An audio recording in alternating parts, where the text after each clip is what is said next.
Emma by Jane Austen. Chapter 1. Emma Woodhouse, handsome, clever, and rich, with a comfortable home and happy disposition, seemed to unite some of the best blessings of existence, and had lived nearly 21 years in the world with very little to distress or vex her. She was the youngest of the 2 daughters of a most affectionate, indulgent father, and had, in consequence of her sister's marriage, been mistress of his house from a very early period. Her mother had died too long ago for her to have more than an indistinct remembrance of her caresses, and her place had been supplied by an excellent woman as governess, who had fallen little short of a mother in affection. 16 years had Miss Taylor been in Mr. Woodhouse's family, less as a governess than as a friend, very fond of both daughters, but particularly of Emma. Between them it was more than the intimacy of sisters. Even before Miss Taylor had ceased to hold the nominal office of governess, the mildness of her temper had hardly allowed her to impose any restraint, and the shadow of her authority being now long passed away, they had been living together as friend and friend, very mutually attached, and Emma doing just what she liked, highly esteeming Miss Taylor's judgment, but directed chiefly by her own. The real evils, indeed, of Emma's situation were the power of having rather too much her own way, and a disposition to think a little too well of herself. These were the disadvantages which threatened alloy to her many enjoyments.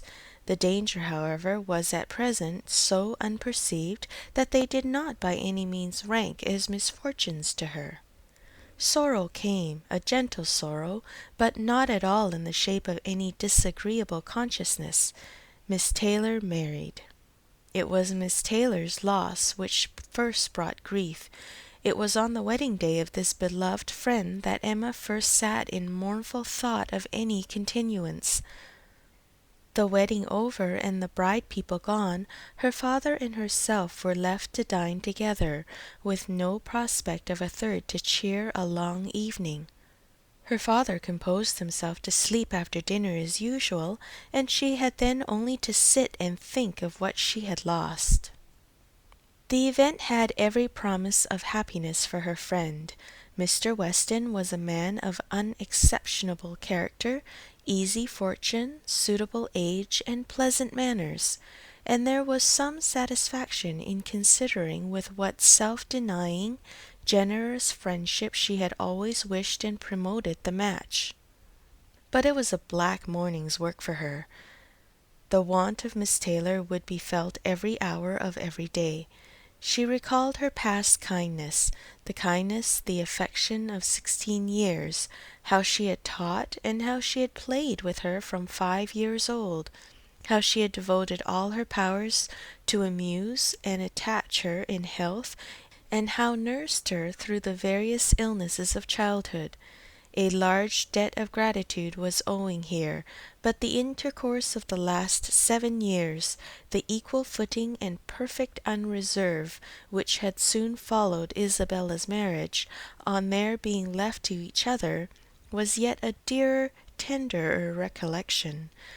She had been a friend and companion such as few possessed, intelligent, well-informed, useful, gentle, knowing all the ways of the family, interested in all its concerns, and peculiarly interested in herself, in every pleasure, every scheme of hers, one to whom she could speak every thought as it arose, and who had such an affection for her as could never find fault. How was she to bear the change? It was true that her friend was only half a mile from them, but Emma was aware that great must be the difference between a Mrs. Weston only half a mile from them and a Miss Taylor in the house. And with all her advantages, natural and domestic, she was now in great danger of suffering from intellectual solitude. She dearly loved her father, but he was no companion for her. He could not meet her conversation, rational or playful. The evil of the actual disparity in their ages, and Mr. Woodhouse had not married early, was much increased by his constitution and habits, for having been a valetudinarian all his life, without activity of mind or body, he was a much older man in many ways than in years, and though everywhere beloved for the friendliness of his heart and his amiable temper, his talents could not have recommended him at any time. Her sister, though comparatively but little removed by matrimony, being settled in London, only 16 miles off, was much beyond her daily reach, and many a long November and October evening must be struggled through at Hartfield, before Christmas brought the next visit from Isabella and her husband, and their little children to fill the house and give her pleasant society again.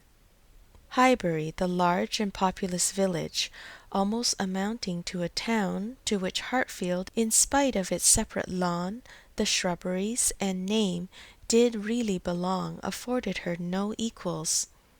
The Woodhouses were first in consequence there. All looked up to them. She had many acquaintance in the place, for her father was universally civil, but not one among them who could be accepted in lieu of Miss Taylor for even half a day. It was a melancholy change, and Emma could not but sigh over it, and wish for impossible things, till her father awoke and made it necessary to be cheerful. His spirits required support. He was a nervous man, easily depressed, fond of everybody that he was used to, and hating to part with them, hating change of every kind. Matrimony as the origin of change was always disagreeable, and he was by no means yet reconciled to his own daughter's marrying, nor could ever speak of her but with compassion, though it had been entirely a match of affection, when he was now obliged to part with Miss Taylor too, and from his habits of gentle selfishness, and of being never able to suppose that other people could feel differently from himself, he was very much disposed to think Miss Taylor had done as sad a thing for herself as for them, and would have been a great deal happier if she had spent all the rest of her life at Hartfield.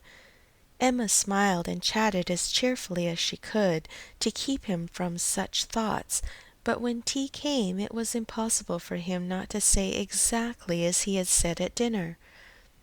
"Poor Miss Taylor! I wish she were here again. What a pity it is that Mr. Weston ever thought of her!" "I cannot agree with you, papa. You know I cannot. Mr. Weston is such a good-humoured, pleasant, excellent man, that he thoroughly deserves a good wife, and you would not have had Miss Taylor live with us forever, and bear all my odd humours, when she might have a house of her own." "A house of her own! But what is the advantage of a house of her own? This is 3 times as large, and you have never any odd humours, my dear." "How often we shall be going to see them, and they coming to see us! We shall be always meeting. We must begin. We must go and pay wedding visit very soon." "My dear, how am I to get so far? Randalls is such a distance. I could not walk half so far." "No, papa, nobody thought of your walking. We must go in the carriage, to be sure." "The carriage! But Jane will not like to put the horses to for such a little way, and where are the poor horses to be while we are paying our visit?" "They will be put up into Mr. Weston's stable, papa. You know we have settled all that already.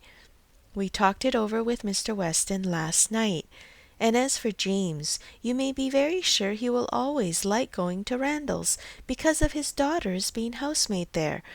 I only doubt whether he will ever take us any place else." "That was your doing, papa. You got Hannah that good place. Nobody thought of Hannah till you mentioned her. James is so obliged to you." "I am very glad I did think of her. It was very lucky, for I would not have had poor James think himself slighted upon any account, and I am sure she will make a very good servant. She is a civil, pretty-spoken girl. I have a great opinion of her. Whenever I see her she always curtsies, and asks me how I do in a very pretty manner. And when you have had her here to do needlework, I always observe she turns the lock of the door the right way and never bangs it. I am sure she will be an excellent servant, and it will be a great comfort to poor Miss Taylor to have somebody about her that she is used to. Whenever James goes over to see his daughter, you know, she will be hearing of us. He will be able to tell her how we all are." Emma spared no exertions to maintain this happier flow of ideas, and hoped by the help of backgammon to get her father tolerably through the evening, and be attacked by no regrets but her own. The backgammon table was placed, but a visitor immediately afterwards walked in and made it unnecessary. Mr. Knightley, a sensible man about 7 or 8 and 30, was not only a very old and intimate friend of the family, but particularly connected with it, as the elder brother of Isabella's husband. He lived about a mile from Highbury, was a frequent visitor and always welcome, and at this time more welcome than usual, as coming directly from their mutual connections in London. He had returned to a late dinner, after some days' absence, and now walked up to Hartfield to say that all were well in Brunswick Square. It was a happy circumstance, and animated Mr. Woodhouse for some time. Mr. Knightley had a cheerful manner which always did him good, and his many inquiries after poor Isabella and her children were answered most satisfactorily. When this was over, Mr. Woodhouse gratefully observed, "It is very kind of you, Mr. Knightley, to come out at such a late hour to call upon us. I am afraid you must have had a shocking walk." "Not at all, sir. It is a beautiful moonlight night, and so mild that I must draw back from your great fire." "But you must have found it very damp and dirty. I wish you may not catch cold." "Dirty, sir! Look at my shoes, not a speck on them." "Well, that is quite surprising, for we have had a great deal of rain here. It rained dreadfully hard for half an hour while we were at breakfast. I wanted them to put off the wedding. By the by, I have not wished you joy, being pretty well aware of what sort of joy you must both be feeling. I have been in no hurry with my congratulations, but I hope it all went off tolerably well. How did you all behave? Who cried most? Ah, poor Miss Taylor, 'tis a sad business." "Poor Mr. and Miss Woodhouse, if you please, but I cannot possibly say poor Miss Taylor. I have a great regard for you and Emma, but when it comes to the question of dependence or independence, at any rate, it must be better to have only one to please than two, especially when one of those two is such a fanciful, troublesome creature," cried Emma playfully. "That is what you have in your head, I know, and what you would certainly say if my father were not by."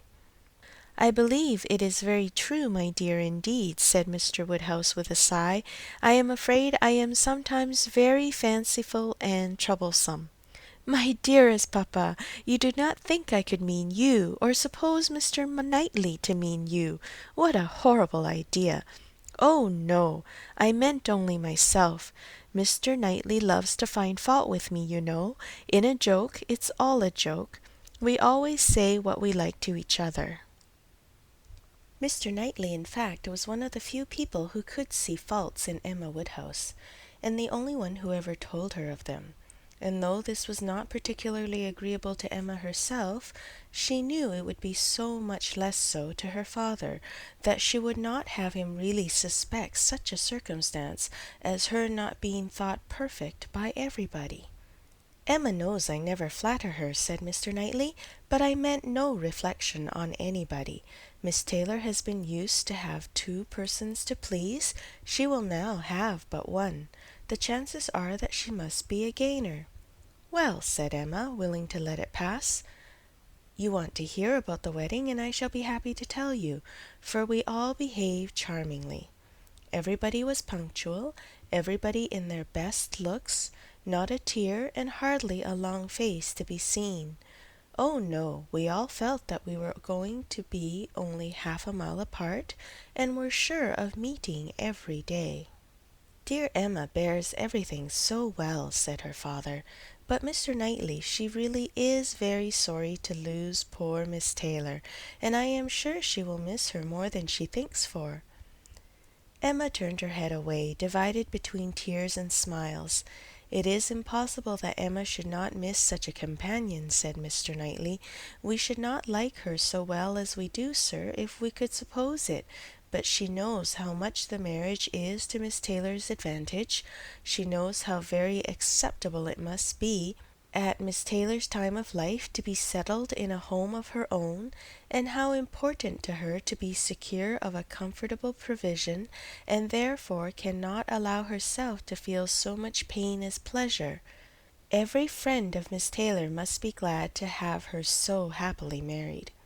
"And you have forgotten one matter of joy to me," said Emma, "and a very considerable one, that I made the match myself. I made the match, you know, 4 years ago, and to have it take place and be proved in the right, when so many people said Mr. Weston could never marry again, may comfort me for anything." Mr. Knightley shook his head at her. Her father fondly replied, "Ah, my dear, I wish you would not make matches and foretell things, for whatever you say always comes to pass. Pray do not make any more matches." "I promise you to make none for myself, papa, but I must indeed for other people. It is the greatest amusement in the world, and after such success, you know, everybody said Mr. Weston would never marry again. Oh dear, no.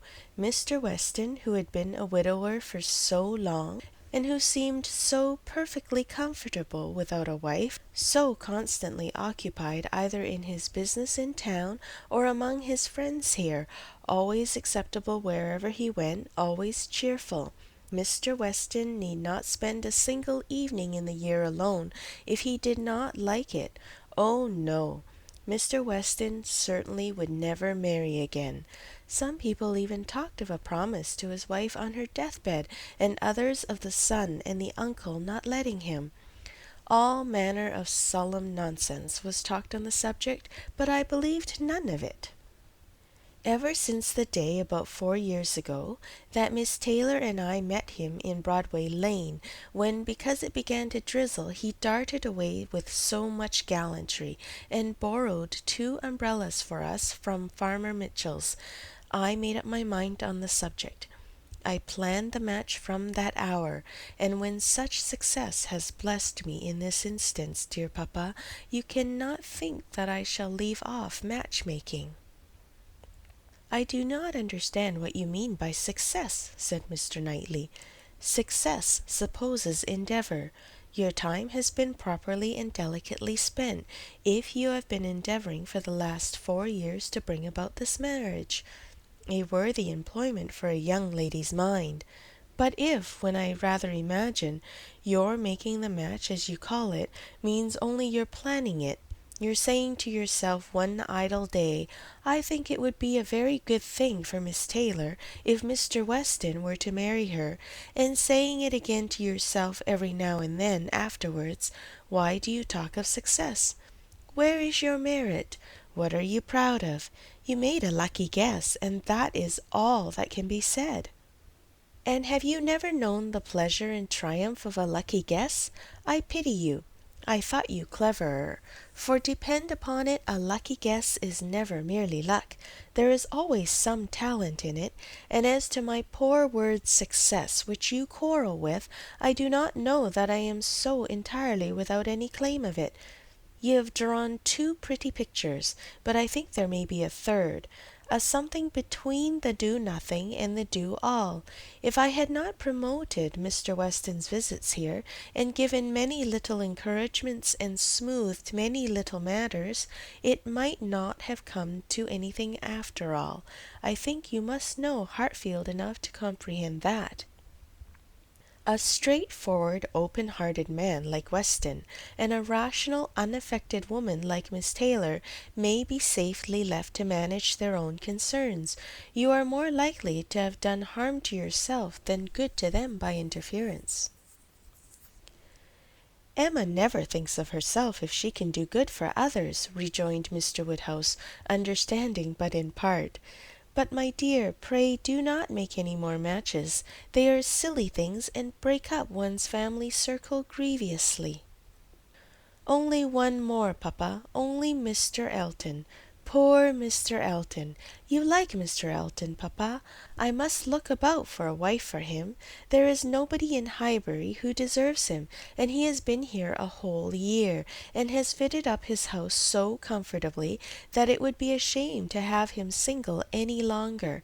And I thought when he was joining their hands today, he looked so very much as if he would like to have the same kind office done for him. I think very well of Mr. Elton, and this is the only way I have of doing him a service. Mr. Elton is a very pretty young man, to be sure, and a very good young man, and I have a great regard for him. But if you want to show him any attention, my dear, ask him to come and dine with us some day. That will be a better thing. I dare say Mr. Knightley will be so kind as to meet him. With a great deal of pleasure, sir, at any time, said Mr. Knightley, laughing, and I agree with you entirely that it will be a much better thing. Invite him to dinner, Emma, and help him to the best of the fish and the chicken, but leave him to choose his own wife. Depend on it, a man of 6 or 27 can take care of himself. End of Chapter 1. Chapter 2. Mr. Weston was a native of Highbury and born of a respectable family, which for the last 2 or 3 generations had been rising into gentility and property. He had received a good education, but on succeeding early in life to a small independence, had become indisposed for any of the more homely pursuits in which his brothers were engaged, and had satisfied an active, cheerful mind and social temper by entering into the militia of his county, then embodied. Captain Weston was a general favourite, and when the chances of his military life had introduced him to Miss Churchill, of a great Yorkshire family, and Miss Churchill fell in love with him, nobody was surprised except her brother and his wife, who had never seen him, and who were full of pride and importance, which the connection would offend. Miss Churchill, however, being of age, and with the full command of her fortune, though her fortune bore no proportion to the family estate, was not to be dissuaded from the marriage, and it took place to the infinite mortification of Mr. and Mrs. Churchill, who threw her off the due decorum. It was an unsuitable connection, and it did not produce much happiness. Mrs. Weston ought to have found more in it, for she had a husband whose warm heart and sweet temper made him think everything due to her in return for the great goodness of being in love with him. But though she had one sort of spirit, she had not the best. She had resolution enough to pursue her own will in spite of her brother, but not enough to refrain from unreasonable regrets at that brother's unreasonable anger, nor from missing the luxuries of her former home. They lived beyond their income, but still it was nothing in comparison to Enscombe. She did not cease to love her husband, but she wanted at once to be the wife of Captain Weston and Miss Churchill of Enscombe. Captain Weston, who had been considered, especially by the Churchills, as making such an amazing match, was proved to have much the worse of the bargain. For when his wife died after a 3 years' marriage, he was rather a poorer man than at first, and with a child to maintain. From the expense of the child, however, he was soon relieved. The boy had, with the additional softening claim of a lingering illness of his mother's, been the sort of reconciliation, and Mr. and Mrs. Churchill, having no children of their own, nor any other young creature of equal kindred to care for, offered to take the whole charge of the little Frank soon after her decease. Some scruples and some reluctance the widower father may be supposed to have felt, but as they were overcome by other considerations, the child was given up to the care and the wealth of the Churchills. and he had only his own comfort to seek and his own situation to improve as he could. A complete change of life became desirable. He quitted the militia and engaged in trade, having brothers already established in a good way in London, which afforded him a favorable opening.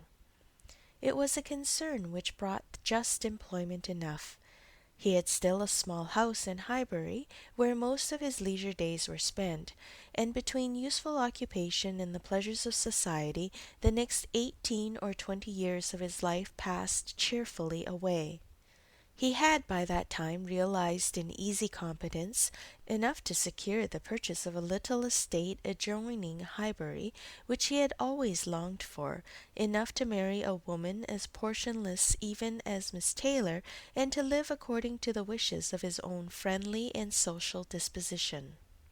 It was now some time since Miss Taylor had begun to influence his schemes, but as it was not the tyrannic influence of youth on youth, it had not shaken his determination of never settling till he could purchase Randalls, and the sale of Randalls was long looked forward to. But he had gone steadily on, and these objects in view, till they were accomplished. He had made his fortune, bought his house, and obtained his wife, and was beginning a new period of existence with every probability of greater happiness than in any yet passed through. He had never been an unhappy man. His own temper had secured him from that, even in his first marriage, but his second must show him how delightful a well-judging and truly amiable woman could be, and must give him the pleasantest proof of its being a great deal better to choose than to be chosen, to excite gratitude than to feel it. He had only himself to please in his choice. His fortune was his own, for as to Frank, it was more than being tacitly brought up as his uncle's heir. It had become so avowed an adoption as to have him assume the name of Churchill on coming of age. It was most unlikely, therefore, that he should ever want his father's assistance. His father had no apprehension of it. The aunt was a capricious woman, and governed her husband entirely, but it was not in Mr. Weston's nature to imagine that any caprice could be strong enough to affect one so dear, and as he believed so deservedly dear. He saw his son every year in London, and was proud of him, and his fond report of him as a very fine young man had made Highbury feel a sort of pride in him too.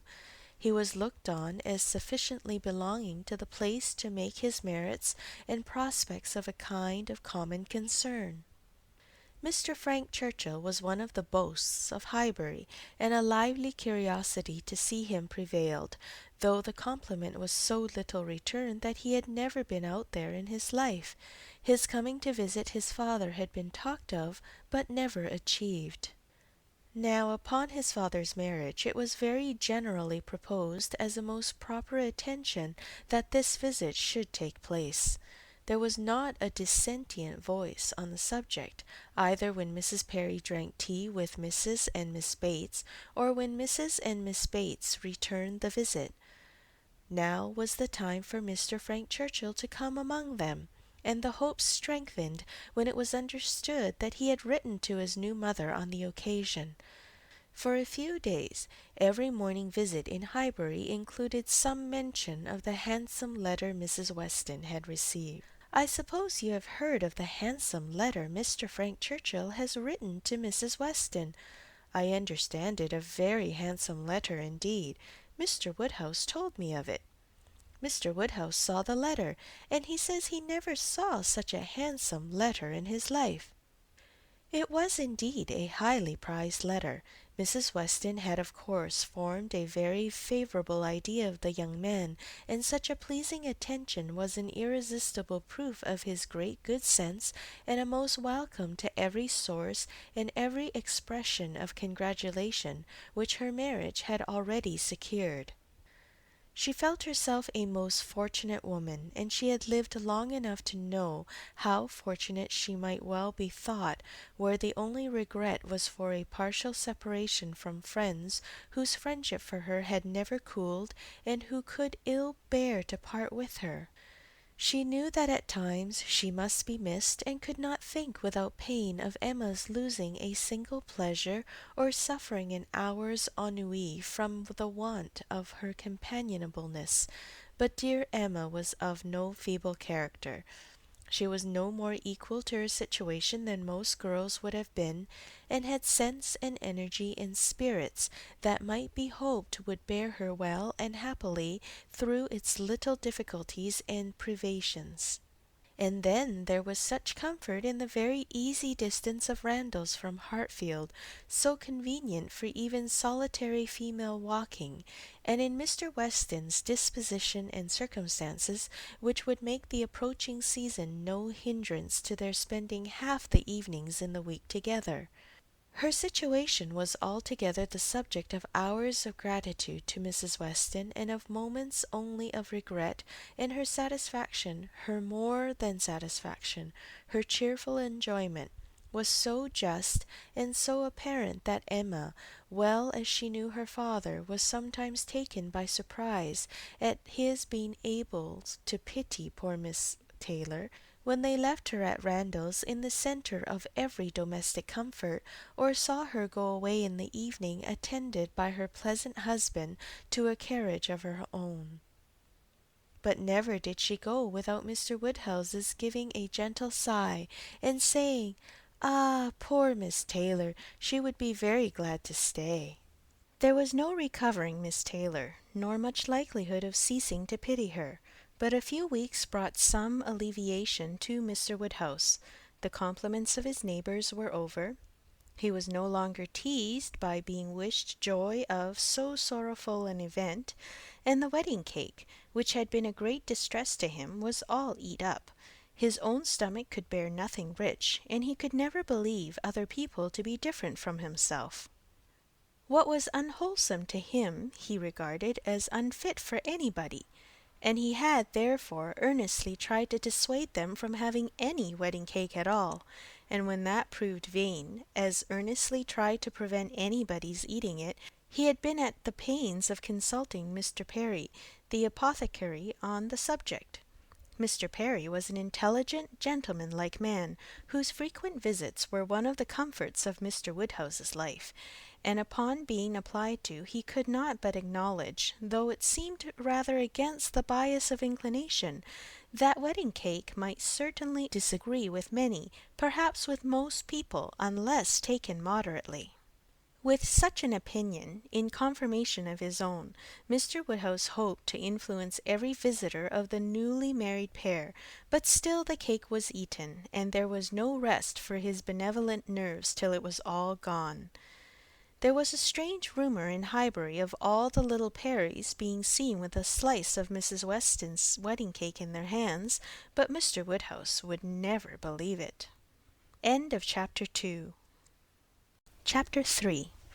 Mr. Woodhouse was fond of society in his own way. He liked very much to have his friends come and see him, and from various united causes, from his long residence at Hartfield, and his good nature, from his fortune, his house, and his daughter, he could command the visits of his own little circle in a great measure as he liked. He had not much intercourse with any families beyond that circle. His horror of late hours and large dinner parties made him unfit for any acquaintance but such as would visit him on his own terms. Fortunately for him, Highbury, including Randalls in the same parish, and Donwell Abbey in the parish adjoining, the seat of Mr. Knightley, comprehended many such. Not unfrequently, through Emma's persuasion, he had some of the chosen and the best to dine with him. But evening parties were what he preferred, and unless he fancied himself at any time unequal to company, there was scarcely an evening in the week in which Emma could not make up a card table for him. Real long-standing regard brought the Westons and Mr. Knightley, and by Mr. Elton, a young man living alone without liking it, the privilege of exchanging any vacant evening of his own blank solitude for the elegancies and society of Mr. Woodhouse's drawing-room, and the smiles of his lovely daughter, was in no danger of being thrown away. After these came a second set, among the most come-at-able of whom were Mrs. and Miss Bates and Mrs. Goddard, three ladies almost always at the service of an invitation from Hartfield, and who were fetched and carried home so often that Mr. Woodhouse thought it no hardship for either James or the horses. Had it taken place only once a year, it would have been a grievance. Mrs. Bates, the widow of a former vicar of Highbury, was a very old lady, almost past everything but tea. She lived with her single daughter in a very small way, and was considered with all the regard and respect which a harmless old lady, under such untoward circumstances, can excite. Her daughter enjoyed a most uncommon degree of popularity for a woman neither young, handsome, rich, nor married. Miss Bates stood in the very worst predicament in the world for having much of the public favour, and she had no intellectual superiority to make atonement to herself, or frighten those who might hate her into outward respect. She had never boasted either beauty or cleverness. Her youth had passed without distinction, and her middle of life was devoted to the care of a failing mother, and the endeavour to make a small income go as far as possible. And yet she was a happy woman, and a woman whom no one named without goodwill. It was her own universal goodwill and contented temper which worked hers.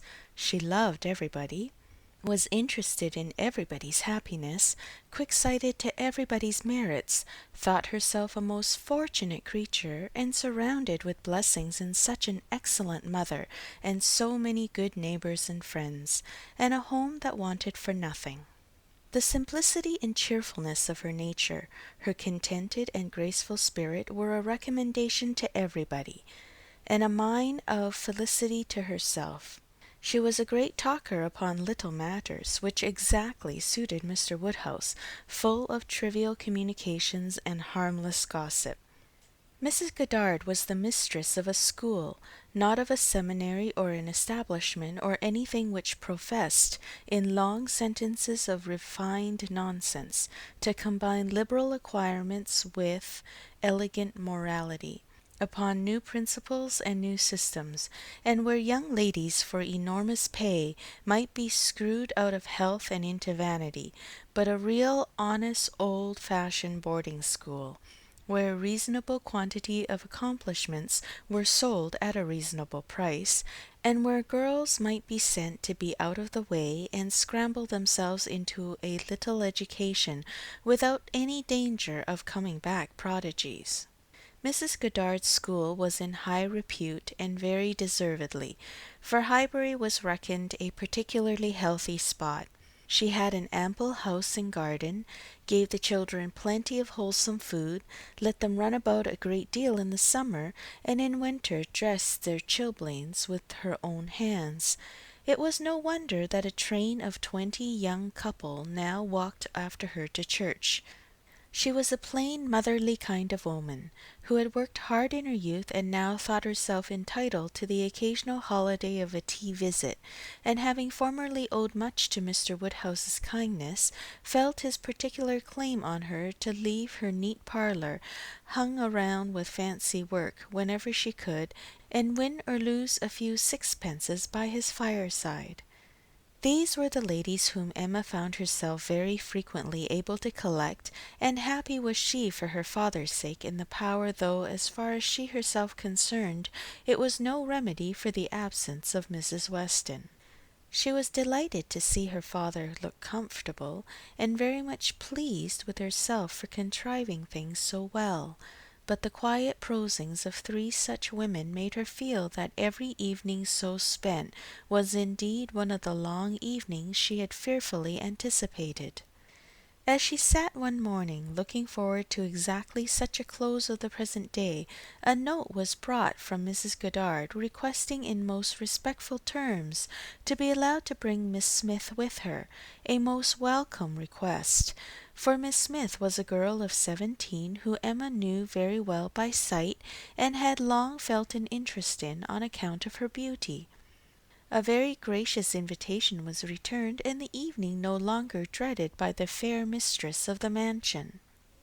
Harriet Smith was the natural daughter of somebody.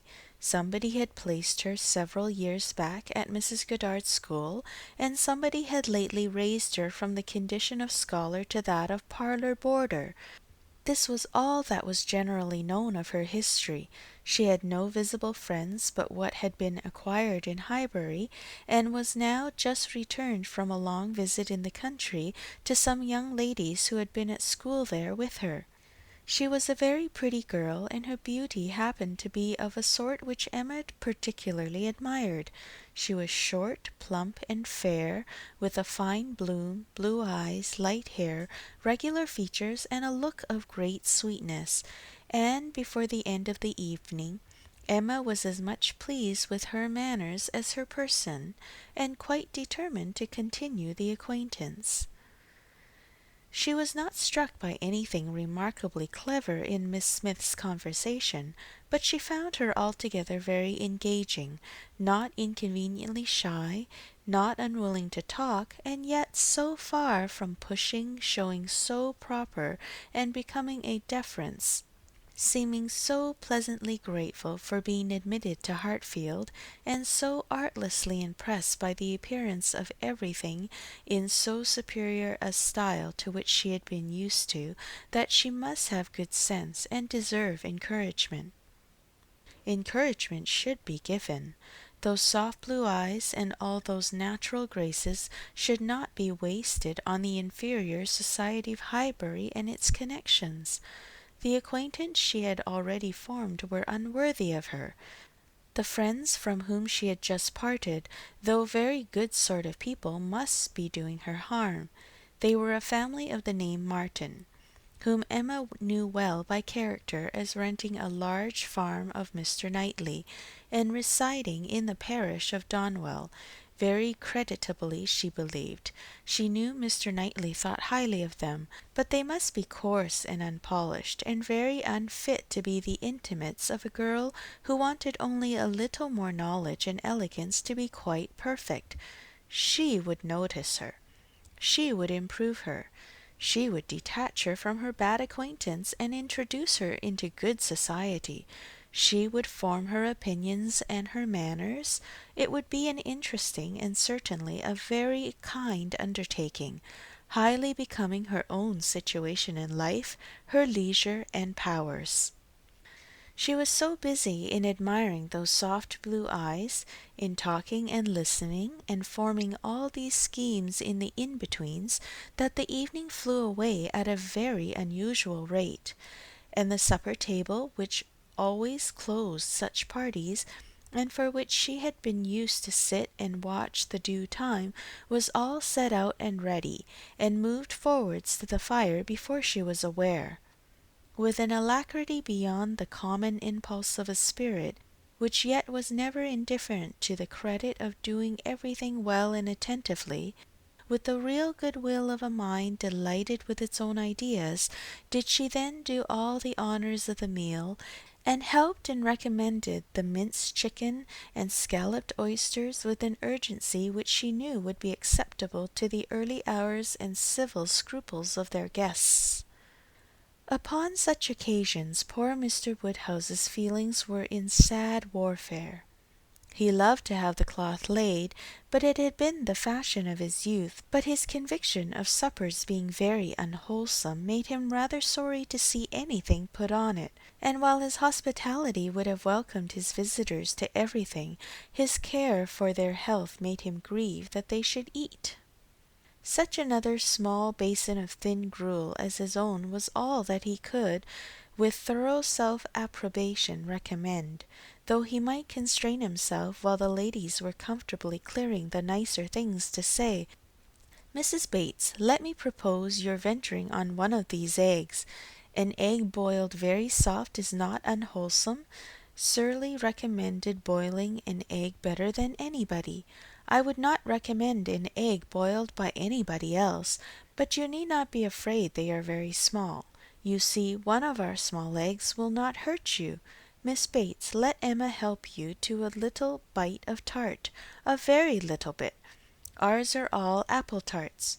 You need not be afraid of unwholesome preserves here. I do not advise the custard.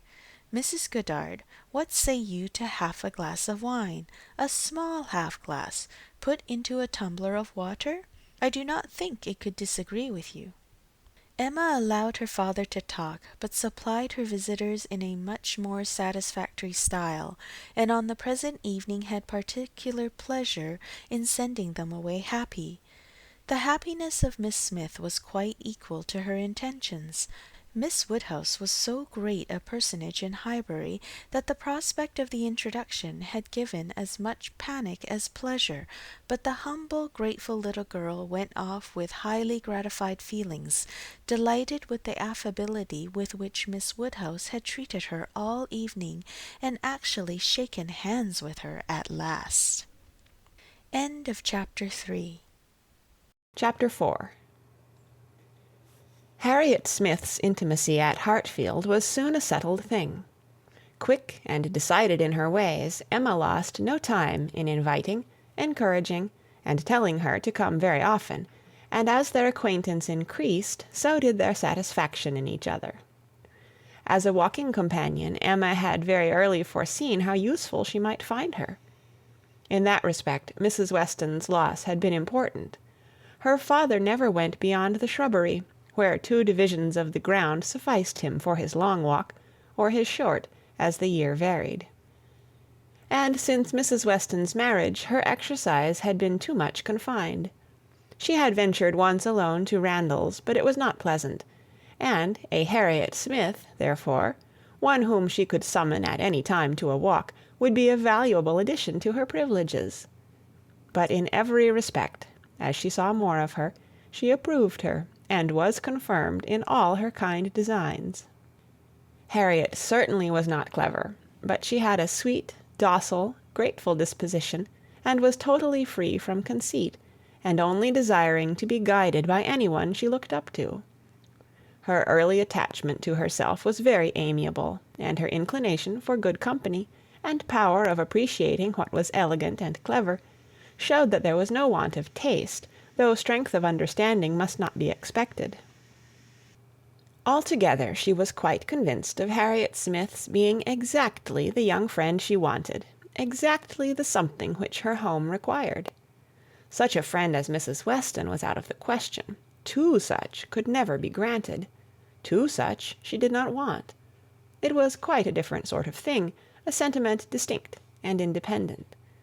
Mrs. Weston was the object of a regard which had its basis in gratitude and esteem. Harriet would be loved as one to whom she could be useful. For Mrs. Weston there was nothing to be done. For Harriet, everything. Her first attempts at usefulness were an endeavour to find out who were the parents, but Harriet could not tell. She was ready to tell everything in her power, but on this subject questions were vain. Emma was obliged to fancy what she liked, but she could never believe that in the same situation she should not have discovered the truth. Harriet had no penetration. She had been satisfied to hear and believe just what Mrs. Goddard chose to tell her, and looked no farther. Mrs. Goddard, and the teachers, and the girls, and the affairs of the school in general, formed naturally a great part of the conversation, and but for her acquaintance with the Martins of Abbey Mill Farm, it must have been the whole. But the Martins occupied her thoughts a good deal. She had spent 2 very happy months with them, and now loved to talk of the pleasures of her visit, and describe the many comforts and wonders of the place. Emma encouraged her talkativeness, amused by such a picture of another set of beings, and enjoying the youthful simplicity which could speak with so much exultation of Mrs. Martin's having 2 parlours, 2 very good parlours, indeed, one of them quite as large as Mrs. Goddard's drawing-room. and of her having an upper maid who had lived 25 years with her, and of their having 8 cows, 2 of them Alderneys, and 1 a little Welsh cow, a very pretty little Welsh cow indeed. And of Mrs. Martin saying, as she was so fond of it, it should be called her cow, and of their having a very handsome summer house in their garden, where some day next year they were all to drink tea, a very handsome summer house, large enough to hold 12 people. For some time she was amused, without thinking beyond the immediate cause, but as she came to understand the family better, other feelings arose.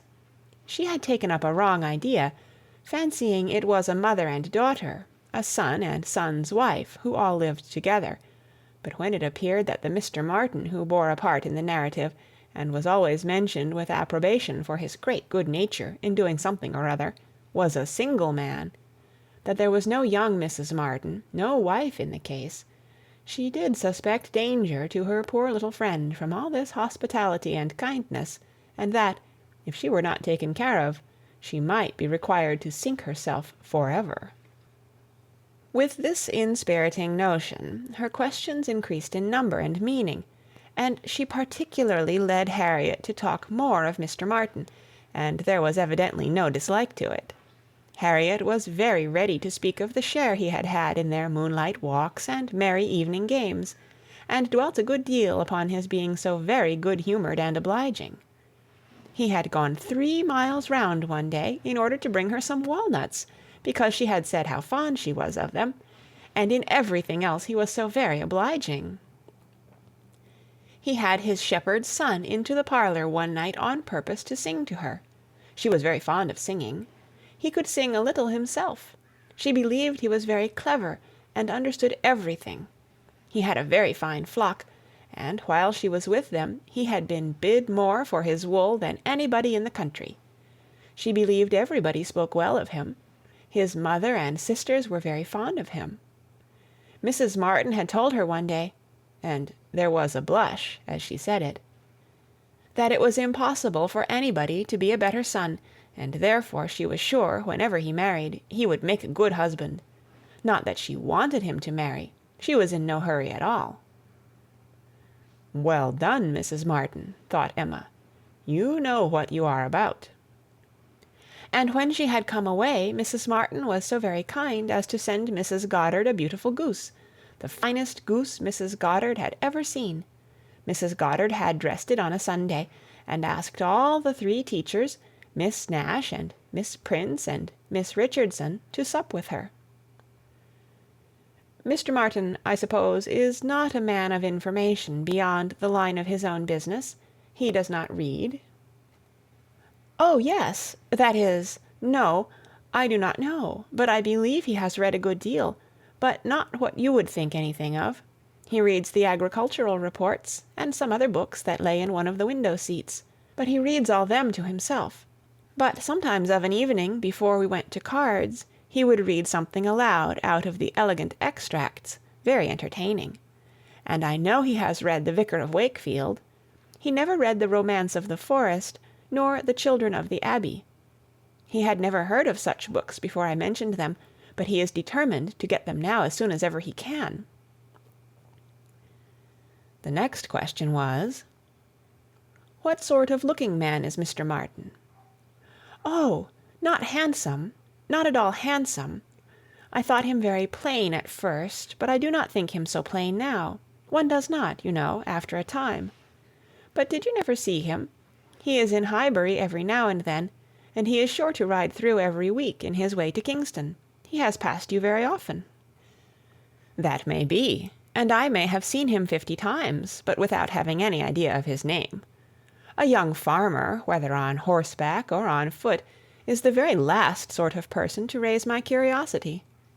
The yeomanry are precisely the order of people with whom I feel I can have nothing to do. A degree or 2 lower, and a creditable appearance might interest me. I might hope to be useful to their families in some way or other. But a farmer can need none of my help, and is therefore, in one sense, as much above my notice as in every other he is below it. To be sure, oh yes, it is not likely you should ever have observed him, but he knows you very well indeed, I mean by sight." I have no doubt of his being a very respectable young man. I know indeed that he is so, and as such wish him well. What do you imagine his age to be?" "He was 24, the 8th of last June, and my birthday is the 23rd, just a fortnight and a day's difference, which is very odd." "Only 24. That is too young to settle. His mother is perfectly right not to be in a hurry. They seem very comfortable as they are, and if she were to take any pains to marry him, she would probably repent it. 6 years hence, if he could meet with a good sort of young woman in the same rank as his own, with a little money, it might be very desirable."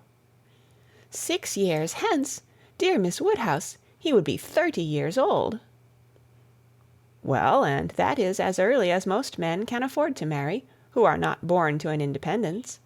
Mr. Martin, I imagine, has his fortune entirely to make, cannot be at all beforehand with the world. Whatever money he might come into when his father died, whatever his share of the family property, it is, I dare say, all afloat, all employed in his stock, and so forth, and though with diligence and good luck he may be rich in time, it is next to impossible that he should have realized anything yet." "To be sure, so it is, but they live very comfortably. They have no indoors man, else they do not want for anything, and Mrs. Martin talks of taking a boy another year." "I wish you may not get into a scrape, Harriet, whenever he does marry. I mean, as to being acquainted with his wife, for though his sisters, from a superior education, are not to be altogether objected to, it does not follow that he might marry anybody at all fit for you to notice. The misfortune of your birth ought to make you particularly careful as to your associates. There can be no doubt of your being a gentleman's daughter, and you must support your claim to that station by everything within your own power, or there will be plenty of people who would take pleasure in degrading you." "Yes, to be sure, I suppose there are. But while I visit at Hartfield, and you are so kind to me, Miss Woodhouse, I am not afraid of what anybody can do." "You understand the force of influence pretty well, Harriet, but I would have you so firmly established in good society as to be independent even of Hartfield and Miss Woodhouse. I want to see you permanently well connected, and to that end it will be advisable to have as few odd acquaintances as may be. And, therefore, I say that if you should still be in this country when Mr. Martin marries, I wish you may not be drawn in by your intimacy with the sisters to be acquainted with the wife, who will probably be some mere farmer's daughter, without education." "To be sure, yes. Not that I think Mr. Martin would ever marry anybody but what had had some education, and been very well brought up. However, I do not mean to set up my opinion against yours, and I am sure I shall not wish for the acquaintance of his wife. I shall always have a great regard for the Miss Martins, especially Elizabeth, and should be very sorry to give them up, for they are quite as well educated as me. But if he marries a very ignorant, vulgar woman, certainly I had better not visit her, if I can help it." Emma watched her through the fluctuations of this speech, and saw no alarming symptoms of love. The young man had been the first admirer, but she trusted there was no other hold, and that there would be no serious difficulty on Harriet's side to oppose any friendly arrangement of her own. They met Mr. Martin the very next day, as they were walking on the Donwell road. He was on foot, and after looking very respectfully at her, looked with most unfeigned satisfaction at her companion. Emma was not sorry to have such an opportunity of survey, and, walking a few yards forward while they talked together, soon made her quick eye sufficiently acquainted with Mr. Robert Martin. His appearance was very neat, and he looked like a sensible young man, but his person had no other advantage, and when he came to be contrasted with gentlemen, she thought he must lose all ground he had gained in Harriet's inclination. Harriet was not insensible of manner; she had voluntarily noticed her father's gentleness with admiration as well as wonder. Mr. Martin looked as if he did not know what manner was. They remained but a few minutes together, as Miss Woodhouse must not be kept waiting, and Harriet then came running to her with a smiling face and in a flutter of spirits, which Miss Woodhouse hoped very soon to compose. "Only think of our happening to meet him! How very odd! It was quite a chance, he said, that he had not gone round by Randalls. He did not think we ever walked this road. He thought we walked towards Randalls most days. He has not been able to get the Romance of the Forest yet. He was so busy the last time he was at Kingston that he quite forgot it, but he goes again to-morrow. So very odd we should happen to meet. Well, Miss Woodhouse, is he like what you expected? What do you think of him? Do you think him so very plain?" "He is very plain, undoubtedly, remarkably plain, but that is nothing compared with his entire want of gentility. I had no right to expect much, and I did not expect much, but I had no idea that he could be so very clownish, so totally without air. I had imagined him, I confess, a degree or two nearer gentility." "To be sure," said Harriet, in a mortified voice, "he is not so genteel as real gentlemen." "I think, Harriet, since your acquaintance with us, you have been repeatedly in the company of some such very real gentlemen, that you must yourself be struck with the difference in Mr. Martin. At Hartfield you have had very good specimens of well-educated, well-bred men. I should be surprised if, after seeing them, you could be in company with Mr. Martin again without perceiving him to be a very inferior creature, and rather wondering at yourself for having ever thought him at all agreeable before. Do not you begin to feel that now? Were not you struck? I am sure you must have been struck by his awkward look and abrupt manner, and the uncouthness of a voice which I heard to be wholly unmodulated as I stood here." "Certainly he is not like Mr. Knightley. He has not such a fine air and way of walking as Mr. Knightley. I see the difference plain enough. But Mr. Knightley is so very fine a man." "Mr. Knightley's air is so remarkably good that it is not fair to compare Mr. Martin with him. You might not see 1 in 100 with gentlemen so plainly written as in Mr. Knightley. But he is not the only gentleman you have been lately used to. What say you to Mr. Weston and Mr. Elton? Compare Mr. Martin with either of them. Compare their manner of carrying themselves, of walking, of speaking, of being silent. You must see the difference." "Oh yes, there is a great difference. But Mr. Weston is almost an old man. Mr. Weston must be between 40 and 50. "Which makes his good manners the more valuable. The older a person grows, Harriet, the more important it is that their manners should not be bad. The more glaring and disgusting any loudness, or coarseness, or awkwardness becomes. What is passable in youth is detestable in later age.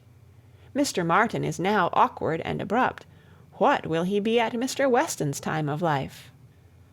"There is no saying, indeed," replied Harriet, rather solemnly. "But there may be pretty good guessing. He will be a completely gross, vulgar farmer, totally inattentive to appearances, and thinking of nothing but profit and loss." "Will he, indeed? That will be very bad." "How much his business engrosses him already is very plain from the circumstance of his forgetting to inquire for the book you recommended. He was a great deal too full of the market to think of anything else, which is just as it should be for a thriving man. What has he to do with books? And I have no doubt that he will thrive and be a very rich man in time, and his being illiterate and coarse need not disturb us." "I wonder he did not remember the book," was all Harriet's answer, and spoken with a degree of grave displeasure which Emma thought might be safely left to itself.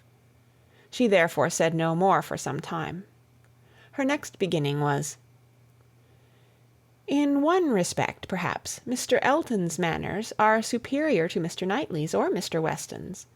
They have more gentleness. They might be more safely held up as a pattern. There is an openness, a quickness, almost a bluntness in Mr. Weston, which everybody likes in him, because there is so much good humour with it, but that would not do to be copied. Neither would Mr. Knightley's downright, decided, commanding sort of manner, though it suits him very well. His figure, and look, and situation in life seem to allow it, but if any young man were to set about copying him, he would not be sufferable. On the contrary, I think a young man might be very safely recommended to take Mr. Elton as a model. Mr. Elton is good-humoured, cheerful, obliging, and gentle. He seems to me to be grown particularly gentle of late. I do not know whether he has any design of ingratiating himself with either of us, Harriet, by additional softness, but it strikes me that his manners are softer than they used to be. If he means anything, it must be to please you. Did not I tell you what he said of you the other day?" She then repeated some warm personal praise which she had drawn from Mr. Elton, and now did full justice to, and Harriet blushed and smiled, and said she had always thought Mr. Elton very agreeable. Mr. Elton was the very person fixed on by Emma for driving the young farmer out of Harriet's head. She thought it would be an excellent match, and only too palpably desirable, natural, and probable, for her to have much merit in planning it. She feared it was what everybody else must think of and predict. It was not likely, however, that anybody should have equalled her in the date of the plan, as it had entered her brain during the very first evening of Harriet's coming to Hartfield. The longer she considered it, the greater was her sense of its expediency. Mr. Elton's situation was most suitable, quite the gentleman himself, and without low connections; at the same time not of any family that could fairly object to the doubtful birth of Harriet. He had a comfortable home for her, and Emma imagined a very sufficient income, for though the vicarage of Highbury was not large, he was known to have some independent property; and she thought very highly of him as a good-humoured, well-meaning, respectable young man, without any deficiency of useful understanding or knowledge of the world. She had already satisfied herself that he thought Harriet a beautiful girl, which she trusted, with such frequent meetings at Hartfield, was foundation enough on his side; and on Harriet's there could be little doubt that the idea of being preferred by him would have all the usual weight and efficacy. And he was really a very pleasing young man, a young man whom any woman not fastidious might like. He was reckoned very handsome, his person much admired in general, though not by her, there being a want of elegance of feature which she could not dispense with; but the girl who could be gratified by a Robert Martin's riding about the country to get walnuts for her, might very well be conquered by Mr. Elton's admiration. End of Volume 1, Chapter 4. Chapter 5. "I do not know what your opinion may be, Mrs. Weston," said Mr. Knightley, "of this great intimacy between Emma and Harriet Smith, but I think it a bad thing." "A bad thing? Do you really think it a bad thing? Why so?" "I think they will neither of them do the other any good." "You surprise me. Emma must do Harriet good, and supplying her with a new object of interest, Harriet may be said to do Emma good. I have been seeing their intimacy with the greatest pleasure. How very differently we feel! Not think they will do each other any good? This will certainly be the beginning of one of our quarrels about Emma, Mr. Knightley."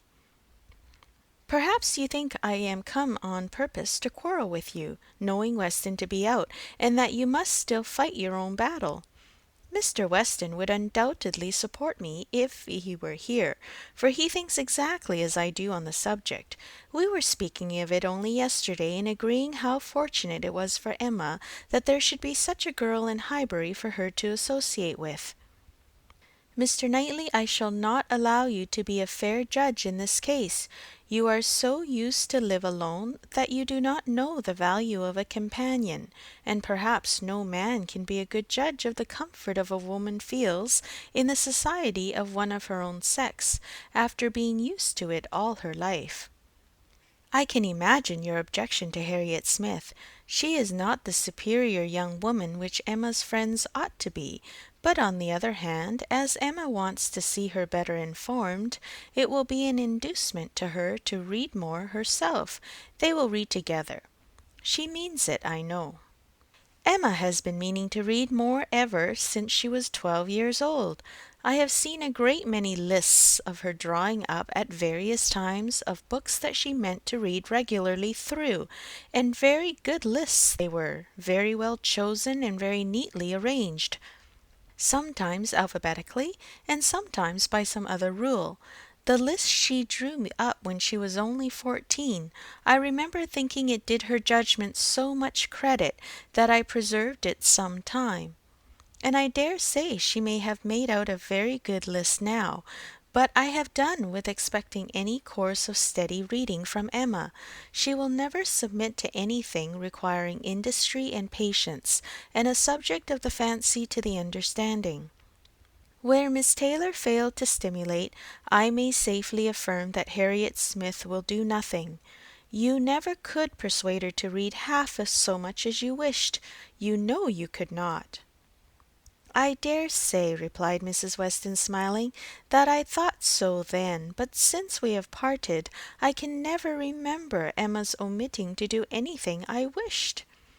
"There is hardly any desiring to refresh such a memory as that," said Mr. Knightley feelingly, and for a moment or two he had done. "But I," he soon added, "who have had no such charm thrown over my senses, must still see, hear, and remember. Emma is spoiled by being the cleverest of her family. At 10 years old she had the misfortune of being able to answer questions which puzzled her sister at 17. She was always quick and assured, Isabella slow and diffident. And ever since she was 12, Emma has been mistress of the house and of you all. In her mother she lost the only person able to cope with her. She inherits her mother's talents, and must have been under subjection to her.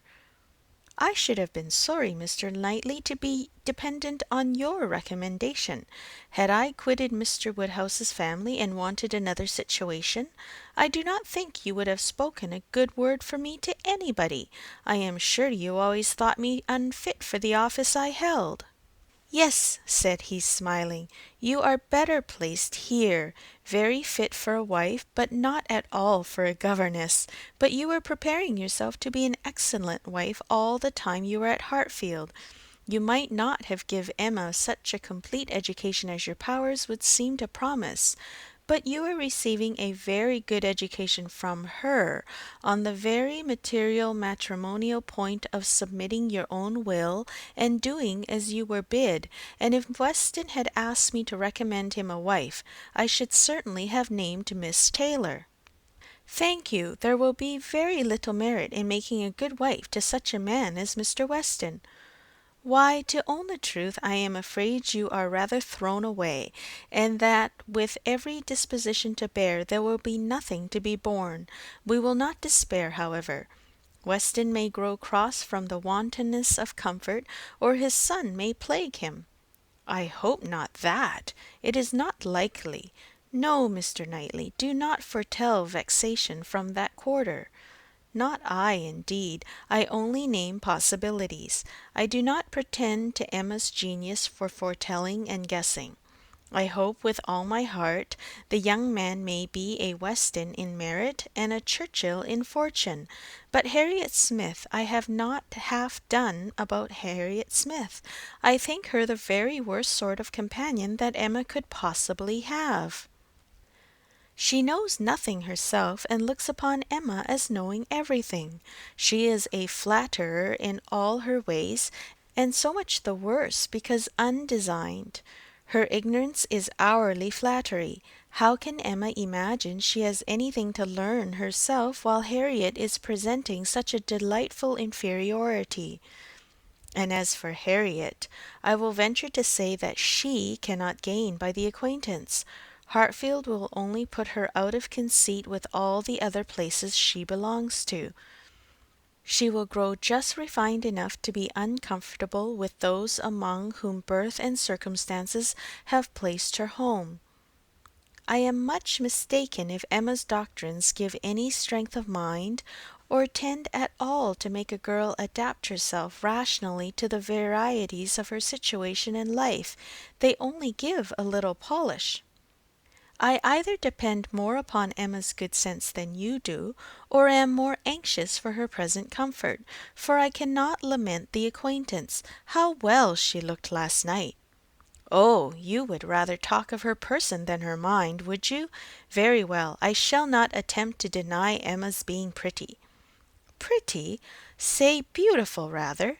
Can you imagine anything nearer perfect beauty than Emma altogether, face and figure? I do not know what I could imagine, but I confess that I have seldom seen a face or figure more pleasing to me than hers, but I am a partial old friend. Such an eye, the true hazel eye, and so brilliant, regular features, open countenance, with a complexion, oh, what a bloom of full health, and such a pretty height and size, such a firm and upright figure. There is health not merely in her bloom, but in her hair, her head, her glance. One hears sometimes of a child being the picture of perfect health.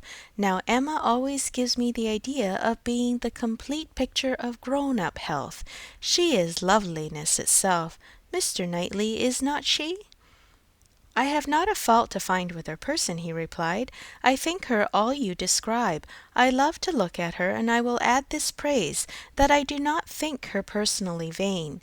Considering how very handsome she is, she appears to be little occupied with it.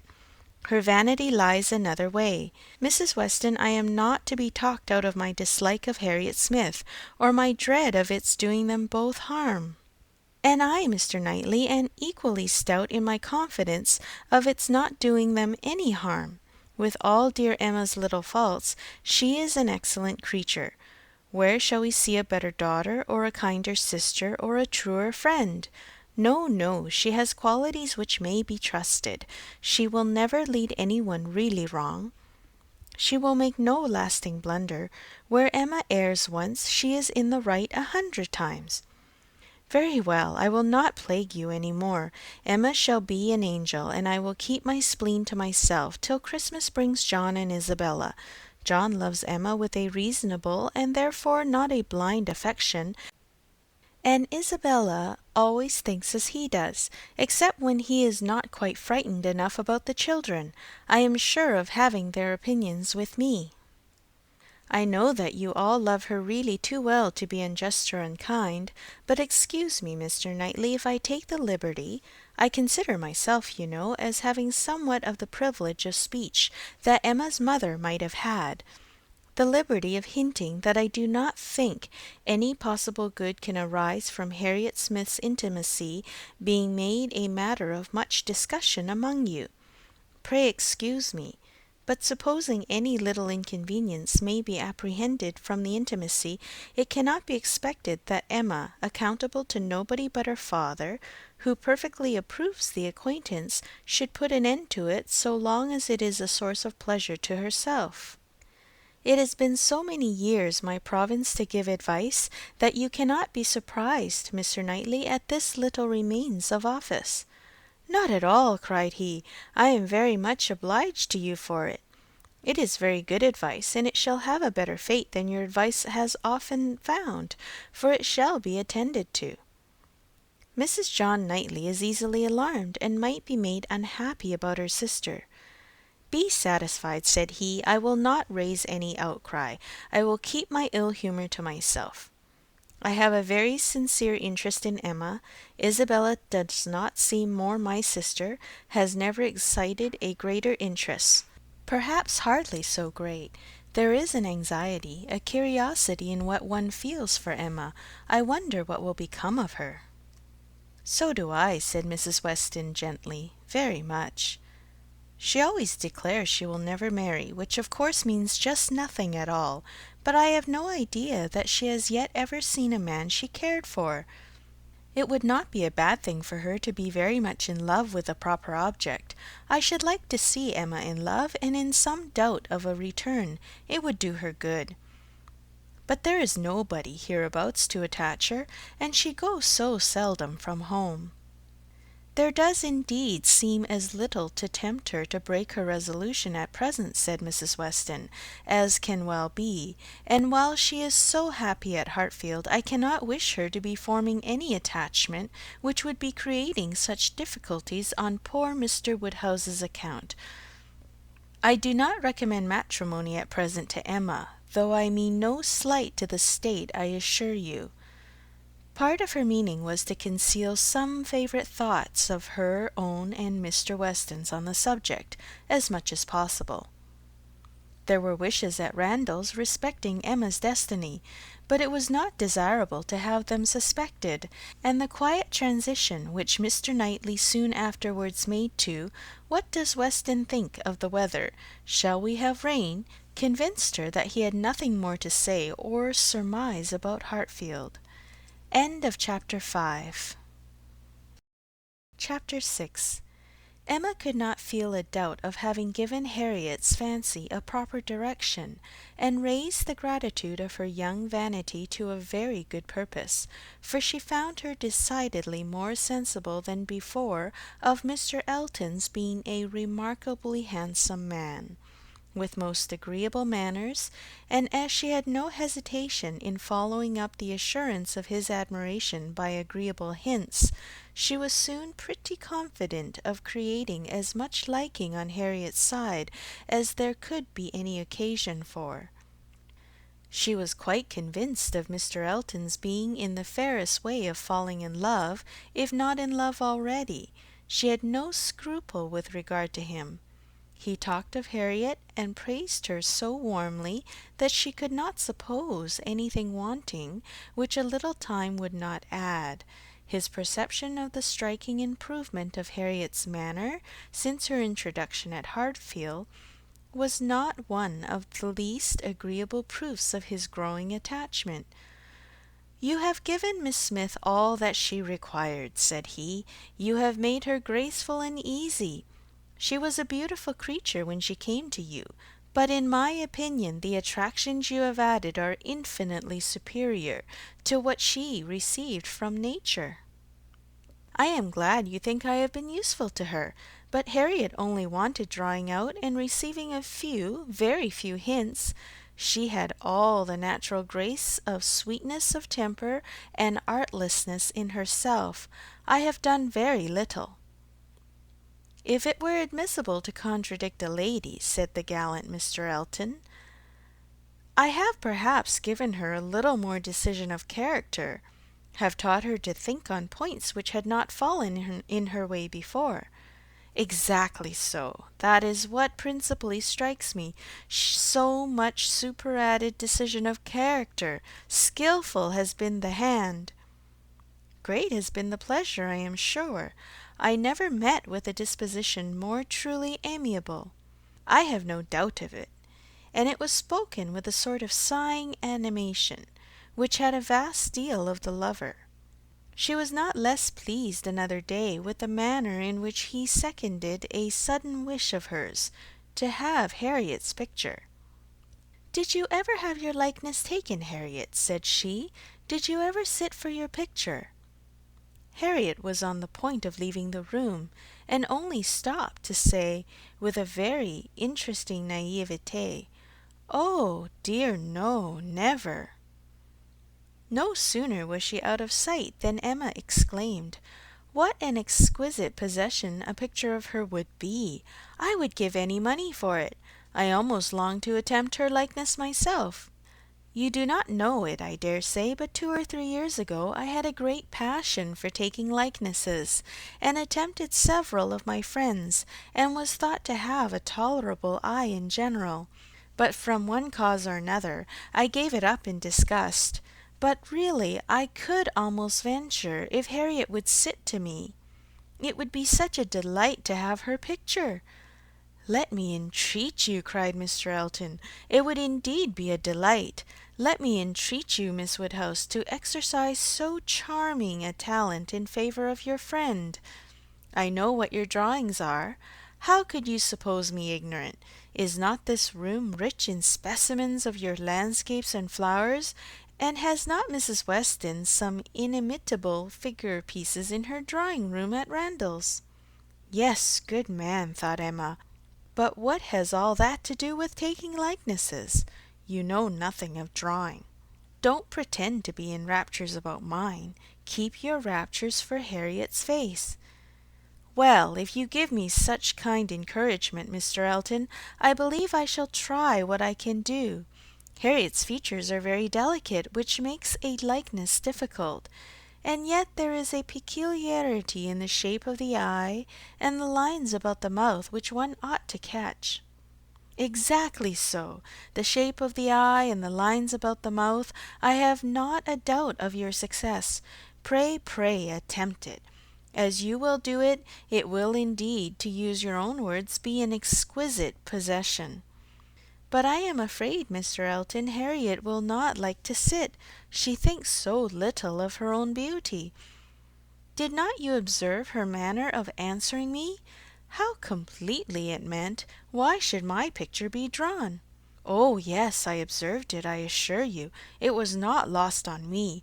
But still, I cannot imagine she would not be persuaded." Harriet was soon back again, and the proposal almost immediately made, and she had no scruples which could stand many minutes against the earnest pressing of both the others.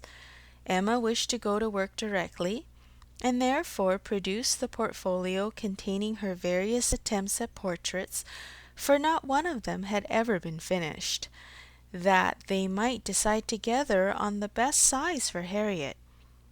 Her many beginnings were displayed. Miniatures, half-lengths, whole lengths, pencil, crayon, and water-colors had all been tried in turn. She had always wanted to do everything, and had made more progress both in drawing and music than many might have done with so little labor as she would ever submit to. She played and sang, and drew in almost every style, but steadiness had always been wanting, and in nothing had she approached the degree of excellence which she would have been glad to command, and ought not to have failed of. She was not much deceived as to her own skill either as an artist or a musician, but she was not unwilling to have others deceived, or sorry to know her reputation for accomplishment often higher than it deserved. There was merit in every drawing, in the least finished, perhaps the most. Her style was spirited, but had there been much less, or had there been 10 times more, the delight and admiration of her two companions would have been the same. They were both in ecstasies. A likeness pleases everybody, and Miss Woodhouse's performance must be capital. "No great variety of faces for you," said Emma. "I had only my own family to study from. There is my father, another of my father, but the idea of sitting for his picture made him so nervous that I could only take him by stealth, neither of them very like, therefore. Mrs. Weston, again and again and again, you see, dear Mrs. Weston, always my kindest friend on every occasion. She would sit whenever I asked her. There is my sister, and really quite her own little elegant figure, and the face not unlike. I should have made a good likeness of her, if she would have sat longer, but she was in such a hurry to have me draw her 4 children that she would not be quiet. Then here come all my attempts at 3 of those 4 children. There they are, Henry and John and Bella, from one end of the sheet to the other, and any one of them might do for any one of the rest. She was so eager to have them drawn that I could not refuse, but there is no making children of 3 or 4 years old stand still, you know, nor can it be very easy to take any likeness of them beyond the air and complexion, unless they are coarser featured than any of mamma's children ever were. Here is my sketch of the 4th, who was a baby. I took him as he was sleeping on the sofa, and it is as strong a likeness of his cockade as you would wish to see. He had nestled down his head most conveniently. That's very like. I am rather proud of little George. The corner of the sofa is very good. Then here is my last, enclosing a pretty sketch of a gentleman in small size, whole length. My last and my best, my brother, Mr. John Knightley. This did not want much of being finished, when I put it away in a pet, and vowed I would never take another likeness.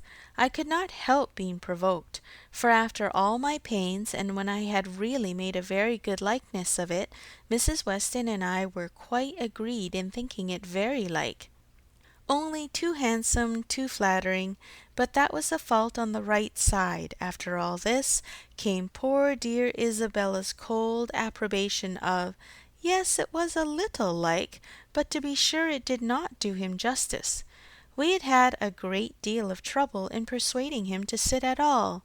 It was made a great favour of, and altogether it was more than I could bear, and so I never would finish it, to have it apologized over as an unfavourable likeness to every morning visitor in Brunswick Square, and as I said, I did then forswear ever drawing anybody again.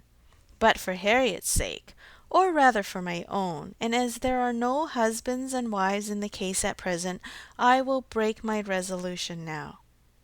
Mr. Elton seemed very properly struck and delighted by the idea, and was repeating, "No husbands and wives in the case at present indeed, as you observe.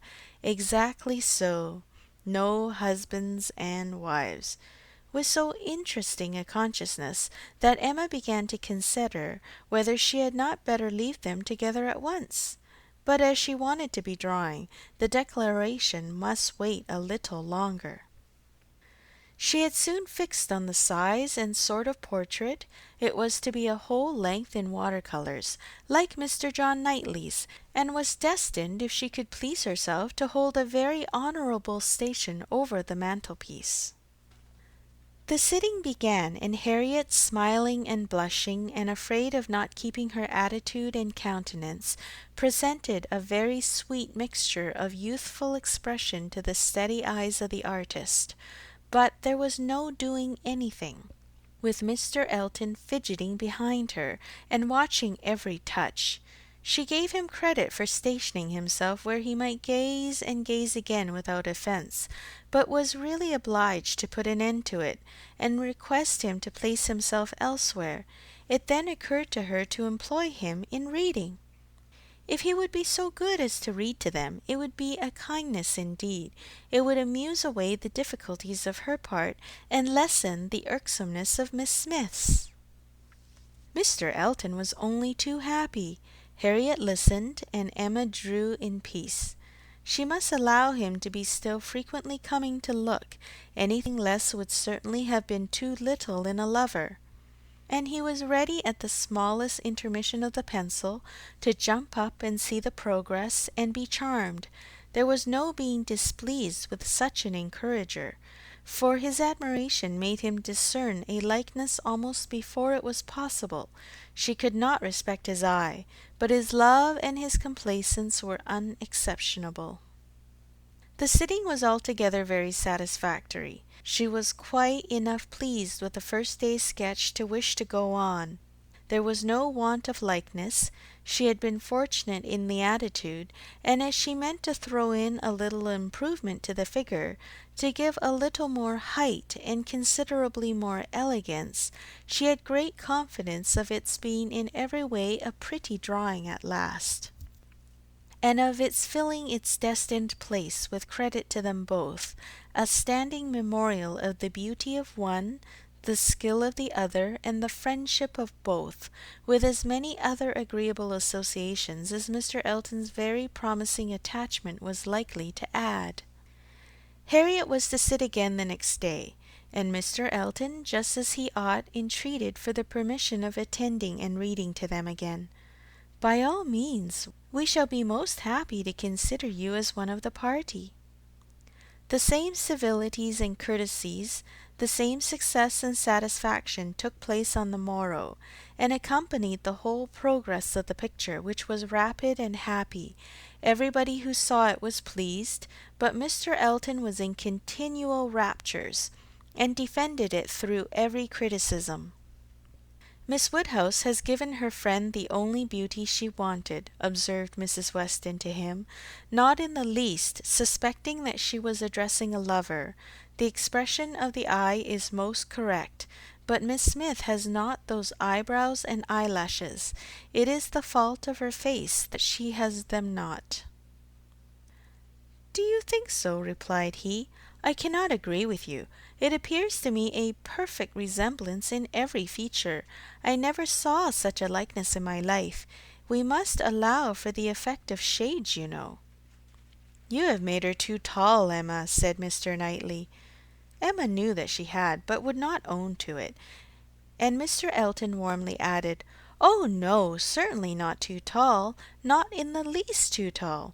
Consider she is sitting down, which naturally presents a different, which in short gives exactly the idea, and the proportions must be preserved, you know.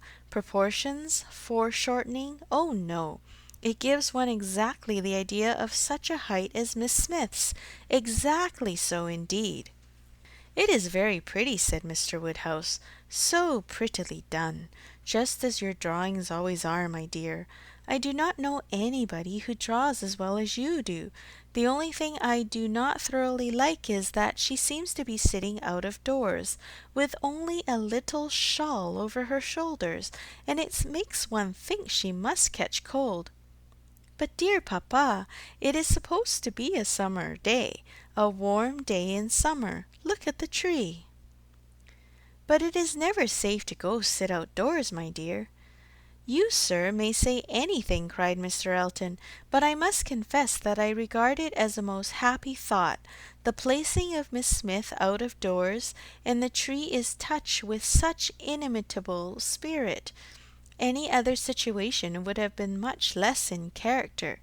The naivete of Miss Smith's manners, and altogether, oh, it is most admirable. I cannot keep my eyes from it. I never saw such a likeness." The next thing wanted was to get the picture framed, and here were a few difficulties. It must be done directly. It must be done in London. The order must go through the hands of some intelligent person whose taste could be depended on, and Isabella, the usual doer of all commissions, could not be applied to, because it was December, and Mr. Woodhouse could not bear the idea of her stirring out of her house in the fogs of December. But no sooner was the distress known to Mr. Elton than it was removed. His gallantry was always on high alert. Might he be trusted with a commission? What infinite pleasure should he have in executing it? He could ride to London at any time. It was impossible to say how much he should be gratified by being employed on such an errand. He was too good. She could not endure the thought. She would not give him such a troublesome office for the world. Brought on the desired repetition of entreaties and insurances, and a very few minutes settled the business. Mr. Elton was to take the drawing to London, choose the frame, and give the directions, and Emma thought she could so pack it as to ensure its safety, without much incommoding him, while he seemed mostly fearful of not being incommoded enough. "What a precious deposit!" said he with a tender sigh, as he received it. "This man is almost too gallant to be in love," thought Emma. "I should say so, but that I suppose there may be 100 different ways of being in love. He is an excellent young man, and will suit Harriet exactly. It will be and exactly so, as he says himself, but he does sigh and languish and study for compliments rather more than I could endure as a principal. I come in for a pretty good share as a second, but it is his gratitude on Harriet's account." End of chapter 6. Chapter 7. The very day of Mr. Elton's going to London produced a fresh occasion for Emma's services towards her friend. Harriet had been at Hartfield, as usual, soon after breakfast, and after a time had gone home to return again to dinner. She returned, and sooner than had been talked of, and with an agitated, hurried look, announcing something extraordinary to have happened, which she was longing to tell. Half a minute brought it all out. She had heard as soon as she got back to Mrs. Goddard's that Mr. Martin had been there an hour before, and finding she was not at home, nor particularly expected, had left a parcel for her from one of his sisters and gone away. And on opening this parcel, she had actually found, besides the 2 songs which she had lent Elizabeth to copy, a letter to herself, and this letter was from him, from Mr. Martin, and contained a direct proposal of marriage. Who could have thought it? She was so surprised she did not know what to do. Yes, quite a proposal of marriage, and a very good letter, at least she thought so, and he wrote as if he really loved her very much, but she did not know, and so she was come as fast as she could to ask Miss Woodhouse what she should do. Emma was half ashamed of her friend for seeming so pleased and so doubtful. "Upon my word," she cried, "the young man is determined not to lose anything for want of asking. He will connect himself well if he can." "Will you read the letter?" cried Harriet. "Pray do. I'd rather you would." Emma was not sorry to be pressed. She read and was surprised. The style of the letter was much above her expectation. There were not merely no grammatical errors, but as a composition it would not have disgraced a gentleman. The language, though plain, was strong and unaffected, and the sentiments it conveyed very much to the credit of the writer. It was short, but expressed good sense, warm attachment, liberality, propriety, even delicacy of feeling. She paused over it, while Harriet stood anxiously watching for her opinion, with a "well, well," and was at last forced to add, "Is it a good letter, or is it too short?" "Yes, indeed, a very good letter," replied Emma rather slowly. "So good a letter, Harriet, that, everything considered, I think one of his sisters must have helped him. I can hardly imagine the young man whom I saw talking with you the other day could express himself so well, if left quite to his own powers, and yet it is not the style of a woman. No, certainly it is too strong and concise, not diffuse enough for a woman. No doubt he is a sensible man, and I suppose may have a natural talent for, thinks clearly and strongly, and when he takes a pen in hand, his thoughts naturally find proper words. It is so with some men. Yes, I understand the sort of mind, vigorous, decided, with sentiments to a certain point, not coarse. A better written letter, Harriet, returning it, than I had expected." "Well," said the still waiting Harriet, "well, and what shall I do?" "What shall you do? In what respect? Do you mean with regard to this letter?" "Yes." "But what are you in doubt of? You must answer it, of course, and speedily." "Yes, but what shall I say? Dear Miss Woodhouse, do advise me." "Oh, no, no! The letter had much better be all your own. You will express yourself very properly, I am sure. There is no danger of your not being intelligible, which is the first thing. Your meaning must be unequivocal, no doubts or demurs, and such expressions of gratitude and concern for the pain you are inflicting as propriety requires will present themselves unbidden to your mind, I am persuaded. You need not be prompted to write with the appearance of sorrow for his disappointment." "You think I ought to refuse him, then?" said Harriet, looking down. "Ought to refuse him? My dear Harriet, what do you mean? Are you in any doubt as to that? I thought, but I beg your pardon, perhaps I have been under a mistake. I certainly have been misunderstanding you, if you feel in doubt as to the purport of your answer. I have imagined you were consulting me only as to the wording of it." Harriet was silent. With a little reserve of manner, Emma continued, "You mean to return a favourable answer, I collect?" "No, I do not. That is, I do not mean. What shall I do? What would you advise me to do? Pray, dear Miss Woodhouse, tell me what I ought to do." "I shall not give you any advice, Harriet. I will have nothing to do with it. This is a point which you must settle with your feelings." "I had no notion that he liked me so very much," said Harriet, contemplating the letter. For a little while Emma persevered in her silence, but beginning to apprehend the bewitching flattery of that letter might be too powerful, she thought it best to say, "I lay it down as a general rule, Harriet, that if a woman doubts as to whether she should accept a man or not, she certainly ought to refuse him. If she can hesitate as to yes, she ought to say no directly. It is not a state to be safely entered into with doubtful feelings, with half a heart. I thought it my duty as a friend and older than yourself to say thus much to you. But do not imagine that I want to influence you. Oh, no, I am sure you are a great deal too kind to. But if you would just advise me what I had best do. No, no, I do not mean that. As you say, one's mind ought to be quite made up. One should not be hesitating. It is a very serious thing. It will be safer to say no, perhaps. Do you think I had better say no?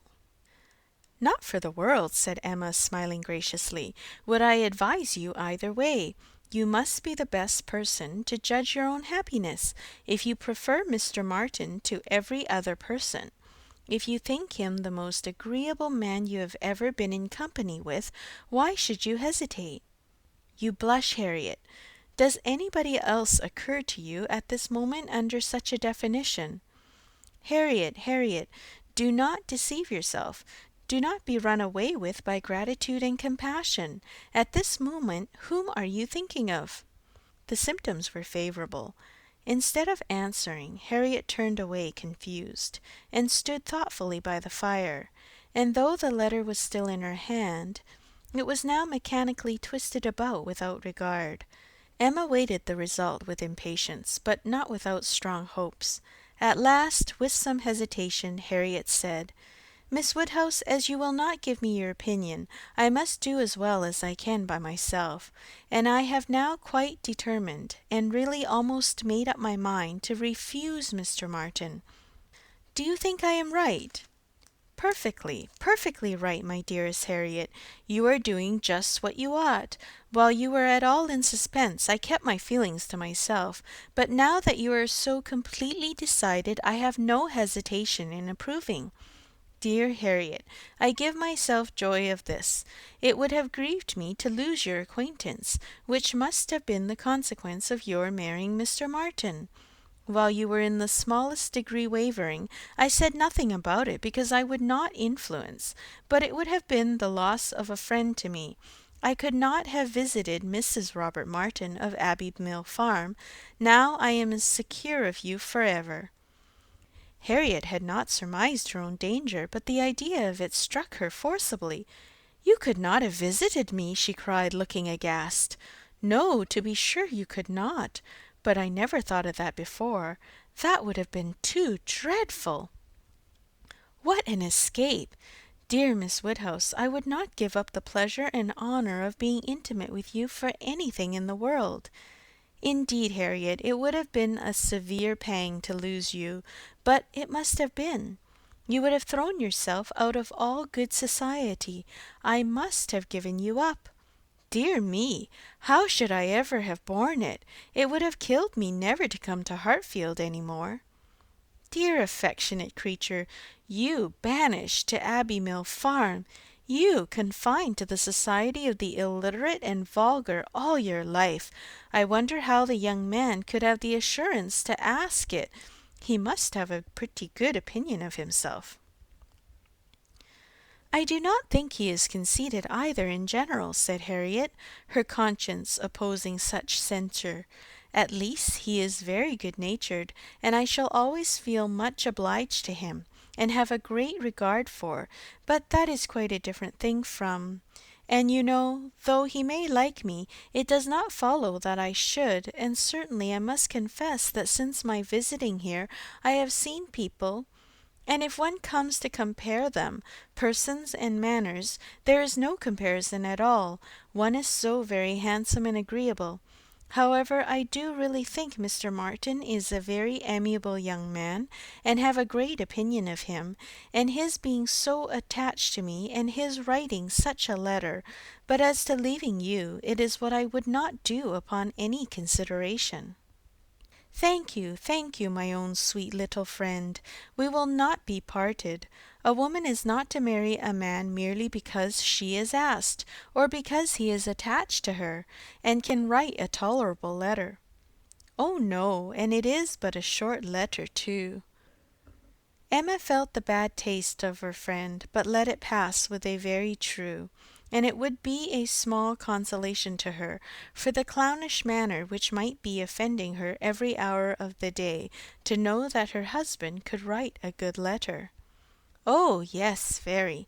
Nobody cares for a letter. The thing is, to be always happy with pleasant companions. I am quite determined to refuse him. But how shall I do? What shall I say? Emma assured her there would be no difficulty in the answer, and advised its being written directly, which was agreed to in the hope of her assistance. And though Emma continued to protest against any assistance being wanted, it was in fact given in the formation of every sentence.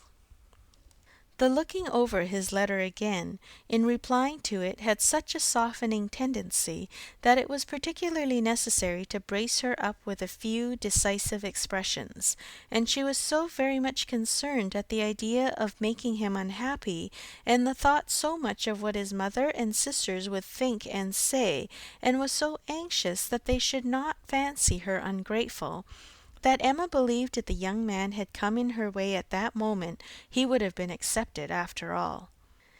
This letter, however, was written and sealed and sent. The business was finished and Harriet safe. She was rather low all the evening, but Emma could allow her amiable regrets, and sometimes relieved them by speaking of her own affection, sometimes by bringing forward the idea of Mr. Elton. "I shall never be invited to Abbey Mill again," was said in rather a sorrowful tone. "Nor if you were, could I ever bear to part with you, my Harriet. You are a great deal too necessary at Hartfield to be spared to Abbey Mill, and I am sure I should never want to go there, for I am never happy but at Hartfield." Some time afterwards it was. I think Mrs. Goddard would be very much surprised if she knew what had happened. I am sure Miss Nash would, for Miss Nash thinks her own sister very well married, and it is only a linen draper. One should be sorry to see greater pride or refinement in the teacher of a school, Harriet. I dare say Miss Nash would envy you such an opportunity of being married. Even this conquest would appear valuable in her eyes.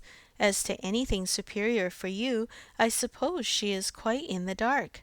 The attentions of a certain person can hardly be among the tittle-tattle of Highbury yet. Hitherto I fancy you and I are the only people to whom his looks and manners have explained themselves." Harriet blushed and smiled, and said something about wondering that people should like her so much. The idea of Mr. Elton was certainly cheering, but still after a time she was tender-hearted again towards the rejected Mr. Martin. "Now he has got my letter," said she softly. "I wonder what they are all doing, whether his sisters know. If he is unhappy, they will be unhappy too. I hope he will not mind it so very much." "Let us think of those among our absent friends who are more cheerfully employed," cried Emma. "At this moment, perhaps, Mr. Elton is showing your picture to his mother and sisters, telling how much more beautiful is the original, and after being asked for it 5 or 6 times, allowing them to hear your name, your own dear name." "My picture? But he has left my picture in Bond Street." "Has he so? Then I know nothing of Mr. Elton. No, my dear little modest Harriet, depend upon it the picture will not be in Bond Street till just before he mounts his horse to-morrow. It is his companion all this evening, his solace, his delight. It opens his designs to his family, it introduces you among them, it diffuses through the party those pleasantest feelings of our nature, eager curiosity and warm prepossession. How cheerful, how animated, how suspicious, how busy their imaginations all are!" Harriet smiled again, and her smiles grew stronger. End of Chapter 7. Chapter 8. Harriet slept at Hartfield that night. For some weeks past she had been spending more than half her time there, and gradually getting to have a bedroom appropriated to herself. And Emma judged it best in every respect, safest and kindest, to keep her with them as much as possible just at present. She was obliged to go the next morning for an hour or two to Mrs. Goddard's, but it was then to be settled that she should return to Hartfield to make a regular visit of some days. While she was gone, Mr. Knightley called, and sat some time with Mr. Woodhouse and Emma, till Mr. Woodhouse, who had previously made up his mind to walk out, was persuaded by his daughter not to defer it, and was induced by the entreaties of both, though against the scruples of his own civility, to leave Mr. Knightley for that purpose. Mr. Knightley, who had nothing of ceremony about him, was offering by his short, decided answers an amusing contrast to the protracted apologies and civil hesitations of the other. "Well, I believe, if you will excuse me, Mr. Knightley, if you will not consider me as doing a very rude thing, I shall take Emma's advice and go out for a quarter of an hour. As the sun is out, I believe I had better take my 3 turns while I can. I treat you without ceremony, Mr. Knightley. We invalids think we are privileged people." "My dear sir, do not make a stranger of me." "I have an excellent substitute in my daughter. Emma will be happy to entertain you, and therefore I think I will beg your excuse and take my 3 turns, my winter walk." "You cannot do better, sir." "I would ask for the pleasure of your company, Mr. Knightley, but I am a very slow walker, and my pace would be tedious to you. And besides, you have another long walk before you to Donwell Abbey." "Thank you, sir, thank you. I am going this moment myself, and I think the sooner you go the better. I will fetch your great coat and open the garden door for you." Mr. Woodhouse at last was off, but Mr. Knightley, instead of being immediately off likewise, sat down again, seemingly inclined for more chat. He began speaking of Harriet, and speaking of her with more voluntary praise than Emma had ever heard before. "I cannot rate her beauty as you do," said he, "but she is a pretty little creature, and I am inclined to think very well of her disposition. Her character depends upon who she is with, but in good hands she will turn out a valuable woman." "I am glad you think so, and the good hands I hope may not be wanting." "Come," said he, "you are anxious for a compliment, so I will tell you that you have improved her. You have cured her of her schoolgirl's giggle. She really does you credit." "Thank you. I should be mortified indeed if I did not believe I had been of some use. But it is not everybody who will bestow praise where they may. You do not often overpower me with it. You are expecting her again, you say, this morning?" "Almost every moment. She has been longer already than she intended." "Something has happened to delay her. Some visitors, perhaps?" "Highbury gossip! Tiresome wretches!" "Harriet may not consider everybody tiresome that you would." Emma knew this was too true for contradiction, and therefore said nothing. He presently added with a smile, "I do not pretend to fix on times or places, but I must tell you that I have good reason to believe your little friend will soon hear of something to her advantage." "Indeed! How so? Of what sort?" "A very serious sort, I assure you," still smiling. "Very serious? I can think of but one thing. Who is in love with her? Who makes you their confidant?" Emma was more than half in hopes of Mr. Elton's having dropped a hint. Mr. Knightley was a sort of general friend and adviser, and she knew Mr. Elton looked up to him. "I have reason to think," he replied, "that Harriet Smith will soon have an offer of marriage, and from a most unexceptionable quarter. Robert Martin is the man. Her visit to Abbey Mill this summer seems to have done his business. He is desperately in love, and means to marry her." "He is very obliging," said Emma, "but is he sure that Harriet means to marry him?" "Well, well, means to make her an offer then. Will that do?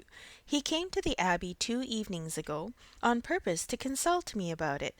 He knows I have a thorough regard for him and all his family, and I believe considers me as one of his best friends. He came to ask me whether I thought it would be imprudent in him to settle so early, whether I thought her too young. In short, whether I approved his choice altogether, having some apprehension perhaps of her being considered, especially since you're making so much of her, as in line of society above him. I was very much pleased with all that he said. I never hear better sense from anyone than Robert Martin. He speaks to the purpose, open, straightforward, and very well judging. He told me everything, his circumstances and plans, and what they all propose doing in the event of his marriage. He is an excellent young man, both as son and brother. I had no hesitation in advising him to marry. He proved to me that he could afford it, and that being the case, I was convinced he could not do better. I praised the fair lady too, and altogether sent him away very happy. If he had never esteemed my opinion before, he would have thought highly of me then, and, I dare say, left the house thinking me the best friend and counsellor man ever had. This happened the night before last. Now, as we may fairly suppose, he would not allow much time to pass before he spoke to the lady, and as he does not appear to have spoken yesterday, it is not unlikely that he should be at Mrs. Goddard's to-day, and she may be detained by a visitor without thinking him at all a tiresome wretch. "Pray, Mr. Knightley," said Emma, who had been smiling to herself through a great part of this speech, "how do you know that Mr. Martin did not speak yesterday?" "Certainly," replied he, surprised, "I do not absolutely know it, but it may be inferred. Was she not the whole day with you?" "Come," said she, "I will tell you something in return for what you have told me. He did speak yesterday.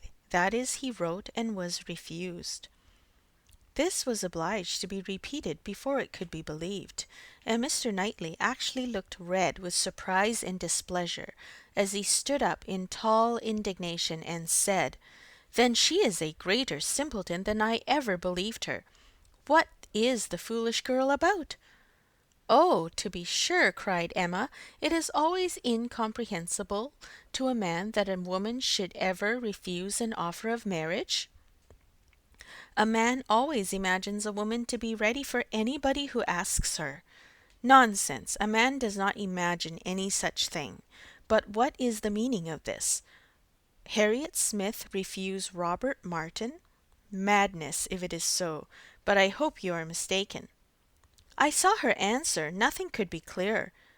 "You saw her answer? You wrote her answer too. Emma, this is your doing. You persuaded her to refuse him. And if I did, which however I am far from allowing, I should not feel that I have done wrong. Mr. Martin is a very respectable young man, but I cannot admit him to be Harriet's equal, and am rather surprised indeed that he should have ventured to address her. By your account he does seem to have had some scruples. It is a pity that they were ever got over." "Not Harriet's equal!" exclaimed Mr. Knightley loudly and warmly, and with calmer asperity added a few moments afterwards, "No, he is not her equal indeed, for he is as much her superior in sense as in situation. Emma, your infatuation about that girl blinds you. What are Harriet Smith's claims, either of birth, nature, or education, to any connection higher than Robert Martin? She is the natural daughter of nobody knows whom, with probably no settled provision at all, and certainly no respectable relations. She is known only as the parlour boarder at a common school. She is not a sensible girl, nor a girl of any information. She has been taught nothing useful, and is too young and too simple to have acquired anything herself. At her age she can have no experience, and with her little wit is not very likely ever to have any that can avail her. She is pretty, and she is good-tempered, and that is all. My only scruple in advising the match was on his account, as being beneath his deserts, and a bad connection for him. I felt that as to fortune, in all probability he might do much better, and that as to rational companion or useful helpmate he could not do worse. but I could not reason so to a man in love, and was willing to trust to there being no harm in her, to her having that sort of disposition which in good hands like his might be easily led aright and turn out very well. The advantage of the match I felt to be all on her side, and had not the smallest doubt, nor have I now, that there would be a general cry out upon her extreme good luck. Even your satisfaction I made sure of. It crossed my mind immediately that you would not regret your friend's leaving Highbury, for the sake of her being settled so well. I remember saying to myself, even Emma, with all her partiality for Harriet, will think this is a good match. I cannot help wondering at your knowing so little of Emma as to say any such thing. What! Think a farmer! And with all his sense and all his merit, Mr. Martin is nothing more, a good match for my intimate friend, not regret her leaving Highbury for the sake of marrying a man whom I could never admit as an acquaintance of my own? I wonder you should think it possible for me to have such feelings. I assure you mine are very different. I must think your statement by no means fair. You are not just to Harriet's claims. They would be estimated very differently by others as well as myself. Mr. Martin may be the richest of the two, but he is undoubtedly her inferior as to rank in society. The sphere in which she moves is much above his. It would be a degradation to illegitimacy and ignorance, to be married to a respectable, intelligent gentleman farmer. As to the circumstances of her birth, though in a legal sense she may be called nobody, it will not hold in common sense. She is not to pay for the offence of others, by being held below the level of those with whom she is brought up. There can scarcely be a doubt that her father is a gentleman, and a gentleman of fortune. Her allowance is very liberal. Nothing has ever been grudged for her improvement or comfort. That she is a gentleman's daughter is indubitable to me. That she associates with gentleman's daughter, no one, I apprehend, will deny. She is superior to Mr. Robert Martin. Whoever might be her parents, said Mr. Knightley, whoever may have had the charge of her, it does not appear to have been any part of their plan to introduce her into what you would call good society. After receiving a very indifferent education, she is left in Mrs. Goddard's hands to shift as she can, to move in short in Mrs. Goddard's line, to have Mrs. Goddard's acquaintance. Her friends evidently thought this good enough for her, and it was good enough. She desired nothing better herself. Till you chose to turn her into a friend, her mind had no distaste for her own set, nor any ambition beyond it. She was as happy as possible with the Martins in the summer. She had no sense of superiority then. If she has it now, you have given it. You have been no friend to Harriet Smith, Emma.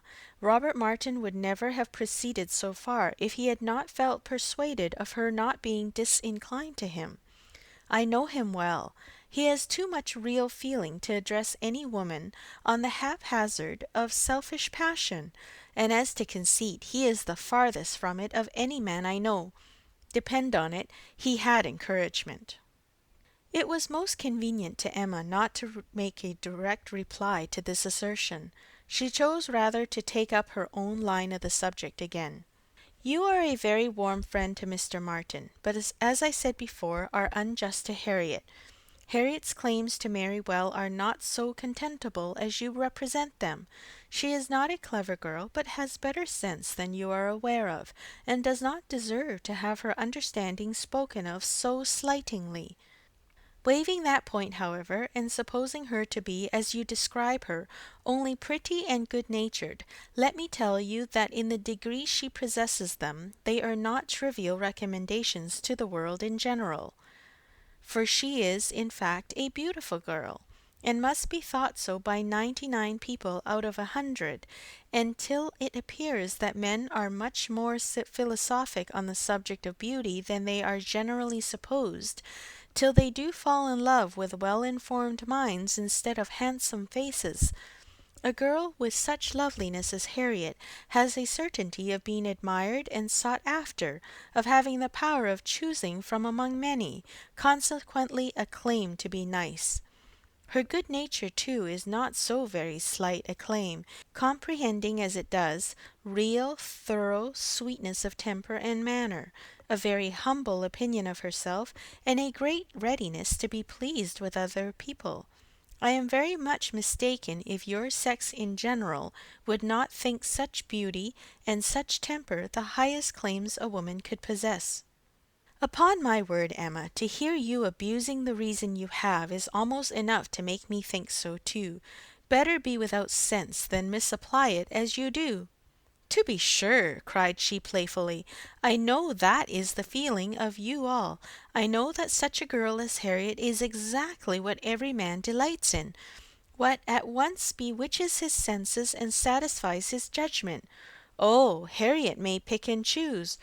Were you yourself ever to marry, she is the very woman for you. And she at 17, just entering into life, just beginning to be known, to be wondered at because she does not accept the first offer she receives. No, pray let her have time to look about her. I have always thought it a very foolish intimacy, said Mr. Knightley presently, though I have kept my thoughts to myself, but I now perceive that it will be a very unfortunate one for Harriet. You will puff her up with such ideas of her own beauty, and of what she has a claim to, that in a little while nobody within her reach will be good enough for her. Vanity working on a weak head produces every sort of mischief. Nothing so easy as for a young lady to raise her expectations too high. Miss Harriet Smith may not find offers of marriage flow in so fast, though she is a very pretty girl. Men of sense, whatever you may choose to say, do not want silly wives. Men of family would not be very fond of connecting themselves with a girl of such obscurity, and most prudent men would be afraid of the inconvenience and disgrace they might be involved in, when the mystery of her parentage came to be revealed. Let her marry Robert Martin, and she is safe, respectable, and happy forever.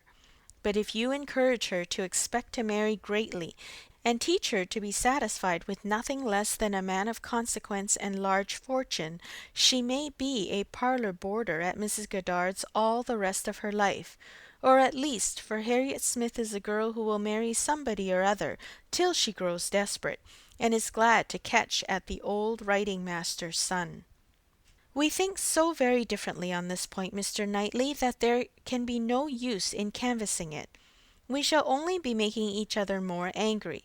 But as to my letting her marry Robert Martin, it is impossible. She has refused him, and so decidedly, I think, as must prevent any second application. She must abide by the evil of having refused him, whatever it may be. And as to the refusal itself, I will not pretend to say that I might not influence her a little, but I assure you there was very little for me or for anybody to do. His appearance is so much against him, and his manners so bad, that if ever she were disposed to favour him, she is not now. I can imagine that before she had seen anybody superior, she might tolerate him. He was the brother of her friends, and he took pains to please her, and altogether having seen nobody better, that she might have been his great assistant, she might not, while she was at Abbey Mill, find him disagreeable. But the case is altered now. She knows now what gentlemen are, and nothing but a gentleman in education and manner has any chance with Harriet. Nonsense, arrant nonsense, as ever was talked, cried Mr. Knightley. Robert Martin's manners have sense, sincerity, and good humour to recommend them, and his mind has more true gentility than Harriet Smith could understand. Emma made no answer, and tried to look cheerfully unconcerned, but was feeling very uncomfortable, and wanting him very much to be gone. She did not repent what she had done. She still thought herself a better judge of such a point of female right and refinement than he could be, but yet she had a sort of habitual respect for his judgment in general. which made her dislike having it so loudly against her, and to have him sitting just opposite to her in angry state was very disagreeable. Some minutes passed in this unpleasant silence, with only one attempt on Emma's side to talk of the weather, but he made no answer. He was thinking. The result of his thoughts appeared at last in these words: "Robert Martin has no great loss, if he can but think so, and I hope it will not be long before he does. Your views for Harriet are best known to yourself, but as you make no secret of your love of matchmaking, it is fair to suppose that views and plans and projects you have, and as a friend I shall just hint to you that if Elton is the man, I think it will be all labour in vain." Emma laughed and disclaimed. He continued: "Depend on it, Elton will not do. Elton is a very good sort of man, and a very respectable vicar of Highbury, but not at all likely to make an imprudent match. He knows the value of a good income as well as anybody. Elton may talk sentimentally, but he will act rationally. He is as well acquainted with his own claims as you can be with Harriet's. He knows that he is a very handsome young man, and a great favourite wherever he goes, and from his general view of talking in unreserved moments, when there are only men present, I am convinced that he does not mean to throw himself away.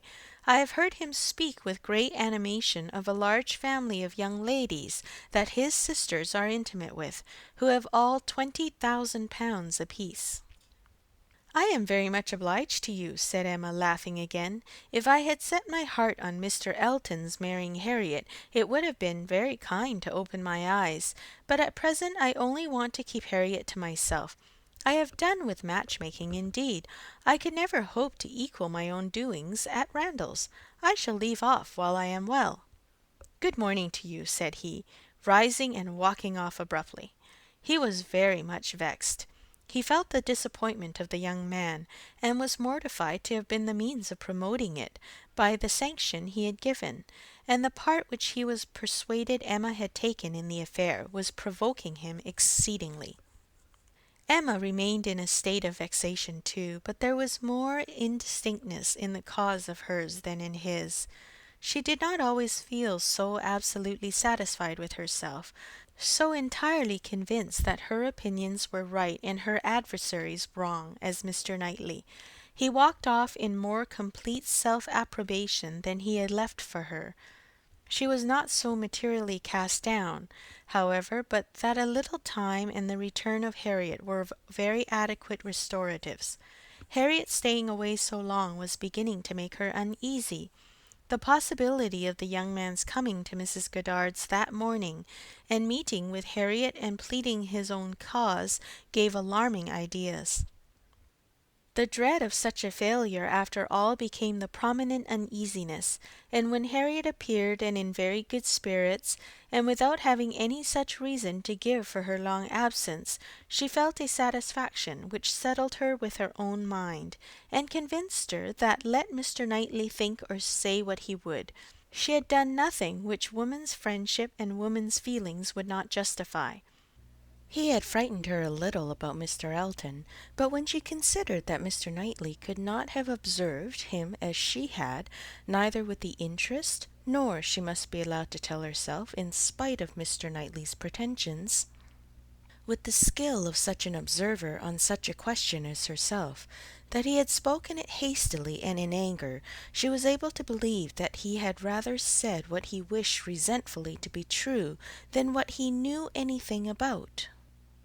He certainly might have heard Mr. Elton speak with more unreserve than she had ever done, and Mr. Elton might not be an imprudent, inconsiderate disposition as to money matters. He might naturally be rather attentive than otherwise to them, but then Mr. Knightley did not make due allowance for the influence of a strong passion, at war with all interested motives.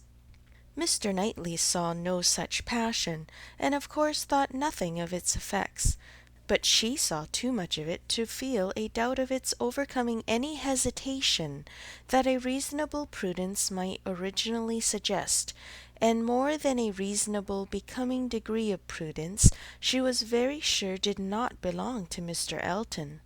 Harriet's cheerful look and manner established hers. She came back, not to think of Mr. Martin, but to talk of Mr. Elton. Miss Nash had been telling her something, which she repeated immediately with great delight.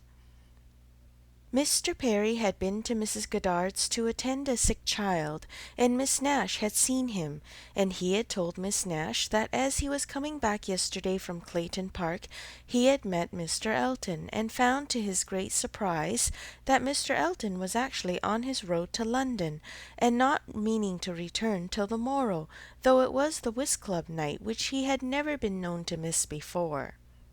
And Mr. Perry had remonstrated with him about it, and told him how shabby it was in him, their best player, to absent himself, and tried very much to persuade him to put off his journey only one day, but it would not do. Mr. Elton had been determined to go, and had said in a very particular way indeed that he was going on business which he would not put off for any inducement in the world, and something about a very enviable commission, and being the bearer of something exceedingly precious. Mr. Perry could not quite understand him, but he was very sure there must be a lady in the case, and he told him so. And Mr. Elton only looked very conscious and smiling, and rode off in great spirits. Miss Nash had told her all about this, and had talked a great deal more about Mr. Elton, and said, looking so very significantly at her, that she did not pretend to understand what his business might be, but she only knew that any woman whom Mr. Elton could prefer, she should think the luckiest woman in the world. For beyond a doubt Mr. Elton had not his equal for beauty or agreeableness. End of chapter 8. Chapter 9. Mr. Knightley might quarrel with her, but Emma could not quarrel with herself. He was so much displeased that it was longer than usual before he came to Hartfield again. And when they did meet, his grave look showed that she was not forgiven. She was sorry, but could not repent. On the contrary, her plans and proceedings were more and more justified and endeared to her by the general appearances of the next few days. The picture, elegantly framed, came safely to hand soon after Mr. Elton's return, and being hung over the mantelpiece of the common sitting-room, he got up to look at it, and sighed out his half-sentences of admiration, just as he ought. And as for Harriet's feelings, they were visibly forming themselves into as strong and steady an attachment as her youth and sort of mind admitted. Emma was soon perfectly satisfied of Mr. Martin's being no otherwise remembered than as he furnished a contrast with Mr. Elton, of the utmost advantage to the latter. Her views of improving her little friend's mind by a great deal of useful reading and conversation had never yet led to more than a few first chapters and the intention of going on tomorrow. It was much easier to chat than to study, much pleasanter to let her imagination range and work at Harriet's fortune than to be labouring to enlarge her comprehension or exercise it on sober facts. And the only literary pursuit which engaged Harriet at present, the only mental provision she was making for the evening of life, was the collecting and transcribing all the riddles of every sort that she could meet with, into a thin quarto of hot-pressed paper, made up by her friend, and ornamented with ciphers and trophies. In this age of literature, such collections on a very grand scale are not uncommon. Miss Nash, head teacher at Mrs. Goddard's, had written out at least 300, and Harriet, who had taken the first hint of it from her, hoped, with Miss Woodhouse's help, to get a great many more. Emma assisted with her invention, memory, and taste, and as Harriet wrote a very pretty hand, it was likely to be an arrangement of the first order, in form as well as quantity. Mr. Woodhouse was almost as much interested in the business as the girls, and tried very often to recollect something worth their putting in. So many clever riddles as there used to be when he was young. He wondered he could not remember them, but he hoped he should in time. And it always ended in Kitty, a fair but frozen maid. His good friend Perry, too, whom he spoke to on the subject, did not at present recollect anything of the riddle kind, but he had desired Perry to be upon the watch, and as he went about so much something he thought might come from that quarter. It was by no means his daughter's wish that the intellects of Highbury in general should be put under requisition. Mr. Elton was the only one whose assistance she asked. He was invited to contribute any really good enigmas, charades, or conundrums that he might recollect, and she had the pleasure of seeing him most intently at work with his recollections, and at the same time, as she could not perceive, most earnestly careful that nothing ungallant, nothing that did not breathe a compliment to the sex should pass his lips. They owed to him their 2 or 3 politest puzzles, and the joy and exultation with which at last he recalled and rather sentimentally recited that last well-known charade. My first doth affliction denote, which my second is destined to feel, and my whole is the best antidote, that affliction to soften and heal, made her feel quite sorry to acknowledge that they had transcribed it some pages ago already. "Why will you not write one yourself for us, Mr. Elton?" said she. "That is the only security for its freshness, and nothing could be easier to you." Oh no, he had never written, hardly ever, anything of the kind in his life. The stupidest fellow! He was afraid not even Miss Woodhouse he stopped a moment or Miss Smith could inspire him. The very next day, however, produced some proof of inspiration. He called for a few moments just to leave a piece of paper on the table containing, as he said, a charade, which a friend of his had addressed to a young lady, the object of his admiration, but which, from his manner, Emma was immediately convinced must be his own. "I do not offer it for Miss Smith's collection," said he.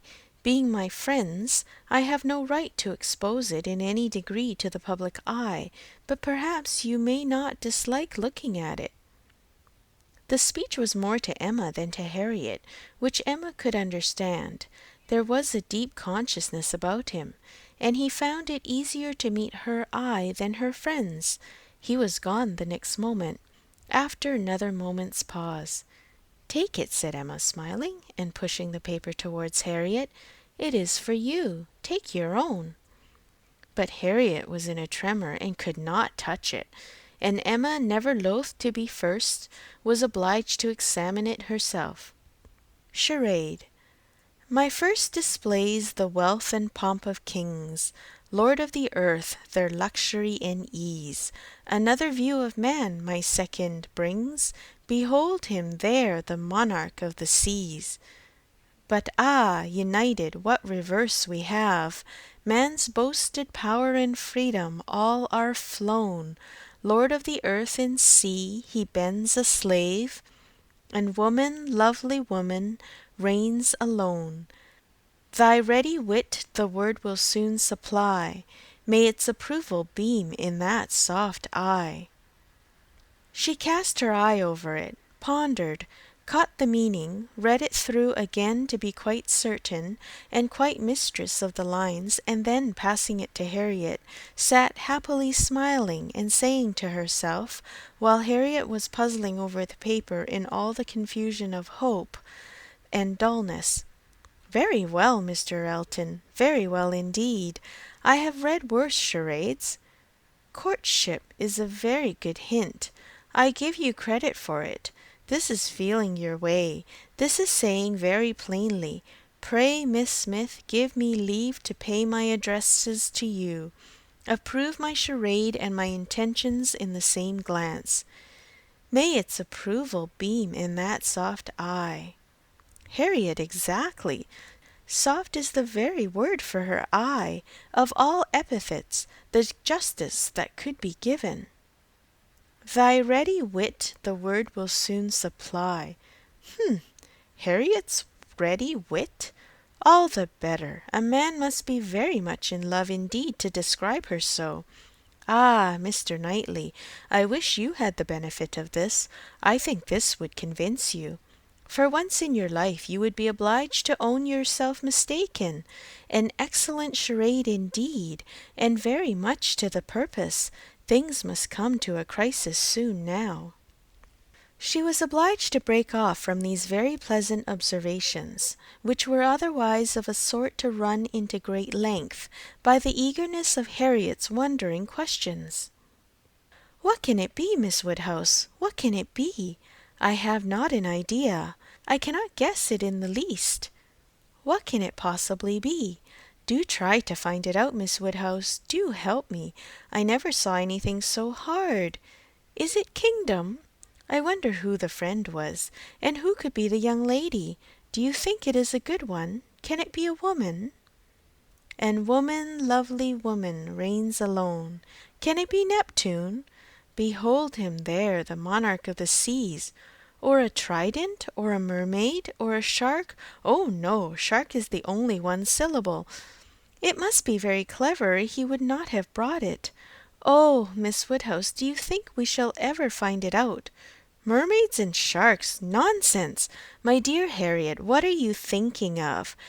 Where would be the use of his bringing us a charade made by a friend upon a mermaid or a shark? Give me the paper and listen. For Miss, read Miss Smith. My first displays the wealth and pomp of kings, lords of the earth, their luxury and ease. This is court. Another view of man my second brings. Behold him there, the monarch of the seas. That is ship, plain as it can be. Now for the cream. But ah, united, courtship, you know, what reverse we have. Man's boasted power and freedom all are flown. Lord of the earth and sea, he bends a slave, and woman, lovely woman, reigns alone. A very proper compliment, and then follows the application, which I think, my dear Harriet, you cannot find much difficulty in comprehending. Read it in comfort to yourself. There can be no doubt of its being written for you and to you. Harriet could not resist so delightful a persuasion. She read the concluding lines, and was all flutter and happiness. She could not speak, but she was not wanted to speak. It was enough for her to feel. Emma spoke to her. There is so pointed and so particular a meaning in this compliment, said she, that I cannot have a doubt as to Mr. Elton's intentions. You are his object, and you will soon receive the completest proof of it. I thought it must be so. I thought I could not be so deceived. But now it is clear. The state of his mind is as clear and decided as my wishes on the subject have been ever since I knew you. Yes, Harriet, just so long have I been wanting the very circumstance to happen what has happened. I could never tell whether an attachment between you and Mr. Elton were most desirable or most natural. Its probability and its eligibility have really so equalled each other. I am very happy. I congratulate you, my dear Harriet, with all my heart. This is an attachment which a woman may well feel pride in creating. This is a connection which offers nothing but good. It will give you everything that you want, consideration, independence, a proper home. It will fix you in the centre of all your real friends, close to Hartfield and to me, and confirm our intimacy for ever. This, Harriet, is an alliance which can never raise a blush in either of us.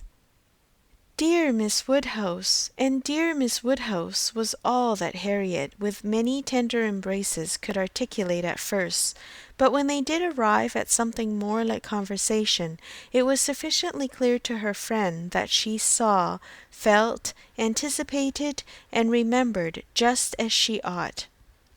Mr. Elton's superiority had very ample acknowledgment. whatever you say is always right," cried Harriet, "and therefore I suppose and believe and hope it must not be so. But otherwise I could not have imagined it. It is so much beyond anything I deserve. Mr. Elton, who might marry anybody. There cannot be two opinions about him. He is so very superior. Only think of those sweet verses. To Miss... Dear me, how clever! Could it be really meant for me? I cannot make a question or listen to a question about that. It is a certainty. Receive it on my judgment. It is a sort of prologue to the play, a motto to the chapter, and will be soon followed by the matter-of-fact prose. It is a sort of thing which nobody could have expected. I am sure a month ago I had no more idea myself. The strangest things do take place. When Miss Smiths and Mr. Eltons get acquainted, they do indeed, and really it is strange. It is out of the common course that what is so evidently, so palpably desirable, what courts the prearrangement of other people, should so immediately shape itself into the proper form. You and Mr. Elton are by situation called together. You belong to one another by every circumstance of your respective homes. Your marrying will be equal to the match at Randalls. There does seem to be a something in the air of Hartfield which gives love exactly the right direction and sends it into the very channel where it ought to flow. The course of true love never did run smooth. A Hartfield edition of Shakespeare would have a long note on that passage. That Mr. Elton should really be in love with me of all people, who did not know him to speak him at Michaelmas, and he the very handsomest man that ever was, and a man that everybody looks up to, quite like Mr. Knightley. His company so sought after that everybody says he need not eat a single meal by himself if he does not choose it, that he has more invitations than there are days in the week. And so excellent in the church. Miss Nash has put down all the texts he has ever preached from since he first came to Highbury. Dear me! When I look back to the first time I saw him, how little did I think! The two abbots and I ran into the front room and peeped through the blind when we heard he was going by. And Miss Nash came and scolded us away, and stayed to look through herself. However, she called me back presently and let me look too, which was very good-natured, and how beautiful we thought he looked! He was arm in arm with Mr. Cole. This is an alliance which whatever your friends may be, must be agreeable to them, provided at least they have common sense. And we are not to be addressing our conduct to fools. If they are anxious to see you happily married, here is a man whose amiable character gives every assurance of it. If they wish to have you settled in the same country and circle which they have chosen to place you in, here it will be accomplished, and if their only object is that you should in the common phrase be well married, here is the comfortable fortune, the respectful establishment, the rise in the world which must satisfy them. Yes, very true. How nicely you talk! I love to hear you. You understand everything. You and Mr. Elton are one as clever as the other. This charade! If I had studied a 12-month, I could never have made anything like it. I thought he meant to try his skill by his manner of declining it yesterday. I do think it is without exception the best charade I ever read. I never read one more to the purpose, certainly. It is as long again as almost all we have had before. I do not consider its length as particularly in its favour. Such things in general cannot be too short. Harriet was too intent on the lines to hear. The most satisfactory comparisons were rising in her mind. "It is one good thing," said she presently, her cheeks in a glow, "to have very good sense in a common way, like everybody else, and if there is anything to say, to sit down and write a letter, and say just what you must in a short way, and another to write verses and charades like this. Emma could not have desired a more spirited rejection of Mr. Martin's prose. Such sweet lines, continued Harriet, these two last. But how shall I ever be able to return the paper, or say I have found it out? Oh, Miss Woodhouse, what can we do about that? Leave it to me. You do nothing. He will be here this evening, I dare say, and then I will give it back, and some nonsense or other shall pass between us, and you shall not be committed. Your soft eyes shall choose their own time for beaming. Trust to me. Oh, Miss Woodhouse, what a pity that I must not write this beautiful charade into my book! I am sure I have not got one half so good. Leave out the two last lines, and there is no reason why you should not write it into your book. Oh, but those two lines are the best of all, granted. For private enjoyment, and for private enjoyment keep them. They are not at all the less written, you know, because you divide them. The couplet does not cease to be, nor does its meaning change, but take it away and all appropriation ceases, and a very pretty gallant charade remains, fit for any collection. Depend upon it, he would not like to have the charade slighted, much better than his passion. A poet in love must be encouraged in both capacities, or neither. Give me the book, I shall write it down, and then there can be no possible reflection on you. Harriet submitted, though her mind could hardly separate the parts, so as to feel quite sure that her friend were not writing down a declaration of love. It seemed too precious an offering for any degree of publicity. I shall never let that book go out of my hands, said she. Very well, replied Emma, a most natural feeling, and the longer it lasts the better I shall be pleased. But here is my father coming. You will not object to my reading the charade to him. It will be giving him so much pleasure. He loves anything of the sort, and especially anything that pays woman a compliment. He has the tenderest spirit of gallantry towards us all. You must let me read it to him. Harriet looked grave. My dear Harriet, you must not refine too much upon the charade. You will betray your feelings improperly if you are too conscious and too quick, and appear to affix more meaning, or even quite all the meaning which may be affixed to it. Do not be overpowered by such a little tribute of admiration. If he had been anxious for secrecy, he would not have left the paper while I was by, but he rather pushed it towards me than towards you. Do not let us be too solemn on the business. He has encouragement enough to proceed without our sighing out our souls over the charade. Oh, no, I hope I shall not be ridiculous about it. Do as you please. Mr. Woodhouse came in, and very soon led to the subject again, by the recurrence of his very frequent inquiry of, Well, my dears, how does your book go on? Have you got anything fresh? Yes, papa, we have something to read you, something quite fresh. A piece of paper was found on the table this morning, dropped, we suppose, by a fairy, containing a very pretty charade, and we have just copied it in.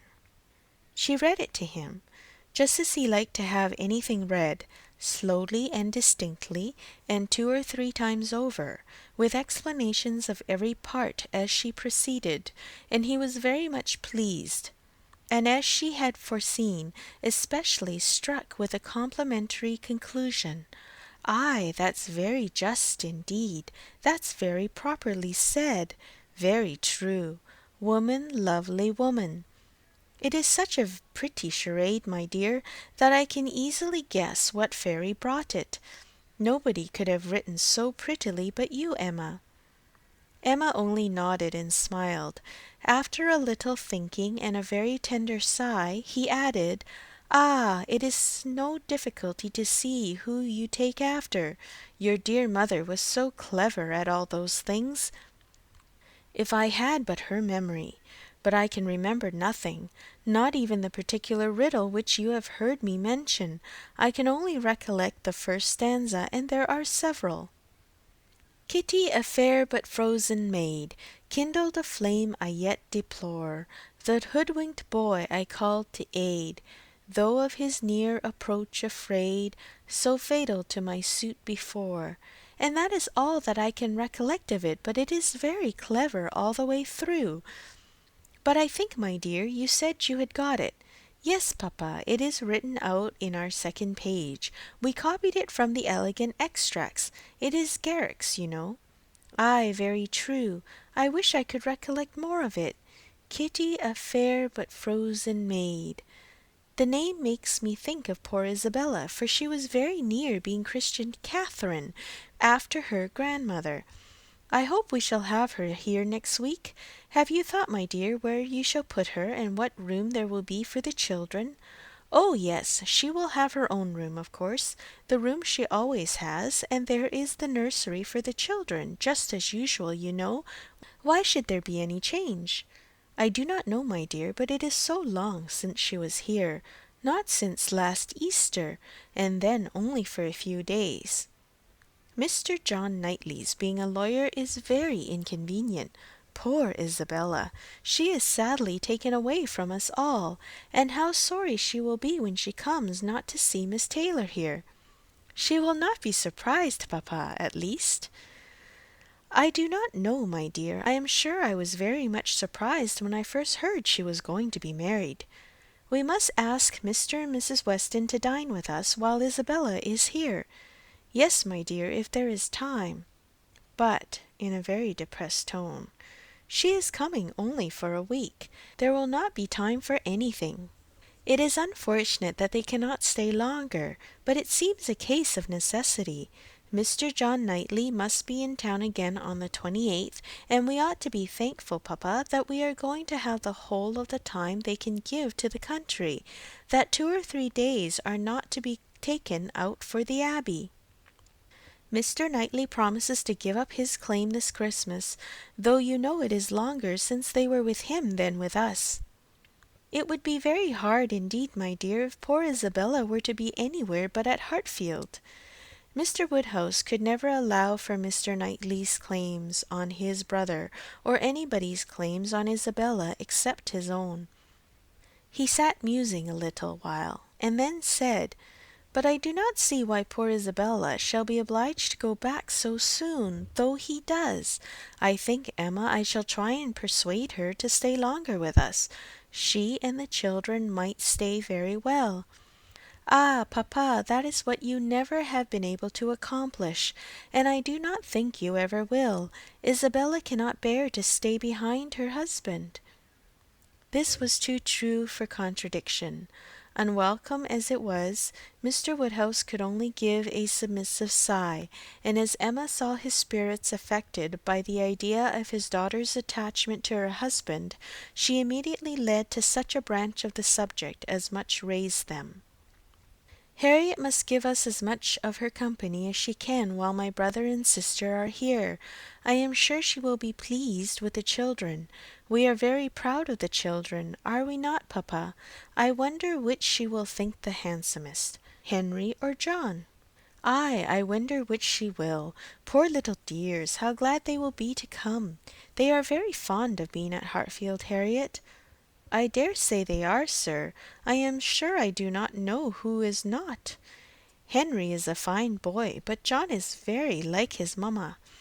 Henry is the eldest. He is named after me, not after his father. John the second is named after his father.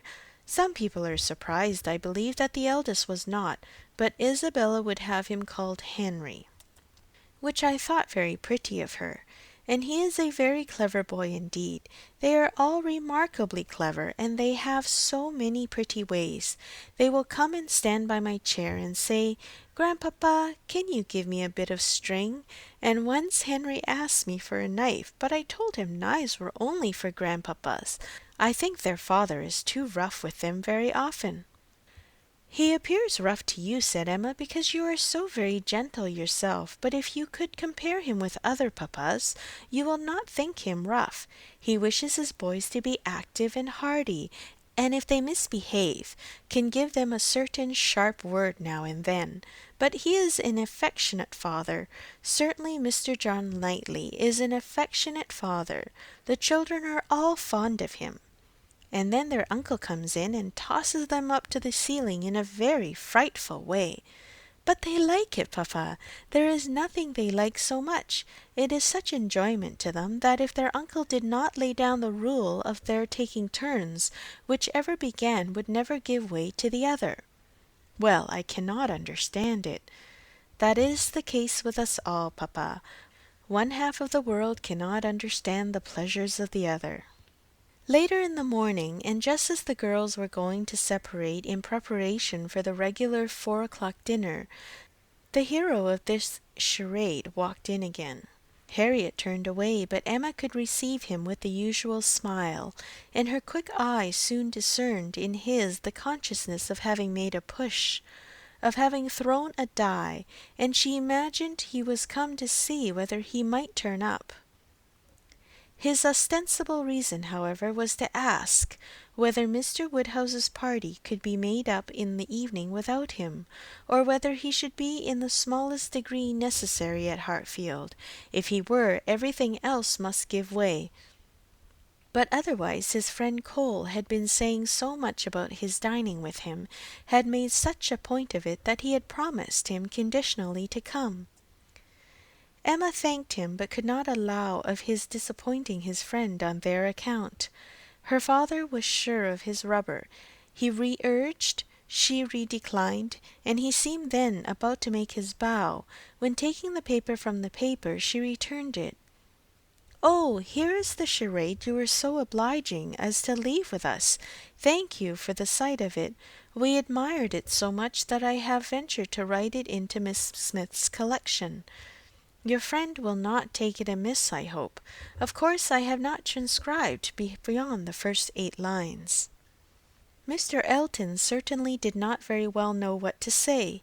He looked rather doubtingly, rather confused, said something about honour, glanced at Harriet and at Emma, then seeing the book open on the table, took it up and examined it very attentively.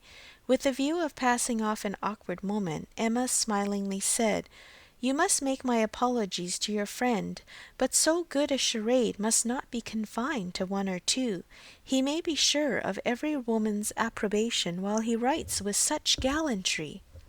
"I have no hesitation in saying," replied Mr. Elton, though hesitating a good deal while he spoke, "I have no hesitation in saying, at least if my friend feels at all as I do, I have not the smallest doubt that, could he see his little effusion honoured as I see it," looking at the book again and replacing it on the table, "he would consider it as the proudest moment of his life." After the speech he was gone as soon as possible. Emma could not think it too soon, for with all his good and agreeable qualities, there was a sort of parade in his speeches, which was very apt to incline her to laugh. She ran away to indulge the inclination, leaving the tender and the sublime of pleasures to Harriet's share. End of Chapter 9. Chapter 10. Though now the middle of December, there had yet been no weather to prevent the young ladies from tolerably regular exercise, and on the morrow Emma had a charitable visit to pay to a poor sick family, who lived a little way out of Highbury. Their road to this detached cottage was down Vicarage Lane, a lane leading at right angles from the broad though irregular main street of the place, and as may be inferred containing the blessed abode of Mr. Elton. A few inferior dwellings were first to be passed, and then about 1/4 of a mile down the lane rose the vicarage, an old and not very good house, almost as close to the road as it could be. It had no advantage of situation, but there had been very much smartened up by the present proprietor, and such as it was, there could be no possibility of the 2 friends passing it without a slackening pace and observing eyes. Emma's remark was, "There it is. There go you and your riddle book one of these days." Harriet's was, Oh, what a sweet house! How very beautiful! There are the yellow curtains that Miss Nash admires so much." "I do not often walk this way now," said Emma, as they proceeded, "but then there will be an inducement, and I shall gradually get intimately acquainted with all the hedges, gates, pools, and pollards of this part of Highbury." Harriet, she found, had never in her life been within inside the vicarage, and her curiosity to see it was so extreme that, considering exteriors and probabilities, Emma could only class it as a proof of love, with Mr. Elton seeing ready wit in her. "I wish we could contrive it," said she, "but I cannot think of any tolerable pretence for going in. No servant that I want to inquire about of his housekeeper, no message from my father." She pondered, but could think of nothing. After a mutual silence of some minutes, Harriet thus began again. "I do so wonder, Miss Woodhouse, that you should not be married, or going to be married, so charming as you are." Emma laughed and replied, "My being charming, Harriet, is not quite enough to induce me to marry. I must find other people charming, one other person at least, and I am not only not going to be married at present, but have very little intention of ever marrying at all." "Ah, so you say, but I cannot believe it. I must see somebody very superior to anyone I have ever seen, to be tempted. Mr. Elton, you know," recollecting herself, "is out of the question, and I do not wish to see any such person. I would rather not be tempted. I cannot really change for the better. If I were to marry, I must expect to repent it." "Dear me, it is so odd to hear a woman talk so. I have none of the usual inducements of women to marry. Were I to fall in love, indeed it would be a different thing, but I never have been in love. It is not my way or my nature, and I do not think I ever shall. And without love, I am sure I should be a fool to change such a situation as mine. Fortune I do not want, employment I do not want, consequence I do not want. I believe few married women are half as much mistress of their husband's house as I am of Hartfield, and never, never could I expect to be so truly beloved and important, so always first, and always right in the man's eyes as I am in my father's. But then to be an old maid at last, like Miss Bates! That is as formidable an image as you could present, Harriet, and if I thought I should ever be like Miss Bates, so silly, so satisfied, so smiling, so prosing, so undistinguishing and unfastidious, and so apt to tell everything relative to everybody about me, I would marry tomorrow. But between us, I am convinced there never can be any likeness, except in being unmarried." "But still you will be an old maid, and that's so dreadful." "Never mind, Harriet, I shall be a poor old maid, and it is poverty only which makes celibacy contemptible to a general public. A single woman with a very narrow income must be a ridiculous, disagreeable old maid, the proper sport of boys and girls, but a single woman of good fortune is always respectable, and may be as sensible and pleasant as anybody else. And the distinction is not quite so much against the candour and common sense of the world as it appears at first, for a very narrow income has a tendency to contract the mind and sour the temper. Those who can barely live, and who live perforce in a very small and generally very inferior society, may well be illiberal and cross. This does not apply, however, to Miss Bates. She is only too good-natured and too silly to suit me, but in general she is very much to the taste of everybody, though single and though poor. Poverty certainly has not contracted her mind. I really believe if she had only a shilling in the world, she would be very likely to give away sixpence of it, and nobody is afraid of her. That is a great charm." "Dear me, but what shall you do? How shall you employ yourself when you get old?"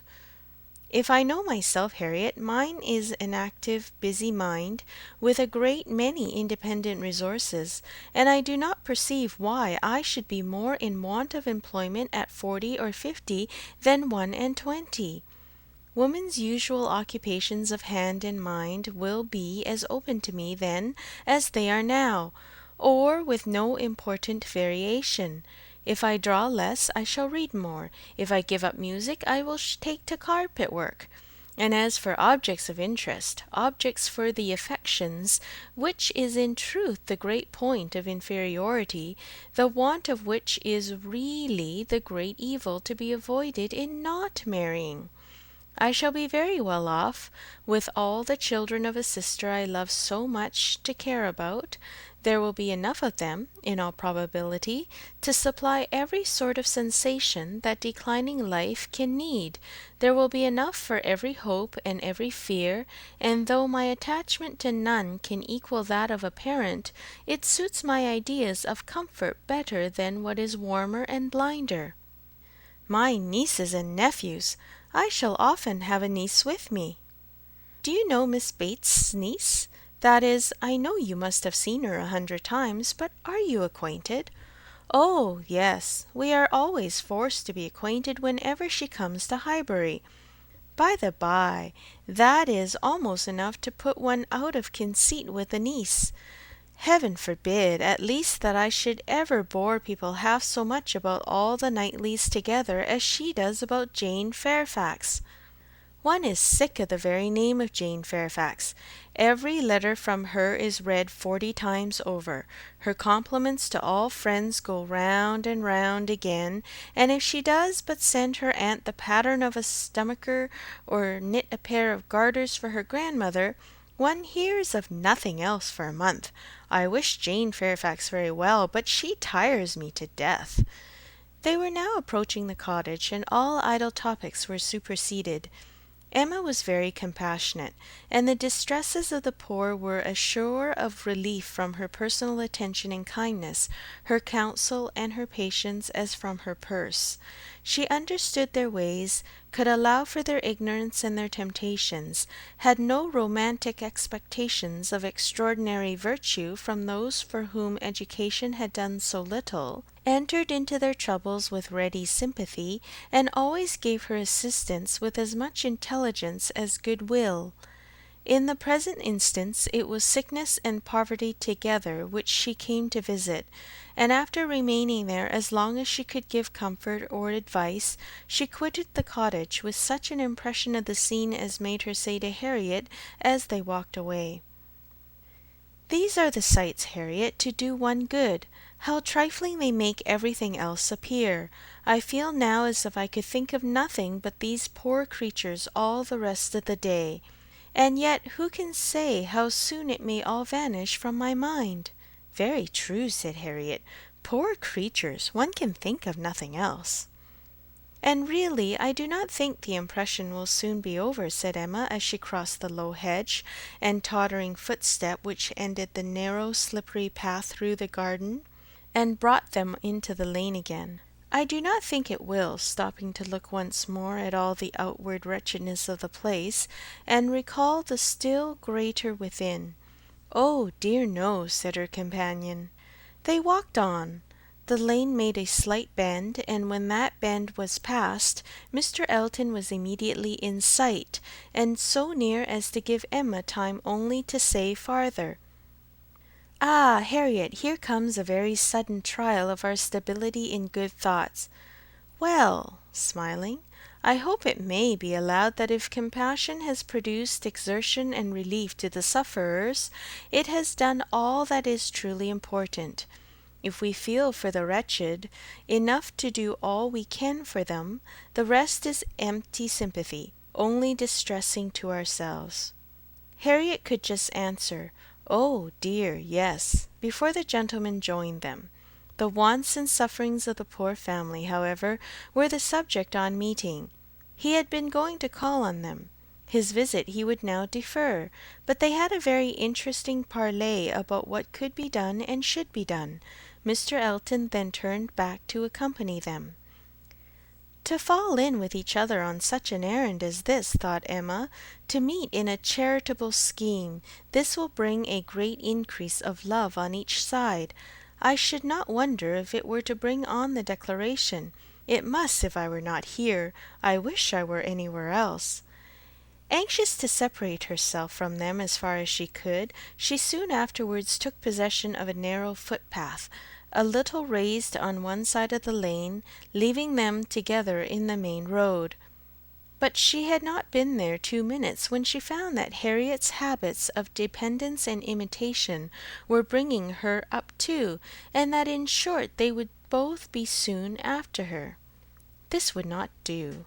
She immediately stopped, under pretence of having some alteration to make in the lacing of her half boot, and stooping down in complete occupation of the footpath, begged them to have the goodness to walk on, and she would follow in half a minute.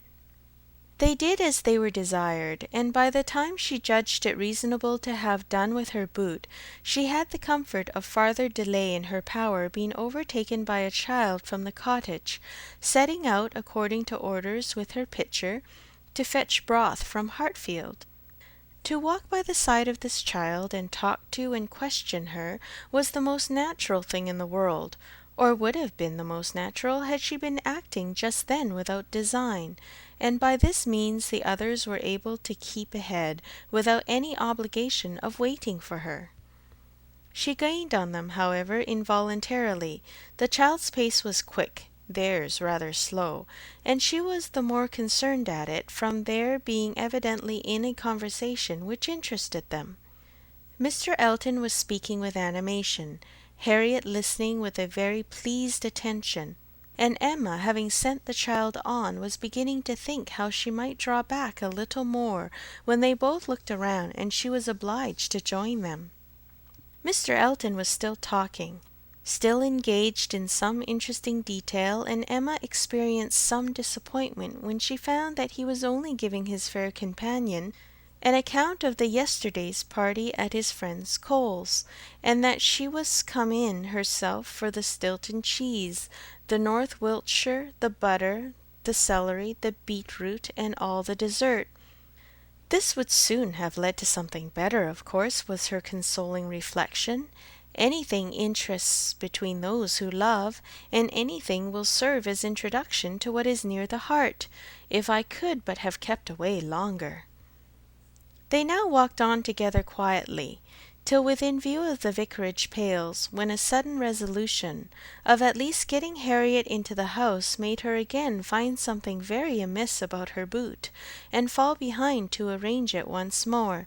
She then broke the lace off short, and dexterously throwing it into a ditch, was presently obliged to entreat them to stop, and acknowledged her inability to put herself to rights so as to be able to walk home in tolerable comfort. "Part of my lace is gone," said she, "and I do not know how I am to contrive. I really am a most troublesome companion to you both, but I hope I am not often so ill-equipped.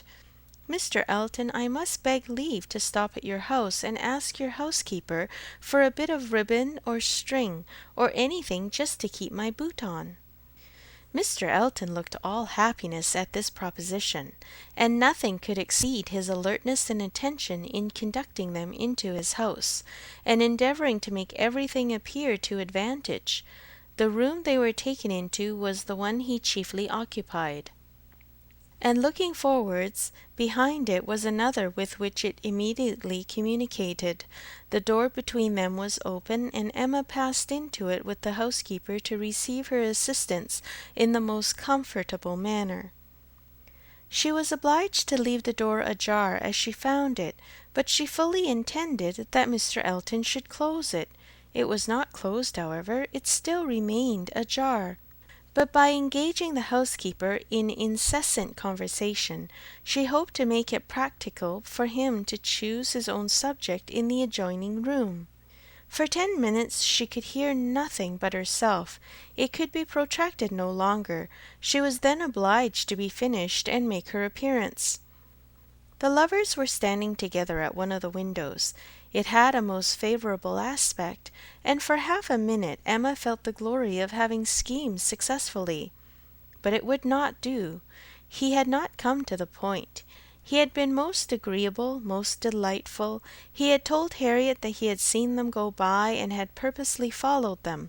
Other little gallantries and allusions had been dropped, but nothing serious.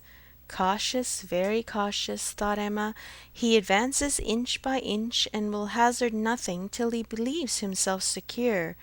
Still, however, though everything had not been accomplished by her ingenious device, she could not but flatter herself that it had been the occasion of much present enjoyment to both, and must be leading them forward to the great event. End of chapter 10. Chapter 11. Mr. Elton must now be left to himself. It was no longer in Emma's power to superintend his happiness or quicken his measures. The coming of her sister's family was so very near at hand, that first in anticipation and then in reality it became henceforth her prime object of interest. And during the 10 days of their stay in Hartfield it was not to be expected, she did not herself expect, that anything beyond occasional fortuitous assistance could be afforded by her to the lovers. They might advance rapidly if they would, however they must advance somehow or other whether they would or no. She hardly wished to have more leisure for them. There are people who the more you do for them the less they will do for themselves. Mr. and Mrs. John Knightley, from having been longer than usual absent from Surrey, were excited, of course, rather more than the usual interest. Till this year every long vacation since their marriage had been divided between Hartfield and Donwell Abbey. But all the holidays of this autumn had been given to sea-bathing for the children, and it was therefore many months since they had been seen in a regular way by their Surrey connections, or seen at all by Mr. Woodhouse, who could not be induced to get so far as London, even for poor Isabella's sake, and who consequently was now most nervously and apprehensively happy in forestalling this too short visit. He thought much of the evils of the journey for her, and not a little of the fatigues of his own horses and coachman, who were to bring them some of the party the last half of the way. But his alarms were needless, the 16 miles being happily accomplished, and Mr. and Mrs. John Knightley, their 5 children, and a competent number of nursery maids, all reaching Hartfield in safety. The bustle and joy of such an arrival, the many to be talked to, welcomed, encouraged, and variously dispersed and disposed of, produced a noise and confusion which his nerves could not have borne under any other cause, nor have endured much longer even for this. But the ways of Hartfield and the feelings of her father were so respected by Mrs. John Knightley, that in spite of maternal solicitude for the immediate enjoyment of her little ones, and for their having instantly all the liberty and attendance, all the eating and drinking and sleeping and playing, which they could possibly wish for, without the smallest delay, the children were never allowed to be long a disturbance to him, either in themselves or in any restless attendance on them. Mrs. John Knightley was a pretty, elegant little woman, of gentle, quiet manners, and a disposition remarkably amiable and affectionate, wrapped up in her family. A devoted wife, a doting mother, and so tenderly attached to her father and sister, that but for these higher ties a warmer love might have seemed impossible. She could never see a fault in any of them. She was not a woman of strong understanding, or any quickness, and with this resemblance of her father, she inherited also much of his constitution, was delicate in her own health, over careful of that of her children, had many fears and many nerves, and was as fond of her own Mr. Wingfield in town as her father could be of Mr. Perry. They were alike, too, in a general benevolence of temper and a strong habit of regard for every old acquaintance. Mr. John Knightley was a tall, gentlemanlike, and very clever man, riding in his profession, domestic and respectable in his private character, but with reserved manners which prevented his being generally pleasing, and capable of being sometimes out of humour. He was not an ill-tempered man, not so often unreasonably cross as to deserve such a reproach. But his temper was not his great perfection, and indeed with such a worshipping wife it was hardly possible that any natural defects in it should not be increased. The extreme sweetness of her temper must hurt his. He had all the clearness and quickness of mind which she wanted, and he could sometimes act an ungracious or say a severe thing. He was not a great favourite with his fair sister-in-law. Nothing wrong in him escaped her. She was quick in feeling the little injuries to Isabella, which Isabella never felt herself.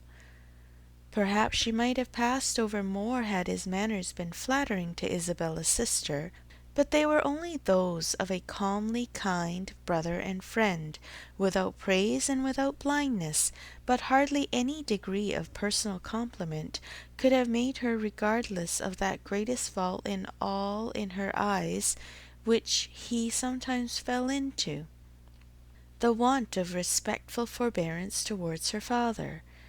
There he had not always the patience that could have been wished.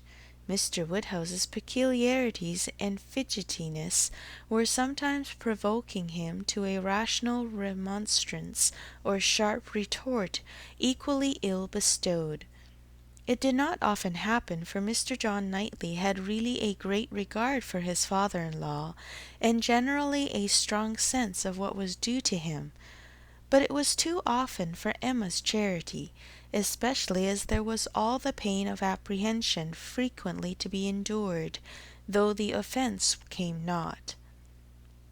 The beginning, however, of every visit displayed none but the properest feelings, and this being of necessity so short, might be hoped to pass away in unsullied cordiality. They had not been long seated and composed when Mr. Woodhouse, with a melancholy shake of the head and a sigh, called his daughter's attention to the sad change at Hartfield since she had been there last. "Ah, my dear," said he, "poor Miss Taylor!" "Oh, yes, sir," cried she with ready sympathy, "how you must miss her! And dear Emma, too!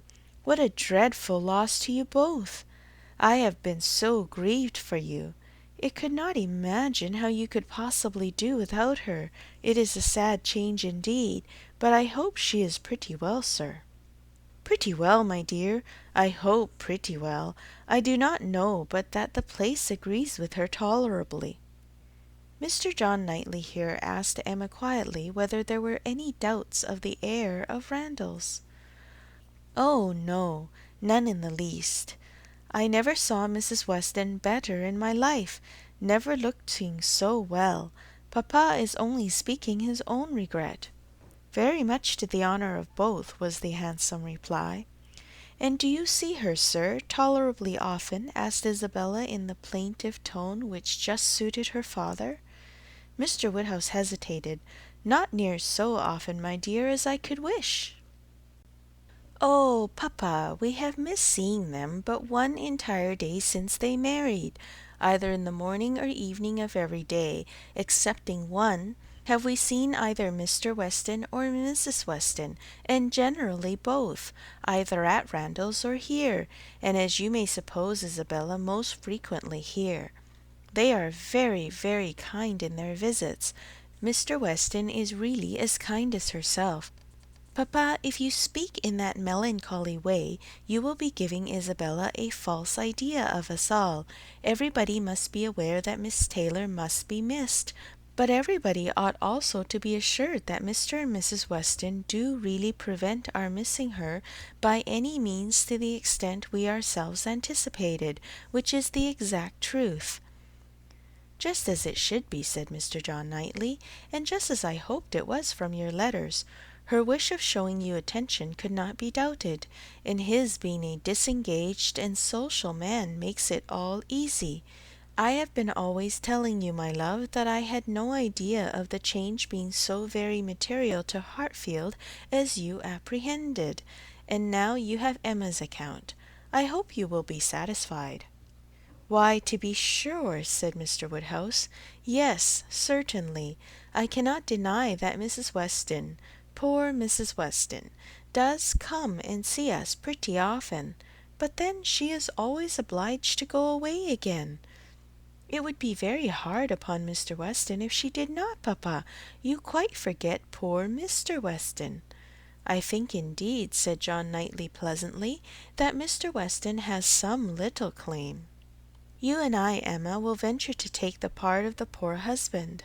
I being a husband, and you not being a wife, the claims of the man may very likely strike us with equal force. As for Isabella, she has been married long enough to see the convenience of putting all the Mr. Westons aside as much as she can."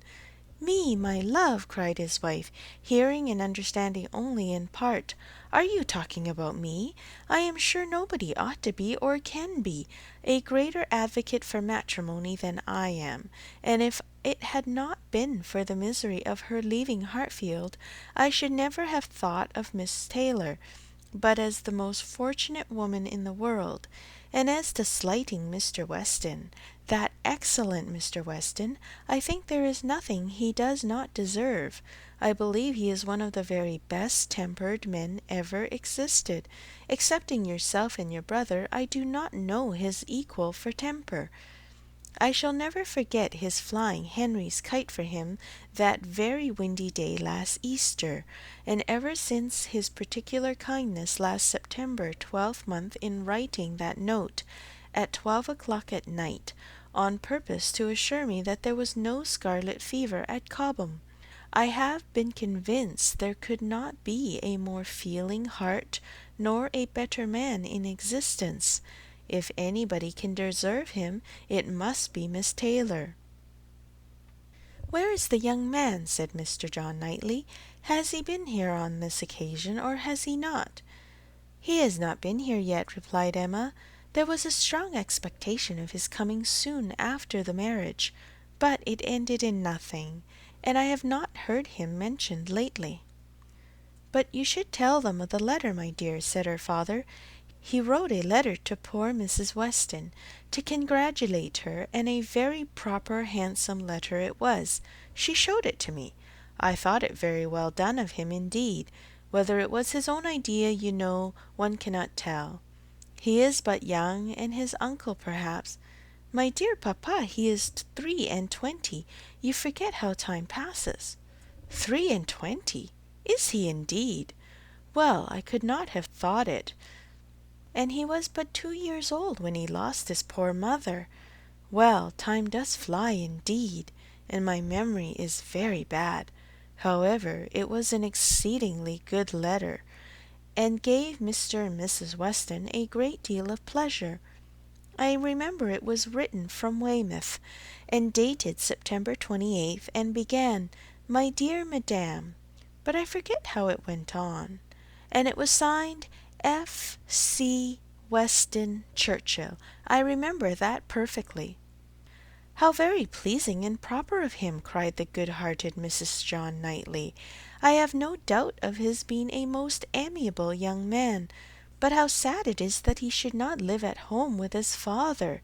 There is something so shocking in a child's being taken away from his parents and natural home. I could never comprehend how Mr. Weston could part with him. To give up one's child!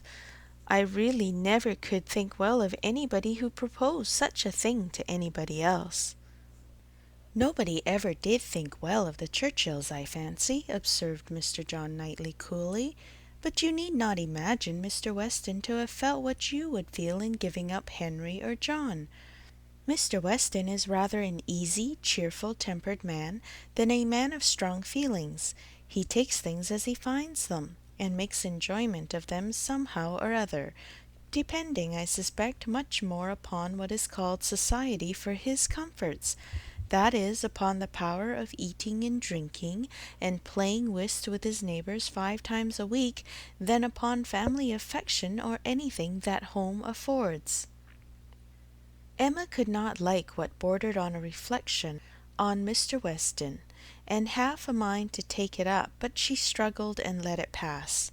She would keep the peace if possible, and there was something honourable and valuable in the strong domestic habits, the all-sufficiency of home to himself, whence resulted her brother's disposition to look down on the common rate of social intercourse, and those to whom it was important. It had a high claim to forbearance.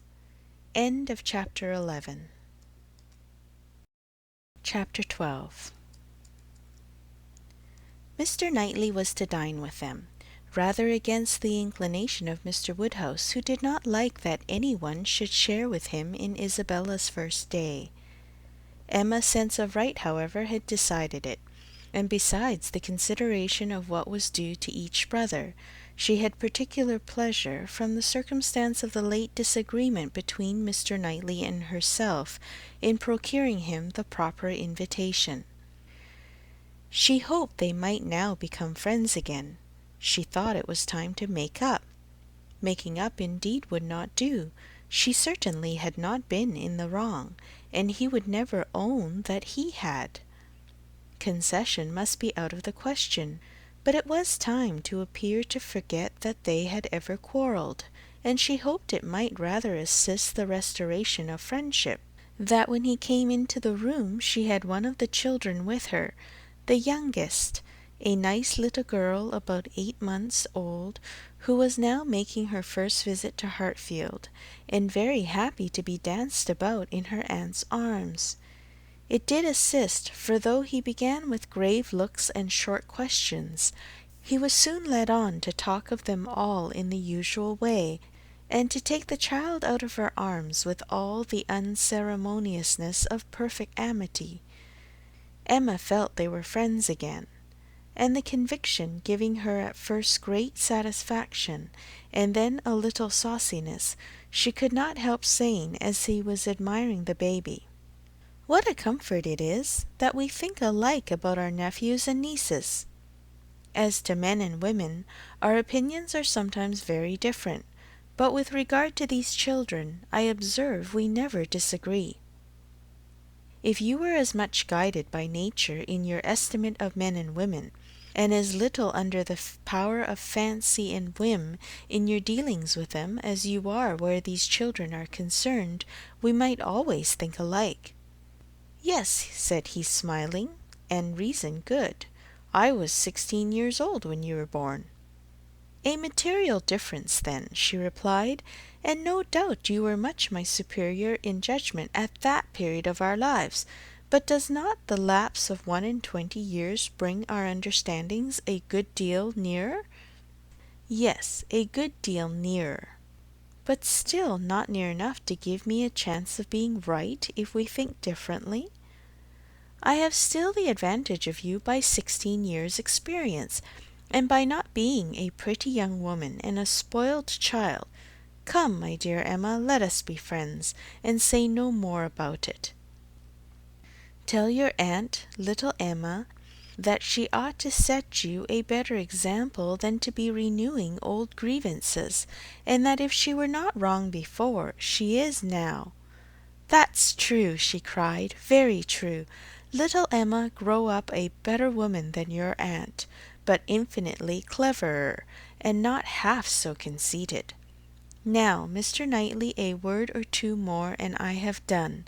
As far as good intentions went, we were both right, and I must say that no effects on my side of the argument have yet proved wrong. I only want to know that Mr. Martin is not very, very bitterly disappointed." "A man cannot be more so," was his short, full answer. "Ah, indeed I am very sorry. Come, shake hands with me." This had just taken place, and with great cordiality, when John Knightley made his appearance. "How d'ye do, George?" said Mr. John Knightley. "John, how are you?" succeeded in the true English style, bearing under a calmness which seemed all but indifference, the real attachment which would have led either of them, if requisite, to do everything for the good of the other. The evening was quiet and conversable, and Mr. Woodhouse declined cards entirely for the sake of comfortable talk with his dear Isabella, and the little party made two natural divisions. On one side he and his daughter, on the other the two Mr. Knightleys, their subjects totally distinct, or very rarely mixing, and Emma only occasionally joining in one or the other. The brothers talked of their own concerns and pursuits, but principally on those of the elder, whose temper was by much the most communicative, and who was always the greater talker.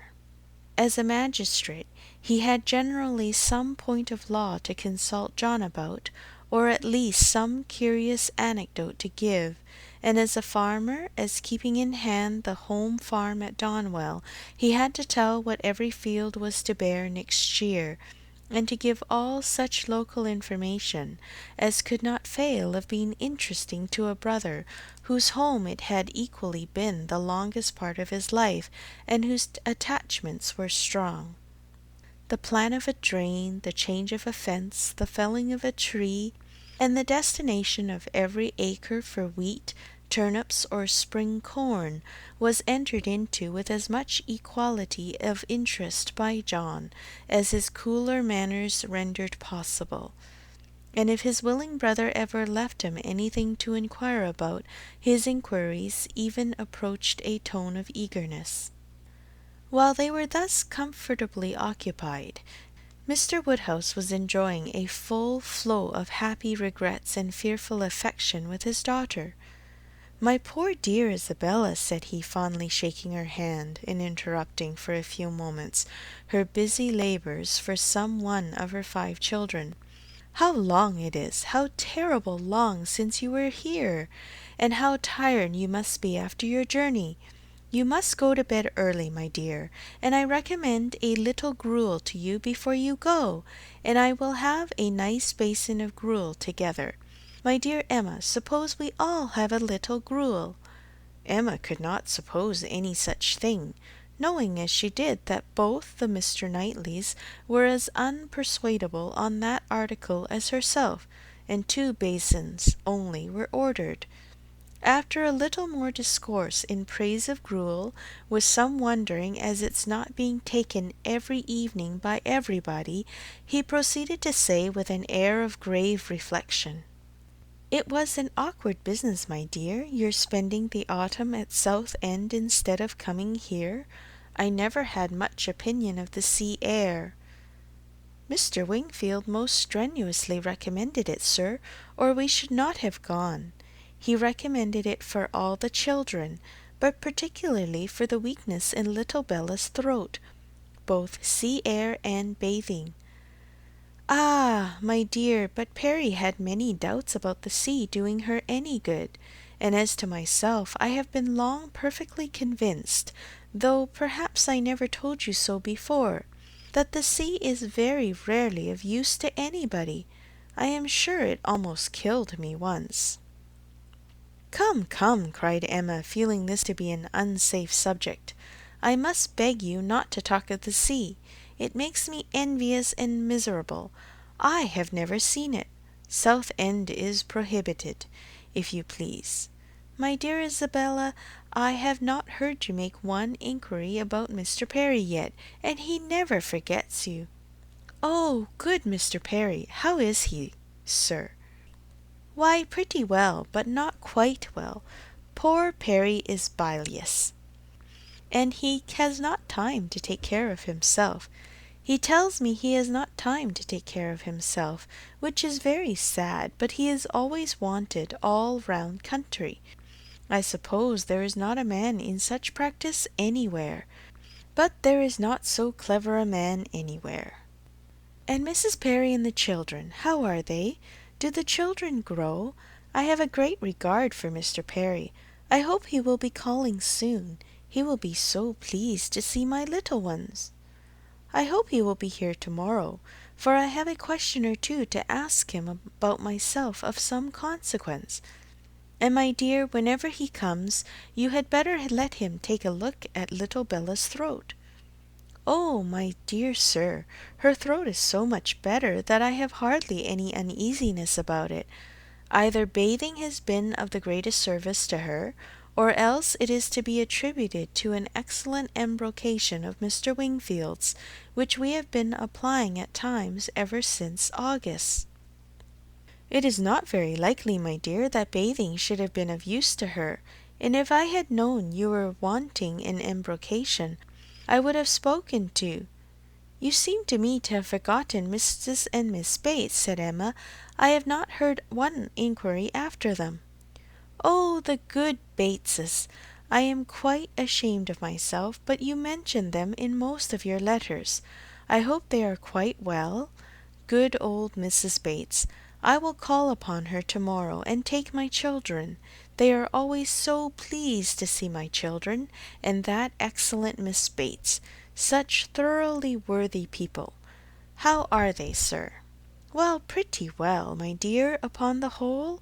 Poor Mrs. Bates had a bad cold about a month ago. How sorry I am! But colds were never so prevalent as they have been this autumn. Mr. Wingfield told me that he has never known them more general or heavy, except when it has been quite an influenza. That has been a good deal the case, my dear, but not to the degree you mention. Perry says that colds have been very general, but not so heavy as he has very often known them in November. Perry does not call it altogether a sickly season. No, I do not know that Mr. Wingfield considers it very sickly, except— Ah, my poor dear child, the truth is that in London it is always a sickly season. Nobody is healthy in London. Nobody can be. It is a dreadful thing to have you forced to live there, so far off, and the air so bad. No, indeed, we are not at all in a bad air. Our part of London is very superior to most others. You must not confound us with London in general, my dear sir. The neighbourhood of Brunswick Square is very different from almost all the rest. We are so very airy. I should be unwilling, I own, to live in any other part of the town. There is hardly any other that I could be satisfied to have my children in. But we are so remarkably airy. Mr. Wingfield thinks the vicinity of Brunswick Square decidedly the most favourable as to air. Ah, my dear, it is not like Hartfield. You make the best of it, but after you have been a week at Hartfield, you are all of you different creatures. You do not look like the same. Now I cannot say that I think any of you are looking well at present. I am sorry to hear you say so, sir, but I assure you, excepting those little nervous headaches and palpitations, which I am never entirely free from anywhere, I am quite well myself, and if the children were rather pale before they went to bed, it was only because they were a little more tired than usual from their journey and the happiness of coming. I hope you will think better of their looks tomorrow, for I assure you Mr. Wingfield told me that he did not believe he had ever sent us off altogether in such good case. I trust at least that you do not think Mr. Knightley looking ill, turning her eyes with affectionate anxiety towards her husband.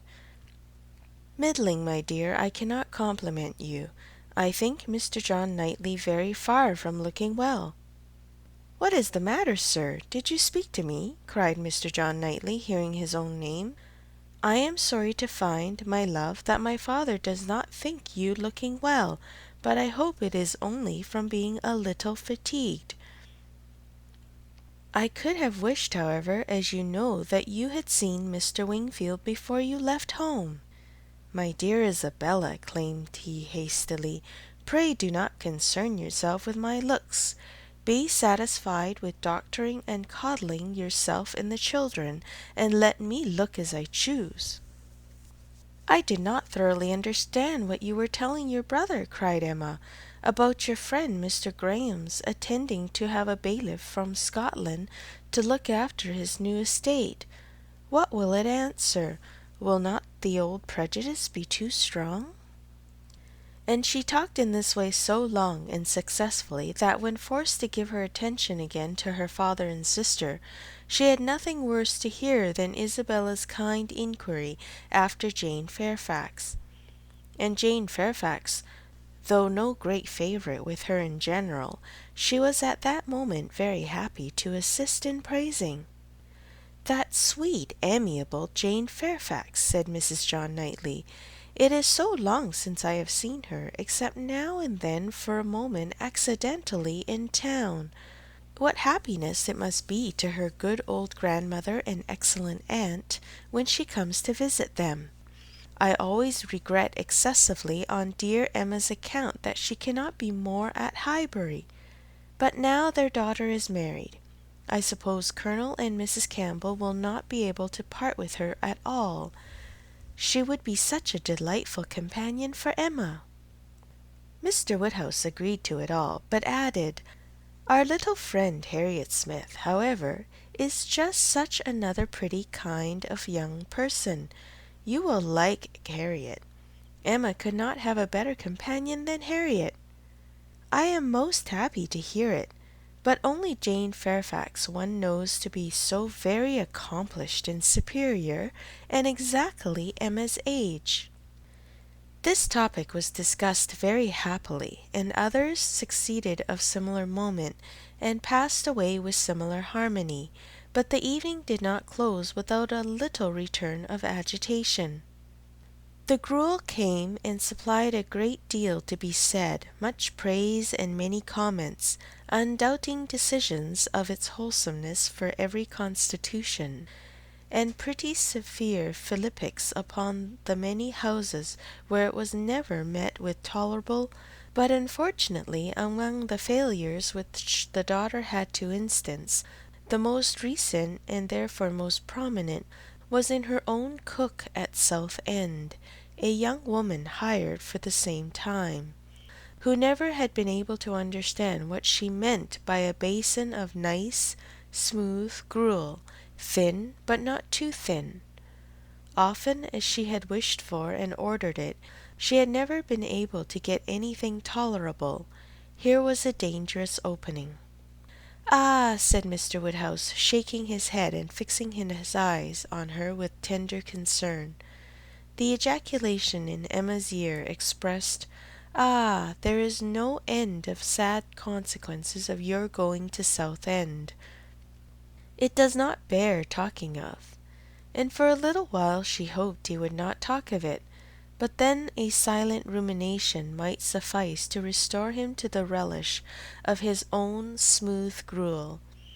After an interval of some minutes, however, he began with, "I shall always be very sorry that you went to the sea this autumn instead of coming here." "But why should you be sorry, sir? I assure you it did the children a great deal of good. And moreover, if you must go to the sea, it had better not have been to Southend. Southend is an unhealthy place. Perry was surprised to hear you had fixed upon Southend." "I know there is such an idea with many people, but indeed it is quite a mistake, sir. We all had our health perfectly well there, never found the least inconvenience from the mud, and Mr. Wingfield says it is entirely a mistake to suppose the place unhealthy, and I am sure he may be depended on, for he thoroughly understands the nature of the air, and his own brother and family have been there repeatedly." "You should have gone to Cromer, my dear, if you went anywhere. Perry was a week at Cromer once, and he holds it to be the best of all the sea-bathing places. A fine open sea, he says, and very pure air.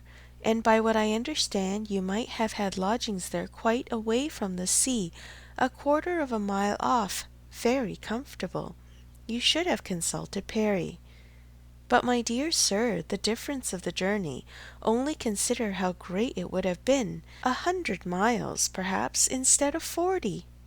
Ah, my dear, as Perry says, where health is at stake, nothing else should be considered, and if one is to travel, there is not much to choose between 40 miles and 100. Better not move at all, better stay in London altogether than travel 40 miles to get into worse air. This is just what Perry said. It seemed to him a very ill-judged measure. Emma's attempts to stop her father had been in vain, and when he had reached such a point as this, she could not wonder at her brother-in-law's breaking out. "Mr. Perry," said he, in a voice of very strong displeasure, "would do well to keep his opinion till it is asked for. Why does he make it any business of his to wonder at what I do, at my taking my family to one part of the coast or another? I may be allowed, I hope, the use of my judgment as well as Mr. Perry. I want his directions no more than his drugs." He paused, and growing cooler in a moment, added, with only sarcastic dryness, "If Mr. Perry can tell me how to convey a wife and 5 children a distance of 130 miles with no greater expense or inconvenience than a distance of 40, I should be as willing to prefer Comer to Southend as he could himself." "True, true," cried Mr. Knightley, with the most ready interposition. "Very true. That's a consideration indeed. But, John, as to what I was telling you of my idea of moving the path to Langham, to turning it more to the right that it may not cut through the home meadows, I cannot conceive any difficulty.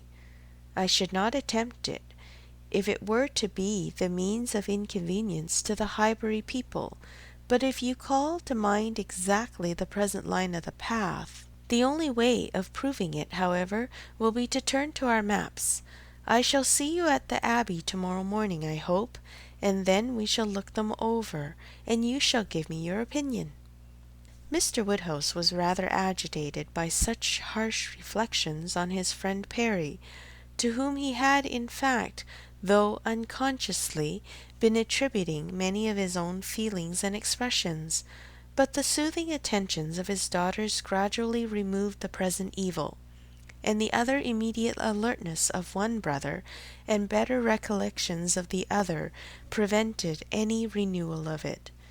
End of chapter 12. Chapter 13. There could hardly be a happier creature in the world than Mrs. John Knightley, in this short visit to Hartfield, going about every morning among her old acquaintances with her 5 children, and talking over what she had done every evening with her father and sister. She had nothing to wish otherwise, but that the days did not pass too swiftly. It was a delightful visit, perfect in being much too short.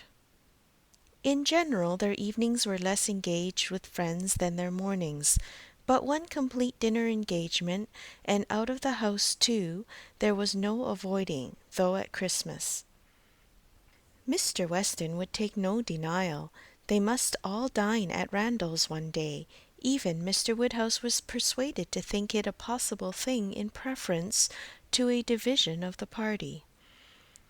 How they were all to be conveyed, he would have made a difficulty if he could, but as soon as his son and daughter's carriage and horses were actually at Hartfield, he was not able to make more than a simple question on that head.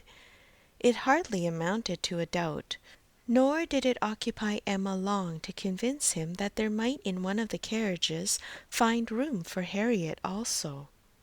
Harriet, Mr. Elton, and Mr. Knightley, their own especial set, were the only persons invited to meet them. The hours were to be early as well as the numbers few, Mr. Woodhouse's habits and inclination being consulted in everything. The evening before this great event, for it was a very great event that Mr. Woodhouse should dine out on the 24th of December, had been spent by Harriet at Hartfield, and she had gone home so much indisposed with a cold, that but for her own earnest wish of being nursed by Mrs. Goddard, Emma could not have allowed her to leave the house. Emma called on her the next day, and found her doom already signed with regard to Randalls. She was very feverish, and had a bad sore throat. Mrs. Goddard was full of care and affection, Mr. Perry was talked of, and Harriet herself was too ill and low to resist the authority which excluded her from this delightful engagement, though she could not speak of her loss without many tears. Emma sat with her as long as she could, to attend her in Mrs. Goddard's unavoidable absences, and raise her spirits by representing how much Mr. Elton's would be depressed when he knew her state, and left her at last tolerably comfortable, in the sweet dependence of his having a most comfortless visit, and of their all missing her very much. She had not advanced many yards from Mrs. Goddard's door, when she was met by Mr. Elton himself, evidently coming towards it, and as they walked on slowly together in conversation about the invalid, of whom he, on the rumour of considerable illness, had been going to inquire, that he might carry some report of her to Hartfield, they were overtaken by Mr. John Knightley, returning from the daily visit to Donwell with his two eldest boys, whose healthy glowing faces showed all the benefit of a country run, and seemed to ensure a quick dispatch of the roast mutton and rice pudding they were hastening home for. They joined company and proceeded together. Emma was just describing the nature of her friend's complaint, a throat very much inflamed, with a great deal of heat about her, a quick low pulse, and etc., and she was sorry to find from Mrs. Goddard that Harriet was liable to very bad sore throats, and had often alarmed her with them. Mr. Elton looked all alarm on the occasion as he exclaimed, "A sore throat! I hope not infectious. I hope not of a putrid infectious sort. Has Perry seen her? Indeed, you should take care of yourself as well as your friend. Let me entreat you to run no risks. Why does not Perry see her?" Emma, who was not really at all frightened herself, tranquillized this excess of apprehension of assurances of Mrs. Goddard's experience and care. But as there must still remain a degree of uneasiness which she could not wish to reason away, which she would rather feed and assist than not, she added soon afterwards, as if quite another subject, "It is so cold, so very cold, and looks and feels so very much like snow, that if it were to any other place, or with any other party, I should really try not to go out to-day, and dissuade my father from venturing. But as he has made up his mind, and does not seem to feel the cold himself, I do not like to interfere, as I know it would be so great a disappointment to Mr. and Mrs. Weston. But upon my word, Mr. Elton, in your case I should certainly excuse myself. You appear to me a little hoarse already, and when you consider what demand of voice and fatigues tomorrow will bring, I think it would be no more than common prudence to stay at home and take care of yourself tonight." Mr. Elton looked as if he did not know very well how to answer, which was exactly the case, for though very much gratified by the kind care of such a fair lady, and not liking to resist any advice of hers, he had not really the least inclination to give up the visit. But Emma, too eager and busy in her own previous conceptions and views to hear him impartially, or to see him with clear vision, was very well satisfied with his muttering acknowledgment of its being very cold, certainly, very cold, and walked on, rejoicing in having extricated him from Randalls, and secured him the power of sending to inquire after Harriet every hour of the evening. "You do quite right," said she. "We will make your apologies to Mr. and Mrs. Weston." But hardly had she so spoken when she found her brother was civilly offering a seat in his carriage, if the weather were Mr. Elton's only objection, and Mr. Elton actually accepted the offer with much prompt satisfaction. It was a done thing. Mr. Elton was to go, and never had his broad, handsome face expressed more pleasure than at this moment. Never had his smile been stronger, nor his eyes more exulting than when he next looked at her. "Well," said she to herself, "this is most strange. After I had got him off so well, to choose to go into company, and leave Harriet ill behind. Most strange indeed. But there it is. I believe in many men, especially single men, such an inclination, such a passion for dining out. A dinner engagement is so high in the class of their pleasures, their enjoyments, their dignities, almost their duties, that anything gives way to it, and this must be the case with Mr. Elton. A most valuable, amiable, pleasing young man, undoubtedly, and very much in love with Harriet, but still he cannot refuse an invitation. He must dine out wherever he is asked. What a strange thing love is! He can see ready wit in Harriet, but will not dine alone for her." Soon afterwards Mr. Elton quitted them, and she could not but do him the justice of feeling that there was a great deal of sentiment in his manner of naming Harriet at parting. In the tone of his voice, while assuring her that he should call at Mrs. Goddard's for news of her fair friend, the last thing before he prepared for the happiness of meeting her again, when he hoped to be able to give a better report, and he sighed and smiled himself off in a way that left the balance of approbation much in his favour. After a few minutes of entire silence between them, John Knightley began with, "I never in my life saw a man more intent on being agreeable than Mr. Elton. It is downright labour to him where ladies are concerned. With men he can be rational and unaffected, but when he has ladies to please, every feature works." "Mr. Elton's manners are not perfect," replied Emma, "but where there is a wish to please, one ought to overlook, and one does overlook a great deal. Where a man does his best with only moderate powers, he will have the advantage over negligent superiority. There is such perfect good temper and good will in Mr. Elton as one cannot but value." "Yes," said Mr. John Knightley presently, with some slyness, "he seems to have a great deal of good will towards you." "Me!" she replied with a smile of astonishment. "Are you imagining me to be Mr. Elton's object?" "Such an imagination has crossed me, I own, Emma, and if it never occurred to you before, you may as well take it into consideration now." "Mr. Elton in love with me! What an idea!" "I do not say it is so, but you will do well to consider whether it is or not, and to regulate your behaviour accordingly. I think your manners to him encouraging. I speak as a friend, Emma. You had better look about you and ascertain what you do and what you mean to do." "I thank you, but I assure you you are quite mistaken. Mr. Elton and I are very good friends, and nothing more."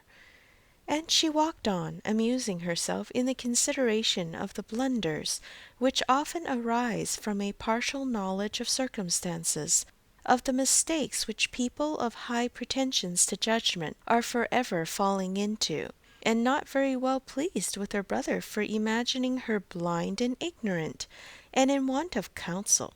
He said no more. Mr. Woodhouse had so completely made up his mind to the visit that in spite of the increasing coldness he seemed to have no idea of shrinking from it, and set forward at last most punctually with his eldest daughter in his own carriage, with less apparent consciousness of the weather than either of the others, too full of the wonder of his own going and the pleasure it was going to afford at Randalls to see that it was cold, and too well wrapped up to feel it. The cold, however, was severe, and by the time the second carriage was in motion, a few flakes of snow were finding their way down, and the sky had the appearance of being so overcharged as to want only a milder air to produce a very white world in a very short time. Emma soon saw that her companion was not in the happiest humour. The preparing and the going abroad in such weather, with the sacrifice of his children after dinner, were disagreeables at least, which Mr. John Knightley did not by any means like. He anticipated nothing in the visit that could be at all worth the purchase, and the whole of their drive to the vicarage was spent by him in expressing his discontent. A man, said he, must have a very good opinion of himself when he asks people to leave their own fireside and encounter such a day as this for the sake of coming to see him. He must think himself a most agreeable fellow. I could not do such a thing. It is the greatest absurdity.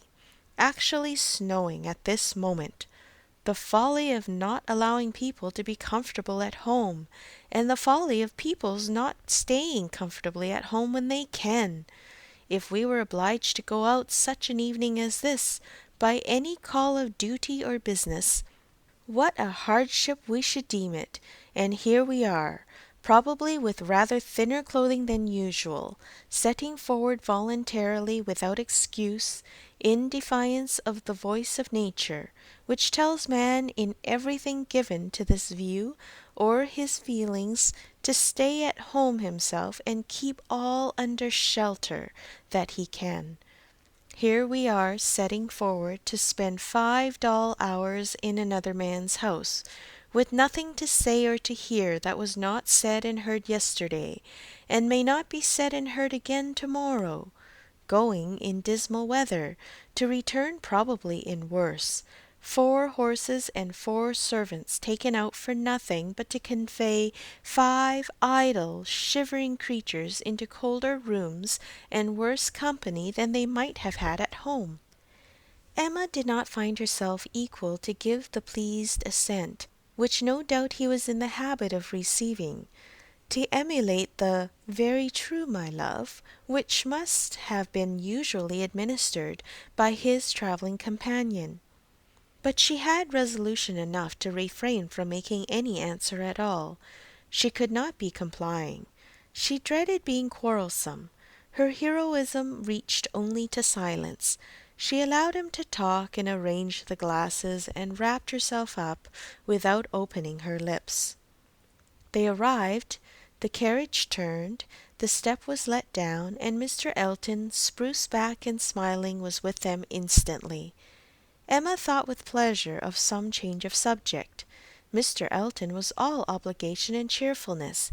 He was so very cheerful in his civilities indeed, that she began to think he must have received a different account of Harriet from what he had reached her. She had sent while dressing, and the answer had been much the same, not better. "My report from Mrs. Goddard's," said she presently, "was not so pleasant as I had hoped. Not better was my answer." His face lengthened immediately, and his voice was the voice of a sentiment as he answered, "Oh, no, I am grieved to find. I was on the point of telling you that when I called at Mrs. Goddard's door, which I did the very last thing before I returned to dress. I was told that Mrs. Smith was not better, by no means worse. Very much grieved and concerned. I had flattered myself that she must be better after such a cordial as I knew had been given her in the morning." Emma smiled and answered, "My visit was of use to the nervous part of her complaint, I hope. But not even I can charm away a sore throat. It is a most severe cold indeed. Mr. Perry has been with her, as you probably heard." "Yes, I imagined. That is, I did not. He has been used to her in these complaints, and I hope to-morrow morning will bring us both a more comfortable report. But it is impossible not to feel uneasiness. Such a sad loss to our party to-day." "Dreadful! Exactly so. Indeed, she will be missed every moment." This was very proper. The sigh which accompanied it was really estimable, but it should have lasted longer. Emma was rather in dismay when only half a minute afterwards he began to speak of other things, and in a voice of greatest alacrity and enjoyment. "What an excellent device," said he, "the use of a sheepskin for carriages! How very comfortable they make it!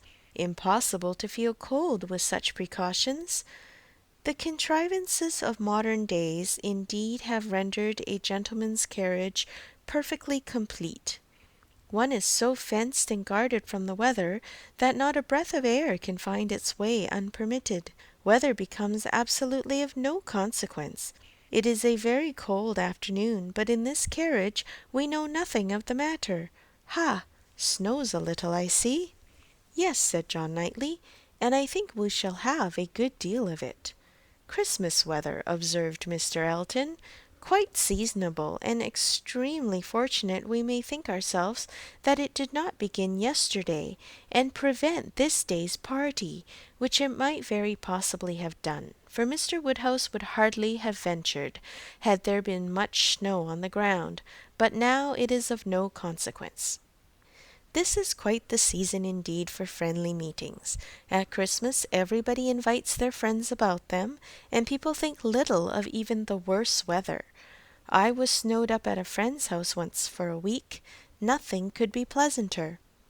I went for only one night, and could not get away till the very next day." Mr. John Knightley looked as if he did not comprehend the pleasure, but said only coolly, "I cannot wish to be snowed up a week at Randalls." At another time Emma might have been amused, but she was too much astonished now at Mr. Elton's spirits for other feelings. Harriet seemed quite forgotten in the expectation of a pleasant party. "We are sure of excellent fires," continued he, "and everything in the greatest comfort. Charming people, Mr. and Mrs. Weston. Mrs. Weston indeed is much beyond praise. And he is exactly what one values, so hospitable and so fond of society. It will be a small party, but where small parties are select, they are perhaps the most agreeable of any. Mr. Weston's dining room does not accommodate more than 10 comfortably, and for my part, I would rather under such circumstances fall short by 2 than exceed by 2. I think you will agree with me," turning with a soft air to Emma. "I think I shall certainly have your approbation, though Mr. Knightley perhaps, from being used to the large parties at London, may not quite enter into our feelings." "I know nothing of the large parties of London, sir. I never dine with anybody." "Indeed!" in a tone of wonder and pity. "I had no idea that the law had been so great a slavery. Well, sir, the time must come when you will be paid for all this, when you will have little labour and great enjoyment." "My first enjoyment," replied John Knightley, as they passed through the sweet gate, "will be to find myself safe at Hartfield again." Chapter 14. Some change of countenance was necessary for each gentleman as they walked into Mrs. Weston's drawing-room. Mr. Elton must compose his joyous looks, and Mr. John Knightley disperse his ill humour.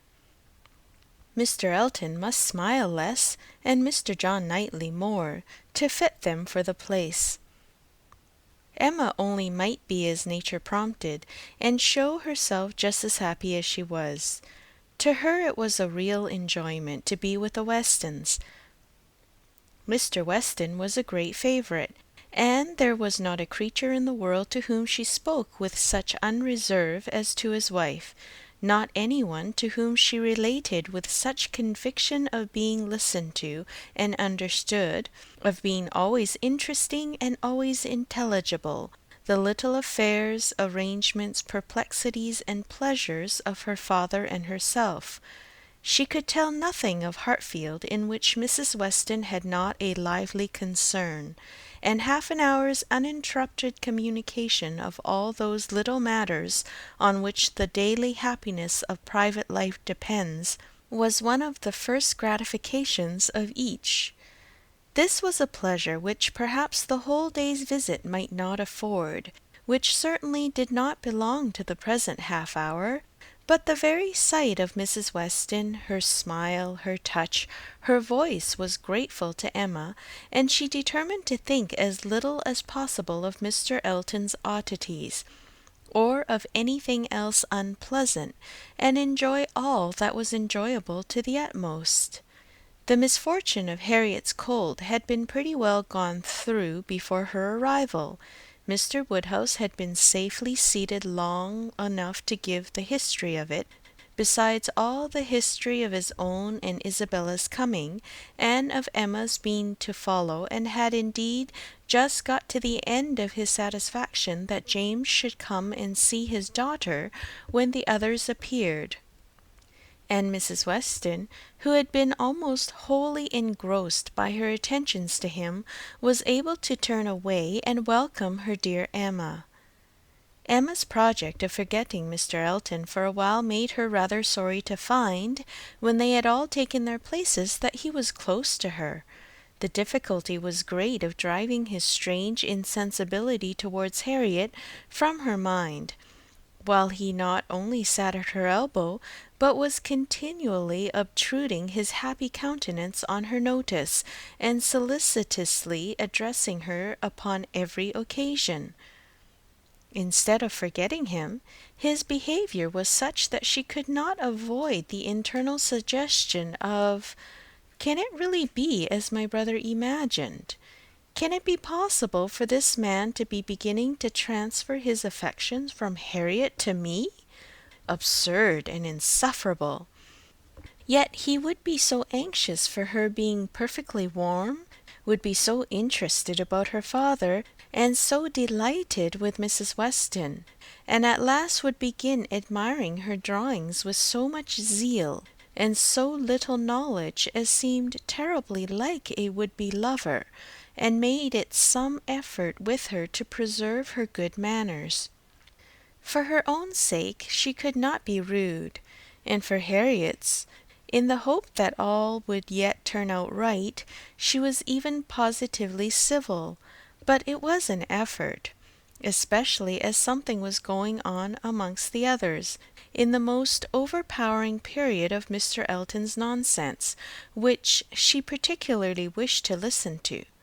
She heard enough to know that Mr. Weston was giving some information about his son. She heard the words "my son," and "Frank," and "my son," repeated several times over, and from a few other half-syllables very much suspected that he was announcing an early visit from his son. But before she could quiet Mr. Elton, the subject was so completely past that any reviving question from her would have been awkward. Now it so happened that in spite of Emma's resolution of never marrying, there was something in the name, in the idea of Mr. Frank Churchill, which always interested her. She had frequently thought, especially since his father's marriage with Miss Taylor, that if she were to marry, he was the very person to suit her in age, character, and condition. He seemed by this connection between the families quite to belong to her. She could not but suppose it to be a match that everybody who knew them must think of. That Mr. and Mrs. Weston did think of it, she was very strongly persuaded, and though not meaning to be induced by him or by anybody else to give up a situation which she believed more replete with good than she could change it for, she had a great curiosity to see him, a decided intention of finding him pleasant, of being liked by him to a certain degree, and a sort of pleasure in the idea of their being coupled in their friends' imaginations. With such sensations, Mr. Elton's civilities were dreadfully ill-timed, but she had the comfort of appearing very polite, while feeling very cross, and of thinking that the rest of the visit could not possibly pass without bringing forward the same information again, or the substance of it, from the open-hearted Mr. Weston. So it proved, for when happily released from Mr. Elton and seated by Mr. Weston at dinner, he made use of the very first interval in the cares of hospitality, the very first leisure from the saddle of mutton, to say to her, "We want only 2 more to be just the right number. I should like to see 2 more here, your pretty little friend Miss Smith, and my son, and then I should say we were quite complete. I believe you did not hear me telling the others in the drawing-room that we are expecting Frank. I had a letter from him this morning, and he will be with us within a fortnight." Emma spoke with a very proper degree of pleasure, and fully assented to his proposition of Mr. Frank Churchill and Miss Smith making their party quite complete. "He has been wanting to come to us," continued Mr. Weston, "ever since September. Every letter has been full of it, but he cannot command his own time. He has those to please who must be pleased, and who, between ourselves, are sometimes to be pleased only by a good many sacrifices. But now I have no doubt of seeing him here about the 2nd week in January." "What a very great pleasure it will be to you! And Mrs. Weston is so anxious to be acquainted with him, that she must be almost as happy as yourself." "Yes, she would be, but that she thinks there will be another put-off. She does not depend upon his coming as much as I do, but she does not know the parties as well as I do.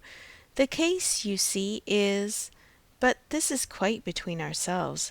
I did not mention a syllable of it in the other room. There are secrets in all families, you know. The case is that a party of friends are invited to pay a visit at Enscombe in January, and that Frank's coming depends upon their being put off. If they are not put off, he cannot stir. But I know they will, because it is a family that a certain lady of some consequence at Enscombe has a particular dislike to, and though it is always thought necessary to invite them once in 2 or 3 years, they always are put off when it comes to the point. I have not the smallest doubt of the issue. I am as confident of seeing Frank here before the middle of January as I am of being here myself, but your good friend there," nodding towards the upper end of the table, "has so few vagaries herself, and has been so little used to them at Hartfield, that she cannot calculate on their effects, and I have been long in the practice of doing." "I am sorry that there should be anything like doubt in the case," replied Emma, "but am disposed to side with you, Mr. Weston. If you think he will come, I shall think so too, for you know Enscombe." "Yes, I have some right to that knowledge, though I have never been at the place in my life. She is an odd woman, but I never allow myself to speak ill of her, on Frank's account, for I do believe her to be very fond of him. I used to think she was not capable of being fond of anybody except herself, but she has always been kind to him, in her way, allowing for little whims and caprices, and expecting everything to be as she likes. And it is no small credit, in my opinion, to him that he should excite such an affection, for though I would not say it to anybody else, she has no more heart than a stone to people in general, and the devil of a temper." Emma liked the subject so well that she began upon it to Mrs. Weston, very soon after their moving into the drawing-room, wishing her joy, yet observing that she knew the first meeting must be rather alarming. Mrs. Weston agreed to it, but added that she should be very glad to be secure of undergoing the anxiety of a first meeting at the time talked of. "For I cannot depend upon his coming. I cannot be so sanguine as Mr. Weston. I am very much afraid that it will all end in nothing. Mr. Weston, I dare say, has been telling you exactly how the matter stands? Yes, it seems to depend upon nothing but the ill humour of Mrs. Churchill, which I imagine to be the most certain thing in the world. My Emma, replied Mrs. Weston, smiling, what is the certainty of caprice? Then, turning to Isabella, who had not been attending before, you must know, my dear Mrs. Knightley, that we are by no means so sure of seeing Mr. Frank Churchill, in my opinion, as his father thinks. It depends entirely upon his aunt's spirits and pleasure, in short, upon her temper.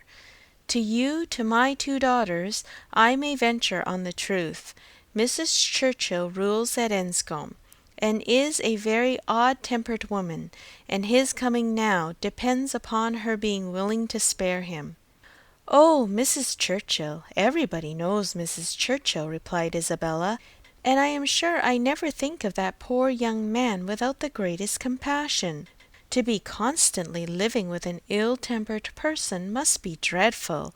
It is what we happily have never known anything of, but it must be a life of misery. What a blessing that she never had any children! Poor little creatures, how unhappy she would have made them! Emma wished she had been alone with Mrs. Weston. She should then have heard more. Mrs. Weston would speak to her with a degree of unreserve which she would not hazard with Isabella, and she really believed would scarcely try to conceal anything relative to the Churchills from her, except those views on the young man, of which her own imagination had already given her such instinctive knowledge. But at present there was nothing more to be said. Mr. Woodhouse very soon followed them into the drawing-room.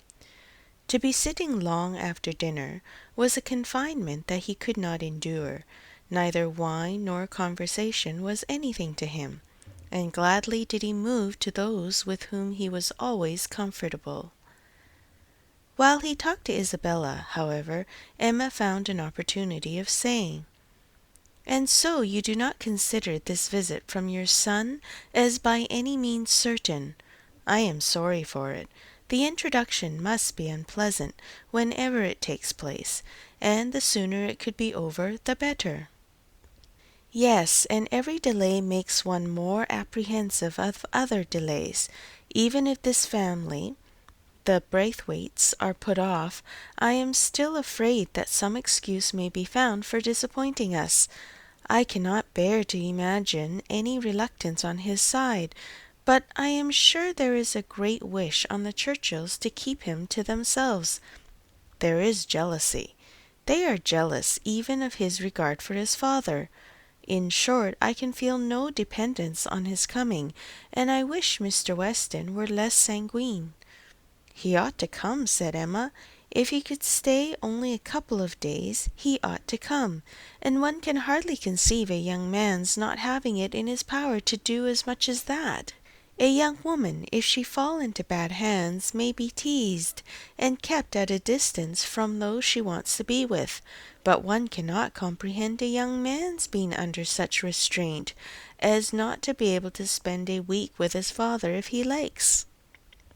"One ought to be at Enscombe, and know the ways of the family before one decides upon what he can do," replied Mrs. Weston. "One ought to use the same caution, perhaps, in judging of the conduct of any one individual of any one family. But Enscombe, I believe, certainly must not be judged by general rules. She is so very unreasonable, and everything gives way to her. But she is so fond of the nephew. He is so very great a favourite. Now, according to my idea of Mrs. Churchill, it would be most natural that while she makes no sacrifice for the comfort of the husband, to whom she owes everything, while she exercises incessant caprice towards him, she should frequently be governed by the nephew, to whom she owes nothing at all. My dearest Emma, do not pretend with your sweet temper to understand a bad one, or to lay down rules for it. You must let it go its own way. I have no doubt of his having at times considerable influence, but it may be perfectly impossible for him to know beforehand when it will be."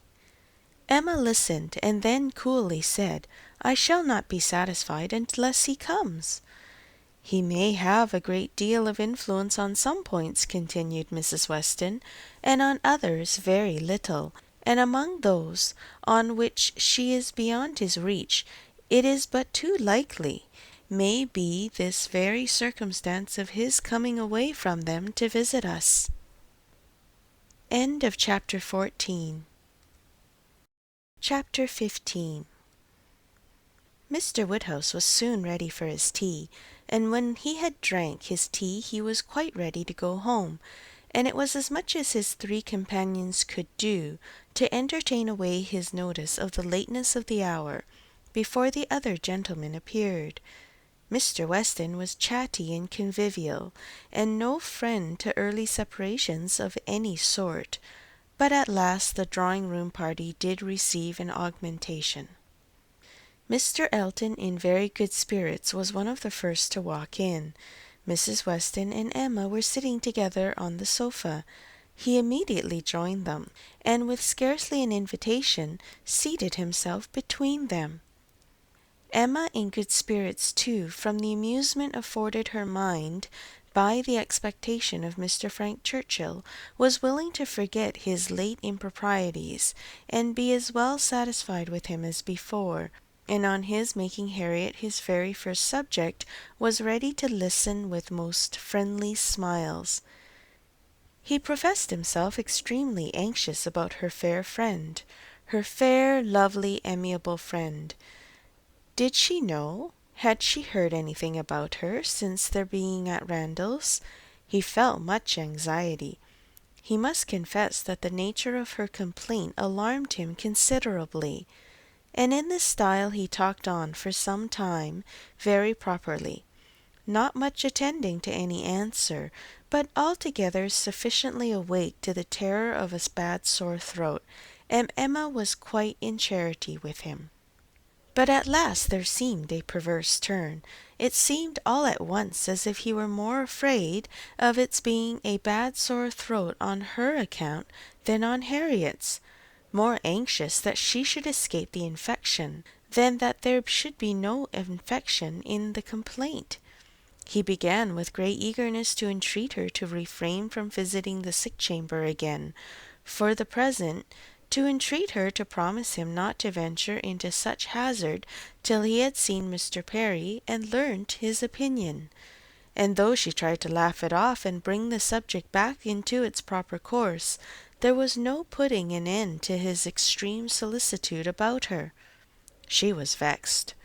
It did appear, there was no concealing it, exactly like the pretence of being in love with her instead of Harriet, an inconstancy, if real, the most contemptible and abominable, and she had difficulty in behaving with temper. He turned to Mrs. Weston to implore her assistance. Would not she give him her support? Would not she add her persuasions to his, to induce Miss Woodhouse not to go to Mrs. Goddard's till it were certain that Miss Smith's disorder had no infection? He could not be satisfied without a promise. Would not she give him her influence in procuring it? So scrupulous for others, he continued, and yet so careless for herself. If she wanted me to nurse my cold by staying at home to-day, and yet will not promise to avoid the danger of catching an ulcerated sore throat herself, is this fair, Mrs. Weston? Judge between us. Have not I some right to complain? I am sure of your kind support and aid." Emma saw Mrs. Weston's surprise, and felt that it must be great, at an address which, in words and manner, was assuming to himself the right of first interest in her, and as for herself, she was too much provoked and offended to have the power of directly saying anything to the purpose. She could only give him a look, but it was such a look as she thought must restore him to his senses, and then left the sofa, removing to a seat by her sister. and giving her all her attention. She had not time to know how Mr. Elton took the reproof, so rapidly did another subject succeed, for Mr. John Knightley now came into the room from examining the weather, and opened on them all with the information of the ground being covered with snow, and of its still snowing fast, with a strong drifting wind, concluding with these words to Mr. Woodhouse: "This will prove a spirited beginning of your winter engagements, sir. Something new for your coachman and horses to be making their way through a storm of snow." Poor Mr. Woodhouse was silent from consternation. But everybody else had something to say. Everybody was either surprised or not surprised, and had some question to ask or some comfort to offer. Mrs. Weston and Emma tried earnestly to cheer him and turn his attention from his son-in-law, who was pursuing his triumph rather unfeelingly. "I admire your resolution very much, sir," said he, "in venturing out in such weather, for of course you saw there would be snow very soon. Everybody must have seen the snow coming. I admired your spirit, and I dare say we shall get home very well. Another hour or two's snow can hardly make the road impassable, and we are two carriages. If one is blown over in the bleak part of the common field, there will be the other at hand. I dare say we shall all be safe at Hartfield before midnight." Mr. Weston, with triumph of a different sort, was confessing that he had known it to be snowing some time, but had not said a word, lest it should make Mr. Woodhouse uncomfortable, and be an excuse for his hurrying away. As to there being any quantity of snow fallen, or likely to fall to impede their return, that was a mere joke. He was afraid they would find no difficulty. He wished the road might be impassable, that he might be able to keep them all at Randalls, and with the utmost goodwill was sure that accommodation might be found for everybody, calling on his wife to agree with him, that with a little contrivance everybody might be lodged, which she hardly knew how to do, from the consciousness of there being only 2 spare rooms in the house. "What is to be done, my dear Emma? What is to be done?" was Mr. Woodhouse's first exclamation, and all that he could say for some time. To her he looked for comfort, and her assurances of safety, her representation of the excellence of the horses and of James, and of their having so many friends about them, revived him a little. His eldest daughter's alarm was equal to his own. The horror of being blocked up at Randalls, while her children were at Hartfield, was full in her imagination, and fancying the road to be now just passable for adventurous people, but in a state that admitted no delay, she was eager to have it settled, that her father and Emma should remain at Randalls, while she and her husband set forward instantly through all the possible accumulations of drifted snow that might impede them. "You had better order the carriage directly, my love," said she. "I dare say we shall be able to get along if we set off directly, and if we do come to anything very bad, I can get out and walk. I am not at all afraid. I should not mind walking half the way. I could change my shoes, you know, the moment I got home, and it is not the sort of thing that gives me cold." "Indeed," replied he, "then, my dear Isabella, it is the most extraordinary sort of thing in the world, for in general everything does give you cold. Walk home! You are prettily shod for walking home, I dare say. It will be bad enough for the horses." Isabella turned to Mrs. Weston for her approbation of the plan. Mrs. Weston could only approve. Isabella then went to Emma, but Emma could not so entirely give up hope of their being all able to get away, and they were still discussing the point, when Mr. Knightley, who had left the room immediately after his brother's first report of the snow, came back again, and told them that he had been out of doors to examine, and could answer for there not being the smallest difficulty in their getting home whenever they liked, either now or an hour hence. He had gone beyond the sweep, some way along the Highbury road. The snow was nowhere above half an inch deep, in many places hardly enough to whiten the ground. A very few flakes were falling at present, but the clouds were parting, and there was every appearance of its being soon over. He had seen the coachman, and they both agreed with him in there being nothing to apprehend. To Isabella the relief of such tidings was very great, and they were scarcely less acceptable to Emma on her father's account, who was immediately set as much at ease on the subject as his nervous constitution allowed. But the alarm that had been raised could not be appeased so as to admit of any comfort for him while he continued at Randalls.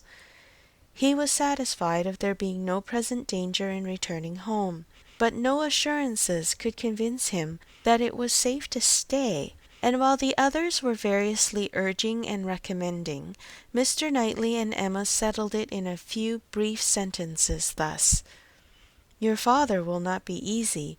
Why do you not go?" "I am ready if the others are." "Shall I ring the bell?" "Yes, do." And the bell was rung, and the carriages spoken for. A few minutes more, and Emma hoped to see one troublesome companion deposited in his own house, to get sober and cool, and the other recover his temper and happiness when this visit of hardship were over. The carriages came, and Mr. Woodhouse, always the first object on such occasions, was carefully attended to his own by Mr. Knightley and Mr. Weston, but not all that either could say could prevent some renewal of alarm at the sight of the snow which had actually fallen, and the discovery of a much darker night than he had been prepared for. He was afraid they should have a very bad drive. He was afraid poor Isabella would not like it, and there would be poor Emma in the carriage behind. He did not know what they would best do. They must keep as much together as they could, and James was talked to and given a charge to go very slow and wait for the other carriage. Isabella stepped in after her father. John Knightley, forgetting that he did not belong to their party, stepped in after his wife very naturally, so that Emma found, on being escorted and followed to the second carriage by Mr. Elton, that the door was to be lawfully shut on them, and that they were to have a tete-a-tete drive. It would not have been the awkwardness of a moment, it would have been rather a pleasure, previous to the suspicions of this very day. She could have talked to him of Harriet, and the 3/4 of a mile would have seemed but one. But now she would rather it had not happened. She believed he had been drinking too much of Mr. Weston's good wine, and she felt sure that he would want to be talking nonsense. To restrain him as much as might be, by her own manners, she was immediately preparing to speak with exquisite calmness and gravity of the weather and the night. But scarcely had she begun, scarcely had they passed the sweet gate and joined the other carriage, than she found her subject cut up, her hand seized, her attention demanded, and Mr. Elton actually making violent love to her, availing himself to the precious opportunity, declaring sentiments which must be already well known, hoping, fearing, adoring, ready to die if she refused him, but flattering himself that his ardent attachment and unequalled love and unexampled passion could not fail of having some effect, and in short, very much resolved on being seriously accepted as soon as possible. It really was so. Without scruple, without apology, without much apparent diffidence, Mr. Elton, the lover of Harriet, was professing himself her lover. She tried to stop him, but vainly he would go on, and say it all. Angry as she was, the thought of the moment made her resolve to restrain herself when she did speak, She felt that half this folly would be drunkenness, and therefore could hope that it might belong only to the passing hour. Accordingly, with a mixture of the serious and the playful, which she hoped would best suit his half-and-half state, she replied, "I am very much astonished, Mr. Elton. This is me. You forget yourself. You take me for my friend. Any message to Miss Smith I shall be happy to deliver, but no more of this to me, if you please." Miss Smith? Message to Miss Smith? What could she possibly mean? And he repeated her words with such assurance of accent, such boastful pretence of amazement, that she could not help replying with quickness, "Mr. Elton, this is the most extraordinary conduct, and I can account for it only in one way. You are not yourself, or you could not speak either to me or to Harriet in such a manner. Command yourself enough to say no more, and I will endeavour to forget it." But Mr. Elton had only drunk wine enough to elevate his spirits, not at all to confuse his intellects. He perfectly knew his own meaning, and having warmly protested against her suspicion as most injurious, and slightly touched upon his respect for Miss Smith as her friend, but acknowledging his wonder that Miss Smith should be mentioned at all, he resumed the subject of his own passion, and was very urgent for a favourable answer.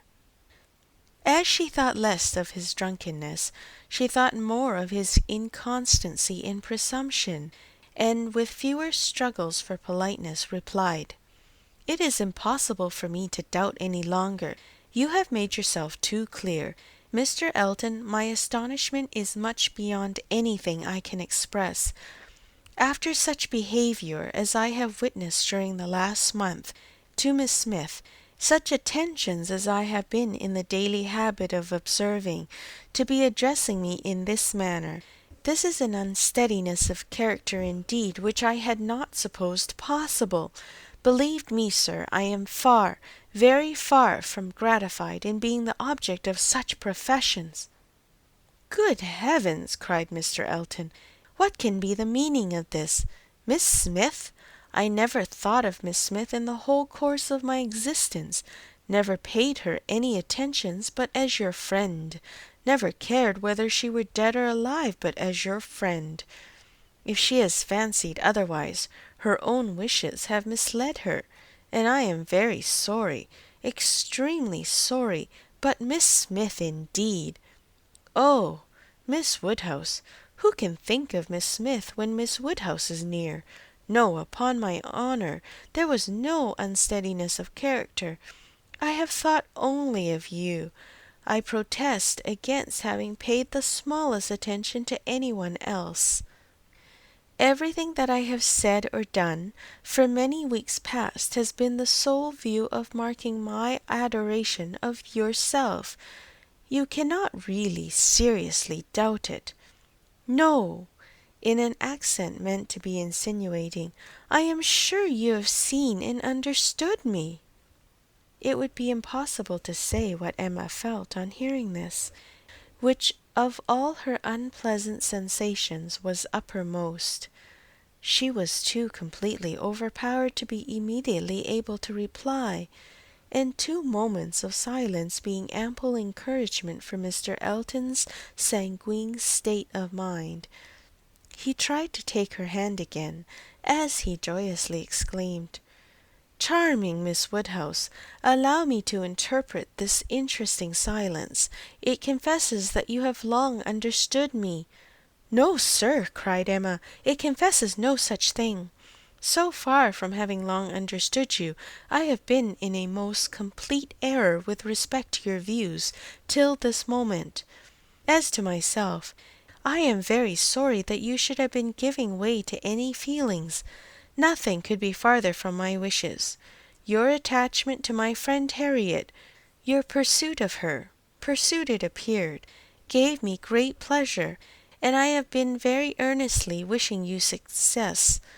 But had I supposed that she were not your attraction to Hartfield, I should certainly have thought you judged ill in making your visits so frequent, Am I to believe that you have never sought to recommend yourself particularly to Miss Smith?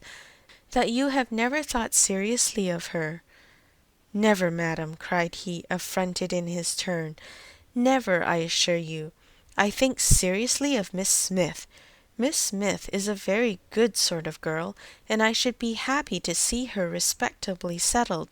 I wish her extremely well, and no doubt there are men who might not object to. Everybody has their level, but as for myself, I am not, I think, quite so much at a loss. I need not so totally despair of an equal alliance as to be addressing myself to Miss Smith. No, madam, my visits to Hartfield have been for yourself only, and the encouragement I received—" "Encouragement! I give you encouragement! Sir, you have been entirely mistaken in supposing it. I have seen you only as the admirer of my friend. In no other light could you have been more to me than a common acquaintance. I am exceedingly sorry, but it is well that the mistake ends where it does. Had the behaviour continued, Miss Smith might have been led into a misconception of your views, not being aware probably, any more than myself, of the very great inequality which you are so sensible of. But as it is, the disappointment is single, and I trust will not be lasting. I have no thoughts of matrimony at present." He was too angry to say another word, her manner too decided to invite supplication, and in this state of swelling resentment and mutually deep mortification, they had to continue together for a few minutes longer, for the fears of Mr. Woodhouse had confined them to a foot pace. If there had not been so much anger, there would have been desperate awkwardness, but their straightforward emotions left no room for the little zigzags of embarrassment. Without knowing when the carriage turned into Vicarage Lane, or when it stopped, they found themselves all at once at the door of his house, and he was out before another syllable passed. Emma then felt it indispensable to wish him a good night. The compliment was just returned, coldly and proudly, and under indescribable irritation of spirits she was then conveyed to Hartfield. There she was welcomed with the utmost delight by her father, who had been trembling for the dangers of a solitary drive from Vicarage Lane, turning a corner which he could never bear to think of, and in strange hands, a mere common coachman, no James, and there it seemed as if her return only were wanted to make everything go well. For Mr. John Knightley, ashamed of his ill humour, was now all kindness and attention, and so particularly solicitous for the comfort of her father as to seem, if not quite ready to join him in a basin of gruel, perfectly sensible of its being exceedingly wholesome, and the day was concluding in peace and comfort to all their little party, except herself. But her mind had never been in such perturbation, and it needed a very strong effort to appear attentive and cheerful till the usual hour of separating allowed her the relief of quiet reflection. End of chapter 15. Chapter 16. The hair was curled and the maid sent away, and Emma sat down to think and be miserable. It was a wretched business indeed. Such an overthrow of everything she had wished for. Such a development of everything most unwelcome. Such a blow for Harriet. That was the worst of all. Every part of it brought pain and humiliation of some sort or other, but compared with the evil to Harriet, all was light, and she would gladly have submitted to feel yet more mistaken, more in error, more disgraced by misjudgment than she actually was, could the effects of her blunders have been confined to herself. If I had not persuaded Harriet into liking the man, I could have borne anything. He might have doubled his presumption to me, but poor Harriet! How could she have been so deceived? He protested that he had never thought seriously of Harriet. Never. She looked back as well as she could, but it was all confusion. She had taken up the idea, she supposed, and made everything bend to it. His manners, however, must have been unmarked, wavering, dubious, or she could not have been so misled. The picture! How eager he had been about the picture! And the charade! And 100 other circumstances! How clearly they had seemed to point at Harriet! To be sure, the charade, with its ready wit, but then the soft eyes. In fact, it suited neither. It was a jumble without taste or truth. Who could have seen through such thick-headed nonsense? Certainly she had often, especially of late, thought his manners to herself unnecessarily gallant, but it had passed as his way, as a mere error of judgment, of knowledge, of taste, as one proof among others that he had not always lived in the best society, that with all the gentleness of his address, true elegance was sometimes wanting. But till this very day she had never for an instant suspected it to mean anything but grateful respect to her as Harriet's friend. To Mr. John Knightley she was indebted for her first idea on the subject, for the first start of its possibility. There was no denying that those brothers had penetration.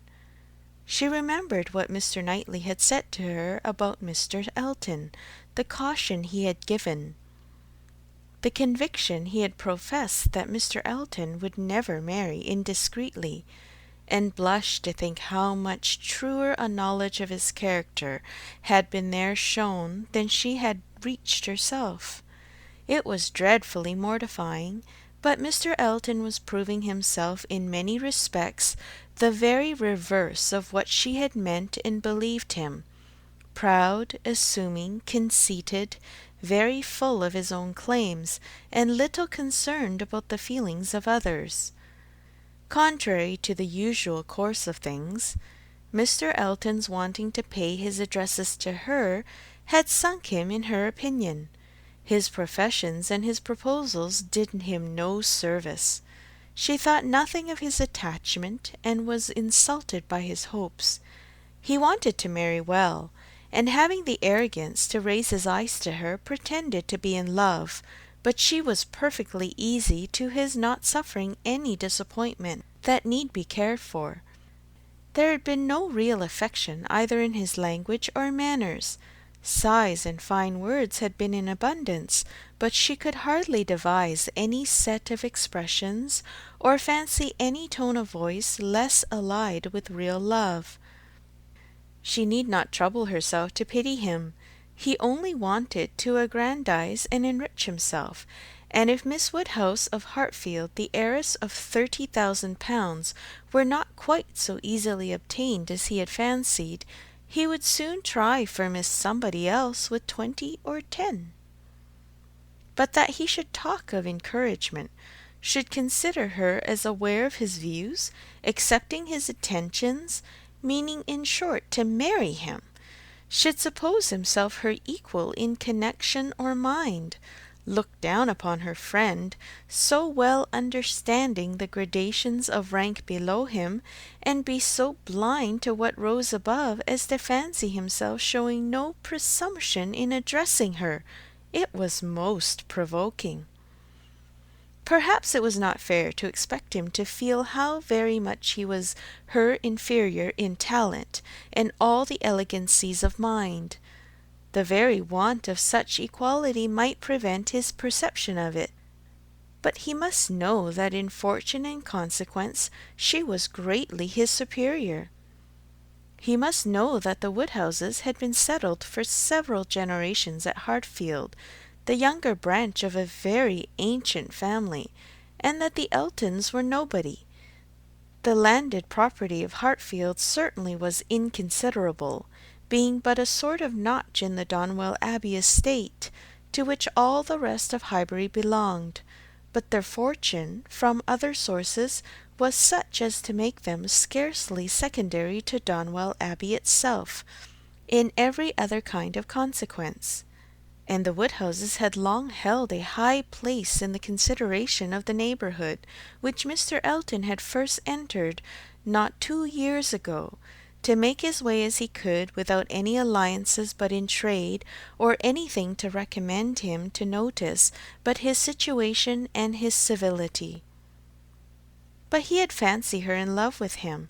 That evidently must have been his dependence, and after raving a little about the seeming incongruity of her gentle manners and a conceited head, Emma was obliged to common honesty to stop and admit that her own behaviour to him had been so complacent and obliging, so full of courtesy and attention, as, supposing her real motive unperceived, might warrant a man of ordinary observation and delicacy like Mr. Elton in fancying himself a very decided favourite. If she had so misinterpreted his feelings, she had little right to wonder that he, with self-interest to blind him, should have mistaken hers. The first error and the worst lay at her door. It was foolish, it was wrong, to take so active a part in bringing any two people together. It was adventuring too far, assuming too much, making light of what ought to be serious, a trick of what ought to be simple. She was quite concerned and ashamed, and resolved to do such things no more. Here have I, said she, actually talked poor Harriet into being very much attached to this man. She might never have thought of him but for me, and certainly would never have thought of him with hope, if I had not assured her of his attachment, for she is as modest and humble as I used to think him. Oh, that I had been satisfied with persuading her not to accept young Martin! There I was quite right. That was well done of me, but there I should have stopped, and left the rest to time and chance. I was introducing her into good company, and giving her the opportunity of pleasing some one worth having. I ought not to have attempted more. But now, poor girl, her peace is cut up for some time. I have been but half a friend to her, and if she were not to feel this disappointment so very much, I am sure I have not an idea of anybody else who would be at all desirable for her. William Cox?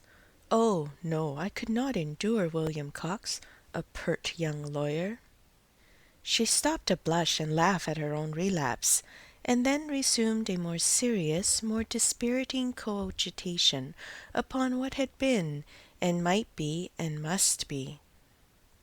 The distressing explanation she had to make to Harriet, and all that poor Harriet would be suffering, with the awkwardness of future meetings, the difficulties of continuing or discontinuing the acquaintance, of subduing feelings, concealing resentment, and avoiding éclat, were enough to occupy her in most unmirthful reflections some time longer, and she went to bed at last with nothing settled but the conviction of her having blundered most dreadfully.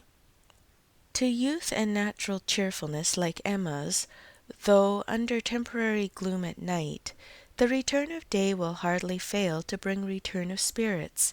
The youth and cheerfulness of morning are in happy analogy, and of powerful operation, and if the distress be not poignant enough to keep the eyes unclosed, they will be sure to open to sensations of softened pain and brighter hope.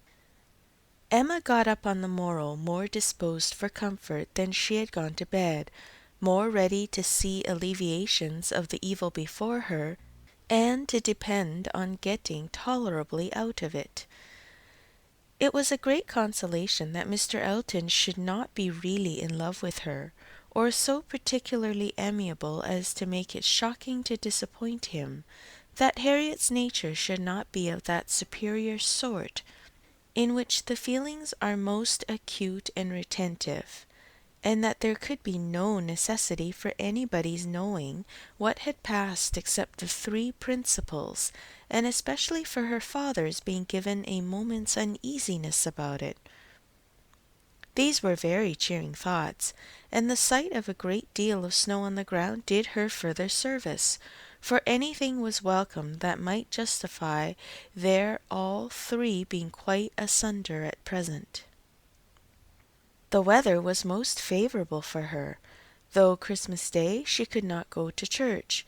Mr. Woodhouse would have been miserable had his daughter attempted it, and she was therefore safe from either exciting or receiving unpleasant and most unsuitable ideas.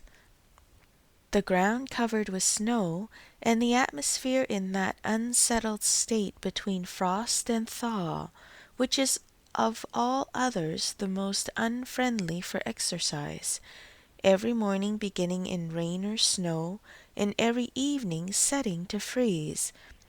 She was for many days a most honourable prisoner. No intercourse with Harriet possible but by note, no church for her on Sunday any more than on Christmas Day, and no need to find excuses for Mr. Elton's absenting himself.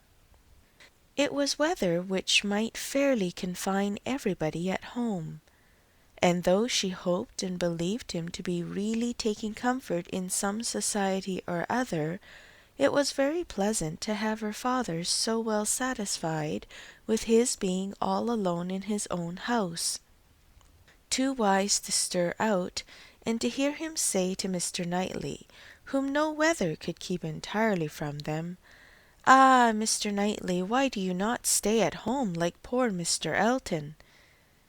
These days of confinement would have been, but for her private perplexities, remarkably comfortable, as yet seclusion exactly suited her brother, whose feelings must always be of great importance to his companions, and he had, besides, so thoroughly cleared off his ill humour at Randalls that his amiableness never failed him during the rest of his stay at Hartfield.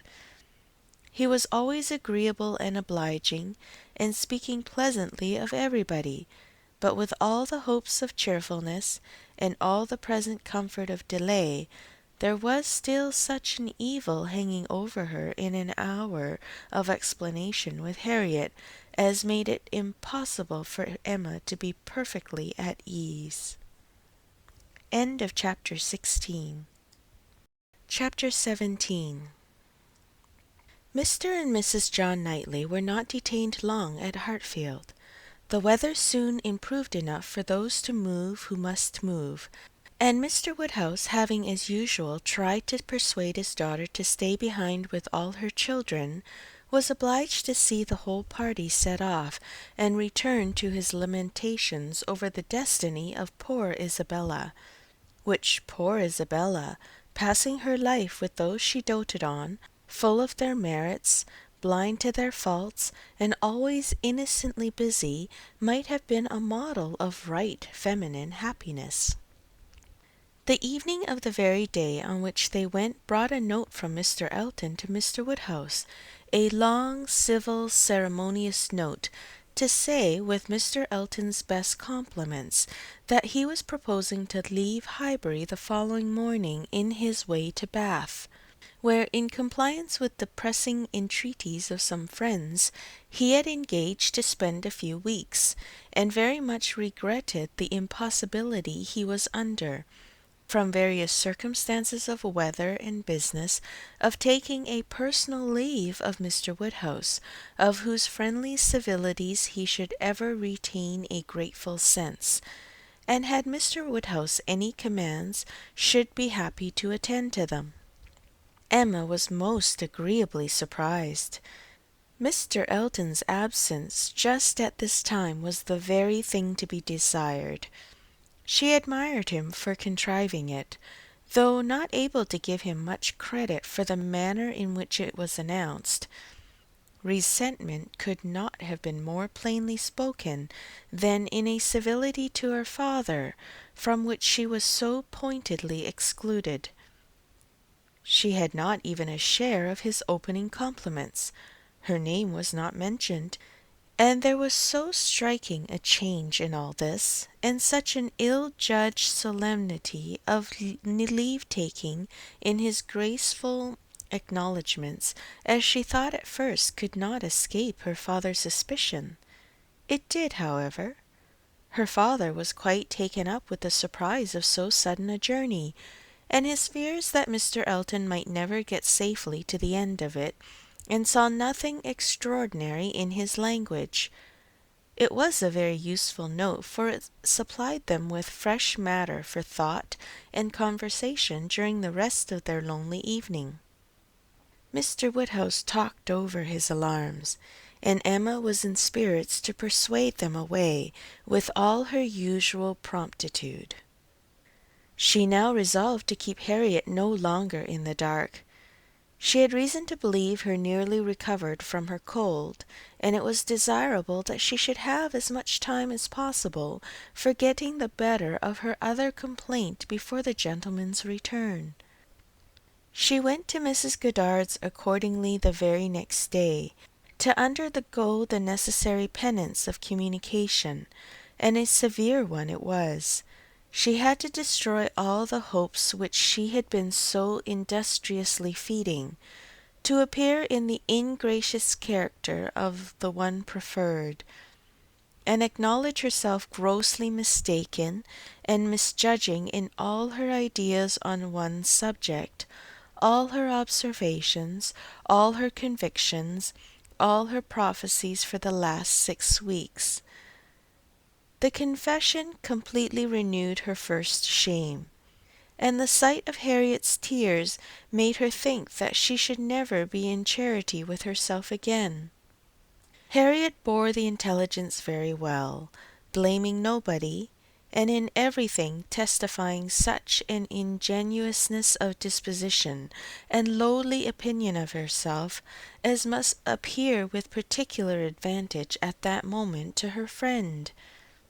Emma was in the humour to value simplicity and modesty to the utmost, and all that was amiable, all that ought to be attaching, seemed on Harriet's side but her own. Harriet did not consider herself as having anything to complain of. The affection of such a man as Mr. Elton would have been too great a distinction.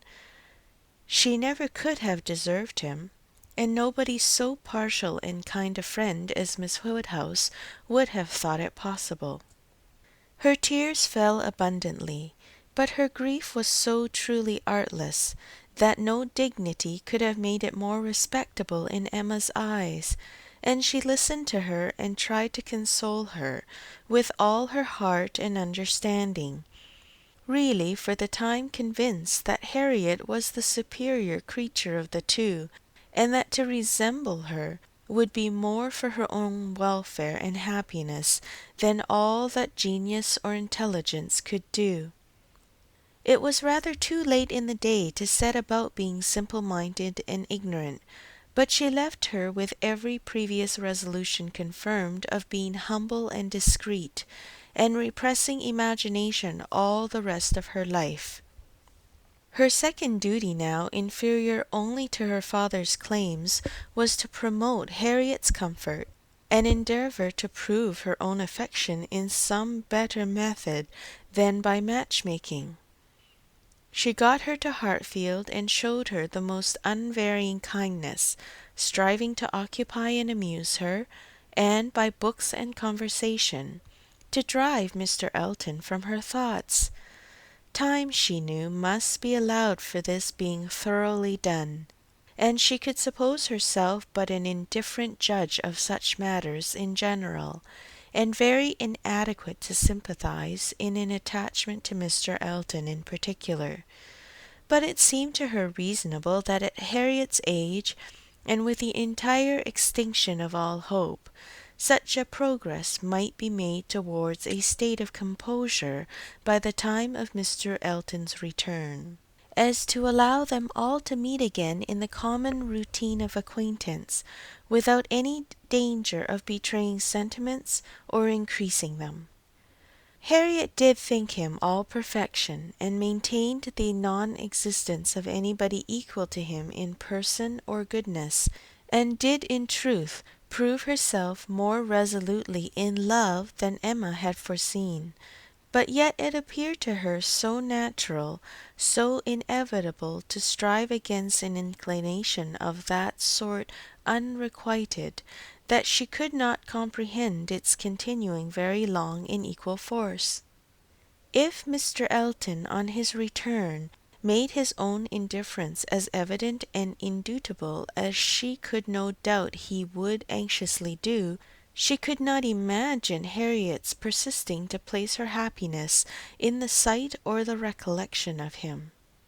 Their being fixed, so absolutely fixed, in the same place was bad for each, for all three. Not one of them had the power of removal, or of effecting any material change of society. They must encounter each other and make the best of it.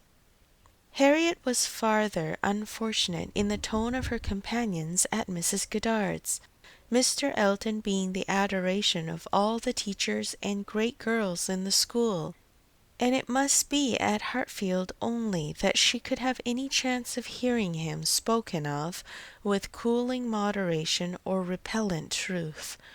Where the wound had been given, there must the cure be found, if anywhere, and Emma felt that, till she saw her in the way of cure, there could be no true peace for herself. End of chapter 17. Chapter 18.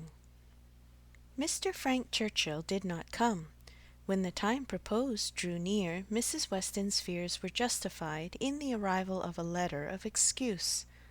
For the present he could not be spared, to his very great mortification and regret, but still he looked forward with a hope of coming to Randalls at no distant period.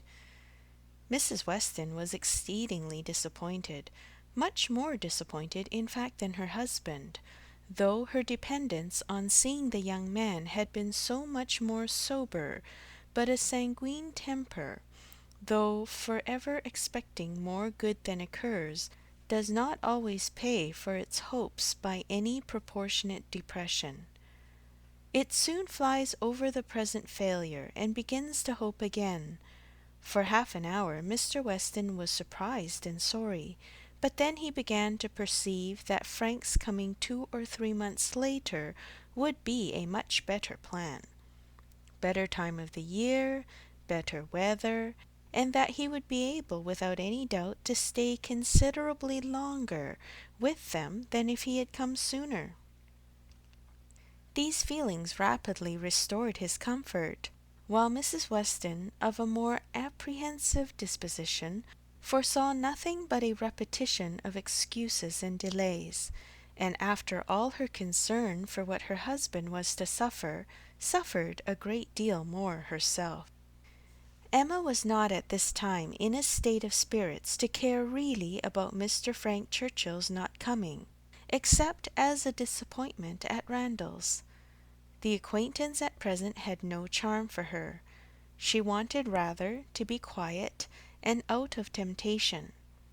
But still, as it was desirable that she should appear, in general, like her usual self, she took care to express as much interest in the circumstance, and enter as warmly into Mr. and Mrs. Weston's disappointment, as might naturally belong to their friendship.